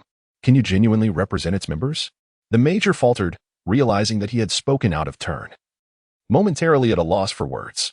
Enraged and embarrassed, he retorted, "That is none of your concern. In any case, you are bound to this situation." His brazen and impudent demeanor incited the personnel from Room 6, who could no longer contain their frustration and began to vociferously rebuke him. Years of pent-up grievances surged forth, and some impulsive officers rolled up their sleeves, ready to engage in a brawl. The officers from Room 2, accompanying Kowloon, would not be cowed either. With the facade of civility shattered, they felt no need for restraint. Room 6 had never been held in high regard, and these officers presumed that their counterparts from other research rooms would align with them. Even if the confrontation escalated, it was Room 6 that would ultimately suffer the consequences. As the atmosphere thickened with the imminent threat of a melee, the head of Room 2, Compton, hurriedly arrived. The portly colonel, panting, interposed himself between the factions, exclaiming, "What is going on? No one is permitted to throw a punch." Upon his arrival, the members of Room 2 fell silent, though the major remained somewhat reluctant, muttering sarcastically, "Director, a mere lieutenant from Room 6 is already bullying us." Publicly reprimanded by Compton, the major and Oppo's face flushed with embarrassment, and he stammered, contemplating retreat, only to be seized by Kowloon. "Director, you cannot blame him. I insisted that they accompany me. This lieutenant miscalculated my project data," Kowloon explained. Compton retorted furiously, "Even if a mistake was made, does that justify resorting to violence?" He cast a sidelong glance at the composed Tian Xinjiang and continued to Kowloon. "Lieutenant Tian was personally assigned to this position by the forward command. You ought to consider your own standing. If he lacks the capability, how dare he take on such delicate tasks?" The major, oblivious to the subtleties of Compton's words, contemptuously remarked, "He is merely a lieutenant. Fit only for performing data calculations in Room 6. What is so remarkable about that?" Compton felt overwhelmed, wishing fervently to punish this fool and then leave him suspended from a tree for 3 days and nights, to evaporate the foolishness from his mind. Caught in a dilemma, Compton was bound by the forward command's promise not to disclose that Tian Xinjiang was the esteemed author of the simulation revered by the operations department. Meanwhile, the obstinate members of Room 2 were unwilling to concede. In the military, protecting one's own is a tradition, and failing to do so would only embolden others, undermining their authority in the future. Chapter 51. The repairman. With a smile, Compton addressed Tian Xinjiang, "Lieutenant, since your calculations and plans diverge, it would be prudent for you to clarify matters for them. Perhaps that will earn their respect. As for this affair, I shall not intervene." Shooting a fierce glare at the major, Compton turned and departed. Upon the director's exit, the members of Room 2 erupted in a flurry of agitation, voicing their demands. Indeed, clarify the situation. If it remains unclear, prepare to bow and admit fault. They assumed that the director secretly indulged their faction, eagerly anticipating the lieutenant's embarrassment. Tian Xinjiang pulled up the new Roman map on his computer and addressed the group. "So, if I am correct, you will all bow and confess?" The major exchanged glances with Colin, and upon hearing the encouragement from other aides behind them, he resolutely replied, "Of course." "Excellent." Tian Xinjiang, wishing to avoid further entanglement with this unruly group, pointed at the simulation map displayed on the screen. "Do you see this enemy base? Located 200 kilometers from the vertical line of the E and H point defenses?" As several aides from Room 2 gathered around for a closer look, their expressions shifted dramatically. It was a temporary base housing an Imperial Armored Division, currently undergoing rest. However, the lateral defense line to New Rome was a mere 200 kilometers of open plain, meaning this division could be combat-ready within 2 hours. The prospect of a fully mechanized reinforced infantry regiment holding off this armored division for even an hour was nothing short of a fantasy. The stout fellow, arms crossed, observed the dismayed aides with a sardonic grin. "If this plan isn't rubbish, I don't know what is. Even my second-rate ideas surpass yours." Colin, head bowed in shame, remained silent as the major, still unconvinced, retorted, "What is so impressive about merely pointing out flaws, without reallocating flank forces? How can one defend against a 3-to-1 manpower disparity at the front?" The stout fellow scoffed, "You're truly a simpleton, aren't you? I focus solely on calculations. Those are your dilemmas to resolve. If you're brought tears, do you strip off your trousers to cover your chest? And look how thoroughly you've undressed, leaving not even a pair of underpants, fool." As he spoke, he picked up a pen and drew a line on the operational map, tossing it to the major. "You think 3 divisions can simultaneously launch an attack on 2 armored divisions occupying high ground within a mere 10 kilometers? Do you envision these mechs as small as rodents? If the right flank infantry defense isn't established on the high ground a kilometer back, what heroics can they portray on the plain? Even if the enemy breaks through, the defense forces at point T can establish a supporting line at point or within 3 minutes, simply redirect the artillery. Can't you comprehend that? What kind of bird is this aide? Though the aides of Room 2 felt a mix of shame and anger.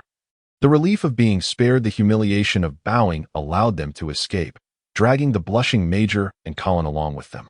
Pat chuckled, disregarding these petty triumphs, and left with a remark about a dinner gathering in Room 6 that evening, humming a tune as he departed. This well-meaning individual possessed a subtle cunning. The members of Room 6 inquired of the stout fellow, "How did you discern the flaws in Colin's plan?" They collectively broke into a sweat, relieved by their good fortune. Only a select few are aware of the conflict events, yet those who have encountered the corpulent figure never dared to challenge his authority again. Although he fails to garner universal acclaim, in the hearts of some, the most skilled operative in the warfare department is undoubtedly the lieutenant who often sits in that cold, desolate room. There are even astute speculations suggesting that this lieutenant is none other than the legendary captain who authored that classic simulation. But such claims were swiftly dismissed by Compton.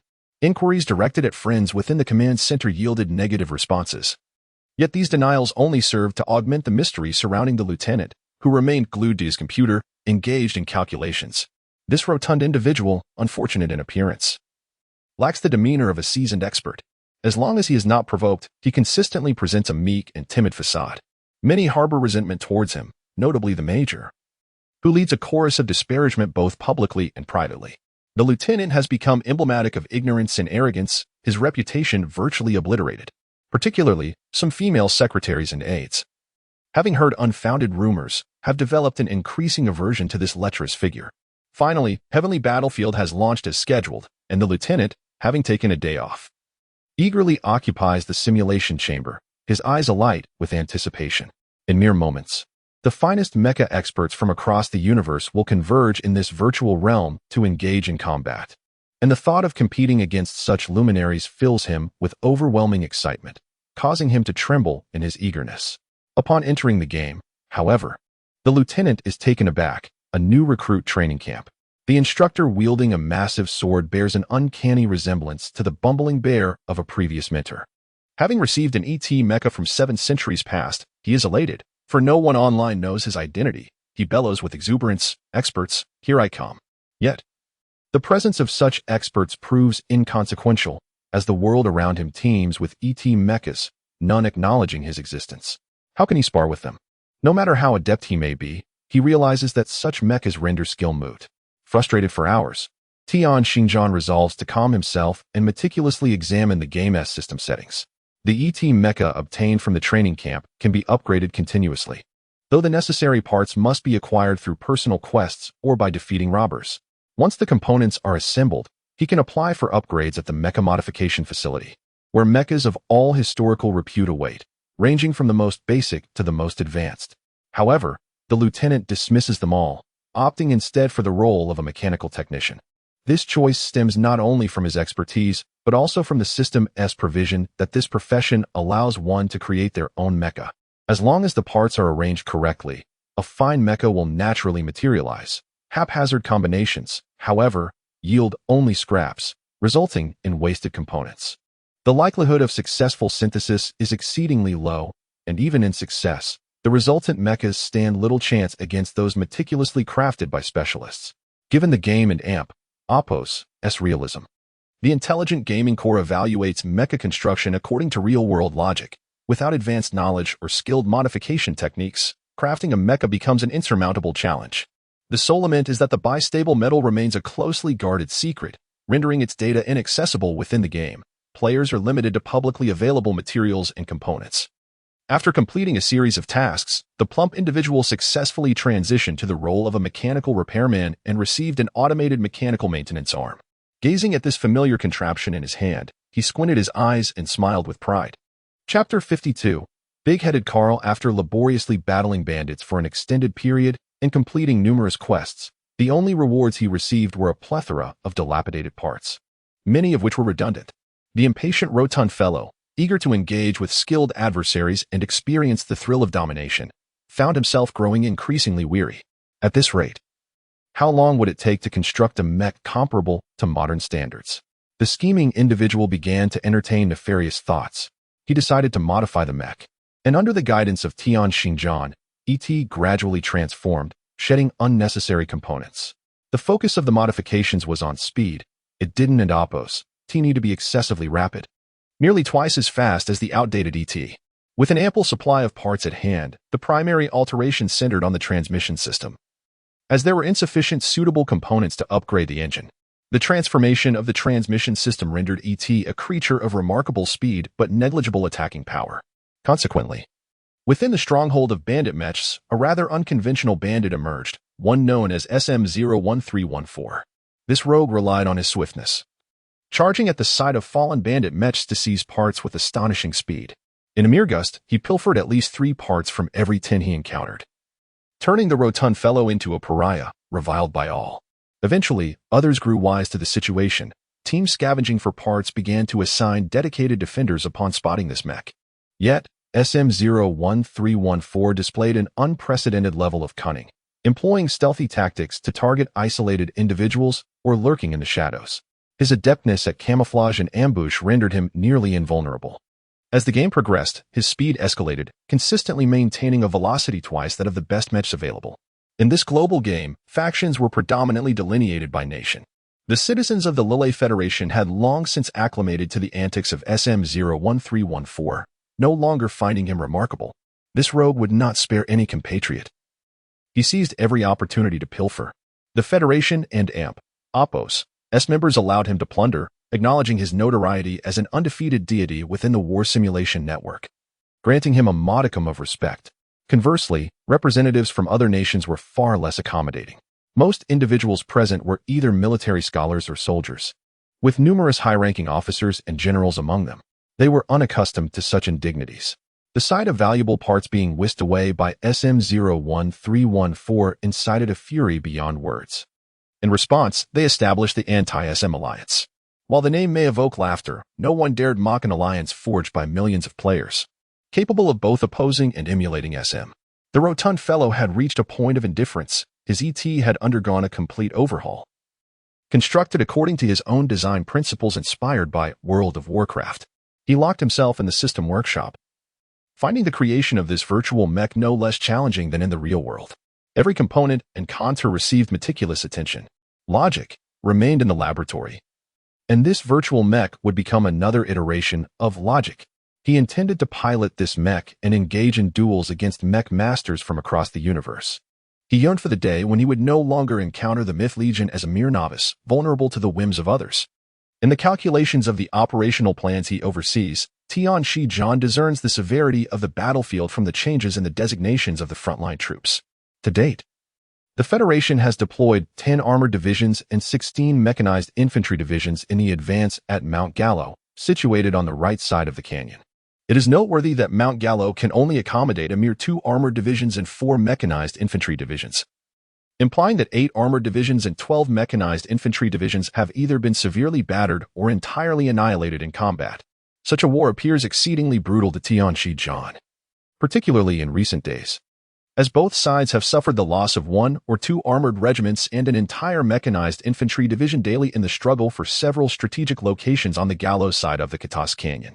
This place has become synonymous with hell, a veritable river of blood. Yet, this magnitude of warfare is deemed commonplace by Karl, who remarks that such levels of conflict among several major powers engaged in warfare are simply routine.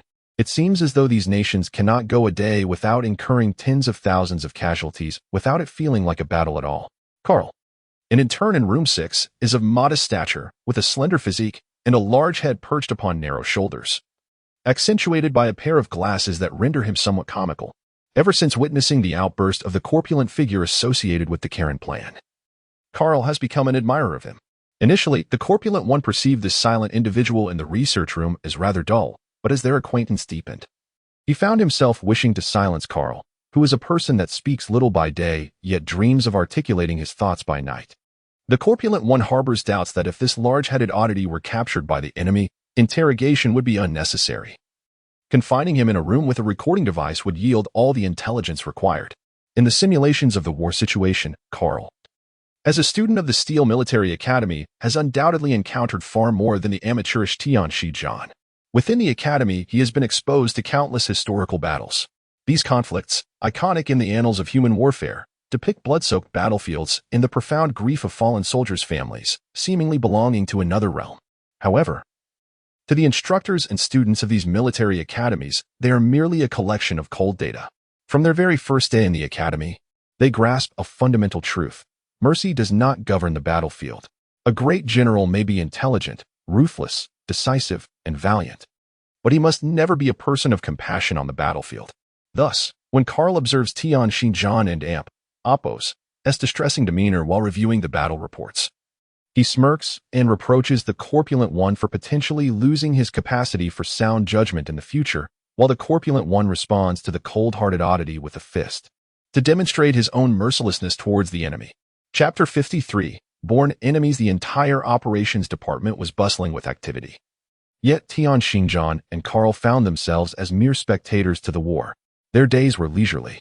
The most significant task they undertook was inputting verified data into the computer and awaiting the results to be delivered to other research facilities.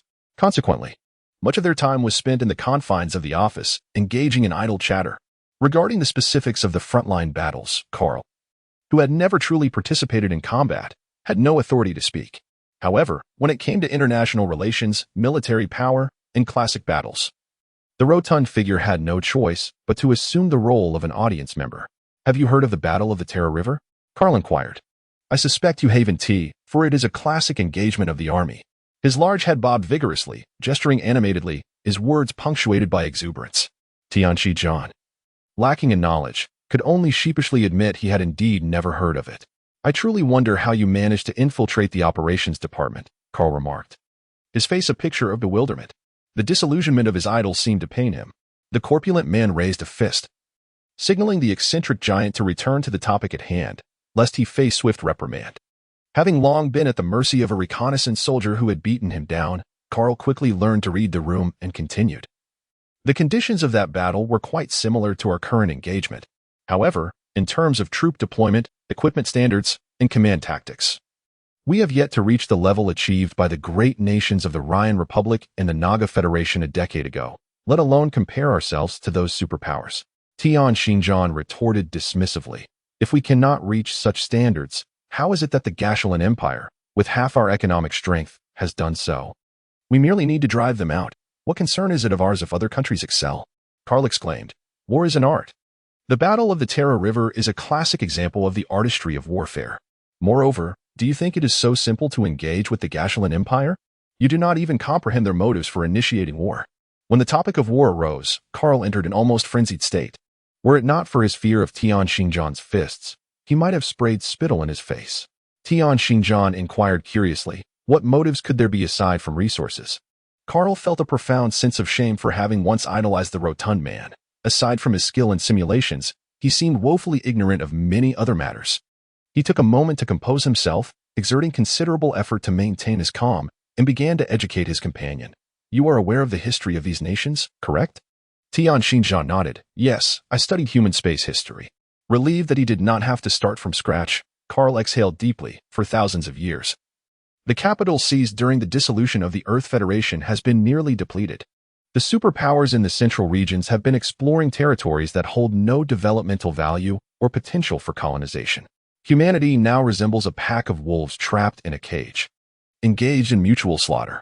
Tian Shijian chuckled. "After all this, it still boils down to the struggle for resources."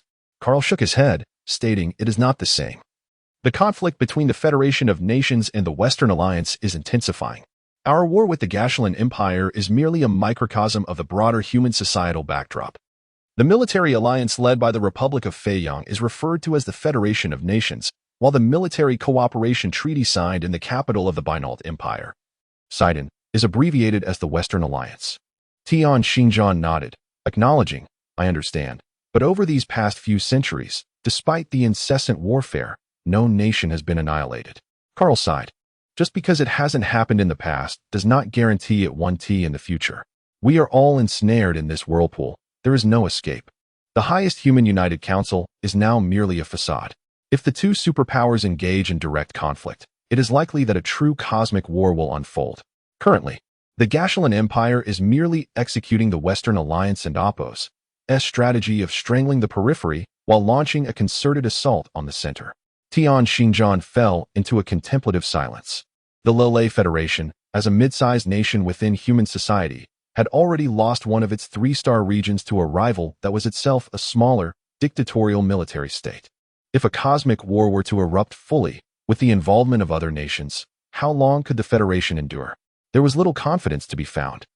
As for exploring the depths of the universe beyond the known world, this endeavor had been undertaken for over a millennium under the guidance of the highest human United Council. This past 1,000 years had been the most rapid period of development for humanity. Yet despite the surge in population and technological advancement, more resources remained undiscovered. Tensions and conflicts eventually arose amongst several resource-strapped superpowers, akin to quenching thirst with poison, leading to an arms race where nations sought to devour their enemies while simultaneously fearing being consumed themselves. Like ravenous wolves, they stood in opposition, depleting the scant resources available on military expenditures. This situation reflects a profound tragedy for humanity. In the last few centuries, under the indulgence and incitement of these superpowers, several mid to large-sized nations have remained in a perpetual state of war, with the conflict spreading further. Now, even the peripheral nations of Gashulan and Lele, both mid-sized, have been drawn into the fray. Carl was right. This war is but a reflection of the larger human context. In such a dire situation, it is exceedingly challenging for the Federation to carve out a space for survival. This is a world gone mad. Carl's thoughts shifted abruptly, and he continued. The Federation has far too little combat experience in warfare, beyond economics, military readiness, and technological prowess. It is often a distinguished commander who determines the outcome of a closely matched battle. Regrettably, the Federation lacks such leadership. We do not possess even a single commander of international renown. He produced a tome from seemingly nowhere, flipping it open and gesturing toward the images within. Behold, these are the most exceptional military strategists in the human realm. With a sigh, he added, among the currently serving generals, not one hails from the Lele Federation, however. Our adversary, the Gashulan Empire, boasts one. Rapidly flipping through the pages, Carl pointed to a gaunt middle-aged officer, approximately 40 years of age, saying, here, this individual, Lassel, a general of the Gashulan Empire. It is said that the invasion plan of Gashulan was devised entirely by him. Tian Xinjiang scrutinized the photograph of this unremarkable, slender man, who donned the ceremonial uniform of a general of the Gashulan Empire. His gaze was tranquil, and the more Tian observed, the more he felt an inexplicable connection with this individual, either as a fated ally or a born adversary. A peculiar sensation akin to a long-awaited reunion or the narrow paths of enmity stirred within him. Shaking his head, Tian chuckled softly at the absurdity. Such a person was an opponent of General Mihailovich from the Supreme Command, not a mere mechanic like himself, a half-hearted military advisor. The prospect of forging a friendship with such an enemy was even more far-fetched. Chapter 54, Renowned Generals of Turbulent Times Behold This Individual, Carl exclaimed, turning to the first page and pointing at a figure clad in the uniform of a marshal of the Fian Republic. Hastings, the Republic's sole marshal. Hailed as the god of war, my idol. The name Hastings resonated with Tian Xinjiang, who had heard of him through the whispers of ignorance. Yet this was the first time he laid eyes on his photograph. Hastings, in his 50s, possessed a strikingly handsome and resolute visage, with a gentle demeanor that made him appear akin to a cinematic star or an elegantly poised university professor. On the same page, another photograph presented a military figure of comparable stature, General Sobel of the Bainalt Empire. Sobel, not yet 40, exhibited a handsome countenance, though he bore a somewhat somber demeanor. His thin lips pressed tight, exuding an air of coldness.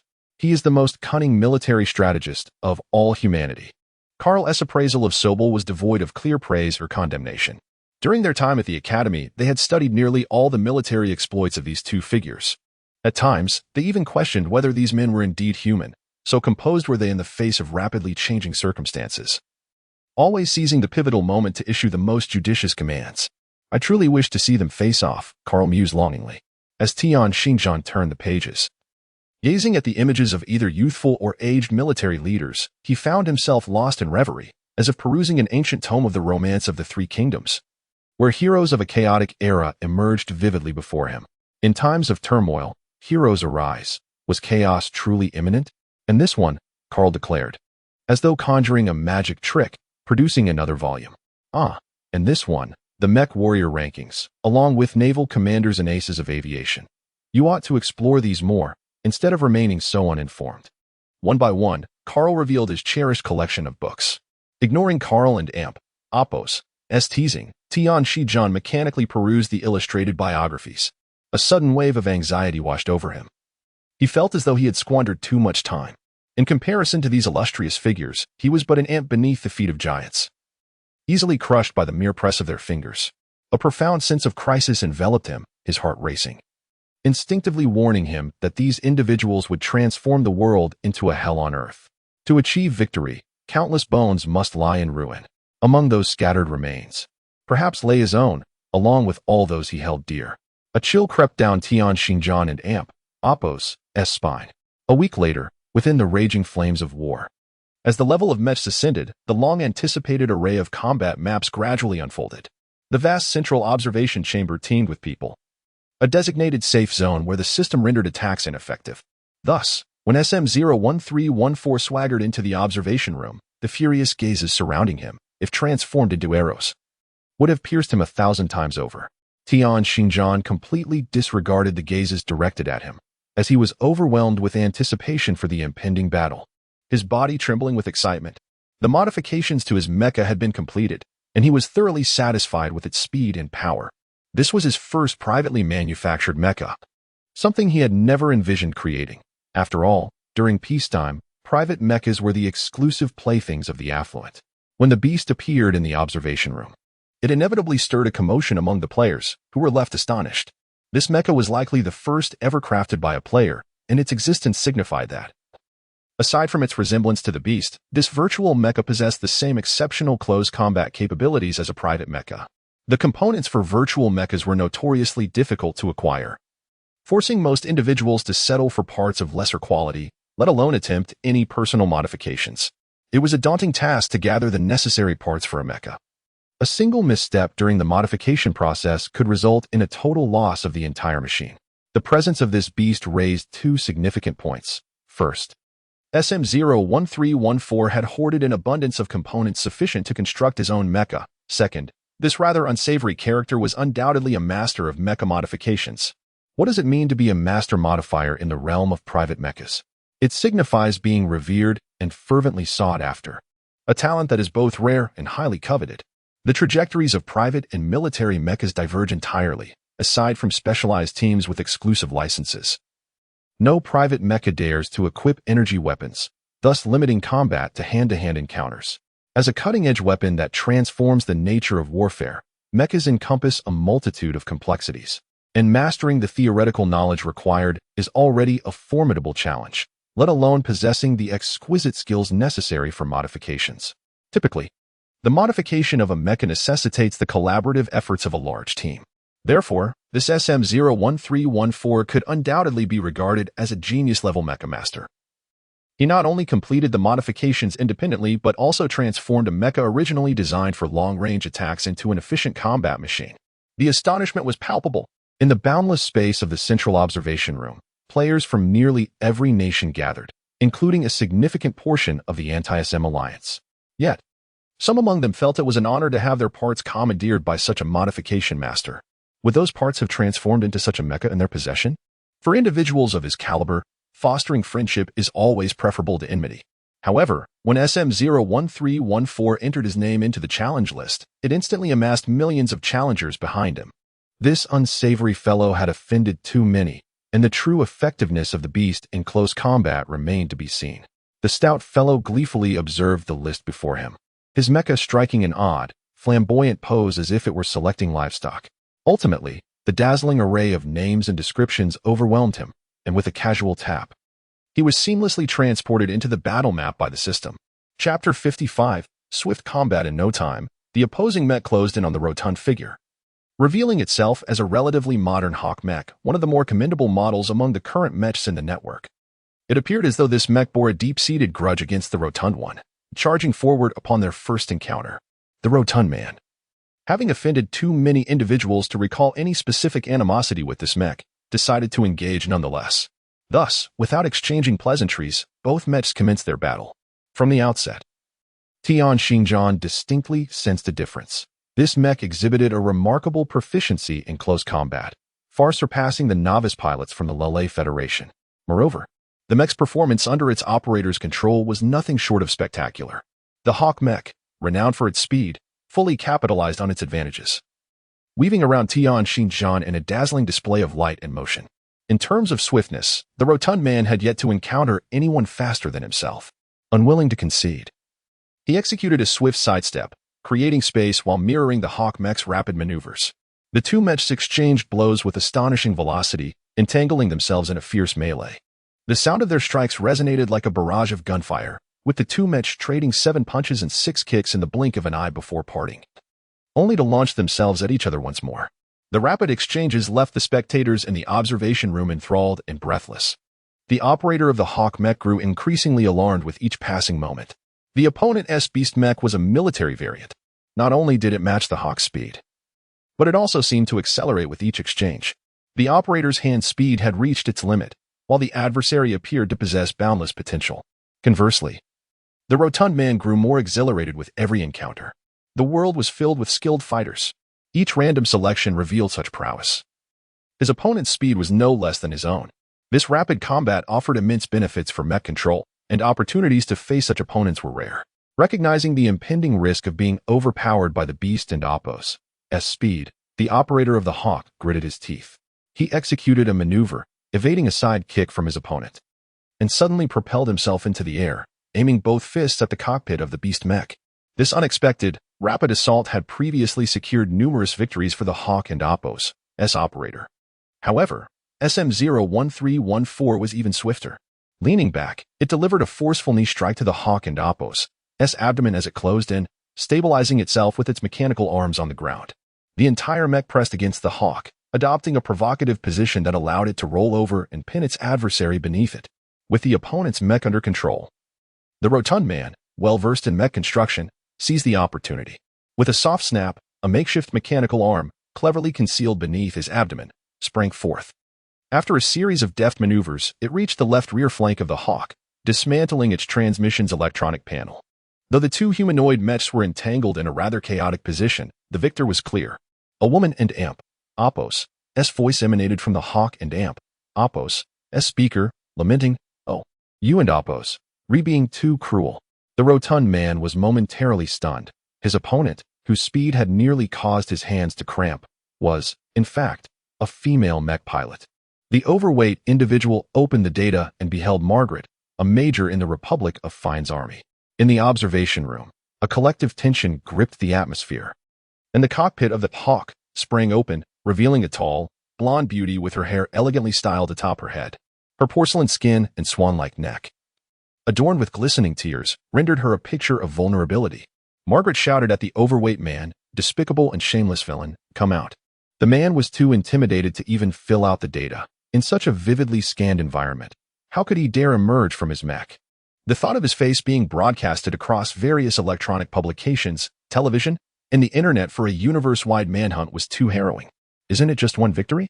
I'm merely a major from a superpower. I can't afford to lose. He lamented silently, although he recognized that the act of disassembly was indeed somewhat maliciously amusing. With a dismissive flick of his mech, the man opted to observe other matches, muttering to himself, "Real men don't quarrel with women. I shall ignore you. Next time, I will choose my opponent more wisely. Women are nothing but trouble." Tian Xinjiang felt overwhelmed, realizing that when a woman was unreasonable and began to wail, it was a relentless ordeal. Unable to focus on the battle before him, he conceded, "I cannot possibly come out. Just tell me, what must I do for you to let me go?" Margaret, still weeping, spat back, I will not let you off easily. You damaged my hard-earned Hawk. Come out." The man let out a sigh of relief. "ISN and Oppo's it merely a broken mech? I can fix the circuit board for you." Margaret gradually ceased her tears, cautiously inquiring, "But how did you remove the circuit board?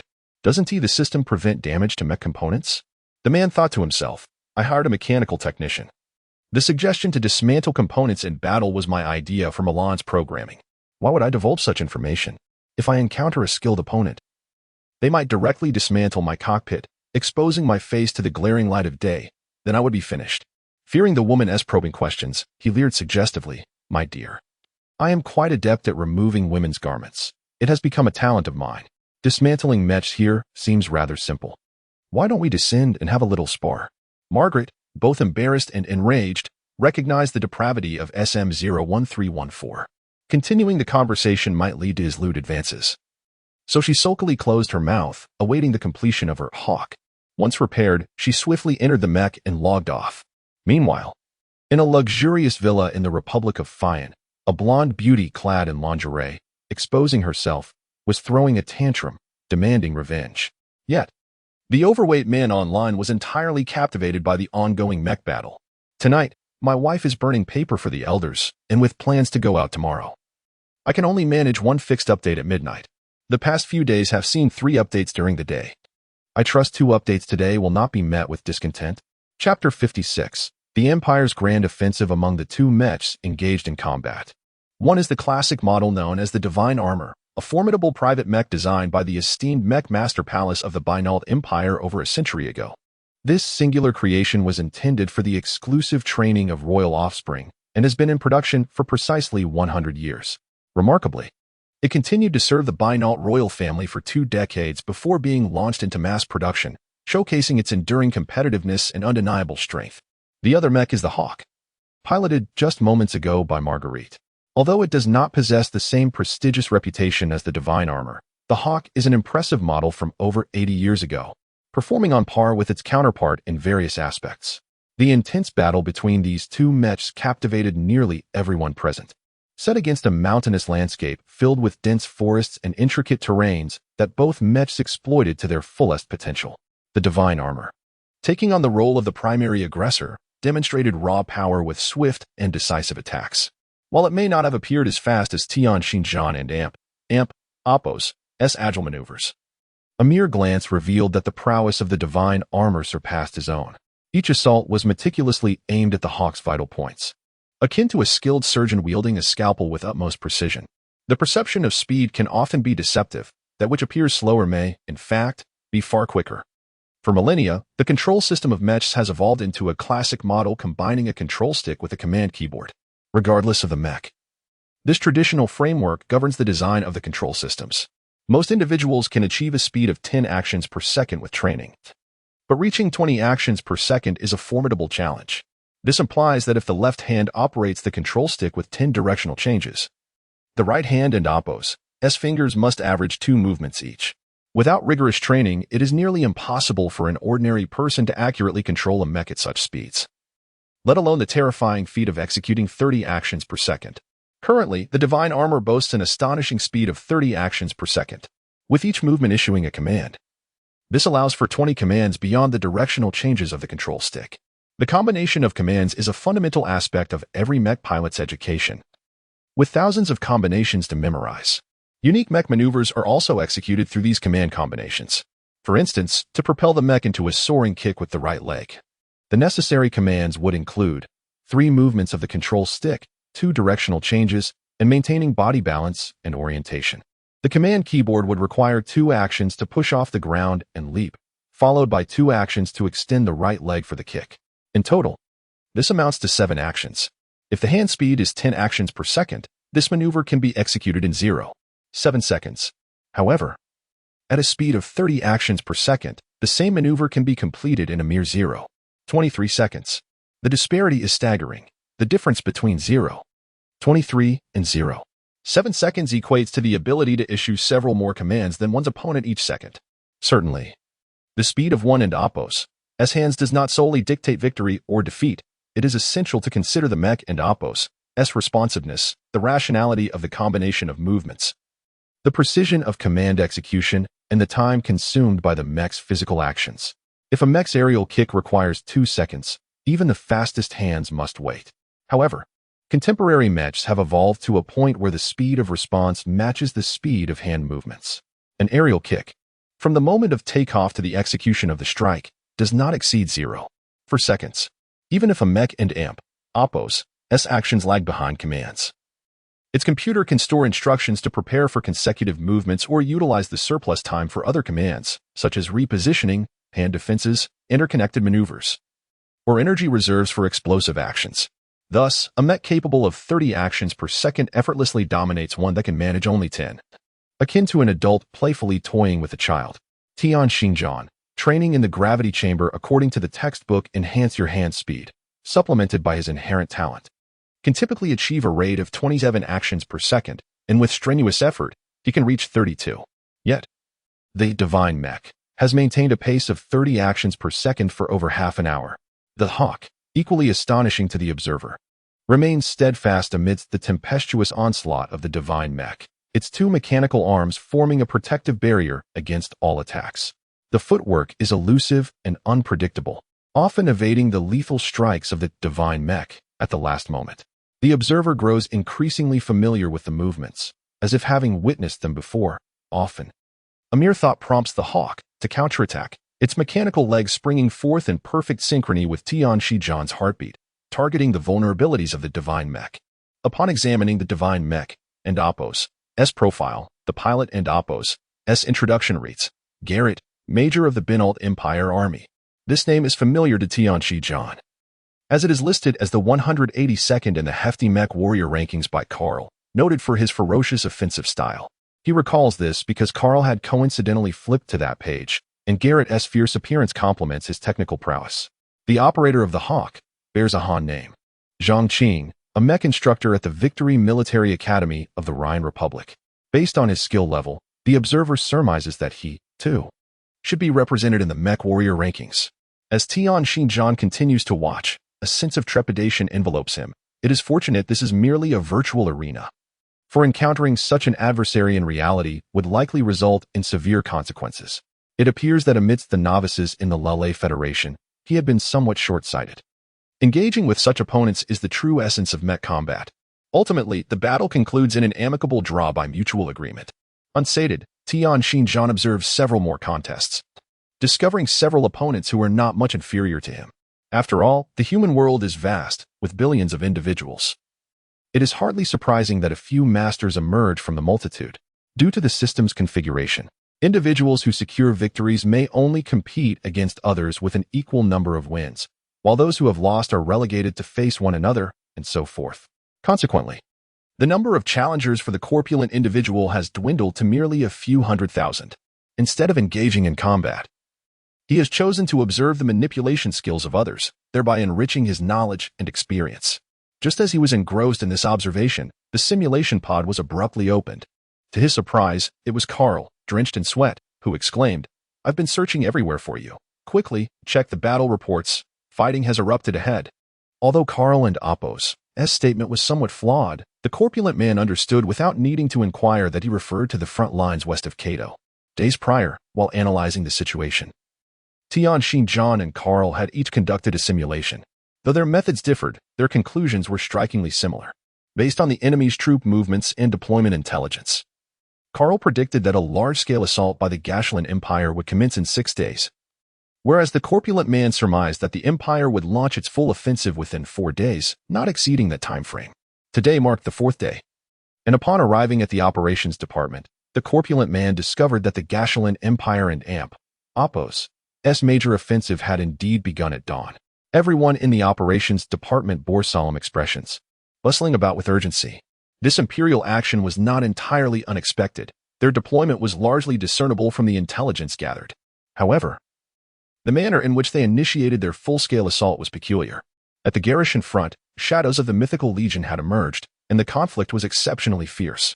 Thus far, the Federation had reinforced its ranks with an armored division and 2 fully mechanized infantry divisions.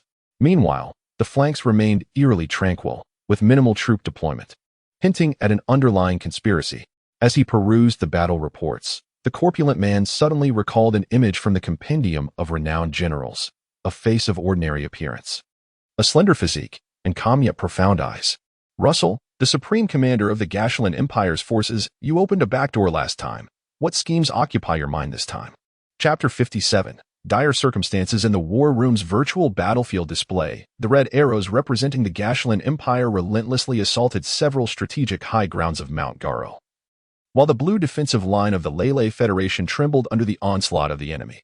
This front line, situated west of the Katas, had transformed into a hellish landscape. as countless shells rained down upon the mere 600 square kilometers of mountainous terrain, eroding several key positions by 20 to 30 meters. In a concealed command center less than 10 kilometers from the front lines of Mount Garo, General Bratt, the chief of staff, observed the electronic sand table with a grave expression. He had dispatched 2 fully mechanized infantry divisions to high ground D1, yet the calls for assistance continued to flood in, each one more desperate than the last.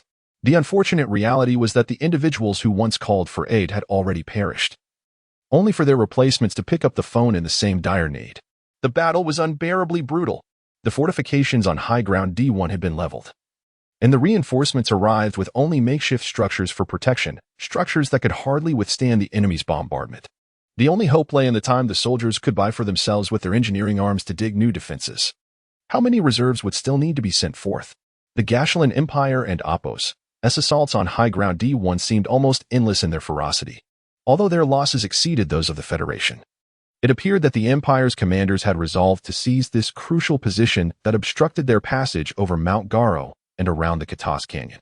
High ground D1 was positioned at the forefront of the left flank of the Garo Mountain battlefield, resembling a half-eroded pyramid.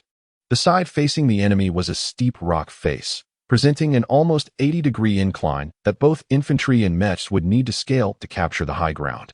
Thus, it became a formidable tooth in the enemy's path, poised to strike down upon them from a superior vantage point, and consequently became the primary target for the Imperial forces.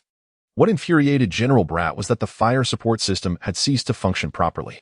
The self-propelled artillery battalion had lost 6 units to the enemy's counter-battery fire, 4 of which belonged to the mechanized infantry divisions on high ground D1, and 2 were from the reserve artillery battalion of the Garo Mountain Front Command.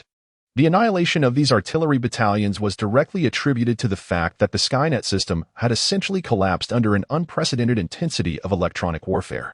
However, the relentless electronic warfare since the onset of conflict had rendered both sides and Opos, Skynet systems, utterly inoperative. No system could survive such a high-intensity engagement. In modern warfare, whether in space or on land, electronic warfare is the first course of action, aimed at dismantling the enemy and Opos, communication, command, battlefield surveillance, firepower allocation, and strike positioning systems, a silent war devoid of gunpowder. The efficacy of electronic warfare between opposing forces dictates the overarching trajectory of conflict.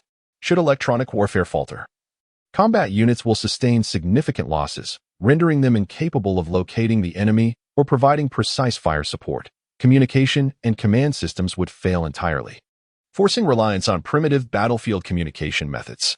Furthermore, once fire support positions engage, they become exposed, subsequently targeted and neutralized under the enemy's strategic oversight. Presently, the electronic warfare capabilities of both sides appear evenly matched. Bereft of advanced guidance, self-propelled artillery units are compelled to depend on rudimentary frontline fire observation for artillery coverage. The entirety of Garo Mountain has transformed into an expansive battleground devoid of refuge, with the conventional tactics of mobile artillery fire rendered ineffective. The front lines are in dire need of fire support, and without superior command, the accuracy of mobile strikes diminishes, failing to meet the requisite speed and density of fire coverage.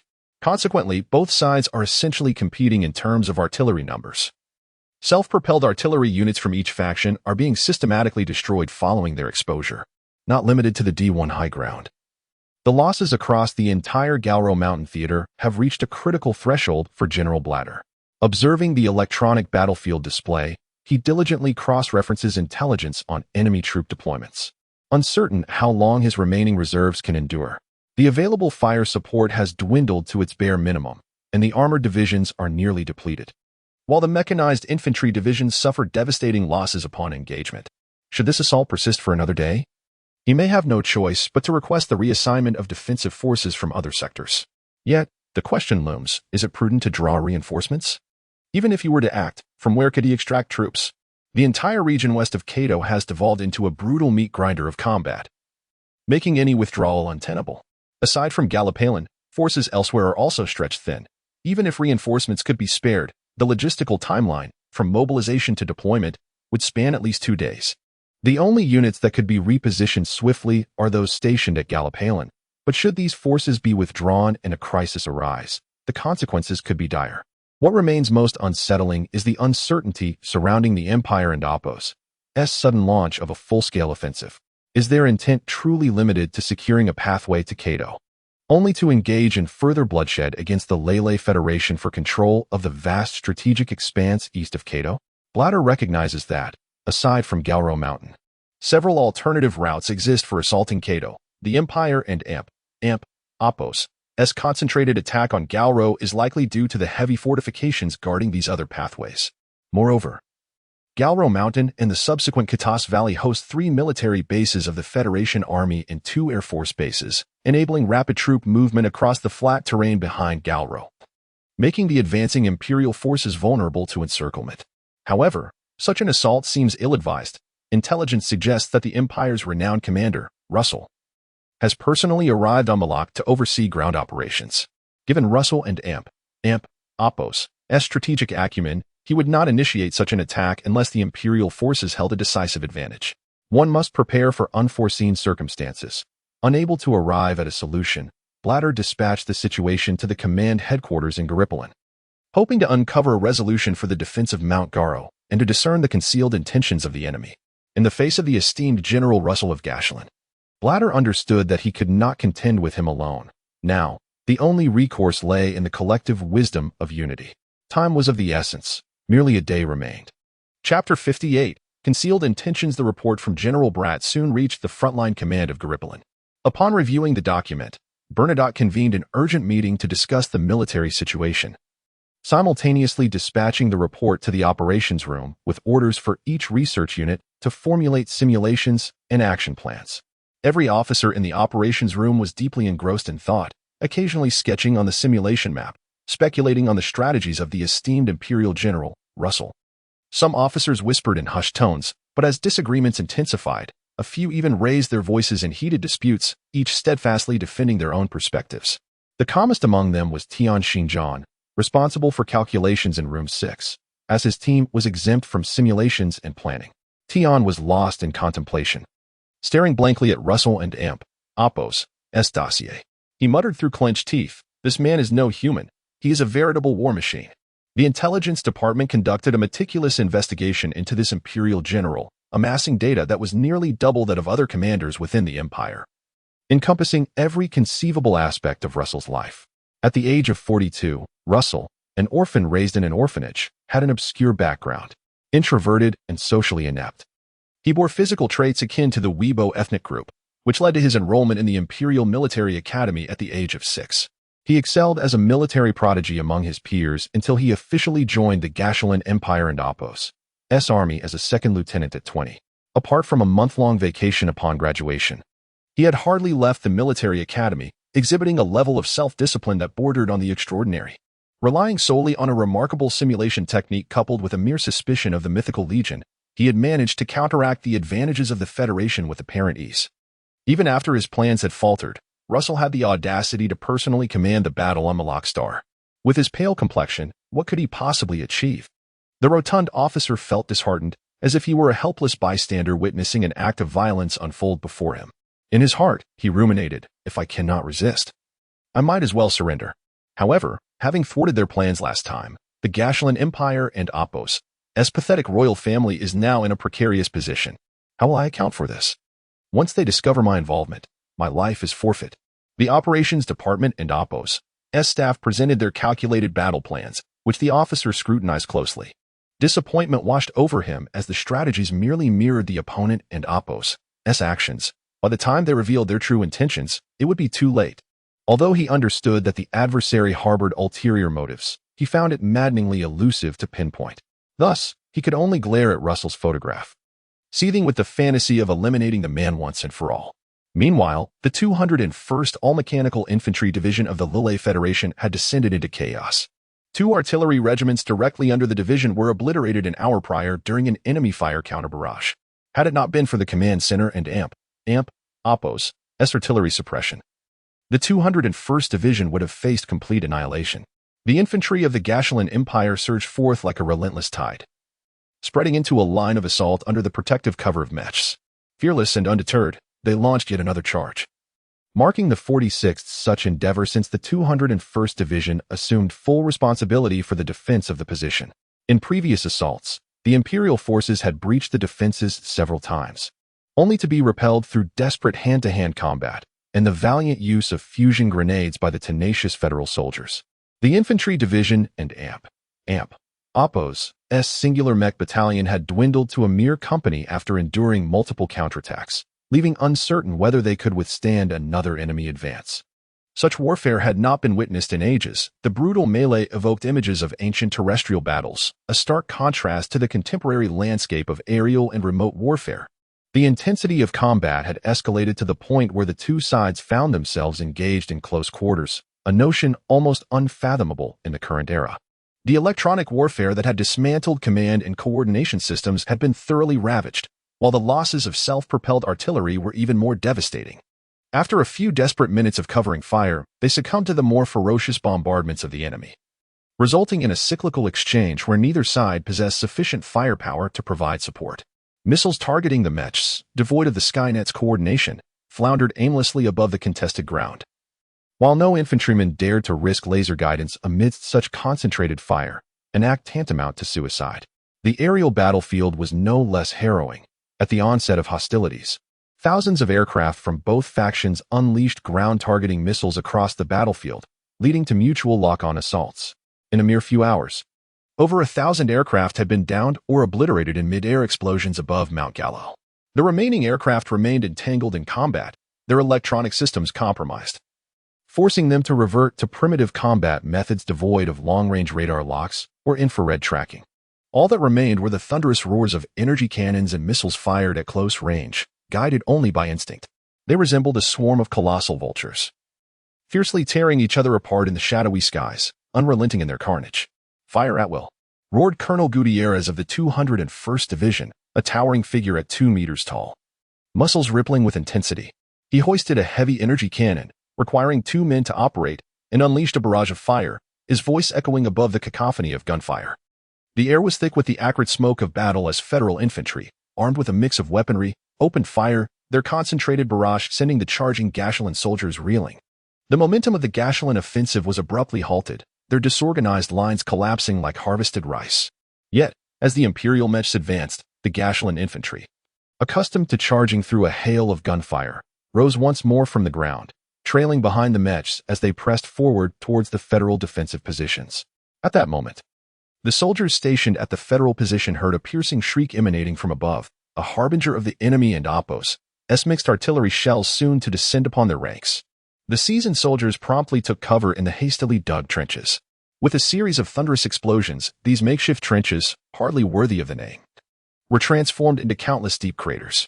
"By the heavens, what a pit!" exclaimed 2 Federal soldiers who had miraculously survived the blasts nearby, as they gleefully leaped into the newly formed shell hole, relishing the fact that they no longer needed to dig fortifications. This crater would suffice for a time. They appeared utterly indifferent to the continuous bombardment surrounding them. Seizing this fleeting moment of respite, one soldier pulled out a pack of cigarettes, offering one to his companion. The two of them lit their cigarettes with contentment, inhaling deeply, feeling more euphoric than demigods. Chapter 59: Encountering the Demon Tiger. Although the soldiers of the Lille Federation had long been away from the battlefield, once they were immersed in the chaos of cannon fire, a bold, carefree spirit emerged within them. Colonel Gutierrez, the commander of the 3rd Regiment, did not flinch. He stood his ground, his energy cannon firing relentlessly. Suddenly, he tilted his head, his expression shifting, and with a swift roll, he dove into a nearby trench. Almost simultaneously, a shell exploded at his former position, leaving a large crater, and the mechanism of his cannon was severely distorted by the shockwave. As he glanced at the soldiers in the trench who were laughing at his misfortune, Gutierrez clambered to his feet, spitting in frustration. He pulled out a military canteen filled with liquor and took a couple of hefty swigs, cursing, "That damn shell is remarkably precise. I nearly got blown to pieces." He inhaled sharply, pouring some of the liquor over his leg. The soldiers then noticed a large shard of shrapnel embedded in his thigh. Gritting his teeth, the towering commander tightened his belt around the injury and yanked out the fragment. While it had and Oppos' severed any major arteries, blood continued to pour from the wound. Medics rushed over to provide urgent care. Gutierrez examined the piece of shrapnel in his hand, marveling at how such a large fragment had not severed his leg. Chuckling to himself as if taking pride in his keen reflexes, the earth-shattering bombardment persisted for several minutes. with the Federation soldiers huddled in their positions, covering their ears and gasping for breath like a school of suffocating fish. Finally, the Federation artillery pinpointed the location of the enemy's artillery positions, unleashing a series of barrages that completely suppressed the Imperial forces. For the soldiers of the 201st Division, this level of firepower felt merely like an itch, a far cry from the initial onslaught. After the bombardment, they emerged from their battered positions like rats scurrying out from the deluge, only to find that the enemy had used the cover of artillery to close in on their defenses. The Federation's firepower intensified once more. Gutierrez brazenly shoved aside a soldier who was enjoying his time with a standard energy cannon, snatching the weapon from his hands. With a cacophony of exclamations, he stood up again, the accuracy of his cannon fire drawing quiet admiration from the disgruntled soldiers. After all, he was the commander, while they were mere foot soldiers. With fury, Gutierrez unleashed the energy cannon, systematically destroying several Imperial exoskeletons under his precise strikes, lacking fire support and the protection of powerful mechs. He pondered why these infantry and single-unit mechs were so fervently rushing to their demise. Just then, he caught sight of hundreds of beastly mechs darting through the fire, racing toward the defenses of the 4th Regiment on the left. Astonishingly, these beast-like mechas deftly evaded the dense barrage of gunfire, their continuous evasive maneuvers leaving Gutierrez in utter disbelief. Perhaps having realized the presence of these formidable machines, the 4th Regiment intensified their firepower, unleashing a torrent of energy projectiles that merely rippled the energy shields of the mechas, akin to pebbles cast into a tranquil lake, leaving no further disturbance. The energy shields continued to emit a cold, blue glow. Without a moment and Oppos' hesitation, Gutierrez swiftly redirected his energy cannon and accurately fired at one of the beast-like mechas, causing its energy shield to shift to a faint crimson hue. The injured mecha immediately altered its course, charging directly toward Gutierrez, its energy cannon protruding from its chest, unleashing a ferocious torrent of firepower that rendered Gutierrez unable to raise his head. Crawling to a new position, Gutierrez commanded the communications officer to call for artillery cover. He could discern at a glance the undeniable threat posed by these beast-like mechas. Their movements were rapid and agile, their coordination impeccable, and their firepower formidable. Moreover, these mechas exhibited an extraordinary resilience amidst the gunfire, their swift evasions allowing them to dodge the majority of threatening energy projectiles, even when struck. Their robust energy shields provided substantial support. Yet, these challenges paled in comparison to the gravest threat to D1 heights, the infuriating ability of these beast-like mechas to traverse steep cliffs at angles of 70 to 80 degrees, as if running on level ground. Should they breach the front lines, calamity would surely ensue. The Federation's self-propelled artillery soon roared to life in response to urgent calls from the front, unleashing a devastating barrage that engulfed the area several hundred meters prior to D1 heights, particularly focusing on the positions of the 4th Regiment. Amidst the countless Imperial infantry, the beast-like mechas did not falter under the onslaught. Rather, they quickened their advance, weaving through the hail of bullets as they roared toward the 4th Regiment and Oppos' positions. The remaining 100-odd mechas of the 201 ST Division and Oppos' Direct Command Battalion entered the fray to resist, attempting to seal the path ahead of these beast-like mechas with artillery fire. This tactic yielded some success. Under the cover of the self-propelled artillery, several mechas found their escape routes blocked, their energy shields shifting from blue to red, ultimately erupting into fiery explosions. However, a single company of mechas was insufficient to counter the onslaught, as the opposing force fielded at least a battalion against the 4th Regiment and Oppos' defenses. Subsequently, Gutierrez instructed the deputy commander to take over his command. After all, it was typically the deputy who directed the battles. Without a hint of hesitation, he rallied a company of soldiers and charged toward the 4th Regiment. As Gutierrez and his soldiers raced toward the 4th Regiment and Oppos' positions, a monumental space battle unfolded in the vast cosmos beyond the planet Malak, a conflict pivotal to the fate of the entire Newton star system. Chapter 60, Crossing the Rubicon. The battle in the cosmos initially unfolded within the 6th sector of the Newton star system, where the 1st Combined Fleet, composed of the 4th, 6th, and 7th Space Fleets of the Federation, encountered a formidable enemy, a coalition of 4 Imperial space fleets. The two forces commenced maneuvers tens of thousands of kilometers apart. An unavoidable and fierce confrontation loomed. The aircraft from the carriers were launched, akin to bees swarming from a hive under siege. As they were ejected en masse from the densely packed launch tubes, dispersing in formation across the void, The primary and indisputable tactic of space combat was electronic warfare. Both sides deployed their electronic countermeasures to the fullest extent. However, due to the ample energy and space available to space warships for employing defensive instruments, coupled with their thick armor's inherent resistance to interference, electronic warfare had devolved into merely a declaration of combat. This declaration was equally intense. No one could afford to be careless. A lapse in vigilance could result in the enemy capturing or destroying communication and command systems, rendering further conflict unnecessary. As the distance between them diminished, the warships entered range, and the battleship main guns, fully charged, fired almost simultaneously. Enormous energy projectiles streaked through the space between the two fleets, shimmering like a constellation of meteors, intertwining as they surged towards their targets. Warships struck by the energy projectiles flickered under the bombardment, rippling like a pond disturbed by raindrops. Some vessels, unfortunately positioned at the forefront, disintegrated almost instantaneously, scattering their remnants into the vastness of the cosmos amid explosions triggered by internal energy, munitions, and oxygen. The cruisers of both fleets maneuvered to the flanks, initiating a chivalrous charge. These lighter vessels, armed with slightly less potent weaponry, yet characterized by agility and speed, aimed to penetrate the enemy ranks, engaging in close-quarters combat while safeguarding the fighter squadrons behind them. The intensity of the battle resulted in an array of collisions. The battleship main guns unleashed a barrage every 4 minutes, and after 5 minutes of rapid advance, the flanking cruisers ultimately collided, not with the intent to annihilate each other, but rather to allow their respective fighter groups to engage the opposing vessels. Following 2 rapid exchanges of fire, the cruisers swiftly disengaged, resembling a flurry of interlacing arrows, leaving behind only the wreckage of a few unfortunate cruisers. Even more agile than the cruisers were the fighter squadrons, which, despite being enveloped by the main gun's energy projectiles, exhibited remarkable maneuverability, like a swarm of lethal wasps. Even the mightiest of creatures would succumb when besieged by such a relentless onslaught, with forces at a disadvantage, should the rate of losses continue at a 1-to-1 ratio. The Federation would find itself in a precarious position after losing more than half of its fleet, facing inevitable attrition of 2-to-1, 3-to-1, ultimately succumbing to the increasingly dominant Imperial fleet. Observing his fleet of cruisers and squadrons of fighters, Vice Admiral Snyder, the commander of the first mixed fleet of the Lille Federation, made a resolute decision akin to burning his boats.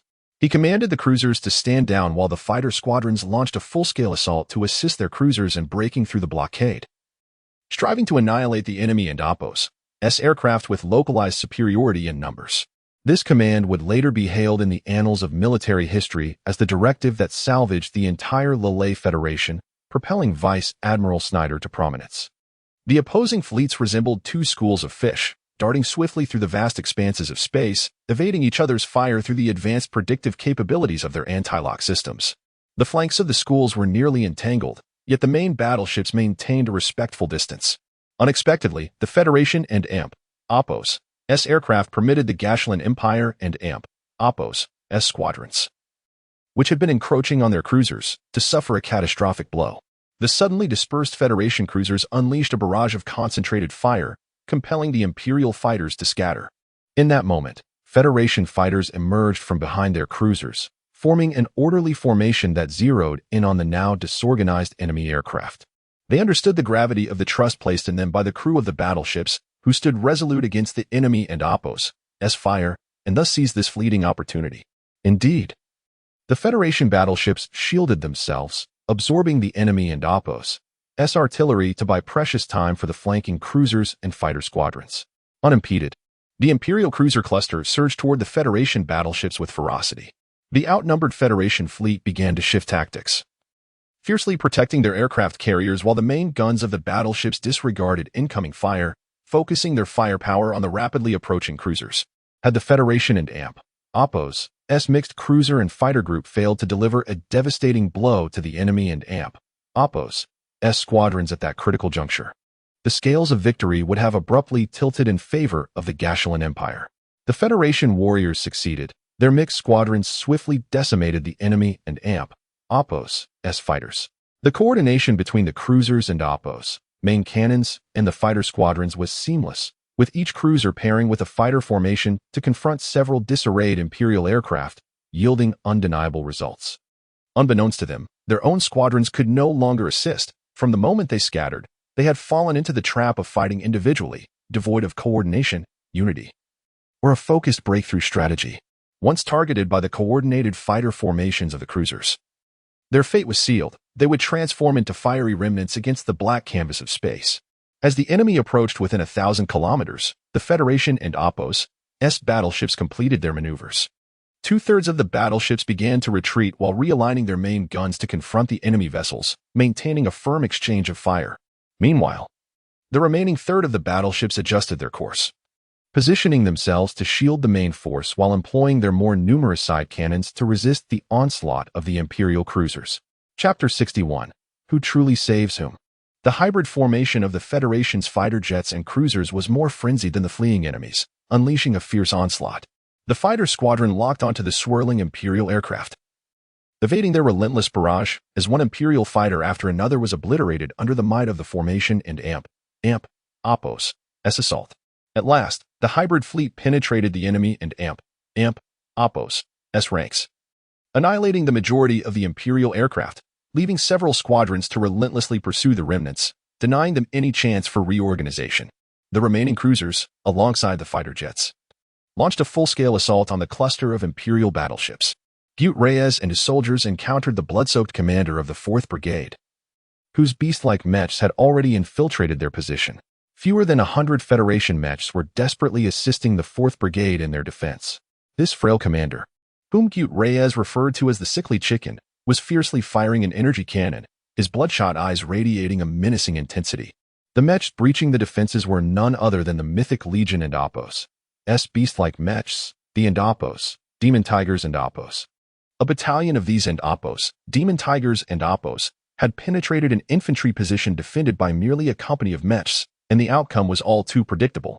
It was a massacre. These Demon Tigers moved with astonishing speed, darting among the infantry, their claws and weaponry cutting through the air, conjuring a tempest of blood and carnage. The Federation soldiers were utterly powerless against the lightning-fast Demon Tigers, while the defending mechs found themselves unable to fire amidst the chaos. As the soldiers of the 4th Brigade were unable to scatter, a single shot from their weapons barely grazed the enemy mechs, while the flesh-and-blood Federation soldiers faced inevitable doom. The onslaught continued, as more Demon Tigers surged into the trenches, followed closely by an even greater number of Imperial soldiers charging forward. If these Demon Tigers could not be driven back, the entire D1 Heights would be lost. A soldier, cornered by Oppos, Demon Tiger and Oppos, unhesitatingly activated his fusion grenade, only to be obliterated, while the explosion merely caused the Demon Tiger's energy shield to flicker momentarily. However, this grenade, harmless to the mechs, sounded the rallying call for a counterattack among the 4th Brigade soldiers. Those unable to escape the onslaught at the front lines seized fusion grenades and ammunition boxes. A whole company of warriors, amidst the cacophony of explosions, propelled themselves towards their fate, momentarily stalling the advance of the Oppos, Demon Tigers and Oppos. With no reservations, the soldiers at the rear began organizing a barrage of energy cannon fire. And at last, the Federation mechs unleashed their fury without restraint amidst the tears of battle. The Oppos, sickly chicken and Oppos, clutching the energy cannon, led the remaining soldiers in a furious assault against the Imperial mechs at the front lines, the roar of cannon fire echoing through the air, the cries of battle reverberating across the heavens. Reyes tore off his shirt, baring his arms as he took up a mixed machine gun, and upon seeing the Oppos, sickly chicken and Oppos, he felt a surge of respect. This frail figure exhibited no less manliness than his own towering stature. Aspiring to be a savior, Reyes spat at himself in disdain. What a delusion! Would a man of such caliber ever require rescue? A sudden reinforcement of a battalion from the 3rd Regiment temporarily withstood the enemy and Oppos' onslaught against the 4th Regiment and Oppos' position. However, as more mechs and Imperial soldiers breached the defenses, the entire position began to sway precariously. Damn it! Gutierrez was taken aback. This sickly chicken had transformed from a frail creature into a ferocious fighter, now utterly deranged, demanding artillery to unleash indiscriminate fire upon their own position. That would be tantamount to mutual destruction. With a thunderous roar, a shell precisely struck the position, landing squarely on an unfortunate Demon Tiger. The colossal caliber shell from the self-propelled artillery obliterated the already weakened mech, which had its energy shield reduced to red. In an instant, The commander of the 4th Regiment and his soldiers discarded their weapons and scattered, their agility surpassing that of the demon tiger. To hell with this, run. Gutierrez, not a fool, had already led his soldiers in a tactical retreat, and when the first shell fell, this 2-meter-tall hero sprinted faster than a rabbit. Like a giant rabbit, he rolled and crawled down the sloping hillside behind their position, covering nearly 100 meters as the 4th Regiment and Oppos' position was engulfed in a cacophony of explosions. Gutierrez seized the collar of the ailing 4th Regiment commander, fuming. "You miserable wretch, are you deliberately trying to make me look foolish?" The 4th Regiment commander rolled his eyes, retorting, "I didn't and Oppos' call for artillery cover. The 4th Regiment is finished. The enemy can simply charge into your 3rd Regiment's position along the trench. Is this how you repay the 4th Regiment for their sacrifice in saving you?" Gutierrez was on the verge of a breakdown, shouting, "Get lost. I was the one who came to your rescue." Nonsense. It was clearly the 4th Regiment that saved you.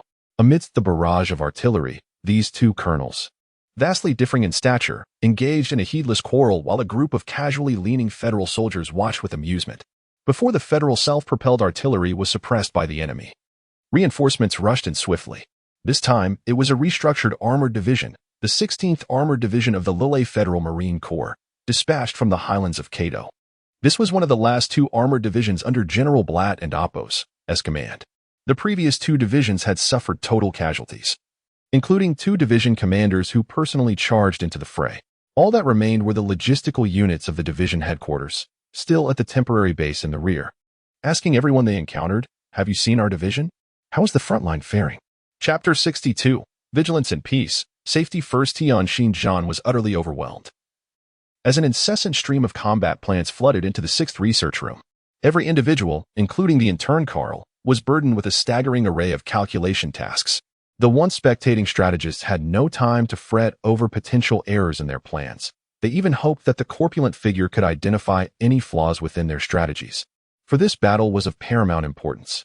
The loss of Cato would mean the complete forfeiture of the Federation and Oppos' strategic advantage. Where could they possibly muster additional troops? As he scrutinized the computational data on the screen, the corpulent strategist wrestled with his thoughts. The Empire and Oppos' offensive was evidently anomalous, according to the simulations and the available intelligence. Their gathered forces were insufficient to sustain such an intense assault on the Gallo Mountain front. As the aggressors, their losses were significantly greater than those of the Federated forces, which occupied a superior defensive position. Even now, the intensity of the assault showed no signs of abating. Where were they sourcing these additional troops? Why were they launching what appeared to be an ill-advised attack on the formidable Gallo Mountain? Moreover, their adversary and Oppos' commander was renowned among military strategists in human society, celebrated for his calm demeanor and cunningly adaptable tactics. For the first time, the corpulent strategist felt that his once infallible mind, which would typically burst forth with inspiration when faced with peril, was insufficient. Overthinking had left him with a throbbing headache. New reports from the front were arriving. The 16th Armored Division, previously stationed beyond the Catas Valley, had been summoned to the front line. This division was one of the primary reserves for the Gallo Mountain front. It remained uncertain whether the Special Reconnaissance Corps had also been deployed. In such direct combat, special forces held no substantial advantage over regular soldiers. It was a complete waste of resources. The mythical Legion re-emerged since the onset of the Empire and Oppos' Grand Offensive. Shadows of this monstrous force had been spotted on several high grounds of Gallo Mountain. This time, it was on D1 Heights. Had the 16th Armored Division not arrived promptly, a battalion of demon tigers would have nearly seized the position. The Empire now resembled a ferocious boxer, relentlessly jabbing at its opponent with a left hook, while its concealed right hand poised to deliver a devastating uppercut, ready to strike down the foe at any moment. If even the mythical Legion was deployed as a mere left jab, one could only speculate the magnitude of the force behind that right uppercut. Tianjin remained composed, repeatedly studying the map. He was no longer analyzing the battlefield. Rather, he was desperately seeking a final escape route to preserve his life. Gallipoli was already considered a rear base. Should Cato be breached, given the Federation and Oppos' projected losses, there would be scarcely any remaining forces to impede the enemy and Oppos' rapid advance. Within a week, Gallipoli would become yet another besieged city. Where could one find a space battleship? The corpulent strategist and Oppos' mind raced with urgency. Perhaps Bernadotte would resist to the bitter end, rendering the entire forward command incapable of retreat. If the commanding officers could not flee, where could the foot soldiers escape? The most promising avenue for retreat lay in the laboratories of the Garibaldi Military Academy. Goodness, there was even a major general's daughter in that laboratory, surely. They would need to arrange for a warship. The second key figure, Tianshi John, could not be overlooked. He needed to purchase the tickets promptly. The principle of being prepared for unforeseen circumstances has always been the lifeblood of the portly fellow. With a mind filled with frivolous thoughts, he hastily made his way to the laboratory. Milan was deeply engrossed at her desk, oblivious to his entrance as she diligently scribbled away. In recent days, significant advancements had been made in the research project on logic. The transformation for instant alteration of physical defenses had been completed. However, the portly fellow, with his current dexterity and control, was still unable to fully master this technology, which required a hand speed exceeding 40 beats per second. Without such speed, one could not accurately assess the point of impact of an enemy's strike, thereby failing to activate the bistable metal deformation in that region. His greatest aspiration was to be a modest landowner in ancient times, cherishing a delicate wife and leading a peaceful, contented life. Occasionally, he fantasized about having a retinue of loyal subordinates to bully the common folk and flirt with the beautiful ladies by the roadside, finding such a lifestyle far more pleasurable than that of a general or a president. From his vantage point, he noticed that Milan and Apos' collar was slightly loose, and as she leaned over her desk, the soft, pale skin beneath was fully revealed. A fine sheen of perspiration adorned her smooth forehead, and her ears flushed red, an indication of her mental exertion. After such intense research sessions, Milan would often succumb to a languorous slumber for the entire day. His gaze lingered on the alluring expanse of her neckline, astonished by the fullness of her bosom, which was unencumbered by a bra. The delicate curves on either side of her deep cleavage, accompanied by two quivering pink treasures, were utterly captivating. The portly fellow salivated, entranced by the scene before him. Regardless of the perilous war situation or Milan's frenzy, both were equally dangerous. Yet, the thrill of such a crisis exhilarated him. It was not the first time this wretched woman had stirred such desires in him at life's critical junctures. Each time he faced danger, whether before or after, he felt an impulsive surge, likely a consequence of adrenaline that even his sexual instincts could not escape. Just a fraction of a second before Milan lifted her head, the portly fellow reluctantly withdrew his lecherous gaze from the enchanting sight and cheerfully greeted her. "Junior sister, are you busy?" Noticing the stiff, forced smile on his face, Milan, well versed in his antics, quickly grasped the situation. Remembering her own state of undress in the pursuit of comfort, she felt a flush of embarrassment as she realized he had likely been lurking there for quite some time, scrutinizing her neckline. With a scornful glance, she rebuked him. "You pest, what do you want?" Chapter 63. That girl, the most astute psychologist and consummate deceiver in human history, Tianshi John, began to act.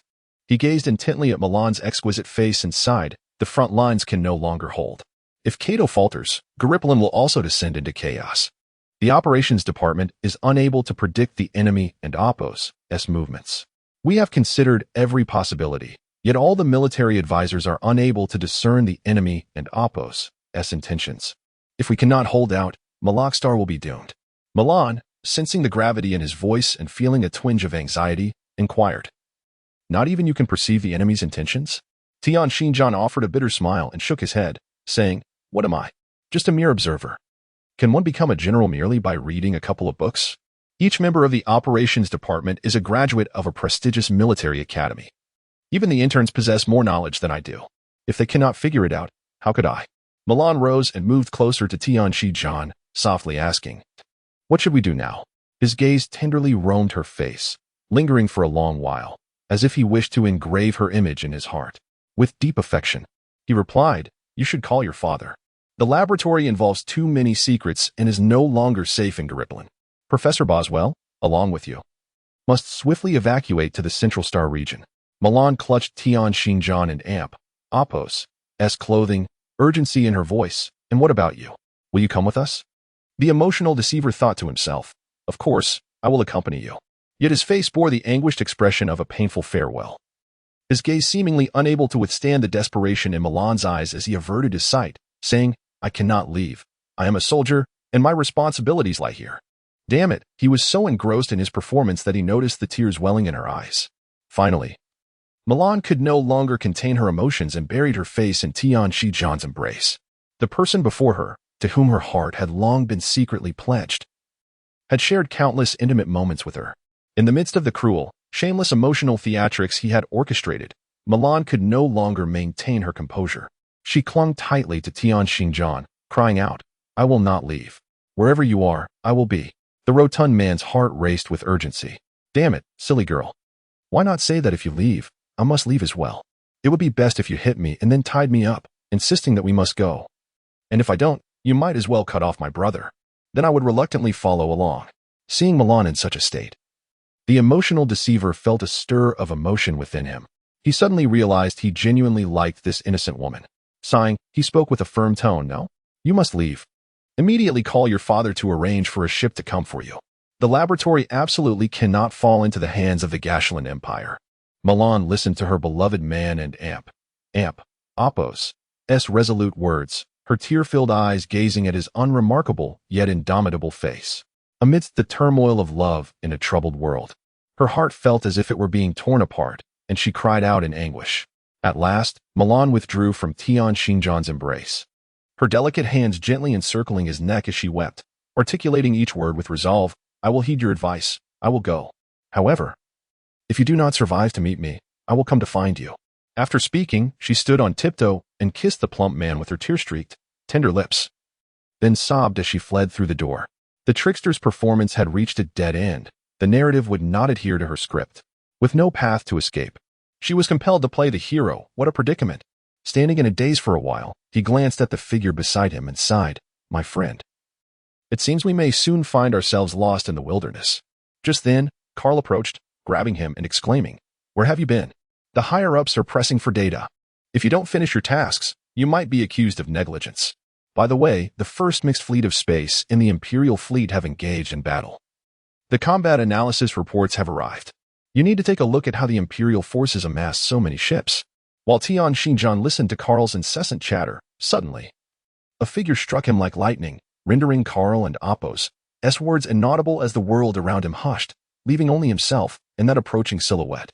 Standing in the corridor, memories of past joys and sorrows flooded his heart, a bittersweet Lang. He recalled a 6-year-old boy who had lost his parents, and a beautiful little girl from the neighboring house school days in the journey home. During their childhood, the girl consistently defended the orphaned boy, shielding him from bullying time and again. Yet, eventually, she ceased to acknowledge him, unable to forgive. Whenever the boy gazed longingly at the enchanting school bell, witnessing her radiant smile amidst a crowd, watching her dance gracefully on stage to thunderous applause while admired by increasingly remarkable suitors, his heart ached. He endlessly devised ways to capture her attention, but all attempts were in vain. This boy was, of course, Tian Shijian. Thus, when in enemy territory, he would tell Rashid that some things were a man's duty. He resolutely led a band of captives, devoid of combat capability and mobility, step by step from behind enemy lines, refusing to abandon hope. Yet, did that girl ever know of his struggles? She remained as gentle and beautiful as ever, captivating hearts with her allure, her purity unblemished. Her ethereal, fair skin and silky hair lingered in Tian Xinjian and Appos' dreams. The striking figure before him was engaged in a discussion with a female officer, oblivious to the existence of the boy he once was. They passed each other in silence, amidst the war-torn planet and the bustling corridors of the academy. In response to everyone's feedback, updates will now occur during the day, and the fixed midnight updates will be discontinued. I will share as much as I can. Chapter 64. The Pierce symbol. How could she be here? Tian Xinjian's mind was in disarray, and it took several vigorous shakes from Carl to rouse him from his bewilderment. Startled, Carl was about to flee when he was seized by the rotund figure. "Carl, analyze for me. What on earth does that rascal Russell intend to do?" Carl's substantial head shook back and forth, casting doubt on the resilience of his slender neck under such strain, until he finally gasped, "The disparity is too vast. I cannot analyze it." With a sigh of resignation, the hefty man summoned the battle data to commence another round of deductions. He had conducted this analysis numerous times, each yielding the same conclusions, revealing no discernible hidden intentions of the enemy. Standing nearby, Carl watched as the rotund figure deftly inscribed strange symbols upon the map, periodically inputting sets of data into the simulation program. Although the symbols were indecipherable, the data was clear to Carl, had he been the one to conduct the analysis. It would have taken considerable time to compute such intelligence. Observing the man transform data into tangible conclusions with ease left Carl feeling dizzy and utterly perplexed. The strategic deployment diagram from the simulation program emerged, and the hefty man scrutinized it intently. Carl leaned in, bringing his large head closer to the map, and they both strained their necks in vain, unable to discern any clues. Based on the intensity of the Imperial Army and Oppos' assault and the casualty reports of the Federation and Oppos' defending forces, Tian Shi-John could ascertain the scale of the Imperial forces and Oppos' offensive. Yet, the source of these troops remained a blank in the intelligence, perplexing the hefty man. According to the deduced troop numbers, the Imperial Army could potentially advance all the way to Garibaldi. Carl pulled up a report on his computer and said to the hefty man, "This is the battle report from our space fleet's engagement with the enemy. Take a look. Much like in Garo Mountain, Russell has even conjured an entire fleet." The hefty man did not glance at the report. Instead, he stared vacantly at the military map, mechanically turning his head towards Carl. "Tell me, if I were to assert that Russell is dispatching the Imperial Army to their demise, would you believe it?" Carl turned to leave, thinking that the hefty man had completely lost his mind. Should he become unhinged, it could lead to dire consequences. The hefty man shook his head, doubting his own belief. The attack formation on the map, which resembled a signal, was merely a coincidence. After yet another fruitless round of deductions, the hefty man slumped in his chair. I shut in deep contemplation. However, the shape akin to the Pierce symbol continued to swirl in his mind, refusing to fade away. The Pierce signal was a renowned spatial signal from the era of the Earth Federation, invented by a certain Colonel Pierce. His era coincided with the nascent stages of humanity and Oppos' space age, a time when the discovery of natural wormholes made interstellar travel possible. Much like the age of exploration, countless spontaneously organized adventurous vessels set sail into the vast cosmos, seeking out the unknown. It was a magnificent epic, where adventurers inscribed their legendary tales into the annals of history amidst the stars. Various shortcomings have led the Earth Federation to prohibit private ventures, placing space exploration under its jurisdiction. Only the senior agencies of the government possess a formal system for ensuring the safety of space exploration. Every exploratory vessel dispatched by the Federation maintains constant communication with a vast ground command and control center. However, despite the safety measures implemented by the Federation, public criticism has arisen due to exorbitant expenditures and the limited scope of exploration. Furthermore, such regulations cannot quell humanity's insatiable curiosity about the cosmos. Numerous adventurers continue to embark on perilous journeys through the vastness of space, becoming mere entries in the annals of the missing. At this juncture, Colonel Pierce of the Earth Federation and Oppos' Air Force devised a system that employed microlight powders to disseminate information recording symbols throughout space. After rigorous testing, this symbolic system was mandated for installation on every spacecraft launched into the cosmos, heralding the dawn of a true era of space exploration. Pierce's signaling system enables the dispersal of microlight powders, imbued with electronic signals, at the space jump points traversed by adventurers. Subsequently, later vessels equipped with decoding instruments can readily ascertain the information contained within.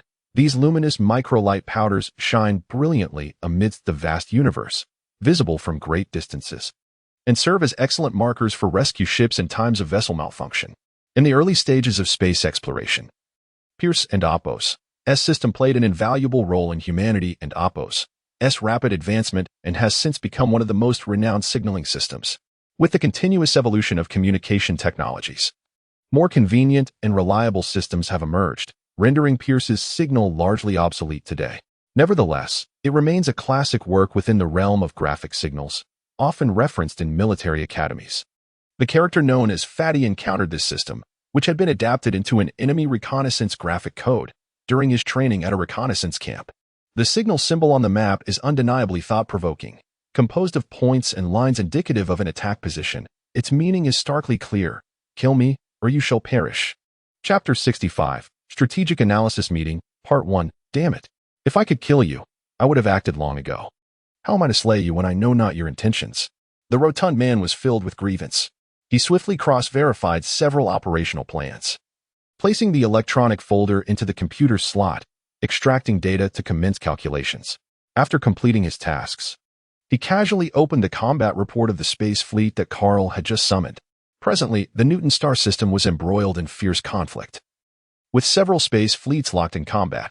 It was not just the first mixed fleet under attack. The second mixed fleet, stationed at the spatial jump point, was also under siege, facing an enemy force almost double their number, comprising an Imperial Space Special Task Fleet that included 6 aircraft carriers. Beyond the sheer number of vessels, the Imperial fleet, seasoned by countless battles, boasted superior overall combat capability and soldier proficiency compared to the Federation forces, whose only asset was fervent zeal. To his dismay, the situation in space mirrored that on the ground, with the circumstances deteriorating to such an extent. Should the space fleet falter, Malak Star would meet its doom. Russell and Oppo's heavy punch landed with precision and force. It was evident that he had meticulously orchestrated this intricate trap ever since the Federation embarked on the Thunderstrike campaign. The retreat and regrouping of ground forces, the failed attempt to seize Bafuli Pass, the relentless pursuit of ground troops, the attritional assaults in the Garo Mountain Theater, and the accurate assessment of energy resources by the Federation and Oppo's harassment fleet. All these elements interlinked, allowing for the precise calculation of the counteroffensive timing, affording the Federation merely a day's response time. Such military command artistry was chilling. The entire scenario had been a game in Russell's mind, calculated to near conclusion from the outset. As Tian Xinjiang pondered deeply, the door was abruptly thrust open. Carl seized him by the arm, exclaiming, "The command headquarters is convening a strategic analysis meeting. Colonel Pat has instructed me to summon you to the grand conference room." The two hurried to the operations department and Oppo's grand conference room, which was already brimming with personnel. Almost every leading staff member from the various research teams was gathered here. The rotund man could not help but sigh inwardly. The tense atmosphere suggested that the forward command and Oppo's meeting had yielded no clear outcomes. Typically, such strategic analysis meetings were confined to a select few generals and the heads of research departments, with no precedent for broader convocations. The research teams beneath the departments were merely responsible for analyzing simulations and submitting operational plans, with final reviews submitted to the forward command, which would then issue orders based on these plans and derive conclusions. Now, it appeared that the forward command had reached an impasse. The analysis had become too expansive, necessitating a larger meeting to glean insights into the enemy's hidden intentions. Upon seeing the head of the 6th Research Department accompanied by a lieutenant officer enter, the colonels and majors in the conference room exchanged glances of confusion. The moment Tian Xinjiang stepped into the conference room, he was rendered speechless. The advisors present seemed to dissolve into the ether, for his gaze was fixated solely on the woman seated in the third position to the left in the circular meeting arrangement. Onlay. She lowered her head to examine the documents. Her silky long hair cascading gently over her left shoulder, her expression one of focused seriousness, her slightly pursed lips as charming and beautiful as they were in memory. General Bernardo nodded to Tian Xinjiang, disregarding the murmurs of the staff, and declared the meeting to commence. The first to speak was Colonel Cullen from the 2nd Research Department, who pointed at the virtual battlefield map displayed at the center of the circular conference table with his pen, initiating the analysis of the war situation. Selected to participate in such a significant strategic discussion, Cullen appeared exuberant. He opened the electronic documents on the table and stated loudly, "According to my analysis, the offensive momentum of the Gashulan Empire's forces will not last until 4 o'clock this afternoon. They are merely bluffing, aiming to compel our army to divert troops from other defensive lines to reinforce the Gallo Mountain battle zone. This conclusion has been reached after countless simulations and based on the current intelligence regarding enemy troop deployments. We have no reason to doubt the capabilities of our intelligence department. The Imperial Legion must maintain sufficient offensive pressure to prevent the encircled federal forces from breaching their defenses. Moreover, our space fleet has maintained superiority over Malak Star prior to their attack. They have no opportunity to redeploy forces from elsewhere." As Cullen's words echoed in the chamber, a stir arose among the attendees, with several officers from other research departments clamoring to speak. General Bernardo nodded. "Since there are differing opinions, let us hear them one by one and gather insights." With the general setting the tone for the discussion, the officers no longer held back. Colonel Ackerbold from the 1st Research Department stood first, declaring, "I am in complete disagreement with Colonel Cullen and Oppo's analysis. The situation at the front lines is evidently clear. If our forces do not reinforce immediately, the enemy will undoubtedly breach the Gallo Mountain defenses and advance towards Cato. The defensive forces surrounding Cato have already been depleted to bolster the Gallo Mountain battle zone. Should the enemy capture Cato, it would mean the strategic territory of the entire Malak Star is firmly within their grasp, subsequently encircling a dozen cities, including Gallipoli and Cato, with heavy enemy forces. If such a scenario unfolds, the resistance on Malak Star will be utterly defeated.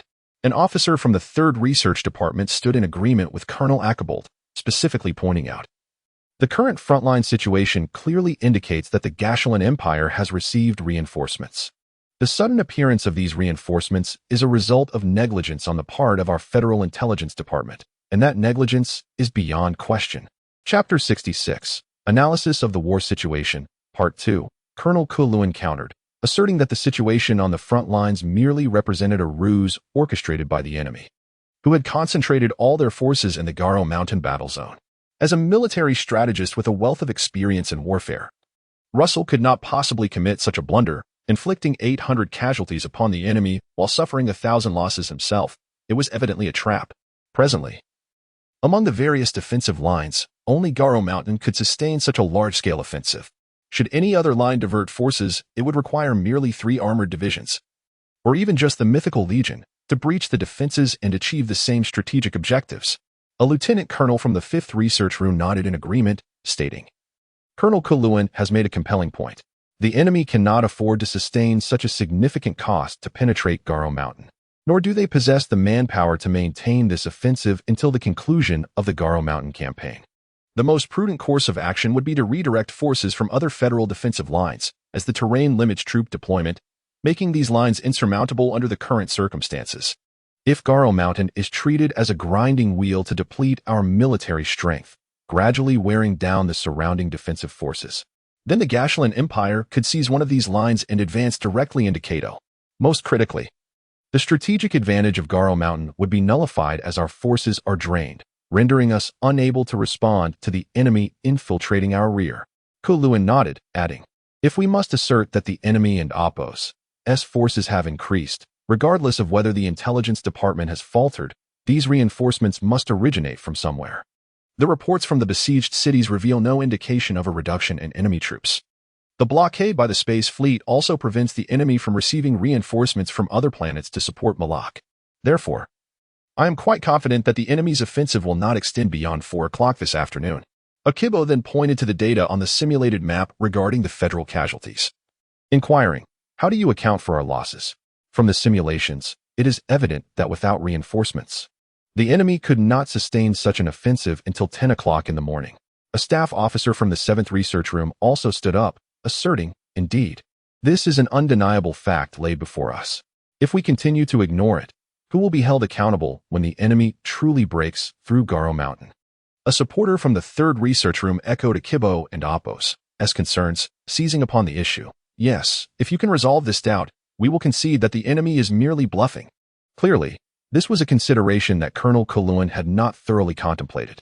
He exchanged glances with the staff officer from the 5th Research Room, both appearing somewhat hesitant. At that moment, Colonel Wackley from the 1st Research Room rose, stating, in this fog of war, the crux of the matter lies in the involvement of the Mythical Legion in the frontal assault on Garo Mountain. The combat effectiveness of this unit is well known, and their presence has resulted in significant casualties among our frontline soldiers. I believe this may explain the apparent increase in enemy troop numbers during the simulations. In reality, it is not an increase in numbers, but rather an enhancement.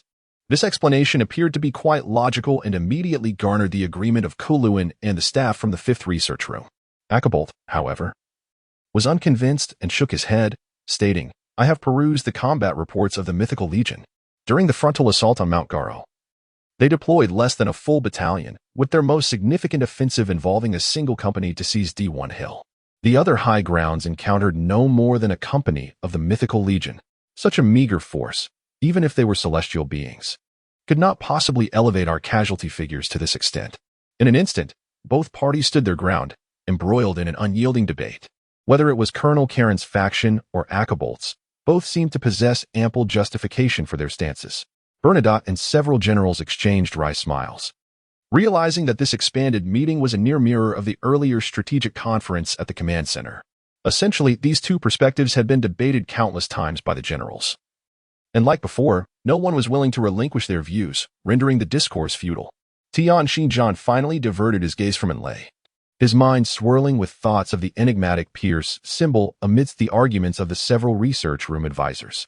Russell, a renowned military strategist in human society, had orchestrated this intricate trap from the outset, holding the crucial elements tightly in his grasp, much like a magician performing a ring toss.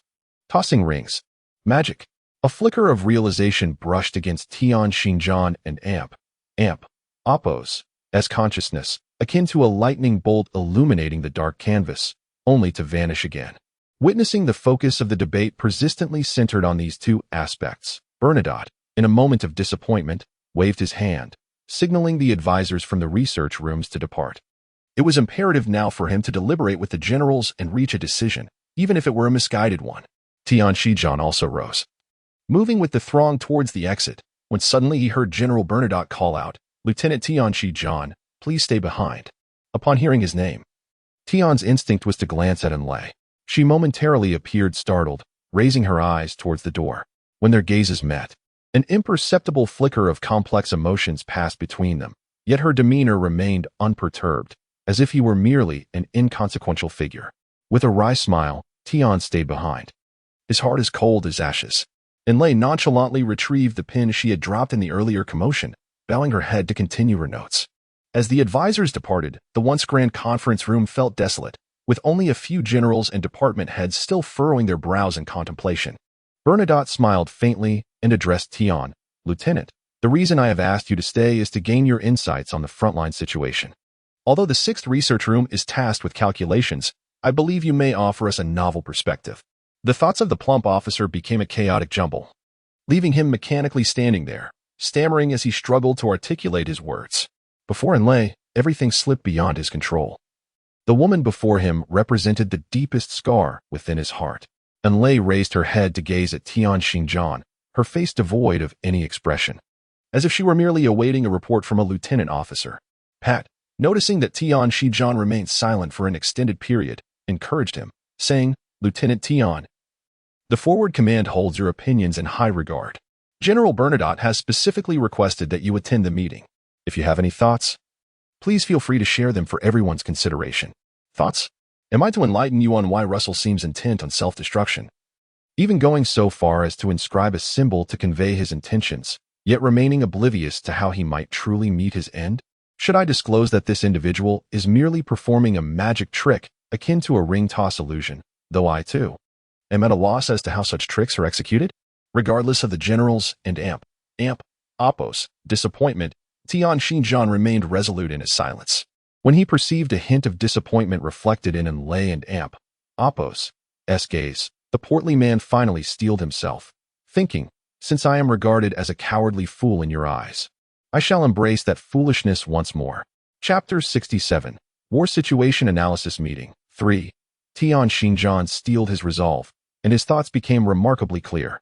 Although such an idea was utterly absurd and might invite ridicule, he decided to cast aside his reservations. After all, was he not just a fool?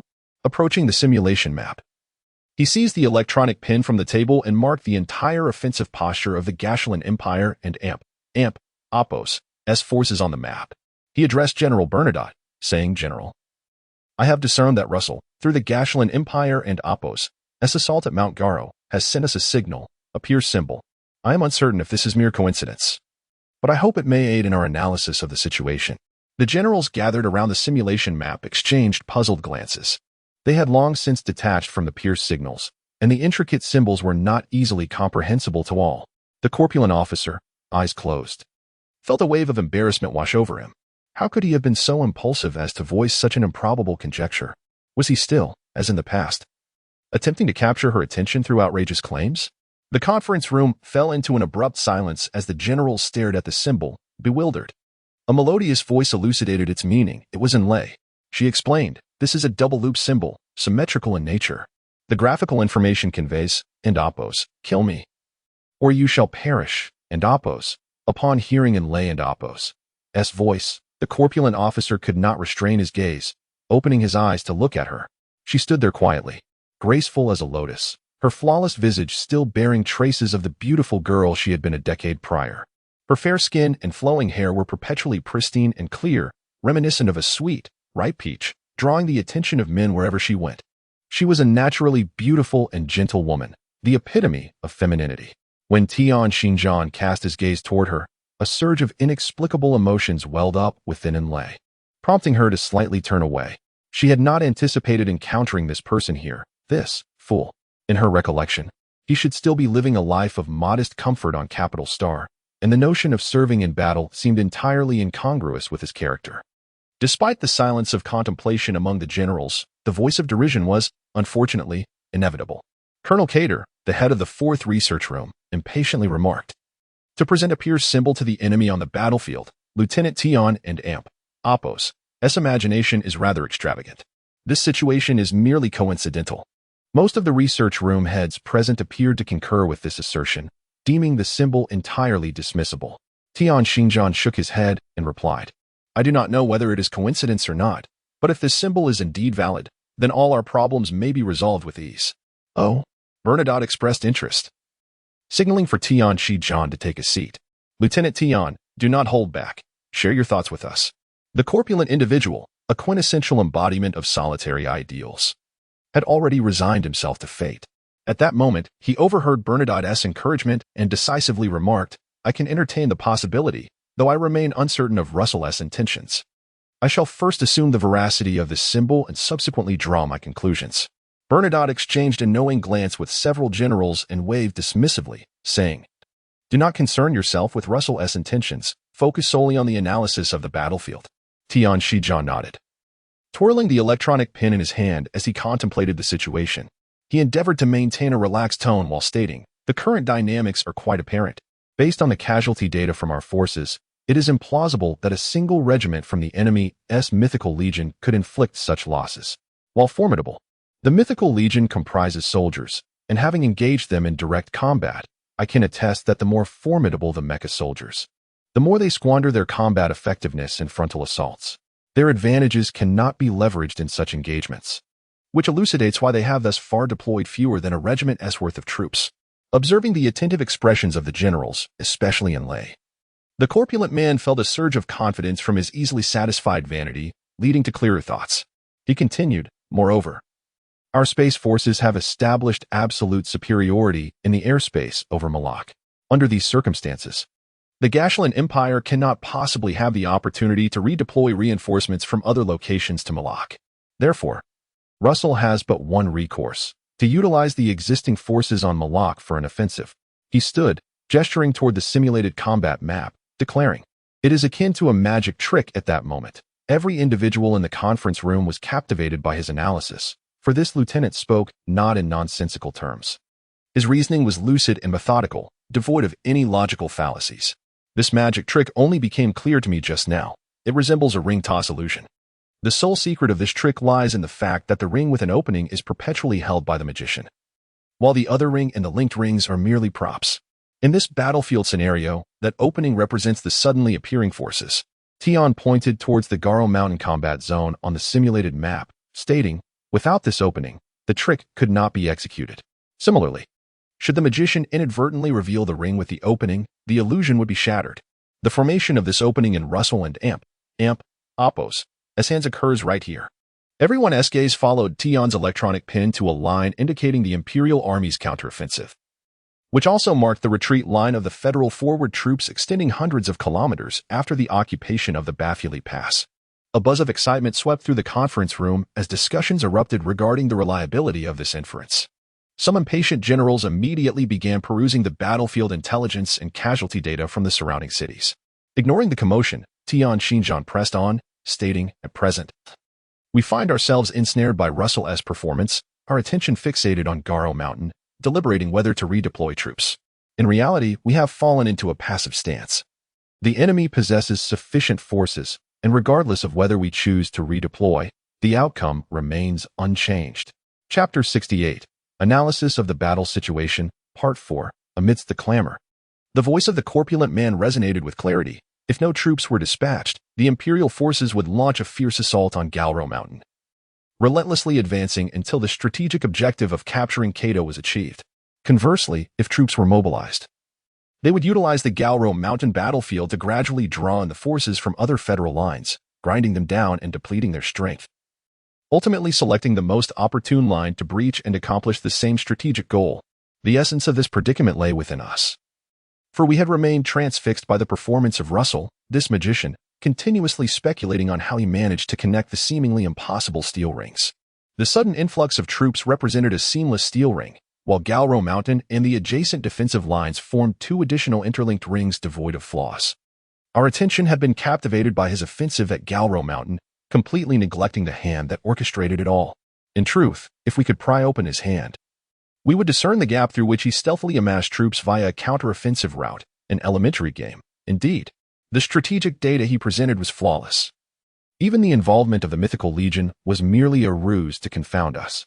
Were it not for that symbol, I would have never arrived at such a conclusion. He was unequivocal in his message. Kill me, or you shall perish. I remained perplexed as to why Russell would act in such a manner. Thus, this retroactively derived conclusion might merely be yet another snare within his intricate web. Upon finishing his discourse, the corpulent man sank into a state of despondency. These deductions were the sole explanations for the current battlefield scenario. Nevertheless, he felt a profound sense of frustration, unable to discern a means to dismantle this trap. Confronted by a legendary general who could influence both thought and emotion, an overwhelming sense of impotence enveloped him. Then, Onlay gazed at Tian Shi-Jan and gently inquired, "How can we pry open this magician's hand and thwart his magic?" She had spoken to me. The heart of the corpulent man brimmed with happiness. A single phrase, 2 phrases, 100 phrases, marriage, children, a life together. Such chaotic thoughts rendered him momentarily speechless, staring blankly at the slight furrow of Onlay and Appo's adorable nose. A flash of inspiration struck him like lightning, and he exerted every effort to seize this epiphany. Stealing another glance at Onlay, he swallowed hard, thinking to himself, "Were it not for my childhood desire to nibble on your delightful nose, I might never have conceived this idea." He marked several points on the map and declared, "Only here can we conceal our forces." Not only because both sides have seen their reconnaissance instruments obliterated in the wake of intense electronic warfare, but also because this location lies at the apex of the Galro Mountain battlefield, the third highway defensive line, in the Miali Gorge. From here, we may launch an assault, reaching any line within 6 hours. This was the right hook Russell concealed behind his back. Observing Onlay and Appo's beautiful face, which was intently listening to his words, the corpulent man felt a glimmer of joy. 10 years had passed since that incident, and this was the first time Onlay had taken the initiative to speak to him. Although it may not signify much, it was undeniably a promising beginning. He continued, "Since we have gathered in the low ridge jungle, we can take the initiative to strike, prying open this tightly clenched fist.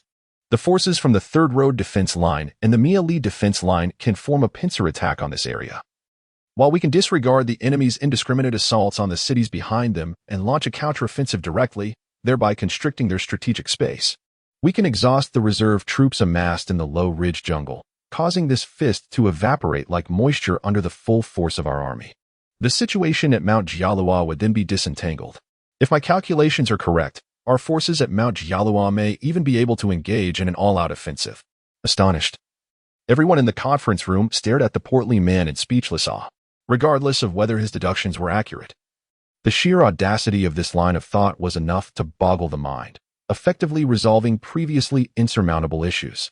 Russell, being human, could not conjure reinforcements from thin air. Thus, if we could decipher the intent behind Russell and Appo's signals, everything would fall into place seamlessly. Yet, why would Russell act in such a manner? This posed a conundrum. Several generals, who had remained silent until now, exchanged knowing glances before rising in unison to applaud vigorously. Bernadotte praised, "Lieutenant Tian, we are truly impressed. To resolve problems that we could not even unlock with the keys in hand is nothing short of remarkable. Appointing you as a staff officer in the operations department is the wisest decision I have ever made." "What keys?" Others looked at one another, bewildered, unsure of what General Bernadotte meant. Did they know Russell's intentions? Noticing the puzzled expressions around him, Bernadotte chuckled. "Indeed. As soon as the lieutenant mentioned the Pierce symbol, we understood that this symbol was deliberately presented to us by Russell."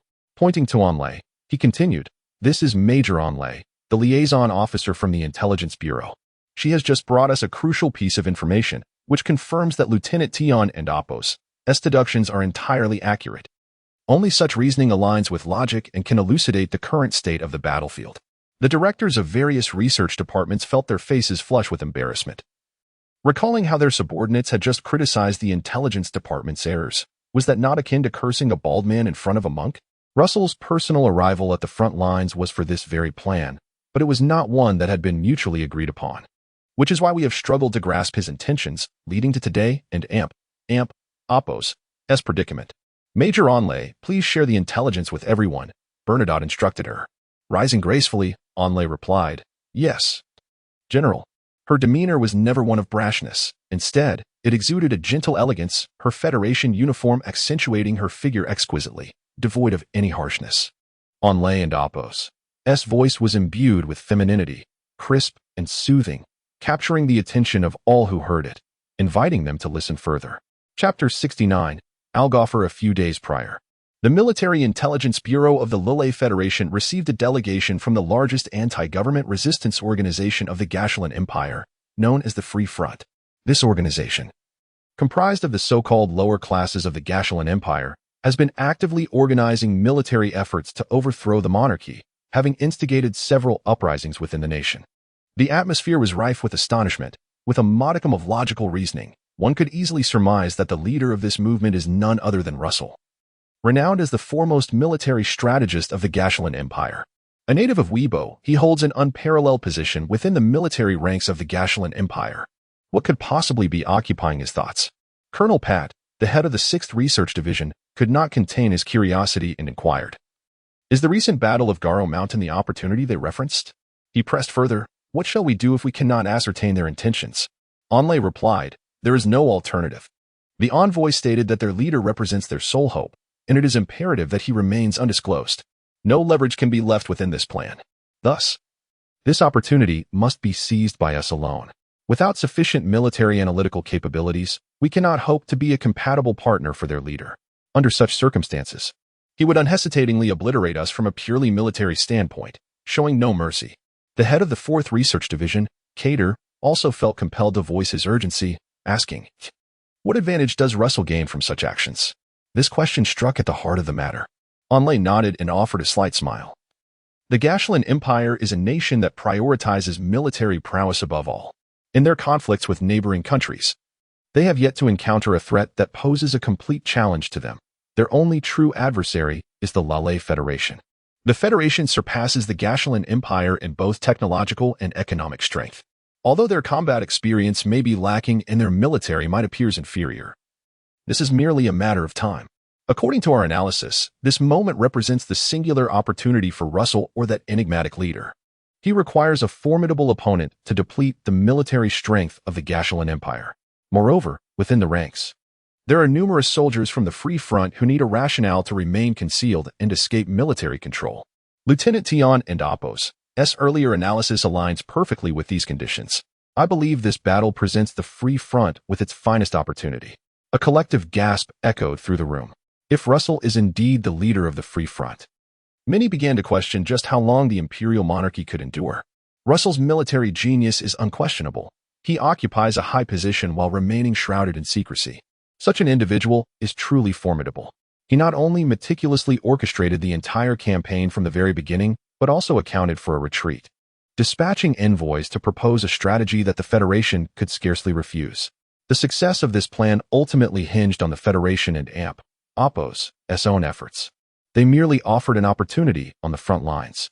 Should they fail to seize this chance, their demise would be a result of their own folly. Russell would unreservedly embrace the entire Malak planet, thus adorning himself with yet another laurel of a distinguished general. If the opportunity were grasped, the Free Front would expand once more, with the warriors who had stealthily infiltrated, equipped for battle, emerging as a formidable force of armed resistance.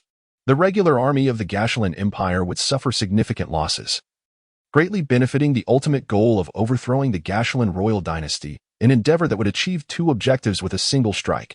While a cadre of senior commanders in the Federation remained in stunned silence, General Russell stood before a map in the concealed command center of the Gashelan Empire's military, intently observing the situation at the front, silently.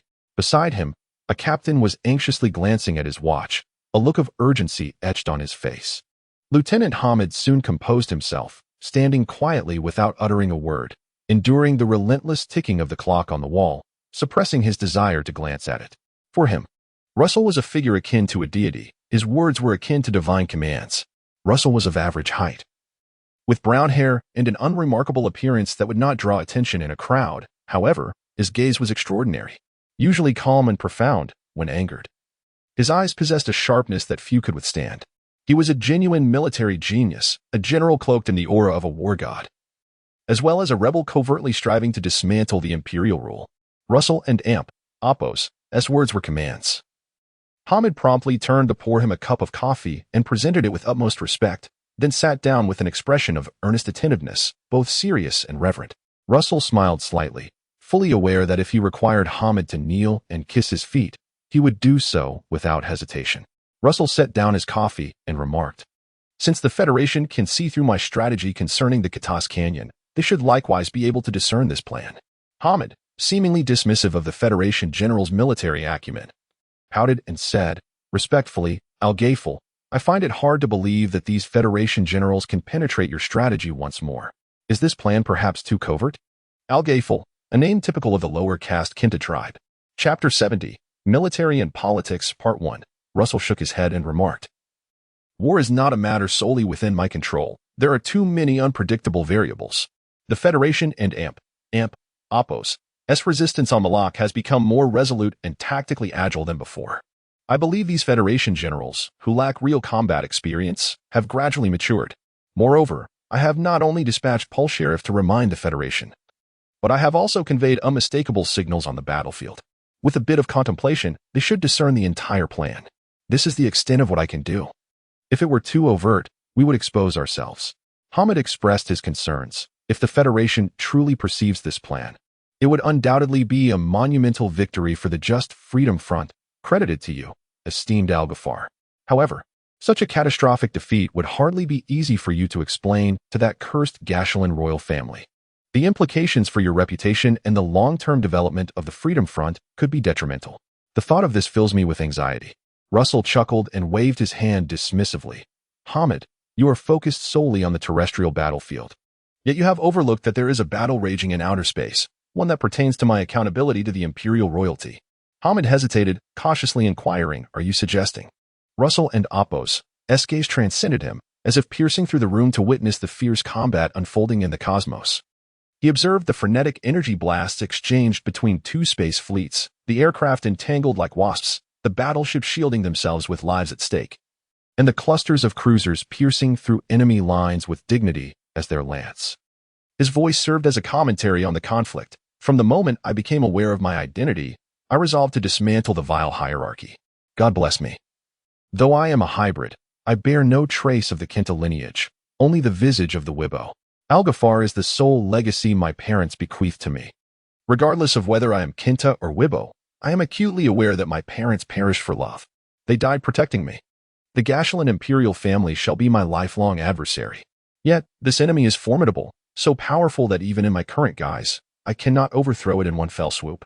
Thus, I have sought a rival, one capable of vanquishing it. Until the Freedom Front is sufficiently robust, I shall manipulate them like a game of crickets, inciting them to incessantly turn upon one another, while I shall reap the stakes from their strife. With the Empire and Oppos' reinforcements in place, the Lele Federation and Oppos' space fleet should also be prepared. Whether they advance through the public star realms towards the Galileo system or mount another assault on the Newton system, both sides will recommence their battle under my command. No one shall emerge victorious in this war. They will continue to tear at each other until the day we establish a new order." Hamid humbly bowed his head in reverence.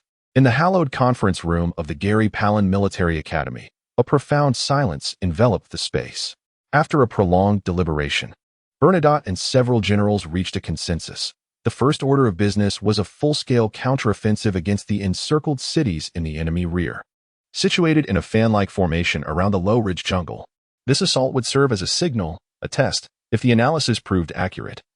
At least 2 cities would see their forces break free from the encirclement. 3 hours had elapsed since the combat orders were issued, and the tension in the room, including that of Tian Xinjiang, was palpable. In a war rife with both overt and covert machinations, they felt a visceral dread. as though their very throats were being grasped by unseen hands. Russell, the military genius of the Gashulan Empire, was indeed a formidable force. Their foreboding was not misplaced. These individuals were born to be warlords in tumultuous times, indifferent to life itself. Their existence was but a canvas upon which to transform slaughter into art, showcasing this macabre artistry in blood for an audience. These people would rend the world asunder. Suddenly, the hurried sound of footsteps echoed from the corridor. Major General Bernadotte's aide, Una, entered the silent chamber, a document clutched in her hand, her face radiant with joy, an unmistakable herald of good news. Bernadotte nearly snatched the battle report from her grasp, glancing at it before erupting into hearty laughter. "Ladies and gentlemen, we have triumphed." Cheers erupted within the conference room. One general rushed forward to seize the report, scrutinizing it closely, while others strode confidently to Tianshi John, patting his shoulder and exclaiming, "Well done, my stout friend. Once this battle concludes, we must treat you to a drink." "Stout friend?" Tian Xinjian chuckled, bemused, nodding repeatedly. Enlai sat quietly, observing the man surrounded by the generals. Alongside her astonishment, a flicker of sweetness emerged within her heart. Aside from her father, no one comprehended the significant role this fool played in her life. Following a pivotal event, her father had cautioned her that Tian Xinjian could not remain under her protection indefinitely. He must endure the trials necessary to become a true man, rather than languishing as a useless being sheltered by a woman. Each time she witnessed him engaged in foolish antics to capture her attention, she felt a deeper sense of embarrassment, discomfort, and disappointment than he could ever fathom. Why could he never discern what he truly desired? Why was he perpetually so naive? Upon receiving her acceptance letter to the military academy, she wept with abandon. Given her nature, she would have preferred to become a dancer or a teacher. Yet, she found herself drawn to the military, though she could not articulate why. Perhaps it was to fulfill the unfulfilled life of that boy who had once fled, or perhaps it was a silent reproach, a farewell. Since enlisting, Enlai had nearly forgotten him. The memories of her youthful infatuation began to fade. Given his disposition, it seemed he would never again intersect with her life as path. Yet, to her astonishment, he had appeared on Malakstar, serving as a military advisor, an exceptionally talented one at that. What had prompted his enlistment? What had he accomplished? How could one possibly become an exceptional military advisor in such a brief period without having attended a military academy? An array of questions swirled in Enlai's mind, and she could hardly contain her eagerness to extract that individual from the group of generals and seek clarity. Chapter 71, Military and Politics, Part 2. The mixed fleet's cruisers and fighter squadrons, after suffering a staggering 40% loss of combat capability, finally managed to shatter the enemy's battleship formation. It was a brutal confrontation, with both sides desperately assaulting the other's main defenses. Ultimately, one of the aircraft carriers from the Gashulan Empire fleet was annihilated during the attack. The explosion of the carrier erupted in a magnificent display of fireworks, utterly dismantling the resolve of the Imperial fleet, as the shockwave also affected their inconspicuous flagship hidden within the formation. Simultaneously, the second mixed fleet, composed of the 1st, 2nd, and 8th fleets stationed at the space jump point, finally confronted their adversary, a coalition of 6 Imperial fleets. The appearance of 6 aircraft carriers elicited a sharp intake of breath from all personnel in the Federal 2nd Mixed Fleet. The enemy had appeared 2 hours prior, situated 30,000 kilometers from the Federal fleet, advancing at a staggering speed of several thousand kilometers per hour. In 2 hours, the vanguard of the enemy would engage with the 2nd Fleet. Fleet Commander General Cheval had received intelligence from the Federal 1st Fleet. Upon learning that the 1st Fleet was entangled with another Imperial fleet, Cheval realized that they could only rely on themselves. The Federal 3rd Mixed Fleet was still being assembled in the Central Star Domain, and it would be impossible to reach the Newton star system through the space jump point within a week. The most reliable option would be to retreat to the Central Star Domain, yet this was also the most dishonorable choice. All efforts would be in vain. Neither the 1st Mixed Fleet remaining in the Newton star system nor the ground resistance forces on Malak would receive any further supplies. Attempting to reopen the space jump route would exact a price tenfold more devastating than before. What of the first option? Although the Federal fleet had significantly enhanced its combat effectiveness in recent battles, the disparity in strength was too great. What lay ahead was a mixed fleet comprised of 6 Imperial fleets. A desperate struggle could yield the grim outcome of total annihilation for their side, while inflicting a mere 40% loss on the enemy. From the perspective of choices, it seemed that only the second option remained. However, Cheval understood that this path was the least likely to be chosen. The fleet had already appeared on the enemy and Oppos' radar. There was insufficient time to vanish from detection. And in the context of the Newton star system and Oppos' environment, there were few places to conceal their forces. Deprived of supplies, the fleet would become akin to a sheep wandering in a desert, with the enemy gradually closing in to devour them piece by piece. Moreover, should the second mixed fleet fail to delay even a moment, the Imperial fleet would immediately split their forces. At that point, not only would the space jump point be surrendered, but the recently advantageous first mixed fleet would undoubtedly fall prey to the enemy and Oppos' onslaught. To fight or to flee, every minute was an agonizing torment. The Gashulan Empire and Oppos' fleet was now less than 20,000 kilometers away. The officers aboard the flagship gazed at their furrowed-browed, silent commander, their emotions a tumultuous blend of anxiety and uncertainty. At that moment, a major responsible for radar observation in the flagship command center exclaimed in disbelief. The enemy fleet had reduced its speed, and a fleet had emerged on their flank. This fleet was actively assisting the commander of the second fleet in making crucial decisions, impeding the enemy's rapid advance like moths bravely darting towards a flame. The communication signals revealed that this fleet was not a miraculous apparition, but the Newton local fleet, which had previously surged toward the jump point with tremendous sacrifices. This was a second-rate fleet within the Federation's ranks. Their actions stirred the hearts and minds of all officers and soldiers in the second mixed fleet. The main force of this fleet, which had been significantly battered in the battle for the space jump point, was now reduced to a mere 30%, with the remaining vessels all bearing wounds. Due to the overall strategic requirements, they had initially received little reinforcement. Only after other main fleets were replenished did the Federation reassign some local forces from other star systems to form the new Newton local fleet. Now, this fleet was imparting a lesson to the second mixed fleet, a demonstration class using blood and lives as its props, titled Sacrifice. The Newton local fleet sacrificed lives to gain time. The first fleet was in a position of advantage, but what it needed now was time, as the Gashulan Empire's forces had fully mobilized. Within this star system, it was impossible for them to have any remaining military strength. What was required was merely time. The Newton local fleet was striving for time, for the second mixed fleet, and for the first fleet to arrive promptly after the battle. How long would this time need to be secured? No one knew. The first fleet was likely to encounter defeat against the enemy and Oppos' superior forces, and such failure would render the sacrifices of the Newton local fleet utterly meaningless. The second mixed fleet was certainly no match for the formidable Imperial fleet before them. Could such sacrifices be avoided? The answer, of course, was no, even in the face of potential failure. The Federation soldiers would fight to the bitter end for even the slightest chance of victory. Chapter 72, Military and Politics, Part 3. The second mixed fleet has ceased the energy reserves of its space jump propulsion system. In truth, by the time the commander issued this order, the majority of the warships had already complied. They could not bear to witness the Newton fleet's solitary struggle, nor could they afford to squander the precious jump point that had been earned through the blood and sacrifice of the Newton fleet. They declared that since the local fleet had entrusted this task to them, they would not disgrace that trust unless they were to perish. The Newton mixed fleet was divided into two arrows, lacking aircraft carriers and possessing only a few battleships. Most of their fleet consisted of light cruisers and a portion of obsolete destroyers. A contingent of cruisers from the Gashulan Empire prepared to intercept and expel the harassing Federation fleets, maintaining their formation to assault the Federation's second mixed fleet stationed at the jump point. The relentless training of the Newton local fleet since the onset of hostilities bore fruit, as they scattered like a disturbed hive at the command and Oppos' behest.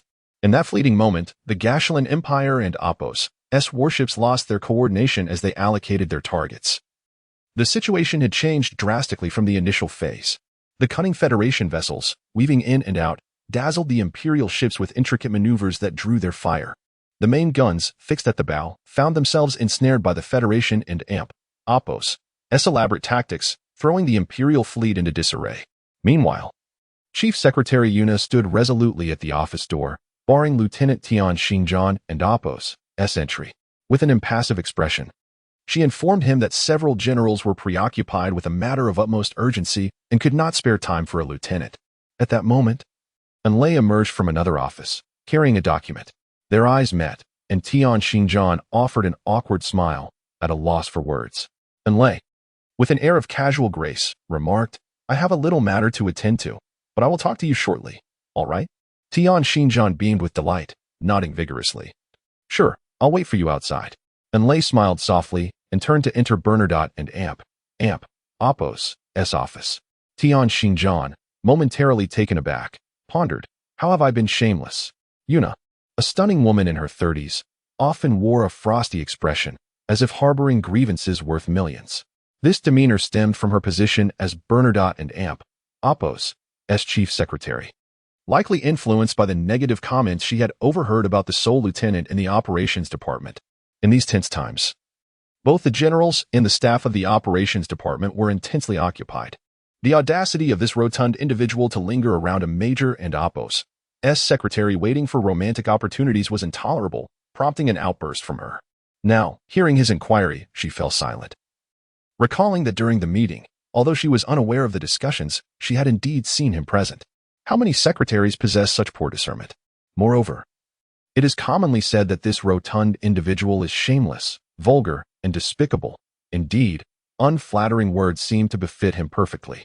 His lewd demeanor only serves to reinforce such perceptions. As the saying goes, where there is smoke, there is fire. Though I secretly hold disdain for this fellow, it must be noted that he has yet to commit any truly reprehensible acts that would incite universal outrage. "Come in." The voice of the general resonated within the office. Upon entering, Tian Xinjiang observed several generals, alongside Enlei, gathered around the desk, engaged in earnest discussion. Enlei Kuden and Oppo's help but feel a mixture of amusement and frustration at his presence. He seemed oblivious to the gravity of the situation, barging in with the same audacity as ever. As she cast anxious glances toward the rotund man, she was taken aback to see all the generals, including General Bernadotte, rise and salute at the sight of Tian Xinjiang. General Bernadotte, with a smile, waved him over, saying, "Lieutenant Tian, your timing is impeccable. We were just discussing a mission for which we were hoping to enlist your assistance." Meanwhile, the rotund man, with an air of righteous indignation, responded, "Yes, General," while discreetly shifting closer to Enlei and Oppo's side. Chapter 73, Military and Politics, Part 4. Enlei found herself momentarily flustered as this fellow brazenly approached her in full view of everyone, causing her to press her forehead in exasperation, suffering from a throbbing headache.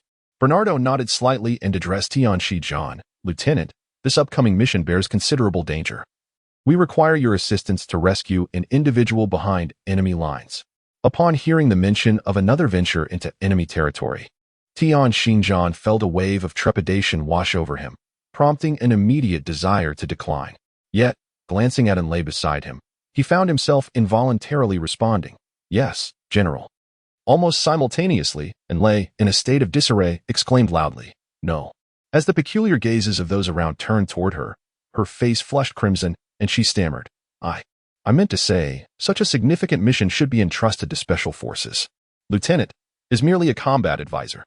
Bernardo let out a hearty laugh, waving his hand dismissively. "Major Enlei, you are overly concerned. Lieutenant Tian is undoubtedly the most suitable candidate. Whether it be escaping from behind enemy lines or engaging with the mythical legion, Lieutenant Tian excels beyond compare. You may not be aware, but he is the very special forces commander who successfully led over 200 immobilized and ill-equipped captured soldiers to safety from enemy territory." Enlei widened her beautiful eyes in disbelief, covering her mouth with her delicate hand once more, her astonishment reaching an apex. "Goodness, this fool, a hero of the Federation. How could that be possible?" Disregarding Enlei and Oppo's astonishment, Bernardo smiled at Tian Xinjiang, saying, "Lieutenant Tian, after much contemplation, it appears this mission is indeed yours alone. Allow me to elaborate." The hefty man thought to himself, "What mission could possibly be exclusively mine? It seems this old fellow has grown too accustomed to relying on me." Bernardo personally poured a cup of tea, offering it to Tian Xinjiang. "To be candid, the individual we need to rescue is none other than the renowned general of the Gashulan Empire, Russell." The stout man responded incredulously, "Russell?" Bernardo nodded affirmatively. "We believe Russell may now be under house arrest by the Empire, as the news regarding him being the leader of the Free Front was leaked by Colonel Kadour, the head of the 4th Research Division, who has also been bribed by the Gashulan Empire and is a traitor." Certain details were left unspoken by Bernardo. When the Federal Military Intelligence Agency received the envoy from Russell, They obtained a list detailing all the spies within the Malak frontline command from the envoy. The intelligence agency promptly conducted thorough investigations on these individuals, and upon verification, the list was submitted to the political department of the military for the purpose of apprehending these individuals. However, following discussions with Bernardo, the political department chose to temporarily suppress this matter, as the current war situation in Malak might necessitate these already compromised spies to relay fabricated false intelligence to the Gashulan Empire on behalf of the Federation. The operational plan proposed by the envoy was met with utmost seriousness by the Federation from top to bottom. However, they contemplated further. If the leader of the Free Front were not Russell, the Federation would immediately arrest any spies in the know following the confirmation of the operational scheme, to safeguard the leader of the Free Front. Yet, should Russell indeed be the leader, after weighing the interests, the Presidential Office and the Supreme Command decided upon an alternative strategy, a political one. Onlay was tasked with bringing this strategy to Malak, and subsequent battle analyses would swiftly confirm Russell's identity. When Tian Xinjiang uttered the Pierce symbol, several generals realized that the political plan was set in motion. Undoubtedly, Russell was a military prodigy. However, his political acumen paled in comparison to the seasoned politicians entrenched in the political quagmire of the Federation. In the eyes of these politicians, there are no friends, only interests. Russell was remarkably skilled, and since the outbreak of war, the Federation and Oppos' military had suffered considerable losses in both personnel and territory due to his command, reaching a point that was untenable to justify to the populace. Most importantly, from the outset, the invasion plan against the Lale Federation was crafted by this military genius. If he were not the leader of the Free Front, matters would be more manageable. Yet if he truly were, his political machinations were alarmingly astute. Such an individual, rather than remaining in the Gashulan Empire, safely orchestrating the invasion of the Federation while trying to please both sides, would be better served being brought over to the Federation by placing him under their control. The Federation could neutralize his military genius, preventing him from wielding influence over Federation soldiers. And the armed forces of the Free Front behind enemy lines would be entirely under the Federation and Oppos' command. Moreover, given Russell and Oppos' prominence in the Gashulan Empire, his defection to the Federation would deliver a significant blow to the Empire and constitute yet another monumental victory for the Lale Federation. The fluctuating public sentiment during the war would elevate the president and the military to unprecedented heights. Once or twice may be attributed to luck. But what if this perilous partnership were to recur? He could continue basking in the glory of a celebrated general as the foremost military figure of his empire, while the Federation languished in suffering. The Free Front is a resistance organization devoid of governing experience. Their political savvy is dwarfed by that of the Federation's long-established parties. The Free Front naively believed that since they were allies with the Federation, they could rely on this alliance without fear of betrayal, as they shared a common enemy. However, for the politicians of the Federation, there are no allies beyond betrayal. Their decisions hinged solely on the interests of the Federation. When the benefits of betrayal outweigh those of loyalty, betrayal ensues. A plan has already been formulated and placed on the President and Oppos' desk. While unsure of how Russell found himself in this predicament, Tian Xinjiang harbored no fondness for such a purveyor of carnage. It was evident that only one group could execute the soft confinement of such a figure on Malak, the Gashulan Empire and Oppos' elite special forces, the mythical Legion. A fierce and loyal hound. As Enlay watched Tian Xinjiang exit the office, his figure gradually disappearing around the corridor and Oppos' bend, her heart became tumultuous. She could not absorb a single word of the generals and Oppos' discussions. How could such a perilous mission have chosen him? In Enlay and Oppos' eyes, he was still the little boy she had protected since childhood, so incongruous with the horrors of war.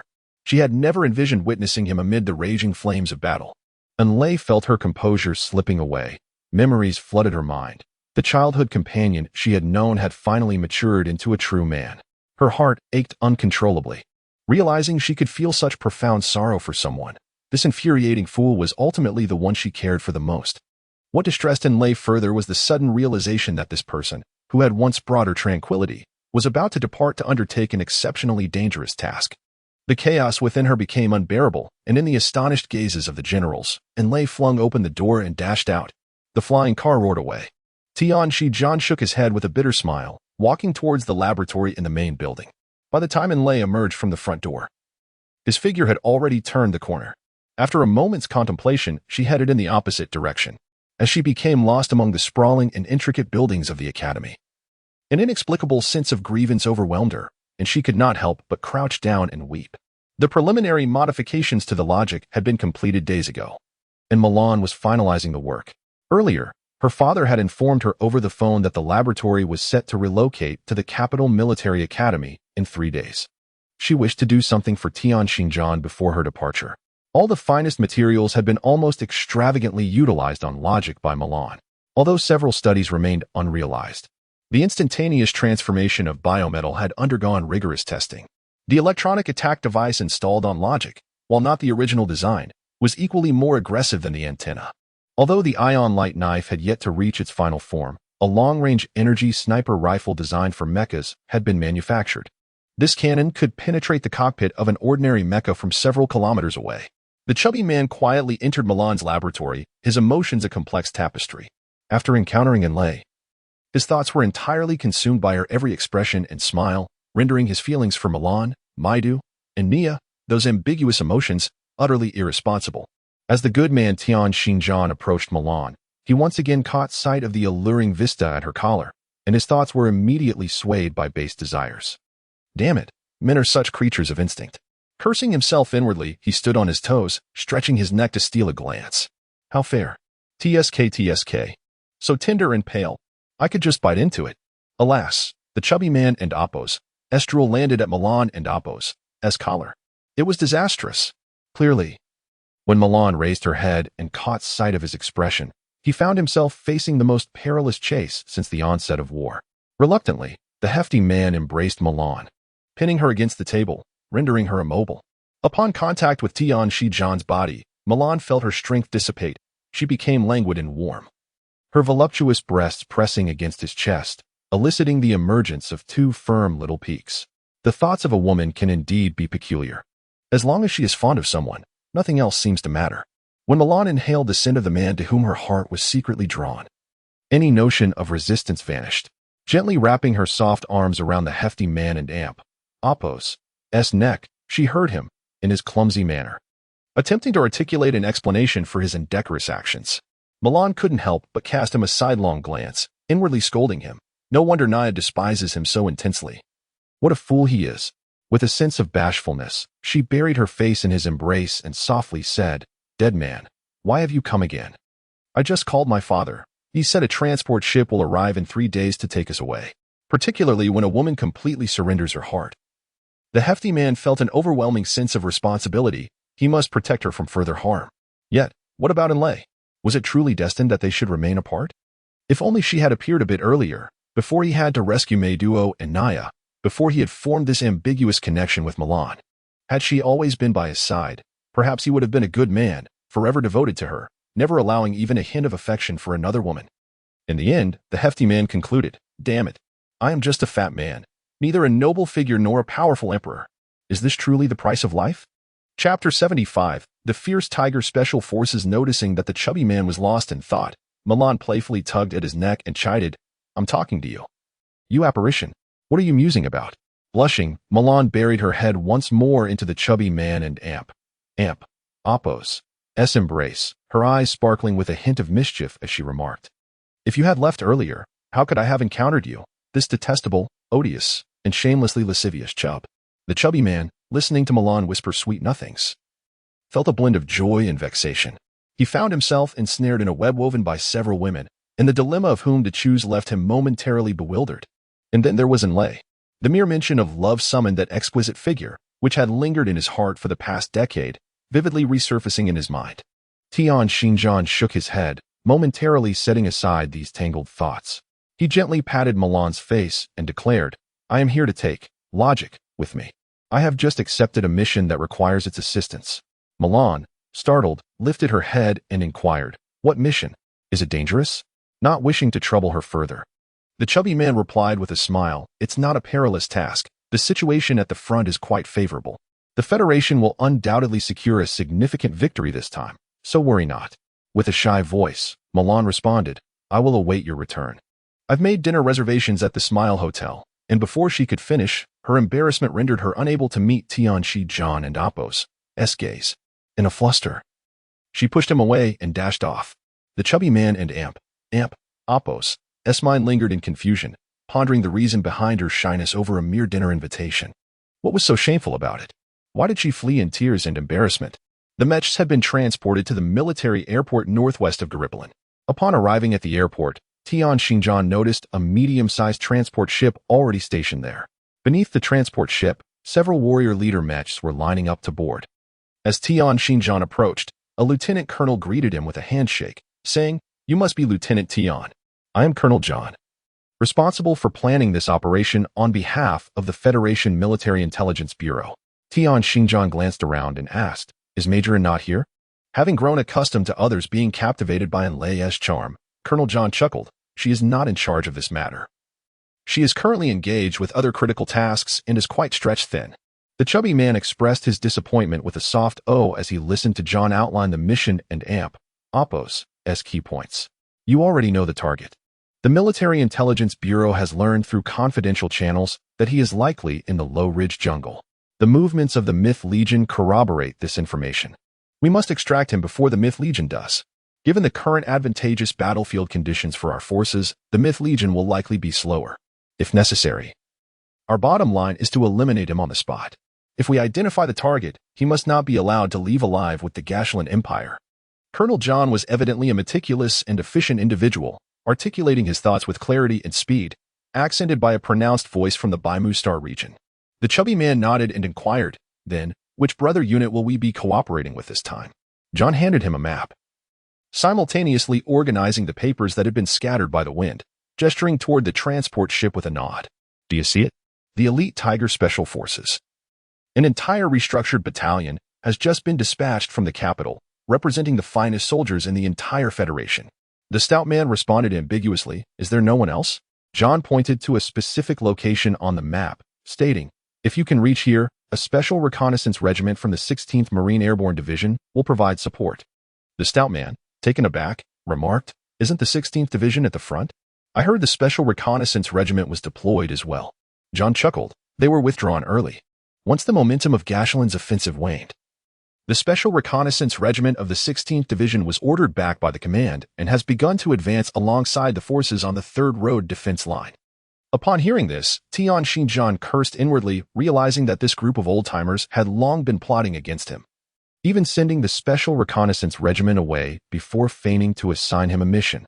After confirming the target location, the airdrop and retreat routes, and the communication signals with John, the stout man finally boarded the transport ship in his seemingly dilapidated mech. The ship and Apos' anti-gravity device roared to life, and it gradually ascended. This reliance on anti-gravity technology presented a significant flaw. Its speed during takeoff was notably slow. The Tiger Special Forces is the most elite unit within the Federation and Apos' Special Forces. Any special force that collectively achieves over 100 points is designated as the Tiger Special Forces. The soldiers of this unit wear uniforms adorned with a descending tiger, marking them as the Sea Army de la Sea Army of the Federation and Apos' elite forces. Currently, there is one brigade each in the 1st Armored Division of the Marine Airborne Corps and the 3rd Armored Division of the Army. Accompanying Tian Xinjiang on this mission is the Tiger Special Forces from the 1st Armored Division of the Marine Airborne Corps, led by a robust colonel named Stewart. The stout man, standing next to him, appeared as frail as a sickly bird in comparison to Stewart and Apos' towering stature. He often doubted how such a heavily modified personal mech, the Dufour, could accommodate such a large figure. Damn it, why do all the military officials at the battalion and regiment levels seem like such oddities? Lost in his thoughts, the stout man was jolted by a powerful slap on his shoulder from Stewart, nearly knocking him out. Stewart and Apos' thunderous voice boomed in his ear, "Lieutenant, fear not. With us tigers around, there is nothing to worry about. It's clear from your physique that you haven't seen much action, have you? A weak body like yours, honestly. You should consider shedding some weight." Observing Tian Xinjiang and Apos' grimace, the soldiers beside him erupted in laughter, finding it utterly ridiculous that a pale, loud stout man piloting a nearly falling apart mech was leading a troop of Tiger Special Forces on a mission.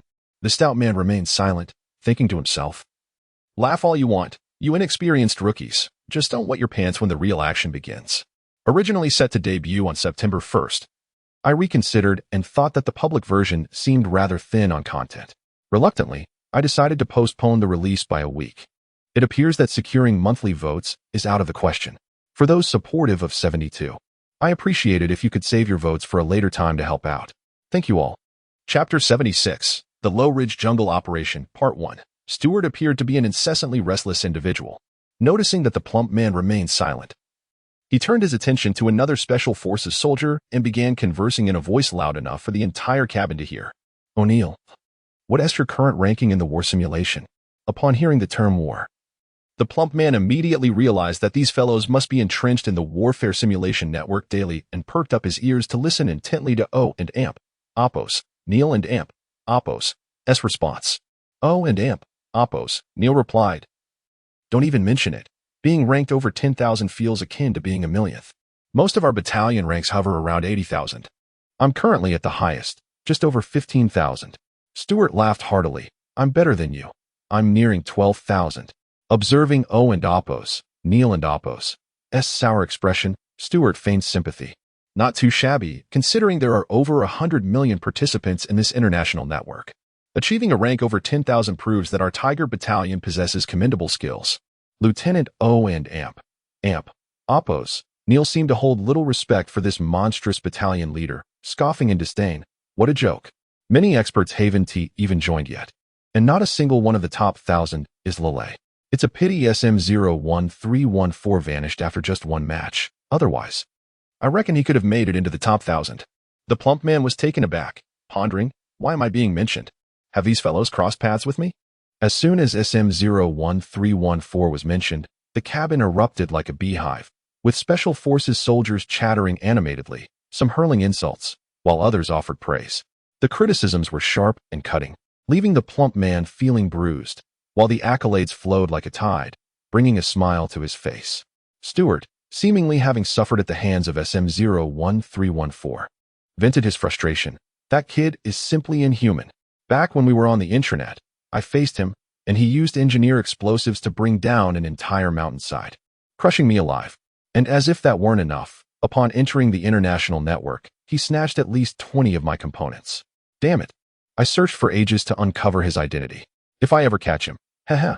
Tian Xinjiang, trembling with trepidation, glanced at the imposing figure of Stewart, his face twitching as he turned away. Fate has a curious way of bringing enemies together. As the transport ship, under the escort of fighter jets, began its journey to the designated location, the cabin buzzed with the liveliness of a marketplace. Tian Xinjiang observed the boasting and bantering Tiger Special Forces soldiers, momentarily perplexed by the exuberance exhibited by these individuals, who had scarcely seen combat. It felt as though they were embarking on a leisurely vacation, devoid of any semblance of anxiety. Even for a first-time battlefield experience, the Tiger Special Forces indeed possessed remarkable prowess. An hour later, the captain and AMP, Oppos' voice resonated through the transport ship and AMP, Oppos' announcement system, declaring that the vessel would enter the target area in 20 minutes and reach the drop zone in 30. Everyone was advised to prepare accordingly.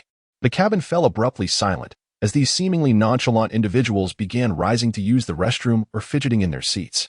The plump man couldn't help but chuckle inwardly, thinking, I once believed your nerves were forged from iron, and your bladders were made of alloy. It appears that you're all merely putting on a brave front.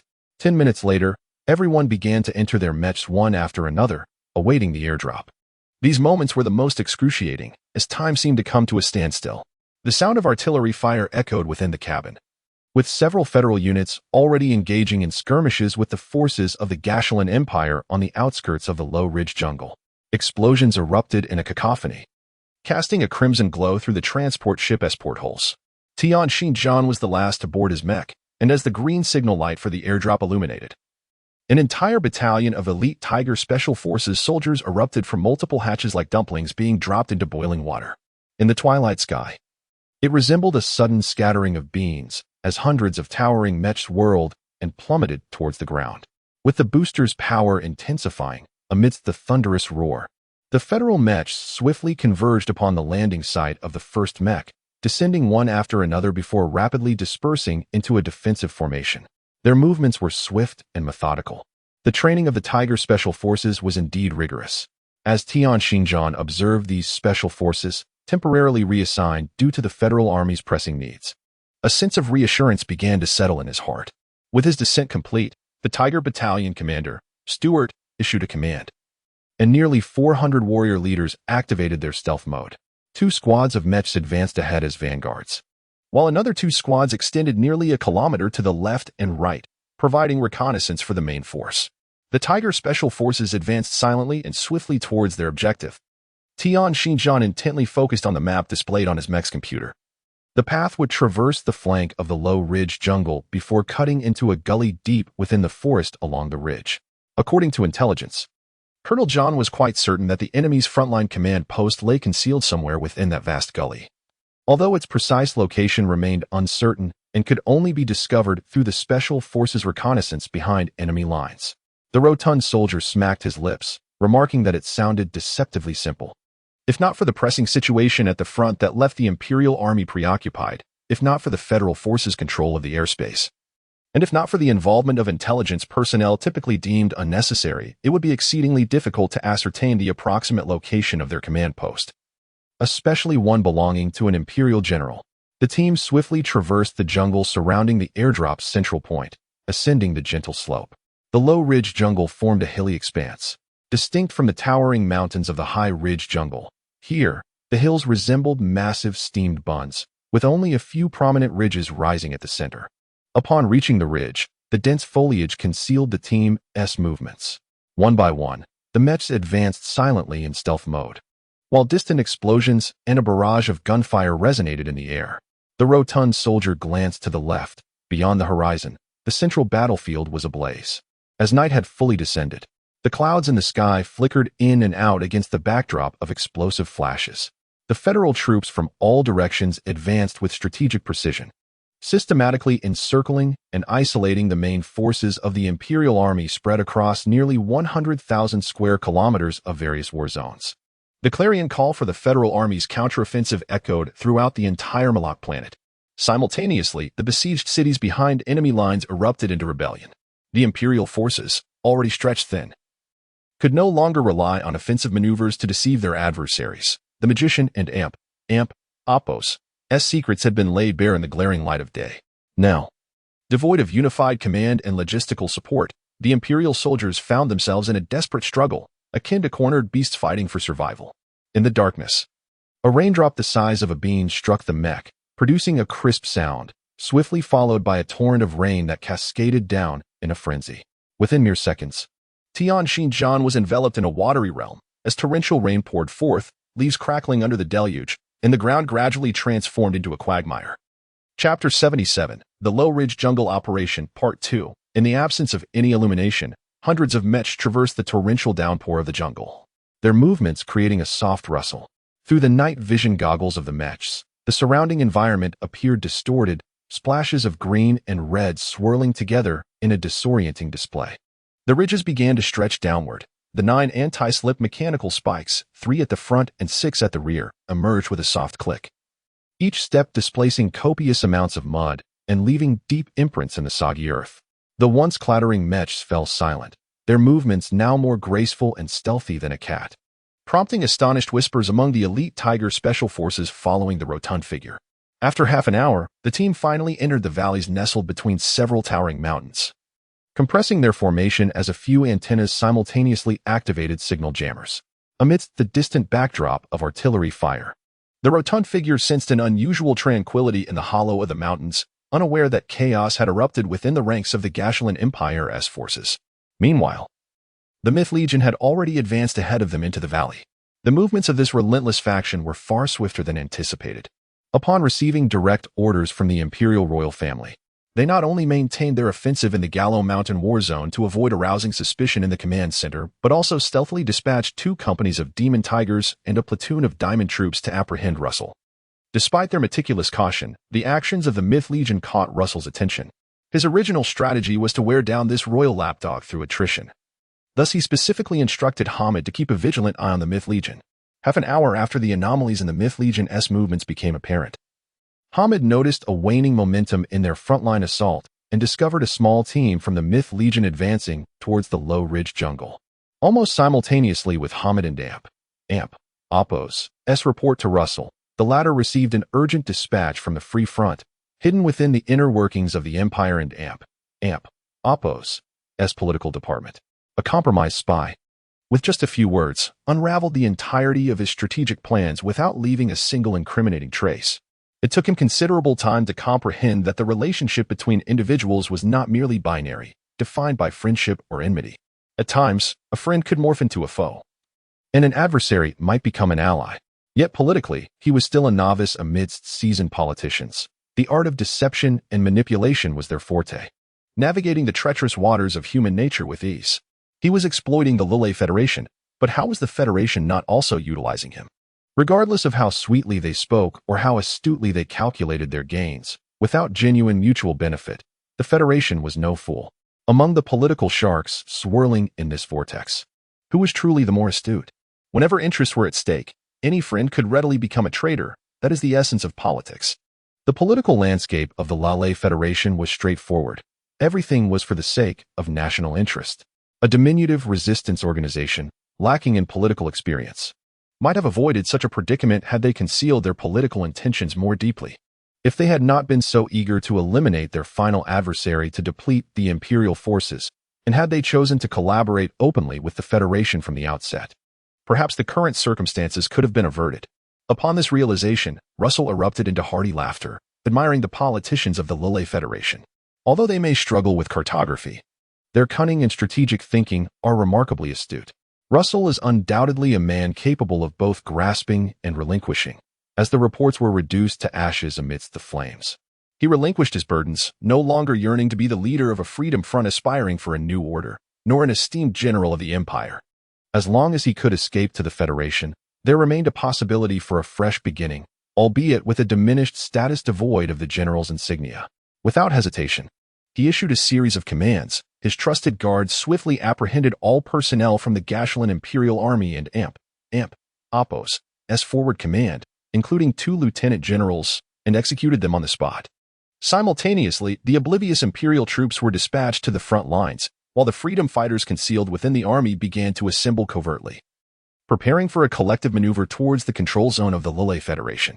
The royal edict also reached the Malak General Staff, situated 1,000 miles away, where a group of strategists, typically engaged in simulations and planning, found themselves in a state of shock and disarray upon receiving Russell's announcement to the entire army.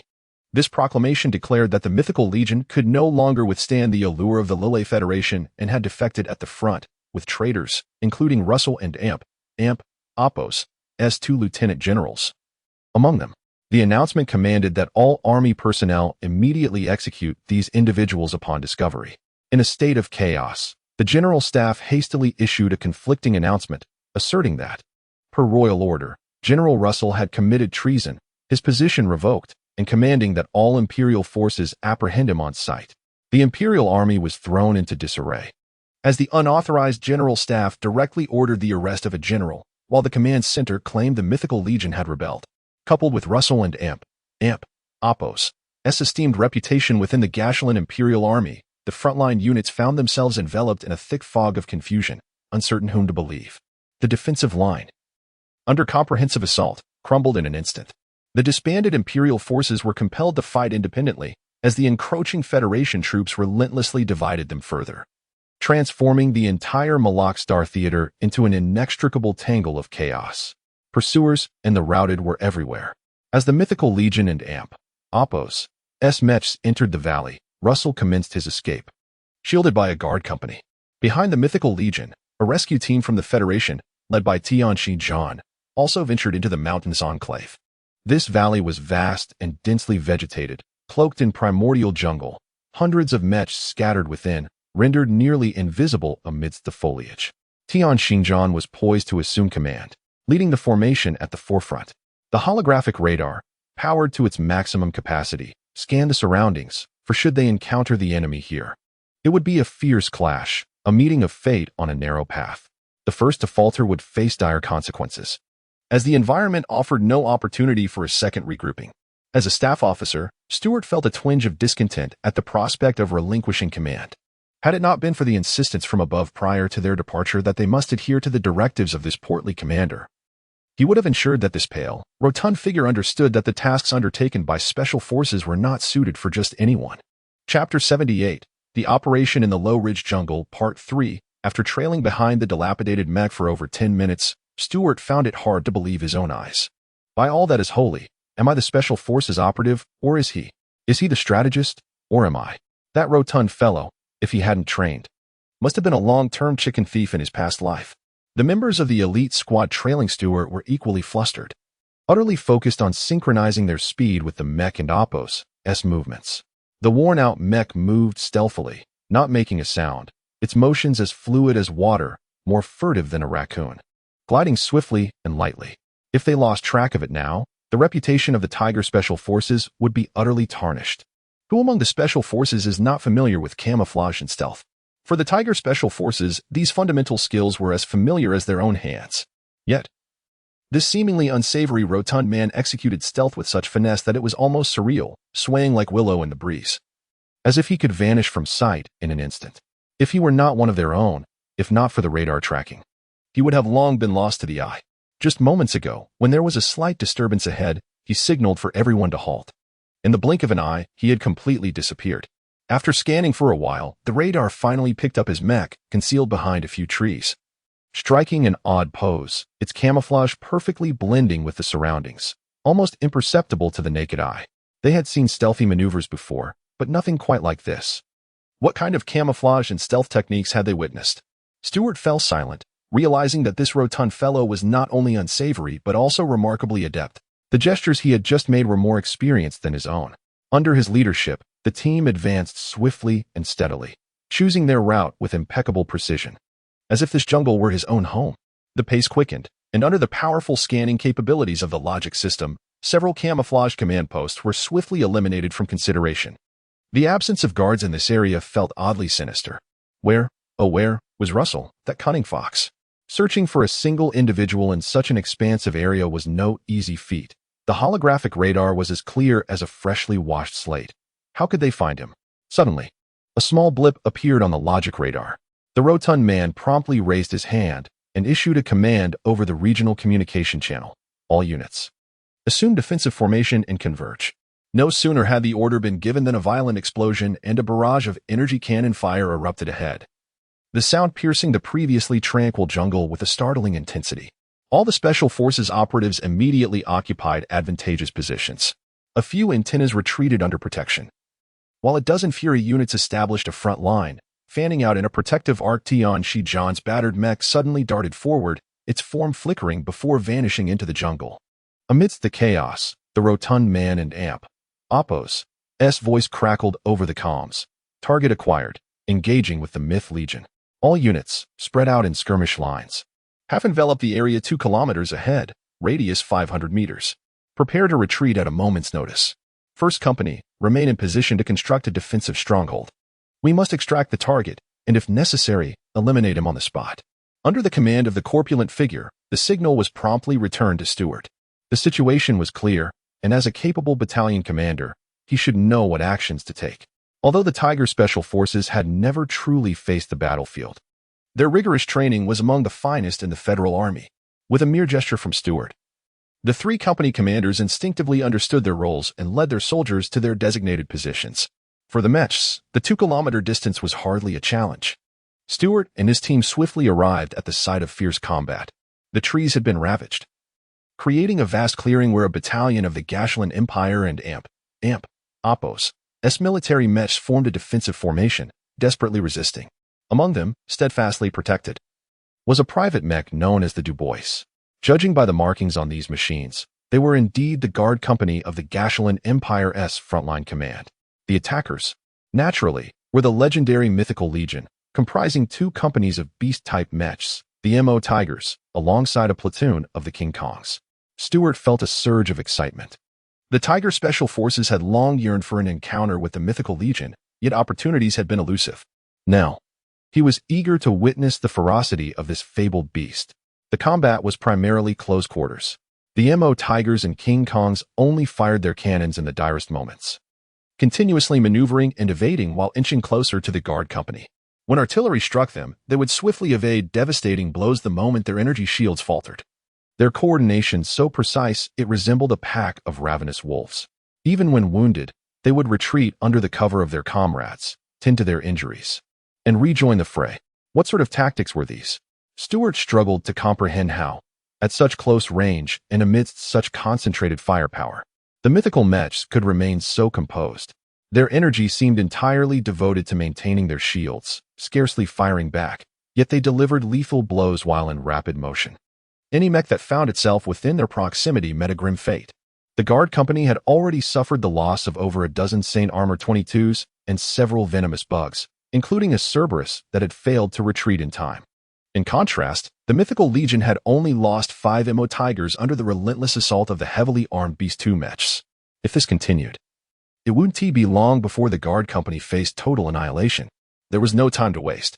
Seeing that each company had reached its designated position, Stuart signaled several antennas to commence electronic attacks, prioritizing the destruction of the elemental electronic mechs that both sides possessed, thus seizing control of the electronic warfare initiative. As the orders were issued, Stuart suddenly found it peculiar. Where had that sneaky, rotund figure gone? Had he assumed the guise of a tree once more? He searched around for quite a while, but could not locate that battered mech. Where had it vanished to? Chapter 79, Operation in the Low Ridge Jungle, Part 4. The Tiger Special Battalion, with its 6 antenna units, swiftly neutralized the electronic interference posed by 3 element mechs of the Imperial forces, gradually wresting control from the enemy. As a result, the adversaries' communication systems began to falter. Their signals completely obscured, and the mech and Oppo's control and fire control systems deteriorated under the electromagnetic onslaught of the antenna. Sensing the unusual circumstances, the Myth Legion not only intensified their offensive but also deployed a segment of their forces to fortify their defenses around the area. Suddenly subjected to electronic warfare and forced to alter their combat strategies, any army would inevitably experience a degree of disarray. Full assault, open fire. At that moment, both sides' mechs found themselves engulfed in unexpected chaos. The opportunity was fleeting. With a command from Stuart, the leaders of the 2 battalions surged forth like tigers descending from the mountains, rapidly flanking left and right. A dozen Fury units unleashed their ferocious firepower to carve a path for the advance. Along this line of fire, several Demon Tiger mechs bore the brunt of the assault. However, just as their energy shields turned a deep crimson, they swiftly evaded the onslaught under the cover of their allies, retreating into the throng of mechs. Not a single one was destroyed. Cold sweat trickled down Stuart and Oppo's brow. The Fury lacked sufficient combat experience. When the energy shields of these beast-like mechs were compromised, their companions would immediately reposition to provide cover. This shielding was not a singular event, but rather a continuous, wave-like support, intertwining throughout the unit. The energy cannons of Fury struggled to lock onto the rapidly maneuvering Demon Tiger mechs. Whenever one retreated into the crowd, another would invariably draw the fire, creating the illusion of numerous hits. Many of the Demon Tiger shields turned red under this sudden barrage, yet from the front, a line of mechs with blue energy shields remained steadfast, as those attacked found sanctuary within layers of protection.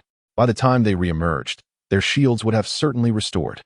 What left Stuart in utter bewilderment was the swift reaction of the Myth Legion soldiers. They merely flinched before quickly regaining composure, opting not to form a defensive formation. A platoon of Titan mechs seized the opportunity to infiltrate amidst the chaos of the Imperial Guard. Their tactical response was alarmingly rapid, indicative of instincts honed through prolonged warfare. Their focus was solely on the central duo. The scene descended into utter chaos. Should the Titan close in, the individual mechs of the Guard would stand little chance of resistance, resulting in a swift and brutal massacre. A single platoon of Titan charged into the fray like ravenous wolves among a flock of sheep, effortlessly shredding the fragile single-soldier mechs to pieces with each movement. In this critical moment, the antenna finally established a connection with the regional communication frequency of the Imperial Guard. Stuart shouted frantically, "Gackering Guard, respond. We are the Tiger Special Forces of the Lele Federation, dispatched to assist you. Quickly retreat. Break contact." In the midst of chaos, Dufoy discerned the situation clearly. The valiant resistance of the Guard Company bought precious time for the mechs positioned behind them. 2 units fired relentlessly to shield the rear of the Guard Company as they converged towards the Federation and Oppo's Tiger Special Forces. The 2nd and 3rd companies moved inward, preparing to cover their retreat. Stewart recognized that this confrontation was fundamentally unequal. The lack of combat experience rendered the Tiger Special Forces unable to adapt to the enemy's tactics. Acting decisively, he commanded the Fury to unleash its full firepower against the assault direction of the Titan, while part of the warrior leaders formed an immediate ambush formation, utilizing their firepower to hold back the surging magic tigers. The remainder, guided by the Fury's fire, fiercely maneuvered towards the junction of the Titan and the rear of the guard company. The reinforcement from the Federation brought a sigh of relief to the guard company. Under the cover of the Federation mechs on both flanks, they finally disengaged from the Titan and began a full retreat. However, nearly minutes passed before the might of the mythical legion altered the tide of battle. They could not withstand it any longer. The enemy and Oppos' assault speed was overwhelming. The flanks were compelled to withdraw, while the warrior leaders and Oppos' mechs retreated in a defensive formation, firing continuously. Yet the magic tigers were exceedingly swift, weaving through the lines in an attempt to tear apart the formation of the Tiger Special Forces. Stewart felt a chill run through him. The Fury and Oppos' firepower could not be diverted. Without fire suppression, the Titan, relentlessly pressing forward, could easily catch up to the recently disengaged guard company. The hastily organized ambush positions of the warrior leaders were almost instantaneously breached by these monstrous foes. What to do? Boom. One of the deep red magic tigers, its energy reduced under the barrage, was struck in its vital abdomen by a sudden energy projectile, erupting into a fireball. The formidable power of that energy cannon, with such swiftness, was certainly not from the warrior leaders. Boom. Another deep red magic tiger, attempting to evade into the mech cluster at high speed, was obliterated. Boom, boom. Several deep red magic tigers were accurately hit by energy projectiles from an unknown source. Either they were directly destroyed or struck in their unprotected limbs. A mech sniper. The magic tigers on both flanks were momentarily stunned by the sudden sniping, now hesitating to advance under the fire of the Federation Special Forces. The instant their energy shields turned red, they faced catastrophic retribution. With the mysterious sniper's assistance, the flanks regained a semblance of balance. Yet the central force of Titans continued to surge forward with unstoppable momentum. The Federation Special Forces attempting to infiltrate the junction organized 3 successive ambushes. Yet they still could not impede the Titans' advances. Over a dozen Fury units had cranked their firepower to the maximum, but it was futile. These Titans displayed not only superior speed but also enhanced defenses. A single platoon of Titans could unleash a torrent of offense against an entire company of Federation mechs through sheer speed and coordination. Immediately cover the Imperial Guard platoon as they retreat to the ambush position of the first company. Hurry. In the midst of the chaos, Stewart could hear the voice of the portly advisor beside him. Chapter 80, The Low Ridge Jungle Operation, Part 5. The second company established a defensive position while the others retreated. Stewart promptly heeded the chubby man's counsel. This was not the moment to engage in a fierce confrontation with the Myth Legion, for the mission's objective was Russell. The firepower of Fury maintained its suppression over Titan, with the special forces of the second company holding the front line, while the third company swiftly disengaged from the battle. A resolute sacrifice was imperative. Time and space must be bought at the cost of lives. This is an unyielding principle of warfare. Whether covering the rear or retreating, orders were executed without hesitation. As the third company withdrew, the pressure on the second company escalated sharply, with Fury gradually pulling back from combat. Each breach of their defensive position was met with the sacrifice of several warrior leaders to secure precious moments for further resistance. Fortunately, the precise strikes from a mech sniper lent crucial support in maintaining their ground. Without such assistance, the second company would have been unable to withstand the ferocious onslaught of the enemy. Another deep crimson energy-shielded demon tiger was obliterated due to the electronic assault from antenna. Communications among the myth mechs were entirely severed. Faced with a frenzied sniper, the demon tigers found themselves at a loss. They had attempted to pinpoint the sniper and Oppos' position to suppress him with long-range firepower, yet that federal mech sniper was undeniably a master of camouflage and marksmanship. The first energy round originated from the 2-0 and Oppos' clock position, yet the second shifted to 11-0 and Oppos' clock, 9-0 and Oppos' clock, 12-0 and Oppos' clock, 10-0 and Oppos' clock, 3-0 and Oppos' clock, goodness, 6-0 and Oppos' clock. When did this fellow maneuver to their rear? The flanking demon tigers were suppressed by a single mech sniper, unable to coordinate with the central Titan, for a powerful breakthrough, which incensed Wallace, the squad leader of Titan 011. Despite being merely a squad leader within the Myth Legion, the disparity between piloting a Titan and a Demon Tiger was well acknowledged, making Wallace the de facto leader of this contingent, which included 2 company commanders. With communications severed, Wallace resorted to signaling with his mech. Nearly 40 Titans broke formation, dividing into 4 small teams to expand laterally, while the Demon Tigers, under his guidance, converged towards the center, simultaneously infiltrating the Federal mech defensive formation. This maneuver, however, exposed Wallace as the primary target for that Federal mech sniper. Concentrate fire on that command mech. Help me take down its energy shield. The voice of the lecherous chubby man echoed in the regional communication channel. Was this rotund, cunning figure truly the adept sniper who had managed to stall the enemy and Oppos' advance for 5 minutes with nothing but a sniper rifle? Having witnessed the prowess of this sniper, the valiant Demon Tiger Special Forces desperately attempted to redirect their firepower towards Wallace, but it was too late. The Demon Tigers and a squad of Titans had fully infiltrated the Federal defensive line. This time, not even the chubby man's reckless shooting could prevent the onslaught of the Myth Legion. Slaughter, as if a battalion of cavalry had surged into the phalanx of archers. The formidable impact, the irresistible prowess in close combat, and the lightning-fast speed, coupled with their intricate coordination, allowed these mythical mechs to truly showcase the skills and strength honed through prolonged warfare to the elite Tiger Special Forces. Fall back. Scatter, scatter. The rotund commander, witnessing the Tiger Special Forces desperately clustering together to form a formation, nearly fainted. The enemy and Oppos' focus was not on them. If they dispersed, they would suffer only minimal losses. Instead, these soldiers were provoking a pack of ravenous wolves amidst the slaughter. Time was of the essence. The seasoned mythical mechs had effectively divided the Tiger Special Forces, with a portion circumventing the gathered Federal mechs to block their retreat, akin to ice rapidly melting in boiling water. Ultimately, only a handful of mechs from the outer circle would manage to escape. The commander, fixated on Wallace, attempted to incite the swiftly moving Titan with an unrelenting barrage of fire, but the Titan was too agile. Its sudden halts and directional shifts evading the energy sniper and Oppos' strikes effortlessly. A wise man knows when to yield. The commander sighed, stowing away the sniper rifle in preparation for a hasty retreat, as several Demon Tigers began breaking away from the mythical Legion and Oppos' ranks, rushing towards his direction. Should they become encircled, it would spell disaster. Stewart no longer harbored any doubts regarding the advisor's words. The latter's expertise was on par with his own. The memory of boasting on the transport ship while patting the advisor and Oppos' shoulder brought a flush to his cheeks. Without hesitation, he acquiesced, leading the remaining Tiger Special Forces and Russell and Oppos' guard company in a retreat along their original path.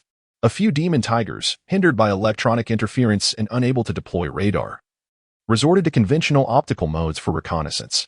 The main force of the mythical Legion had already advanced ahead, tasked with locating and exterminating the mech sniper that had left Wallace in such a predicament. Damn it, I merely fired a few rounds from a distance, and I didn't even hit anything. Is this a show of professionalism? Where's the spirit of fair competition? The commander lamented inwardly as logic had transformed into a Demon Tiger. This camouflaged Demon Tiger crouched low, inching its way through the dense underbrush. 5 Demon Tigers assigned to the search fanned out in a perfect arc, maintaining an almost identical distance from one another, all within visual range.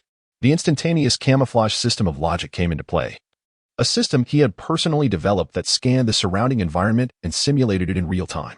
He was an expert in covert operations behind enemy lines, and to not utilize such life-saving technology on logic would be a gross dereliction of duty.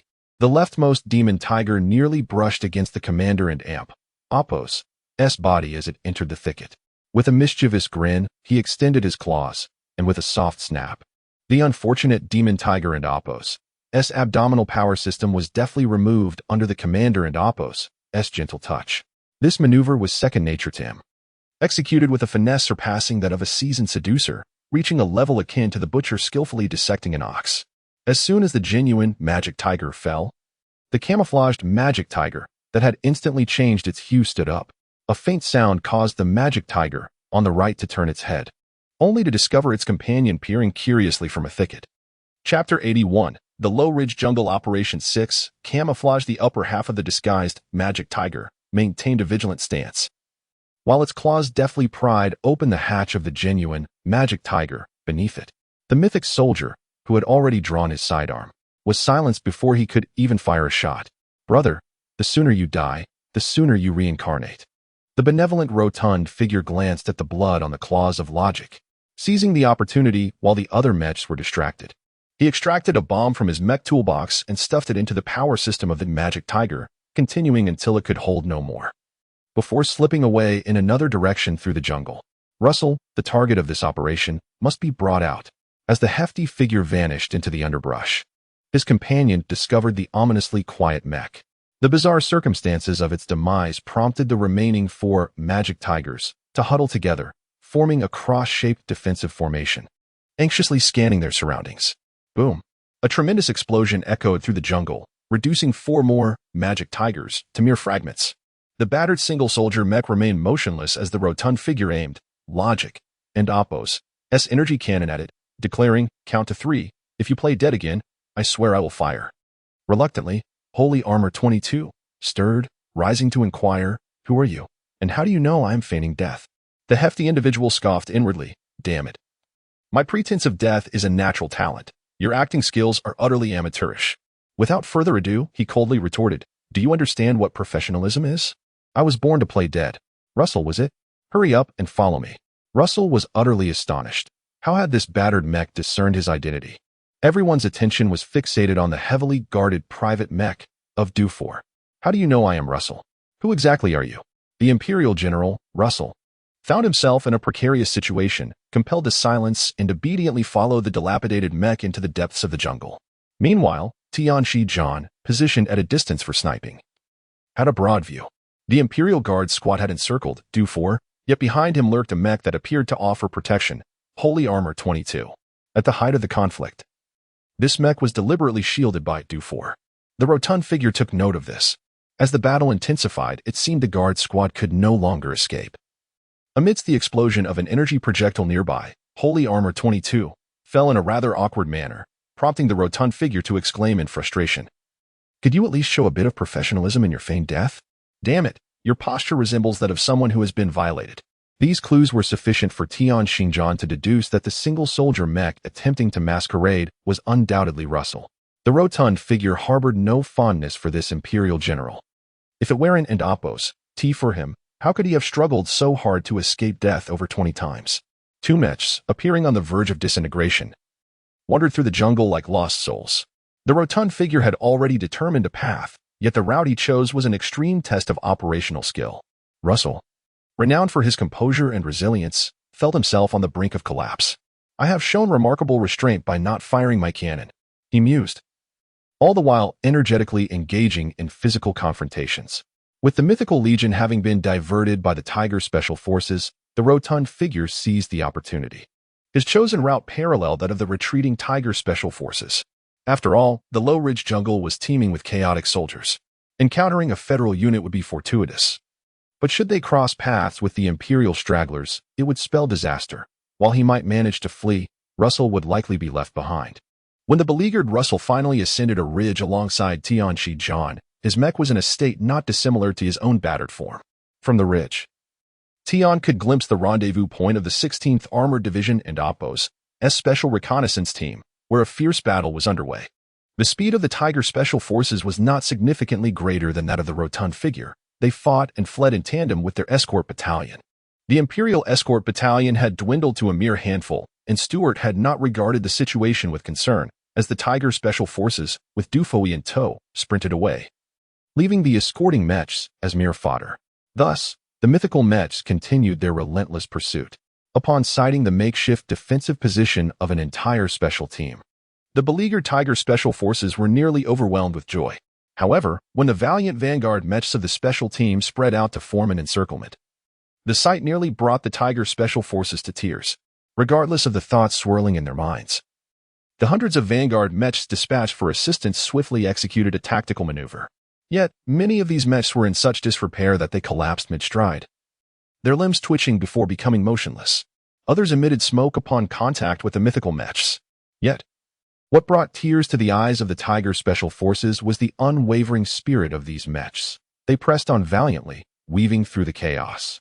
as a ragged tide of steel severed the pursuing mythical mechs into fragments, as the two sides became irrevocably entangled. The tearful Tiger Special Forces were left in a state of disbelief. These individuals were hardly beggars. They were nothing short of rogues. The mechs feigned death after absorbing a hit, leapt to attack, engaged in thievery, ambushed, and employed every trick in the book, pranks, deceit, and underhanded tactics were all present in abundance. It was sheer madness. What sort of rascals were these? Chapter 82. Lone Combat. The Myth Legion had not stepped onto the battlefield for centuries, having been embroiled in various conflicts, and had encountered all manner of warriors. However, they had never before witnessed such brazen scoundrels piloting dilapidated mechas, wielding blunt weapons with an air of ambiguity, leaving one to ponder whether they were mere rabble or genuine ruffians. Astonishingly, these rogue mechas exhibited an audacity that defied death, despite lying on the ground. Emitting black smoke and sparking, they would rise again within mere seconds, as if reborn from the ashes, re-entering the fray. Notably, one battalion, comprised entirely of battered mechas, seemed to pride itself on its shabbiness, taking a peculiar honor in its wretched state. This battalion possessed an uncanny ability to contend with the Myth Legion.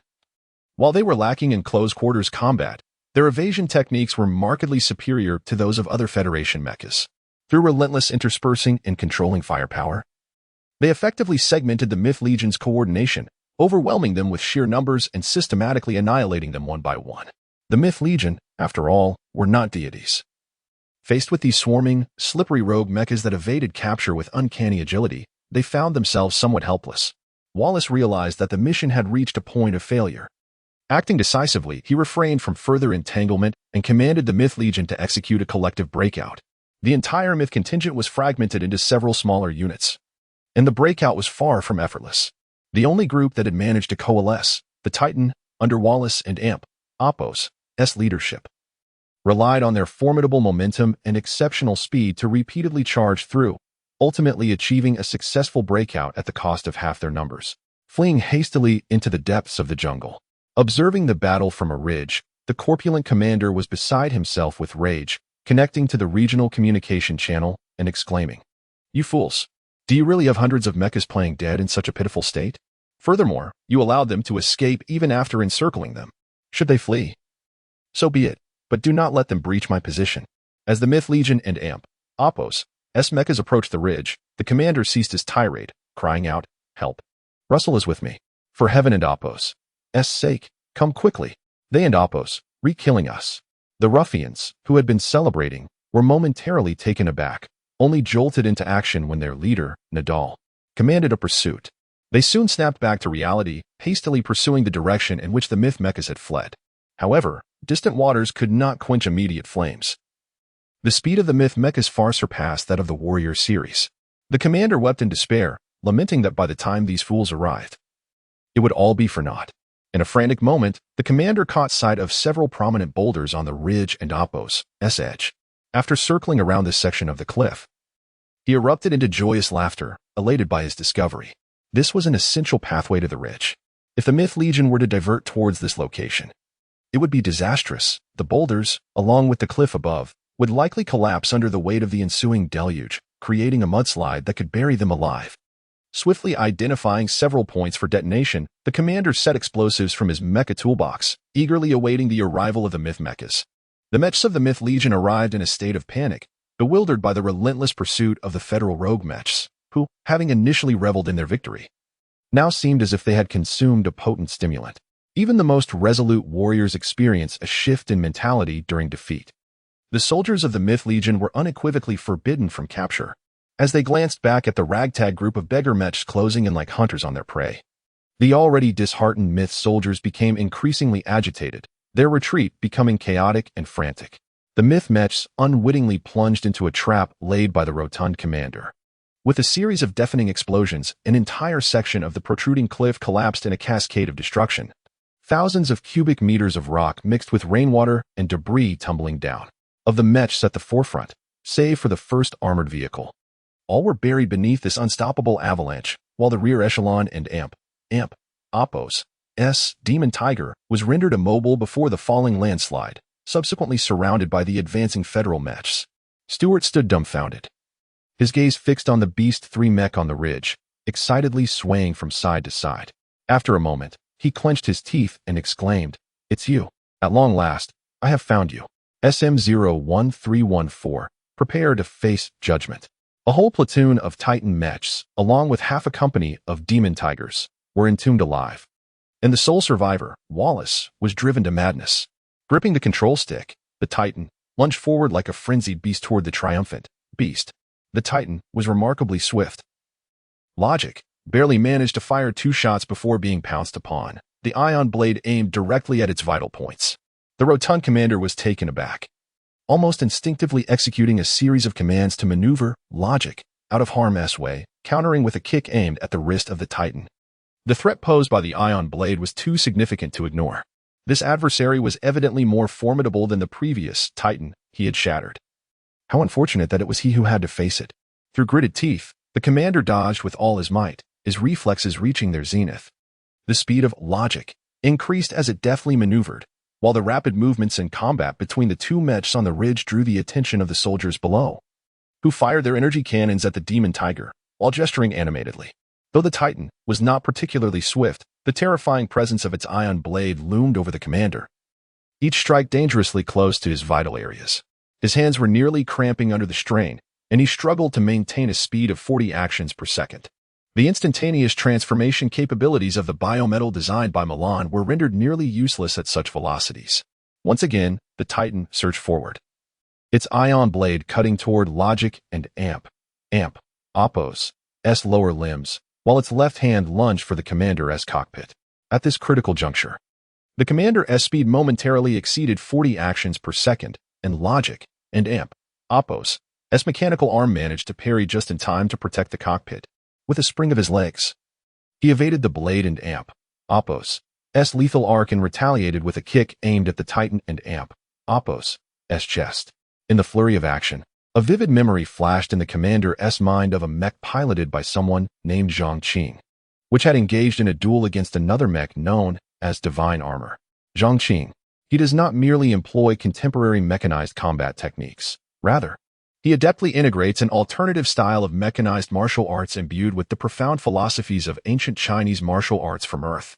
In his youth, the portly individual dabbled in a few of the martial arts forms that have been passed down through generations, though they were primarily superficial displays intended for fitness. At this moment, the contents of a book at home, which elucidates the various schools of ancient Chinese martial arts, resurfaced in his mind. The hands are like 2 doors, and it is entirely the feet that deliver the blows. He recalled the leg techniques from the northern fist and southern leg traditions of ancient China. Chapter 83. Enlightenment. Once he comprehended this crucial point, Tian Xinjiang felt an overwhelming urge to chastise himself. Clinging to the mechanized combat techniques he had learned at the training camp, he had taken pride in pursuing an unconventional style of mech operation. Little did he know that true masters do not rely on command combinations at all. Any combination of commands is inherently rigid. Authentic mech combat involves employing each action command to create a personalized fighting style, dynamically adapting to the opponent's circumstances, rather than adhering to a series of fixed sequences. By familiarizing oneself with the structure of the opponent and Oppos' mech and identifying its vulnerabilities, one can draw from the wisdom of ancient Chinese martial arts in any fighting discipline. His skills in unarmed combat, with techniques designed to subdue opponents, could be effectively utilized as well. While other mech pilots might lack an understanding of the distinctions between hand-to-hand combat and mech fighting, and may not be well-versed in the intricacies of each mech's design. Did he not possess this knowledge? Other pilots might struggle to disengage from command combinations, yet he had been training his reflexes from the outset, mastering basic commands. For him, innovating new mech maneuvers based on these fundamentals should prove to be a straightforward endeavor. After this epiphany, clarity washed over him, and the portly figure began to innovate his techniques. He resolved to use the mech known as Titan, which had been thoroughly analyzed by the laboratory, as his first offering. However, as soon as he changed his tactics, peril ensued. The once cocky Tian was now drenched in cold sweat, nearly meeting a fate akin to that of a butchered pig. In a flurry of activity, had it not been for his quick reflexes, he would have been struck multiple times by the Titan and Oppos' ion blade. Regaining his composure, Tian took a moment to center himself, beginning to maneuver around the Titan. Gradually, the mech's movements became more fluid. and the distinctive fighting style imprinted with his essence emerged vividly in every strike he executed. Wallace, his opponent, grew increasingly furious. After more than an hour, the dilapidated mech before him exhibited no signs of fatigue. Its movements had transformed entirely, showcasing an unprecedented shamelessness in its techniques. The battered mech danced gracefully like a celestial being, yet its appearance resembled that of a desperate beggar poised to leap from a ledge. Its mechanical hands, whether delicately poised or defiantly raised, fluttered around the Titan with the agility of a water snake, executing an array of mischievous maneuvers, targeting the chest, stealing kisses, and groping indiscriminately. Wallace and Amp, Oppos, S eyes blazed with rage, yet the figure and Amp, Oppos, S actions quickened, evading the ion blade with ease. Ha ha ha. Behold as I present you with a colossal middle finger. The portly pilot and Amp, Oppos, S raucous laughter echoed through the Federation and Amp, Oppos, S mech communication channel. The special forces could only watch as two figures, previously engaged in high-speed pursuit, suddenly halted. The dilapidated beast had its middle finger thrust into the Titan and Oppos, S rear. With a resounding crash, the Titan seemed to rust in an instant, futilely thrashing about before collapsing, sending a spray of mud into the air. Perched atop the beast and Amp, Oppos, S middle finger was a component, the Titan and Amp, Oppos, S drive sensor. The Federation and Amp, Oppos, S special forces exchanged bewildered glances. Just moments ago, they had witnessed their comrade on the run, yet how had this plump pilot emerged victorious? The pace of change is rather swift, is it not? Could it be that his middle finger, inserted in an inappropriate manner, is indeed some extraordinary skill? Wallace placed his energy gun in his mouth and pulled the trigger. He could never comprehend how that grotesque, dancing mech had managed to breach the protective armor of the Titan at its rear. By what means had it extricated the drive sensor nestled deep within its abdomen? The battle beneath the ridge had long concluded, with all soldiers of the Myth Legion perishing in the fray, leaving no survivors to capture. The special forces remained silent, recalling the boasts of the warriors from the Tauric squad, who claimed that this individual could wield a Titan as if it were a mere plaything. Now, their disbelief had transformed into astonishment. What could a perverse individual, capable of resolving conflicts with a mere middle finger, not accomplish? Stuart spat disdainfully, thinking to himself, I'd rather die than provoke such a creature. That rotund figure is not of this world. As Tianchi, John, and Russell boarded the transport ship, the distant cannon fire had diminished to sporadic bursts. The conflict in the Low Ridge jungle had largely reached a conclusion. The main forces of the Gashulan Empire had been utterly annihilated by the Federal Army's onslaught, with remnants of scattered troops being gradually hunted down. These fragmented forces posed no threat to the overarching situation. The Federal main forces had swiftly advanced into deeper territory. In the chaotic counteroffensive within the besieged city, the Imperial troops surrendered en masse, while the Federal Army's relentless assault progressed with remarkable speed, heralding triumphs at every turn. This was not recklessness but a genuine reclamation, as the remaining Imperial forces were confined to the last two occupied cities. Devoid of ground-based air support and supplies, their morale had plummeted to an all-time low. The final surrender of these remnants was imminent. The Gashulan Empire had suffered greatly throughout the past year of warfare, with domestic economic issues arising. Russell's defection solidified the Imperial Court's resolve to abandon the Newton star system. The first combined fleet achieved victory with a 60% casualty rate, obliterating the enemy's mixed fleet composed of 4 squadrons, with over 95% of their warships destroyed.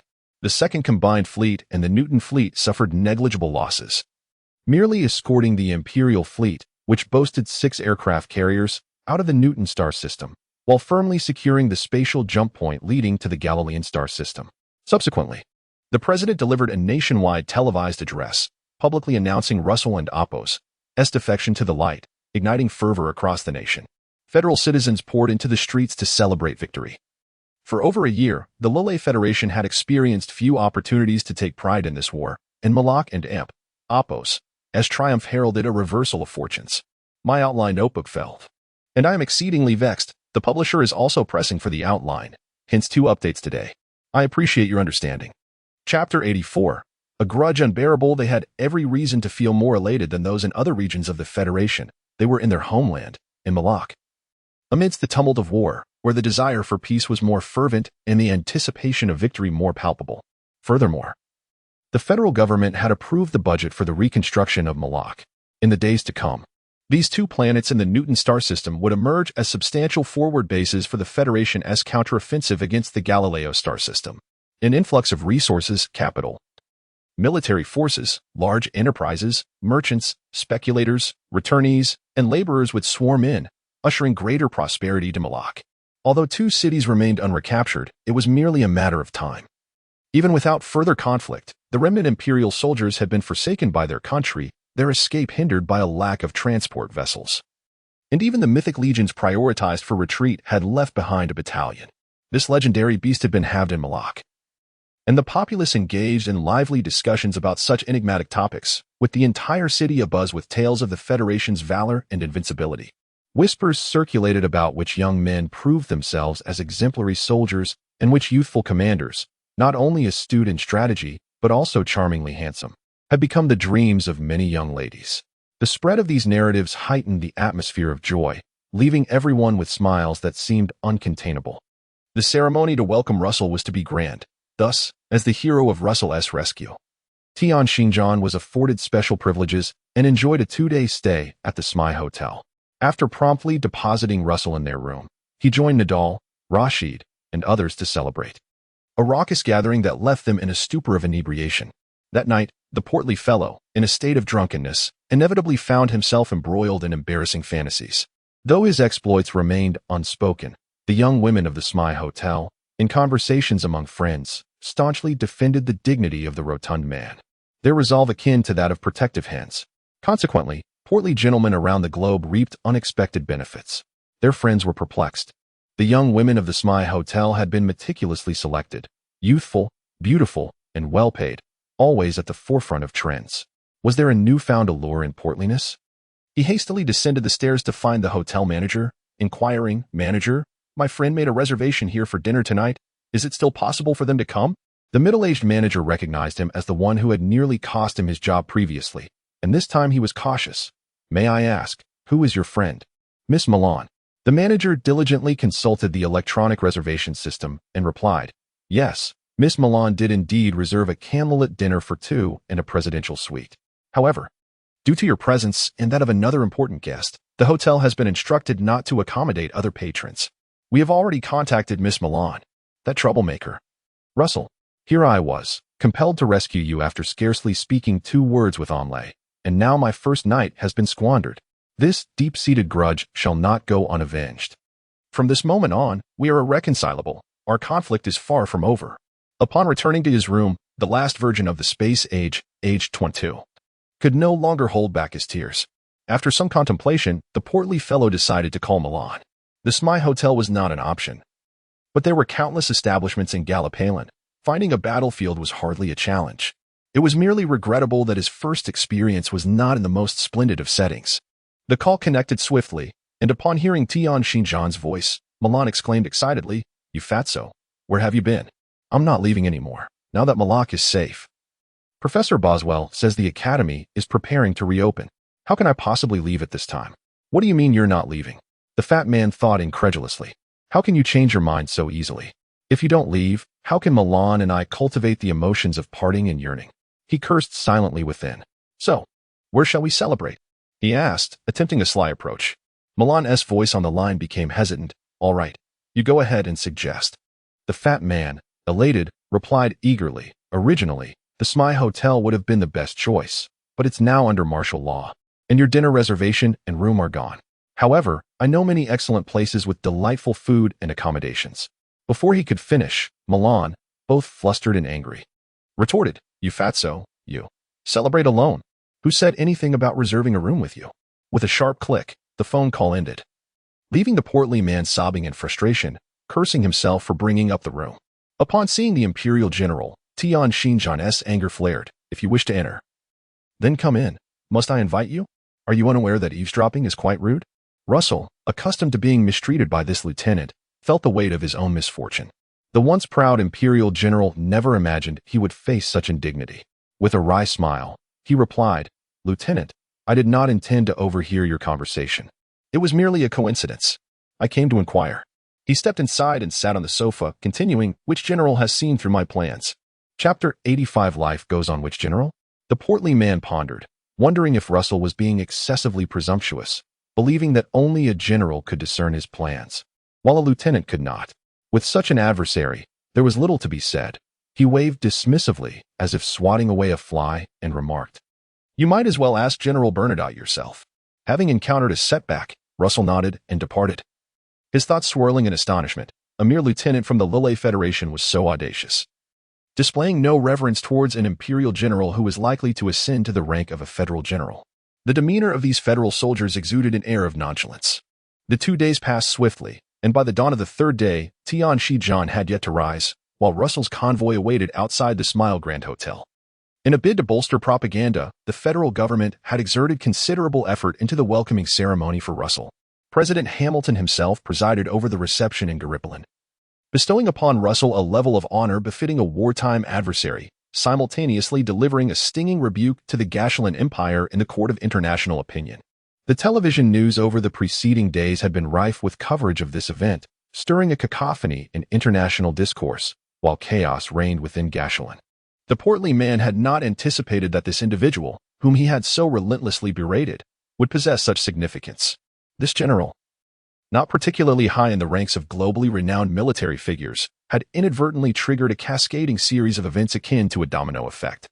The Gashulan Empire and Opos, Esmalak planetary army had disintegrated completely, the Imperial fleet in the Newton system was in retreat, and the Federation had gained full control of the Malak home planet and its second satellite, dominating the entirety of the Newton system and Opos' expanse. Internal turmoil within the Empire and the rising morale of the Federation were all precipitated by the defection of this Imperial general. The Federation and Opos' Russell, with his unique status and the triumph in the Newton system, intertwined with the prisoner incident, orchestrated a relentless propaganda campaign that plunged the Gashulan royal family and Opos' reputation to unprecedented lows, evoking a sentiment of betrayal from within. By now, Tianshi-John and Opos' affairs were of no concern. He luxuriated in his slumber until he awoke naturally, donned casual attire, and exited the hotel. Opting for the luxurious flying vehicle arranged by the hotel, the portly man resolved to explore Gallipoli thoroughly. After such an extended period of conflict, he had nearly forgotten what life truly entailed. Gallipoli stood as the political, economic, and cultural nucleus of Malak, boasting the highest population density among all cities. Alongside numerous prestigious universities and a rich historical backdrop, human space colonization had indelibly imprinted this planet, comparable in size to Earth, with the essence of human civilization. The Federation and Opos' citizens were characterized by their freedom, bravery, and industriousness, qualities that the inhabitants of Malak shared, often exhibiting them with even greater distinction. As he traversed the streets of Gallipoli, flying vehicles zipped past, each adhering to their designated paths, while pedestrians hurriedly congregated at intersections before dispersing towards their respective destinations.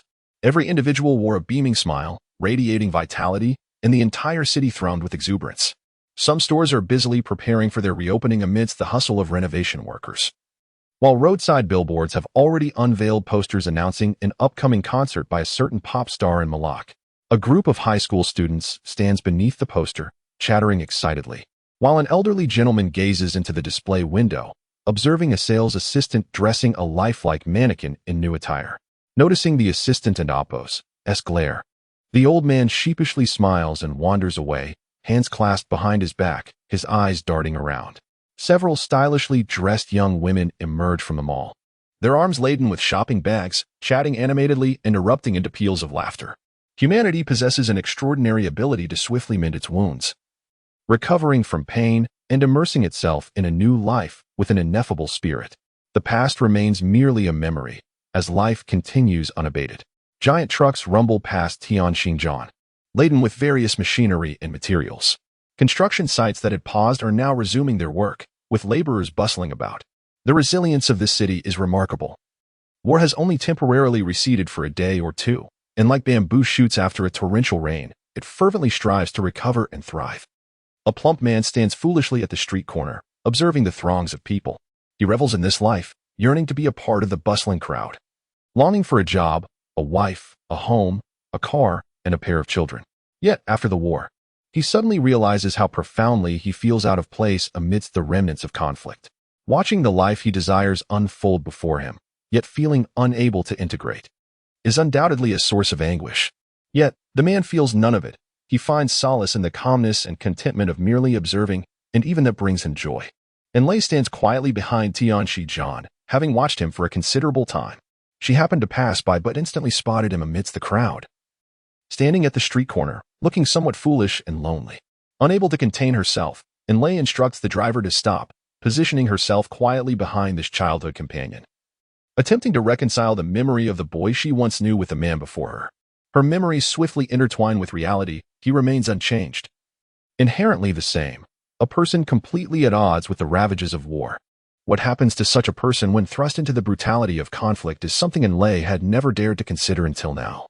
She realizes that this individual would unleash a formidable strength, driven by a desire to escape, to struggle. These days have been the longest of Enlay and Amp, Appos' life. She incessantly inquires about Tianxi-John, tirelessly listening to familiar insiders recount tales of him. The more she hears, the more she yearns to know, and the deeper her desire grows to see him once more. Now, this boy from her past stands merely 10 paces away, and Enlay suddenly feels a flutter of anxiety. She questions whether she truly knows what she wants. What words could she possibly exchange with him? It seems that words alone are insufficient. Enlay is uncertain whether it is the man before her, adorned with the aura of a hero, the lonely boy who once gazed at her from afar, evoking a sense of pity, or the whimsical, shameless figure who leers at beautiful women, the cunning chubby fellow, that she is buried deep within her heart. The two stand silently, one in front of the other, amidst the bustling streets filled with passers-by. Enlay lets out a sigh, turns around, and wishes to quietly depart. She is unprepared for how to confront Tianxi-John and longs to retreat to her room to contemplate. At that moment, the chubby man notices Enlay behind him and hears the playful call, "Tian Mimi, what are you doing today?" "My wife and Amp, Appos' grandmother has been admitted to the hospital, still in the early hours, and will be restored by tomorrow morning." Chapter 86. Irreparable. Tian Mimi and her companion strolled past Tianxi-John, casting a curious glance at him, their expressions bemused. Suddenly, they erupted into uncontrollable laughter. As if realizing the rudeness of their behavior, one of them, her face flushed, tugged at her friend, and they hurried away. A middle-aged man in a trench coat, carrying a briefcase and sipping a beverage, turned to see Tianxi-John and choked on his drink, his face reddening as he stifled a laugh before hastily departing. Enlay, feeling that her voice had been excessively loud, bit her lip and turned to observe the gaze of the passers-by, her cheeks aflame with embarrassment. She grasped Tianxi-John's hand and pulled him into a nearby CAF at the corner of the street. The CAF was serene in the morning, and the two chose a seat near the large floor-to-ceiling window facing the street. A male waiter approached with the beverage menu, politely bowing as he asked, "Would you like to drink?" "I would like a glass of watermelon juice, and she will have." The boy hesitated, his voice dropping uncertainly. "Orange juice." At the waiter's inquisitive glance, Enlay quietly nodded, looking at Tianxi-John. Her eyes suddenly glistened with unshed tears as she bit her lip and turned away. For a moment, silence enveloped them.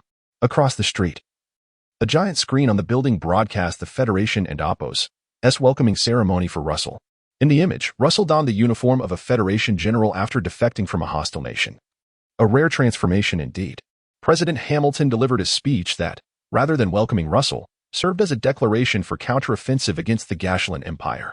After all these years, did she still enjoy orange juice? After all this time, he still remembered what she liked. Startled by the intensity of their gaze, the waiter, overwhelmed by their sincerity, stammered, "No need to thank me. Please enjoy your drinks." Noticing the boy was about to turn back to the television, Enlay, her eyes still glistening, felt compelled to break the silence. "Tell me, why did you choose to enlist?" This was Enlay's first question, a query that left her on the brink of despair. She desperately wished to understand why this boy, who seemed so ill-suited for military life in her heart, had embarked on such a path. Looking at Enlay, Tianxi-John silently added in his heart, "Perhaps this will bring me closer to you." With a bittersweet smile, he replied, "You know I am a coward. Fear, at times, can be a source of strength. I merely sought a means to escape." Enlay struggled to hold back her tears, her heart aching. Tianxi-John and Amp, Appos' words seemed simple. Yet she understood the immense dread he must endure the moment he stepped onto the battlefield. Before he could grow into a hero of the Federation, he would have to weather countless trials. Tianxi-John did not glance at Enlay. Instead, he quietly observed the stream of people outside the window. his voice tinged with exhaustion and hardship. There is no escape. In this vortex, no one can remain unscathed. If the flames of war ultimately reach the capital, I too will not be spared. At least this way. I draw closer to what I have lost. Enlay gazed dreamily at the clouds in the sky. Her heart a mixture of solace and sorrow. The sorrow stemmed from the realization that this man had spent nearly a decade committing a singular mistake, all the while remaining oblivious to what he had truly lost. The two remained enveloped in silence for a considerable time. Finally, Enlay resolved to reveal everything to him. Tears brimmed in her eyes once more, her voice echoing as if from a distant cloud. You are a fool. You have not lost anything. Not at all. 10 years ago, I was not harmed. That was not the reason for my departure. My father always regarded you as his own son. He believed you should experience all that life had to offer. Memories flooded in Leia's mind, her voice now quivering with restrained emotion, an unexpressed grievance surfacing. Tian Xinjian stared blankly through the window, watching Enlay's flying vehicle vanish from sight, his mind struggling to comprehend. Father has passed away. That gentle yet stern middle-aged man, who had accompanied him after the loss of his own parents, the one who played with 2 children, often breathless and slightly portly. That closest of kin? Gone? A wave of sorrow surged through him, and before the spirit of that kind man, he felt utterly humiliated. Chapter 87. How could it be him? On that fateful day, a multitude of events transpired in Gallipoli.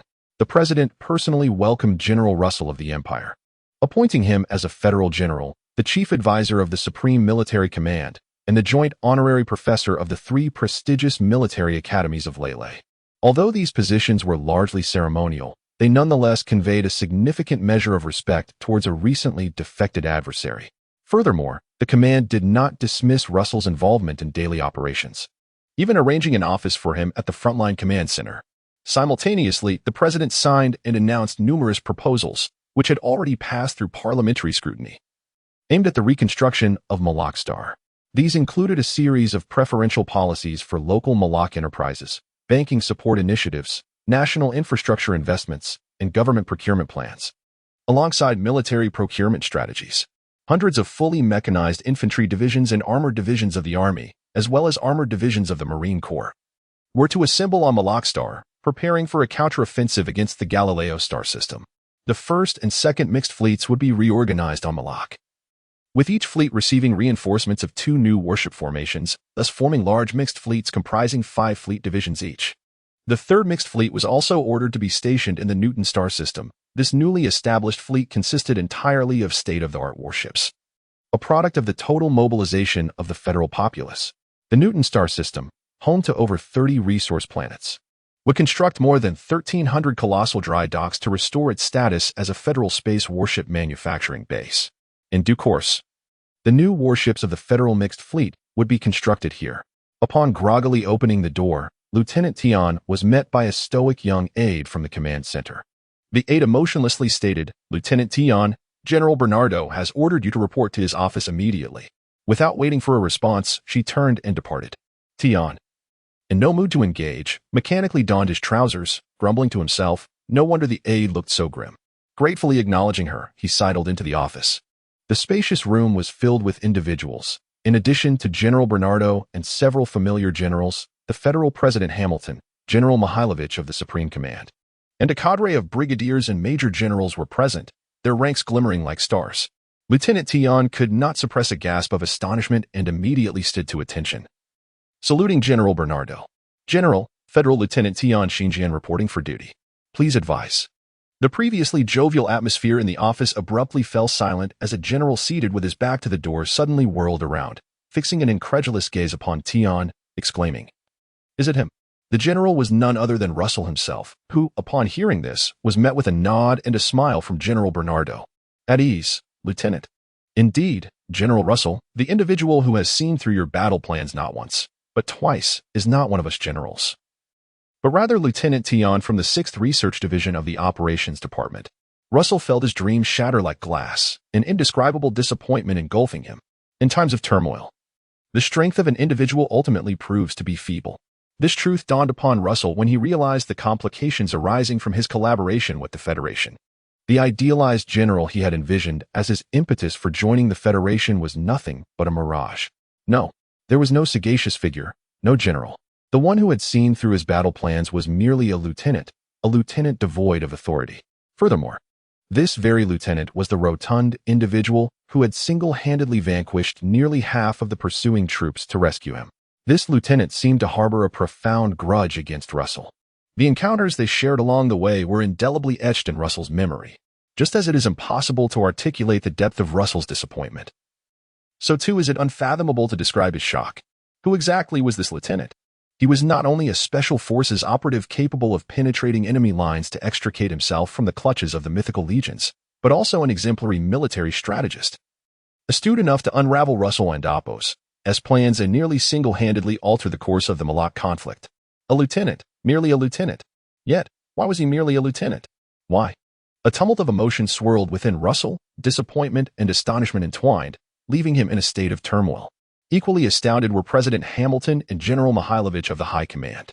For the first time, public support for the president and the military soared to an astounding 80%. He had discerned the flaws in Russell and Oppo's initial battle plan. The joint initiative dubbed Thunder, crafted by the presidential office and the High Command, had nearly become a testament to the downfall of the Newton system. Were it not for this lieutenant, the Federation would have been doomed, and both the president and the military would have been condemned by history. History is rife with serendipity. Bernadotte mistakenly believed that the unremarkable mechanic was merely a counterfeit hero who fortuitously earned first-class merit. His decision to send him to the front lines ultimately salvaged the entire Federation. As Hamilton observed Tianchi-John and the brilliantly expressive Russell, he was suddenly overcome with the desire to laugh, to indulge in a wild and unrestrained bout of mirth. Serendipity. How utterly fascinating. Fortune resided with the Federation. Chapter 88. The Second Medal. Bernadotte smiled as he addressed Tianchi-John. Lieutenant General Russell holds you in high esteem for your military prowess. The President and General Mihailovich are also eager to meet our federal hero. Therefore, please come and share your thoughts with us. In a moment of reflection, Bernadotte exchanged a glance with General Mihailovich and continued, in light of your contributions to the Federation, we wish to hear your perspective before making a decision regarding your commendation. What are your desires? Tianchi-John found himself momentarily lost in thought. Recalling Enlay's words, tell me, why did you choose to enlist? He once believed he understood his motivations, yet now he questioned them. Commendations and promotions, were these truly his aspirations?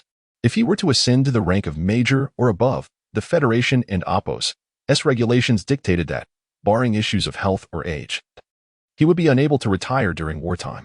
He reminisced about the bustling streets of Gallipoli, longing to utter the words to retire, yet was inexplicably reminded of Oppo's father, a man who had once expressed disappointment in him. The room fell silent. Despite this lieutenant's peculiar request not being the first of its kind, one had to wonder if there truly existed individuals indifferent to power, fame, wealth, and status, especially one with a military genius whose accomplishments surpassed those of all others in the Federation. He was undeniably a military prodigy, a future star for the Federation. If the initial insight into Russell's plans was mere coincidence, what of the second? In operations behind enemy lines. Whether it was leading over 200 Federal soldiers to safety or successfully rescuing Russell from the mythical legion, how many others could achieve such feats? Bernadotte, the president, and Mihailovich exchanged uncertain glances. The Federation was in dire need of heroes.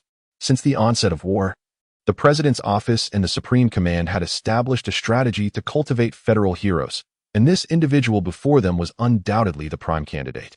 Yet, he was reluctant to cooperate, seemingly averse to becoming a hero, to basking in the limelight. He appeared disconnected from the war and its accompanying glory.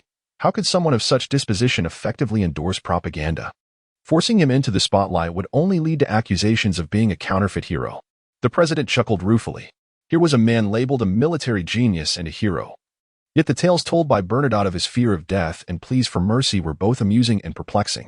Had it not been for such characteristics, Bernadotte would never have sent him to the front lines, nor would he have achieved such incredible feats. The publicity department had exerted considerable effort in promoting any youth with notable accomplishments, yet these individuals remained far from the status of a federal hero. Some were fleeting stars, their fortunes waning, while others had tragically perished on the battlefield. Regardless, they could not afford to relent. Whatever issues he harbored must be resolved. The enigmatic company commander, the mysterious military genius, had already heightened public interest. There was no need for extensive promotion. Simply announcing his name would incite a sensation. Moreover, he had also been granted a month-long leave.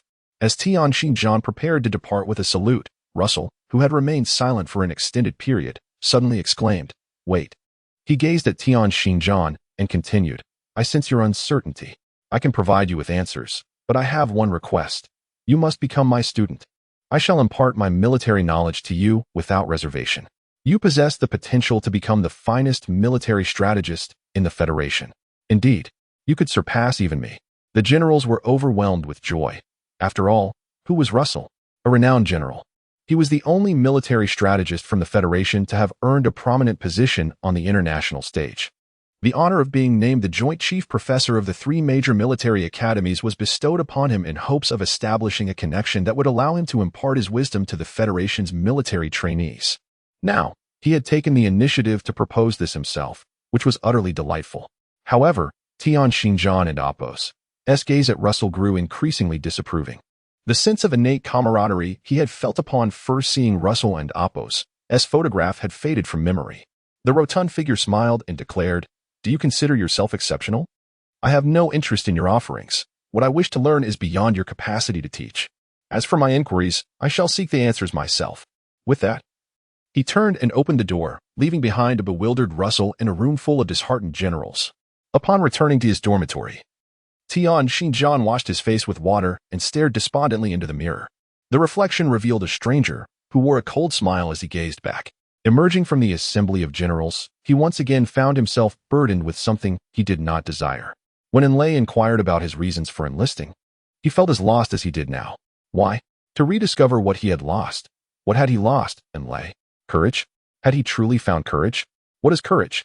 In anguish, Tian Xinjiang buried his head in the basin of water. Chapter 89. Returned to the capital, the efficiency of the federal government was remarkably high, as substantial resources and funds began to pour into Malak. The congregation of hundreds of army divisions transformed Malak into a bustling military camp. The colossal shipyards, both aerial and terrestrial, had commenced construction through collaborative efforts. Thanks to Malak and Apos' favorable policies, numerous enterprises eagerly established their presence, propelling rapid development across various industries within the region. In a mere few days, this once desolate planet, engulfed in the chaos of war just a week prior, had metamorphosed into the most vibrant hub of the Lele Federation. After searching for Enlay for 2 days, the portly fellow was eager to inquire about it and Apos' father. However, Enlay appeared to be deliberately avoiding him, seemingly evaporating into thin air, with no one able to provide any information. As Tian Xinjiang prepared to depart after bidding farewell to his colleagues at the laboratory, Colonel Pat called out to him, saying, "Hold on, Lieutenant Tian." Colonel Pat produced a letter and handed it to the portly man, stating, "Here is a letter entrusted to me by General Russell to pass on to you. He hopes that you will open it during your most perplexing moments, as he once shared similar doubts." The portly man was momentarily taken aback, not expecting Russell to write to him. Hesitantly, he accepted the letter, resolving that he would not allow this military figure to influence him until he had found his own answers. Moreover, he was genuinely skeptical about how this military strategist, who could scarcely recall his name, could possibly comprehend the turmoil within his heart. Me, a professor? What a novel idea. Isn't that essentially a disservice to the children at home? He mused, reflecting on Boswell's whimsical notions which seemed even more fanciful than his own. Disinclined to engage with the oblivious old man, he turned and headed towards Milan and Apos' laboratory, feeling a complex mix of emotions towards the girl who had silently supported him for most of the time. He held a fondness for Milan. Her beauty, both in appearance and figure, was unrivaled within the academy. Even when she was upset, there was a clear charm about her. Most importantly, Milan's innocence and kindness resonated deeply with him. She was akin to a delicate white flower blooming amidst the smoke of battle, pure and fragile, evoking an indescribable attachment within him. This attachment stemmed partly from the portly man and Apos' long-term experiments in the psychology of wooing women, but more significantly, it arose from a mutual support forged in the turmoil of war, a bond both steadfast and genuine. Milan cherished Tian Xinjiang, offering him unwavering support, and just the thought of her research on logic filled his heart with warmth. Once again, he quietly pushed open the door to the laboratory when suddenly, a resounding electronic synth voice erupted within. "The fatso is here. The fatso is here." Tian Xinjiang watched in bemusement as Milan scrunched her nose playfully at him. Good grief. This game of voyeurism and counter-voyeurism has now entered the technological age, he thought. What is the purpose of this? It would be quite unfortunate if the teacher walked in and overheard. The portly man and Appos' lewd intentions were almost written on his face. Yet he still endeavored to maintain an expression of earnestness. Milan playfully tapped the stout figure on the head with her slender fingers, exclaiming, "Who, apart from you, this rotund individual, would dare to enter the laboratory without knocking?" The stout fellow felt an overwhelming sense of accomplishment at her words. "In just a few days, we will have a new mecha computer." Milan resumed her bustling activities and brightened at the sight of Tianxi-John. She turned to the stout figure, her expression curious, and asked, "Alone? When did Meiduo and Nia become one?" The stout man chuckled at her jealousy and replied, "I'm not going to see them. I'm visiting someone who is very important to me." Milan smiled sweetly and said, "Silly, who cares who you're seeing?" Seeing the tenderness in Milan and Appos' demeanor, Tianxi-John Kuden and Appos' resist planting a kiss on her cheek.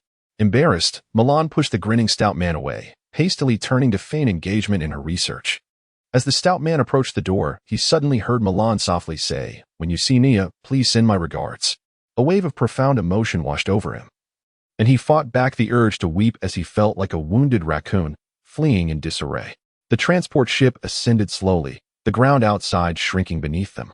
Malakstar appeared before him like a microcosmic world, where people scurried about like ants, and the planet was rejuvenating at a remarkable pace. After 2 days of travel, the transport ship landed at the patriotic airport in the capital, Lidrat.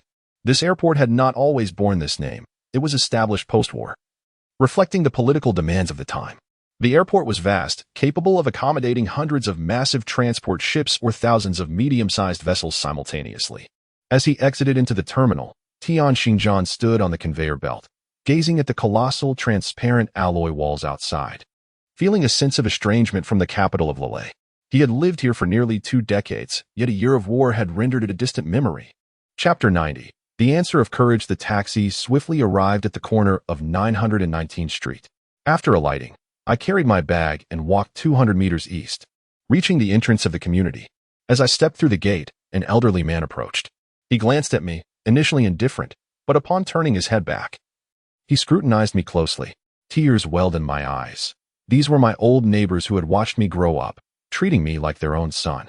Then, I heard the old man's anguished shout, "If you have daughters at home, do not take a bath." Following that, the sounds of countless doors slamming echoed, leaving the entire community eerily silent, as if shrouded in a white mist, devoid of any shadows, save for a single leaf drifting down before my eyes. I wept bitterly, my reputation tarnished. Tianxi-John had lived here since childhood, akin to a little yellow weasel dwelling among chickens shamelessly lewd. He was well aware of which families had beautiful daughters. No matter how tightly they secured their homes, he would always find a way to sneak a glance whenever someone bathed.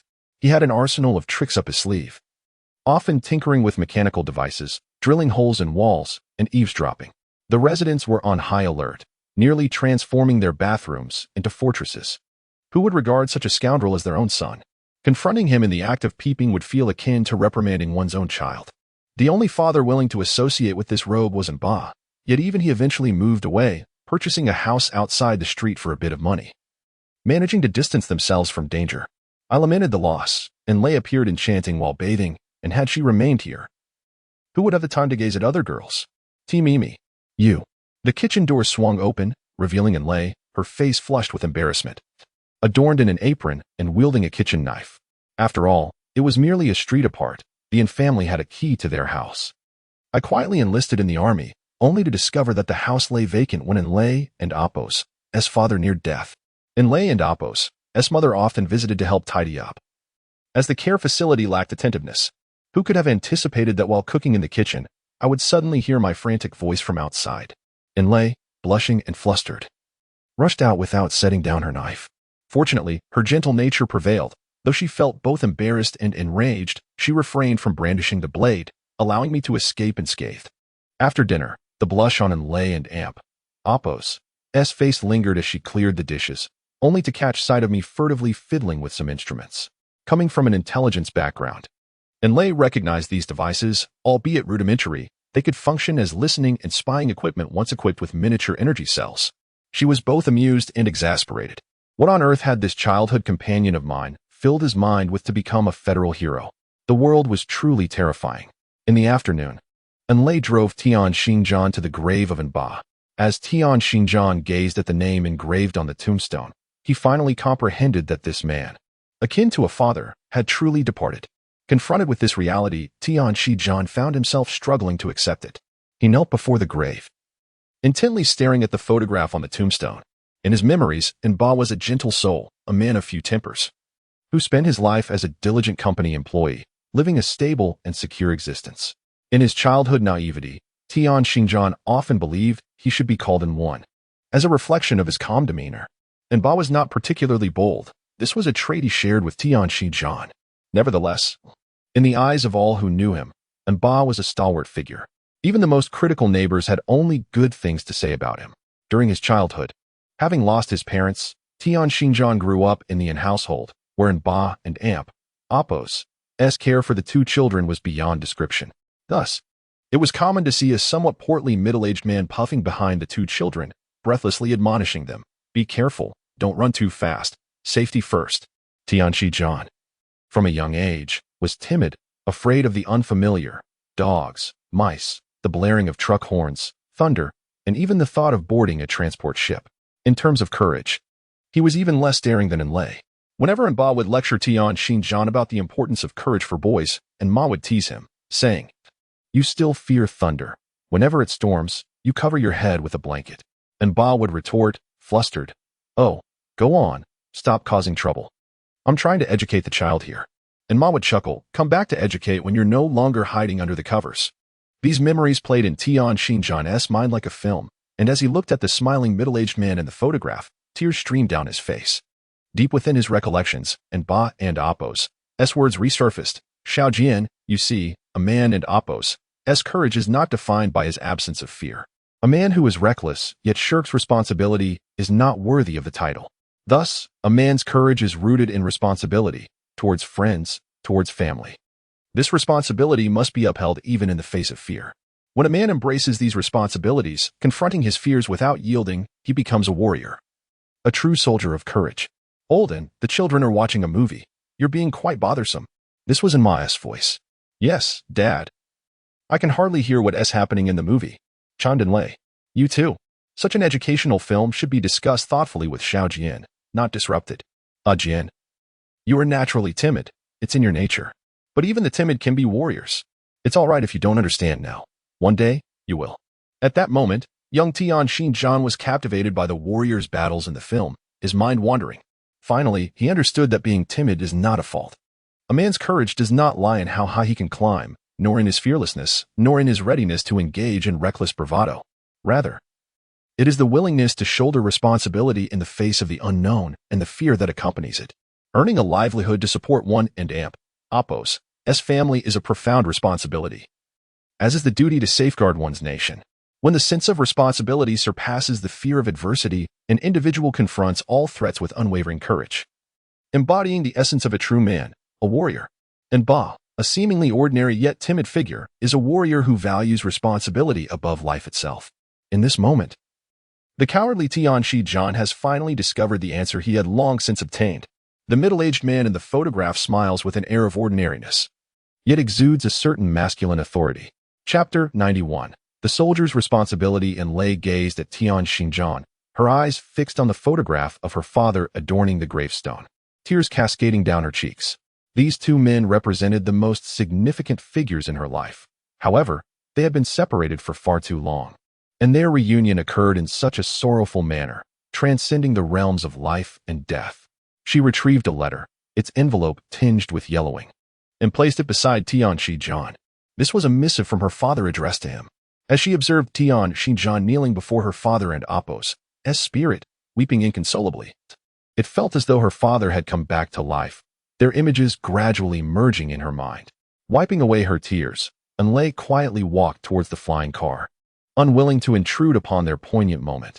Her graceful silhouette faded into the distance, her steps becoming lighter as she understood that he had found the answers he sought before her father's spirit. Tian Xinjian unfolded the letter. "Xiaojian, we have never blamed you for that incident, and Lei has not suffered. Please forgive your father for his harshness. Such is life, where every individual must endure trials to discover their own truths. I take solace in the fact that you are finally able to read this letter. for I believe you have come to grasp what it means to embody a man's courage. Remember, never relinquish the responsibilities you bear. Perhaps your nature will never allow you to become a hero, but I have faith that my child will be an ordinary warrior.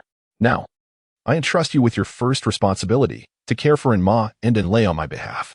This was originally my duty, but heaven has stripped me of that privilege. I am deeply sorry. The letter was brief, yet Tian Xinjian read it repeatedly through tear-blurred vision, until the paper became saturated, rendering the words indistinct.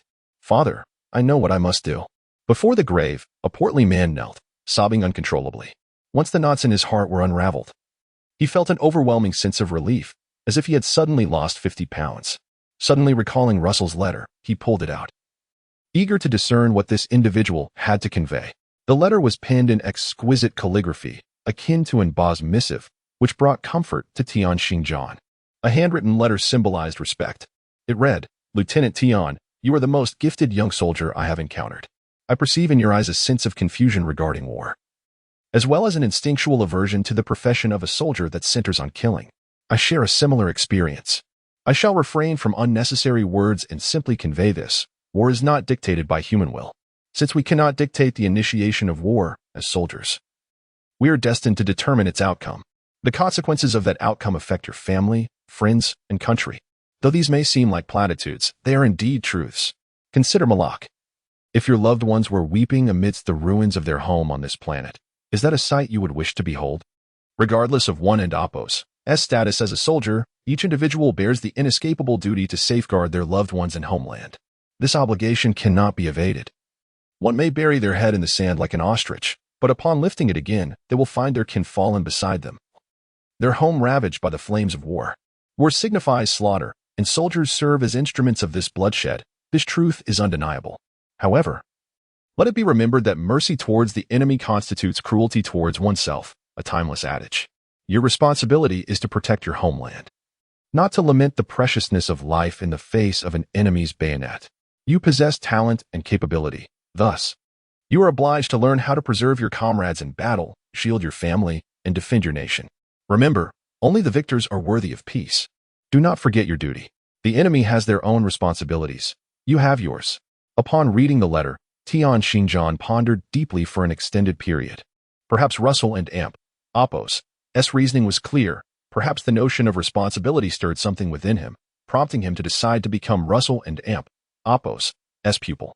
And Lei thought that losing those items ensured her safety, yet she failed to recognize that the fatty was now a special forces soldier with a background in mechanical repair. Was it not easy for him to tinker with things to spy? However, what he saw only harmed him. For several consecutive days, he could not sleep, haunted by visions of those glistening treasures, leading to a near faint from excessive nosebleeds due to his voyeuristic tendencies. After settling into a house, Fatty found himself troubled. And Lei had also arrived in Galliphalan, and if she were to meet Milan, life would become unbearable. He would undoubtedly be dragged to Ba's grave to serve as a sacrificial offering. Yet, Milan was entirely innocent. Fatty had previously acted recklessly, akin to a broken vessel, and had been rather despicable. Moreover, Meduo and Inaya continued to call him from time to time, leading him to curse the situation, deeming it a beautiful encounter that turned into a regrettable reunion, fearing he might end up a eunuch thereafter. And how does one bear such responsibility? Fatty lamented, his hair turning white from worry. He resolved to cease pondering the incomprehensible. The house was spacious, and the family of 2 women had ample space. Fatty decided to move in with Ma, both for convenience and caring for her and, perhaps, to replenish his health through occasional blood loss. Upon returning to the academy, Tian Xinjian nearly believed he had ventured into the wrong place. The new students at Galliphalan Military Academy had already been enrolled, and the registration period was bustling with activity. The registration area at the entrance was lively, filled with chatter and laughter. Fatty, with a foolishly ecstatic expression, meandered through the crowd, utterly joyful. He felt a twinge of regret. Had he known, he would have preferred residing in the academy, particularly in the girls' dormitory, which was a paradise of his dreams.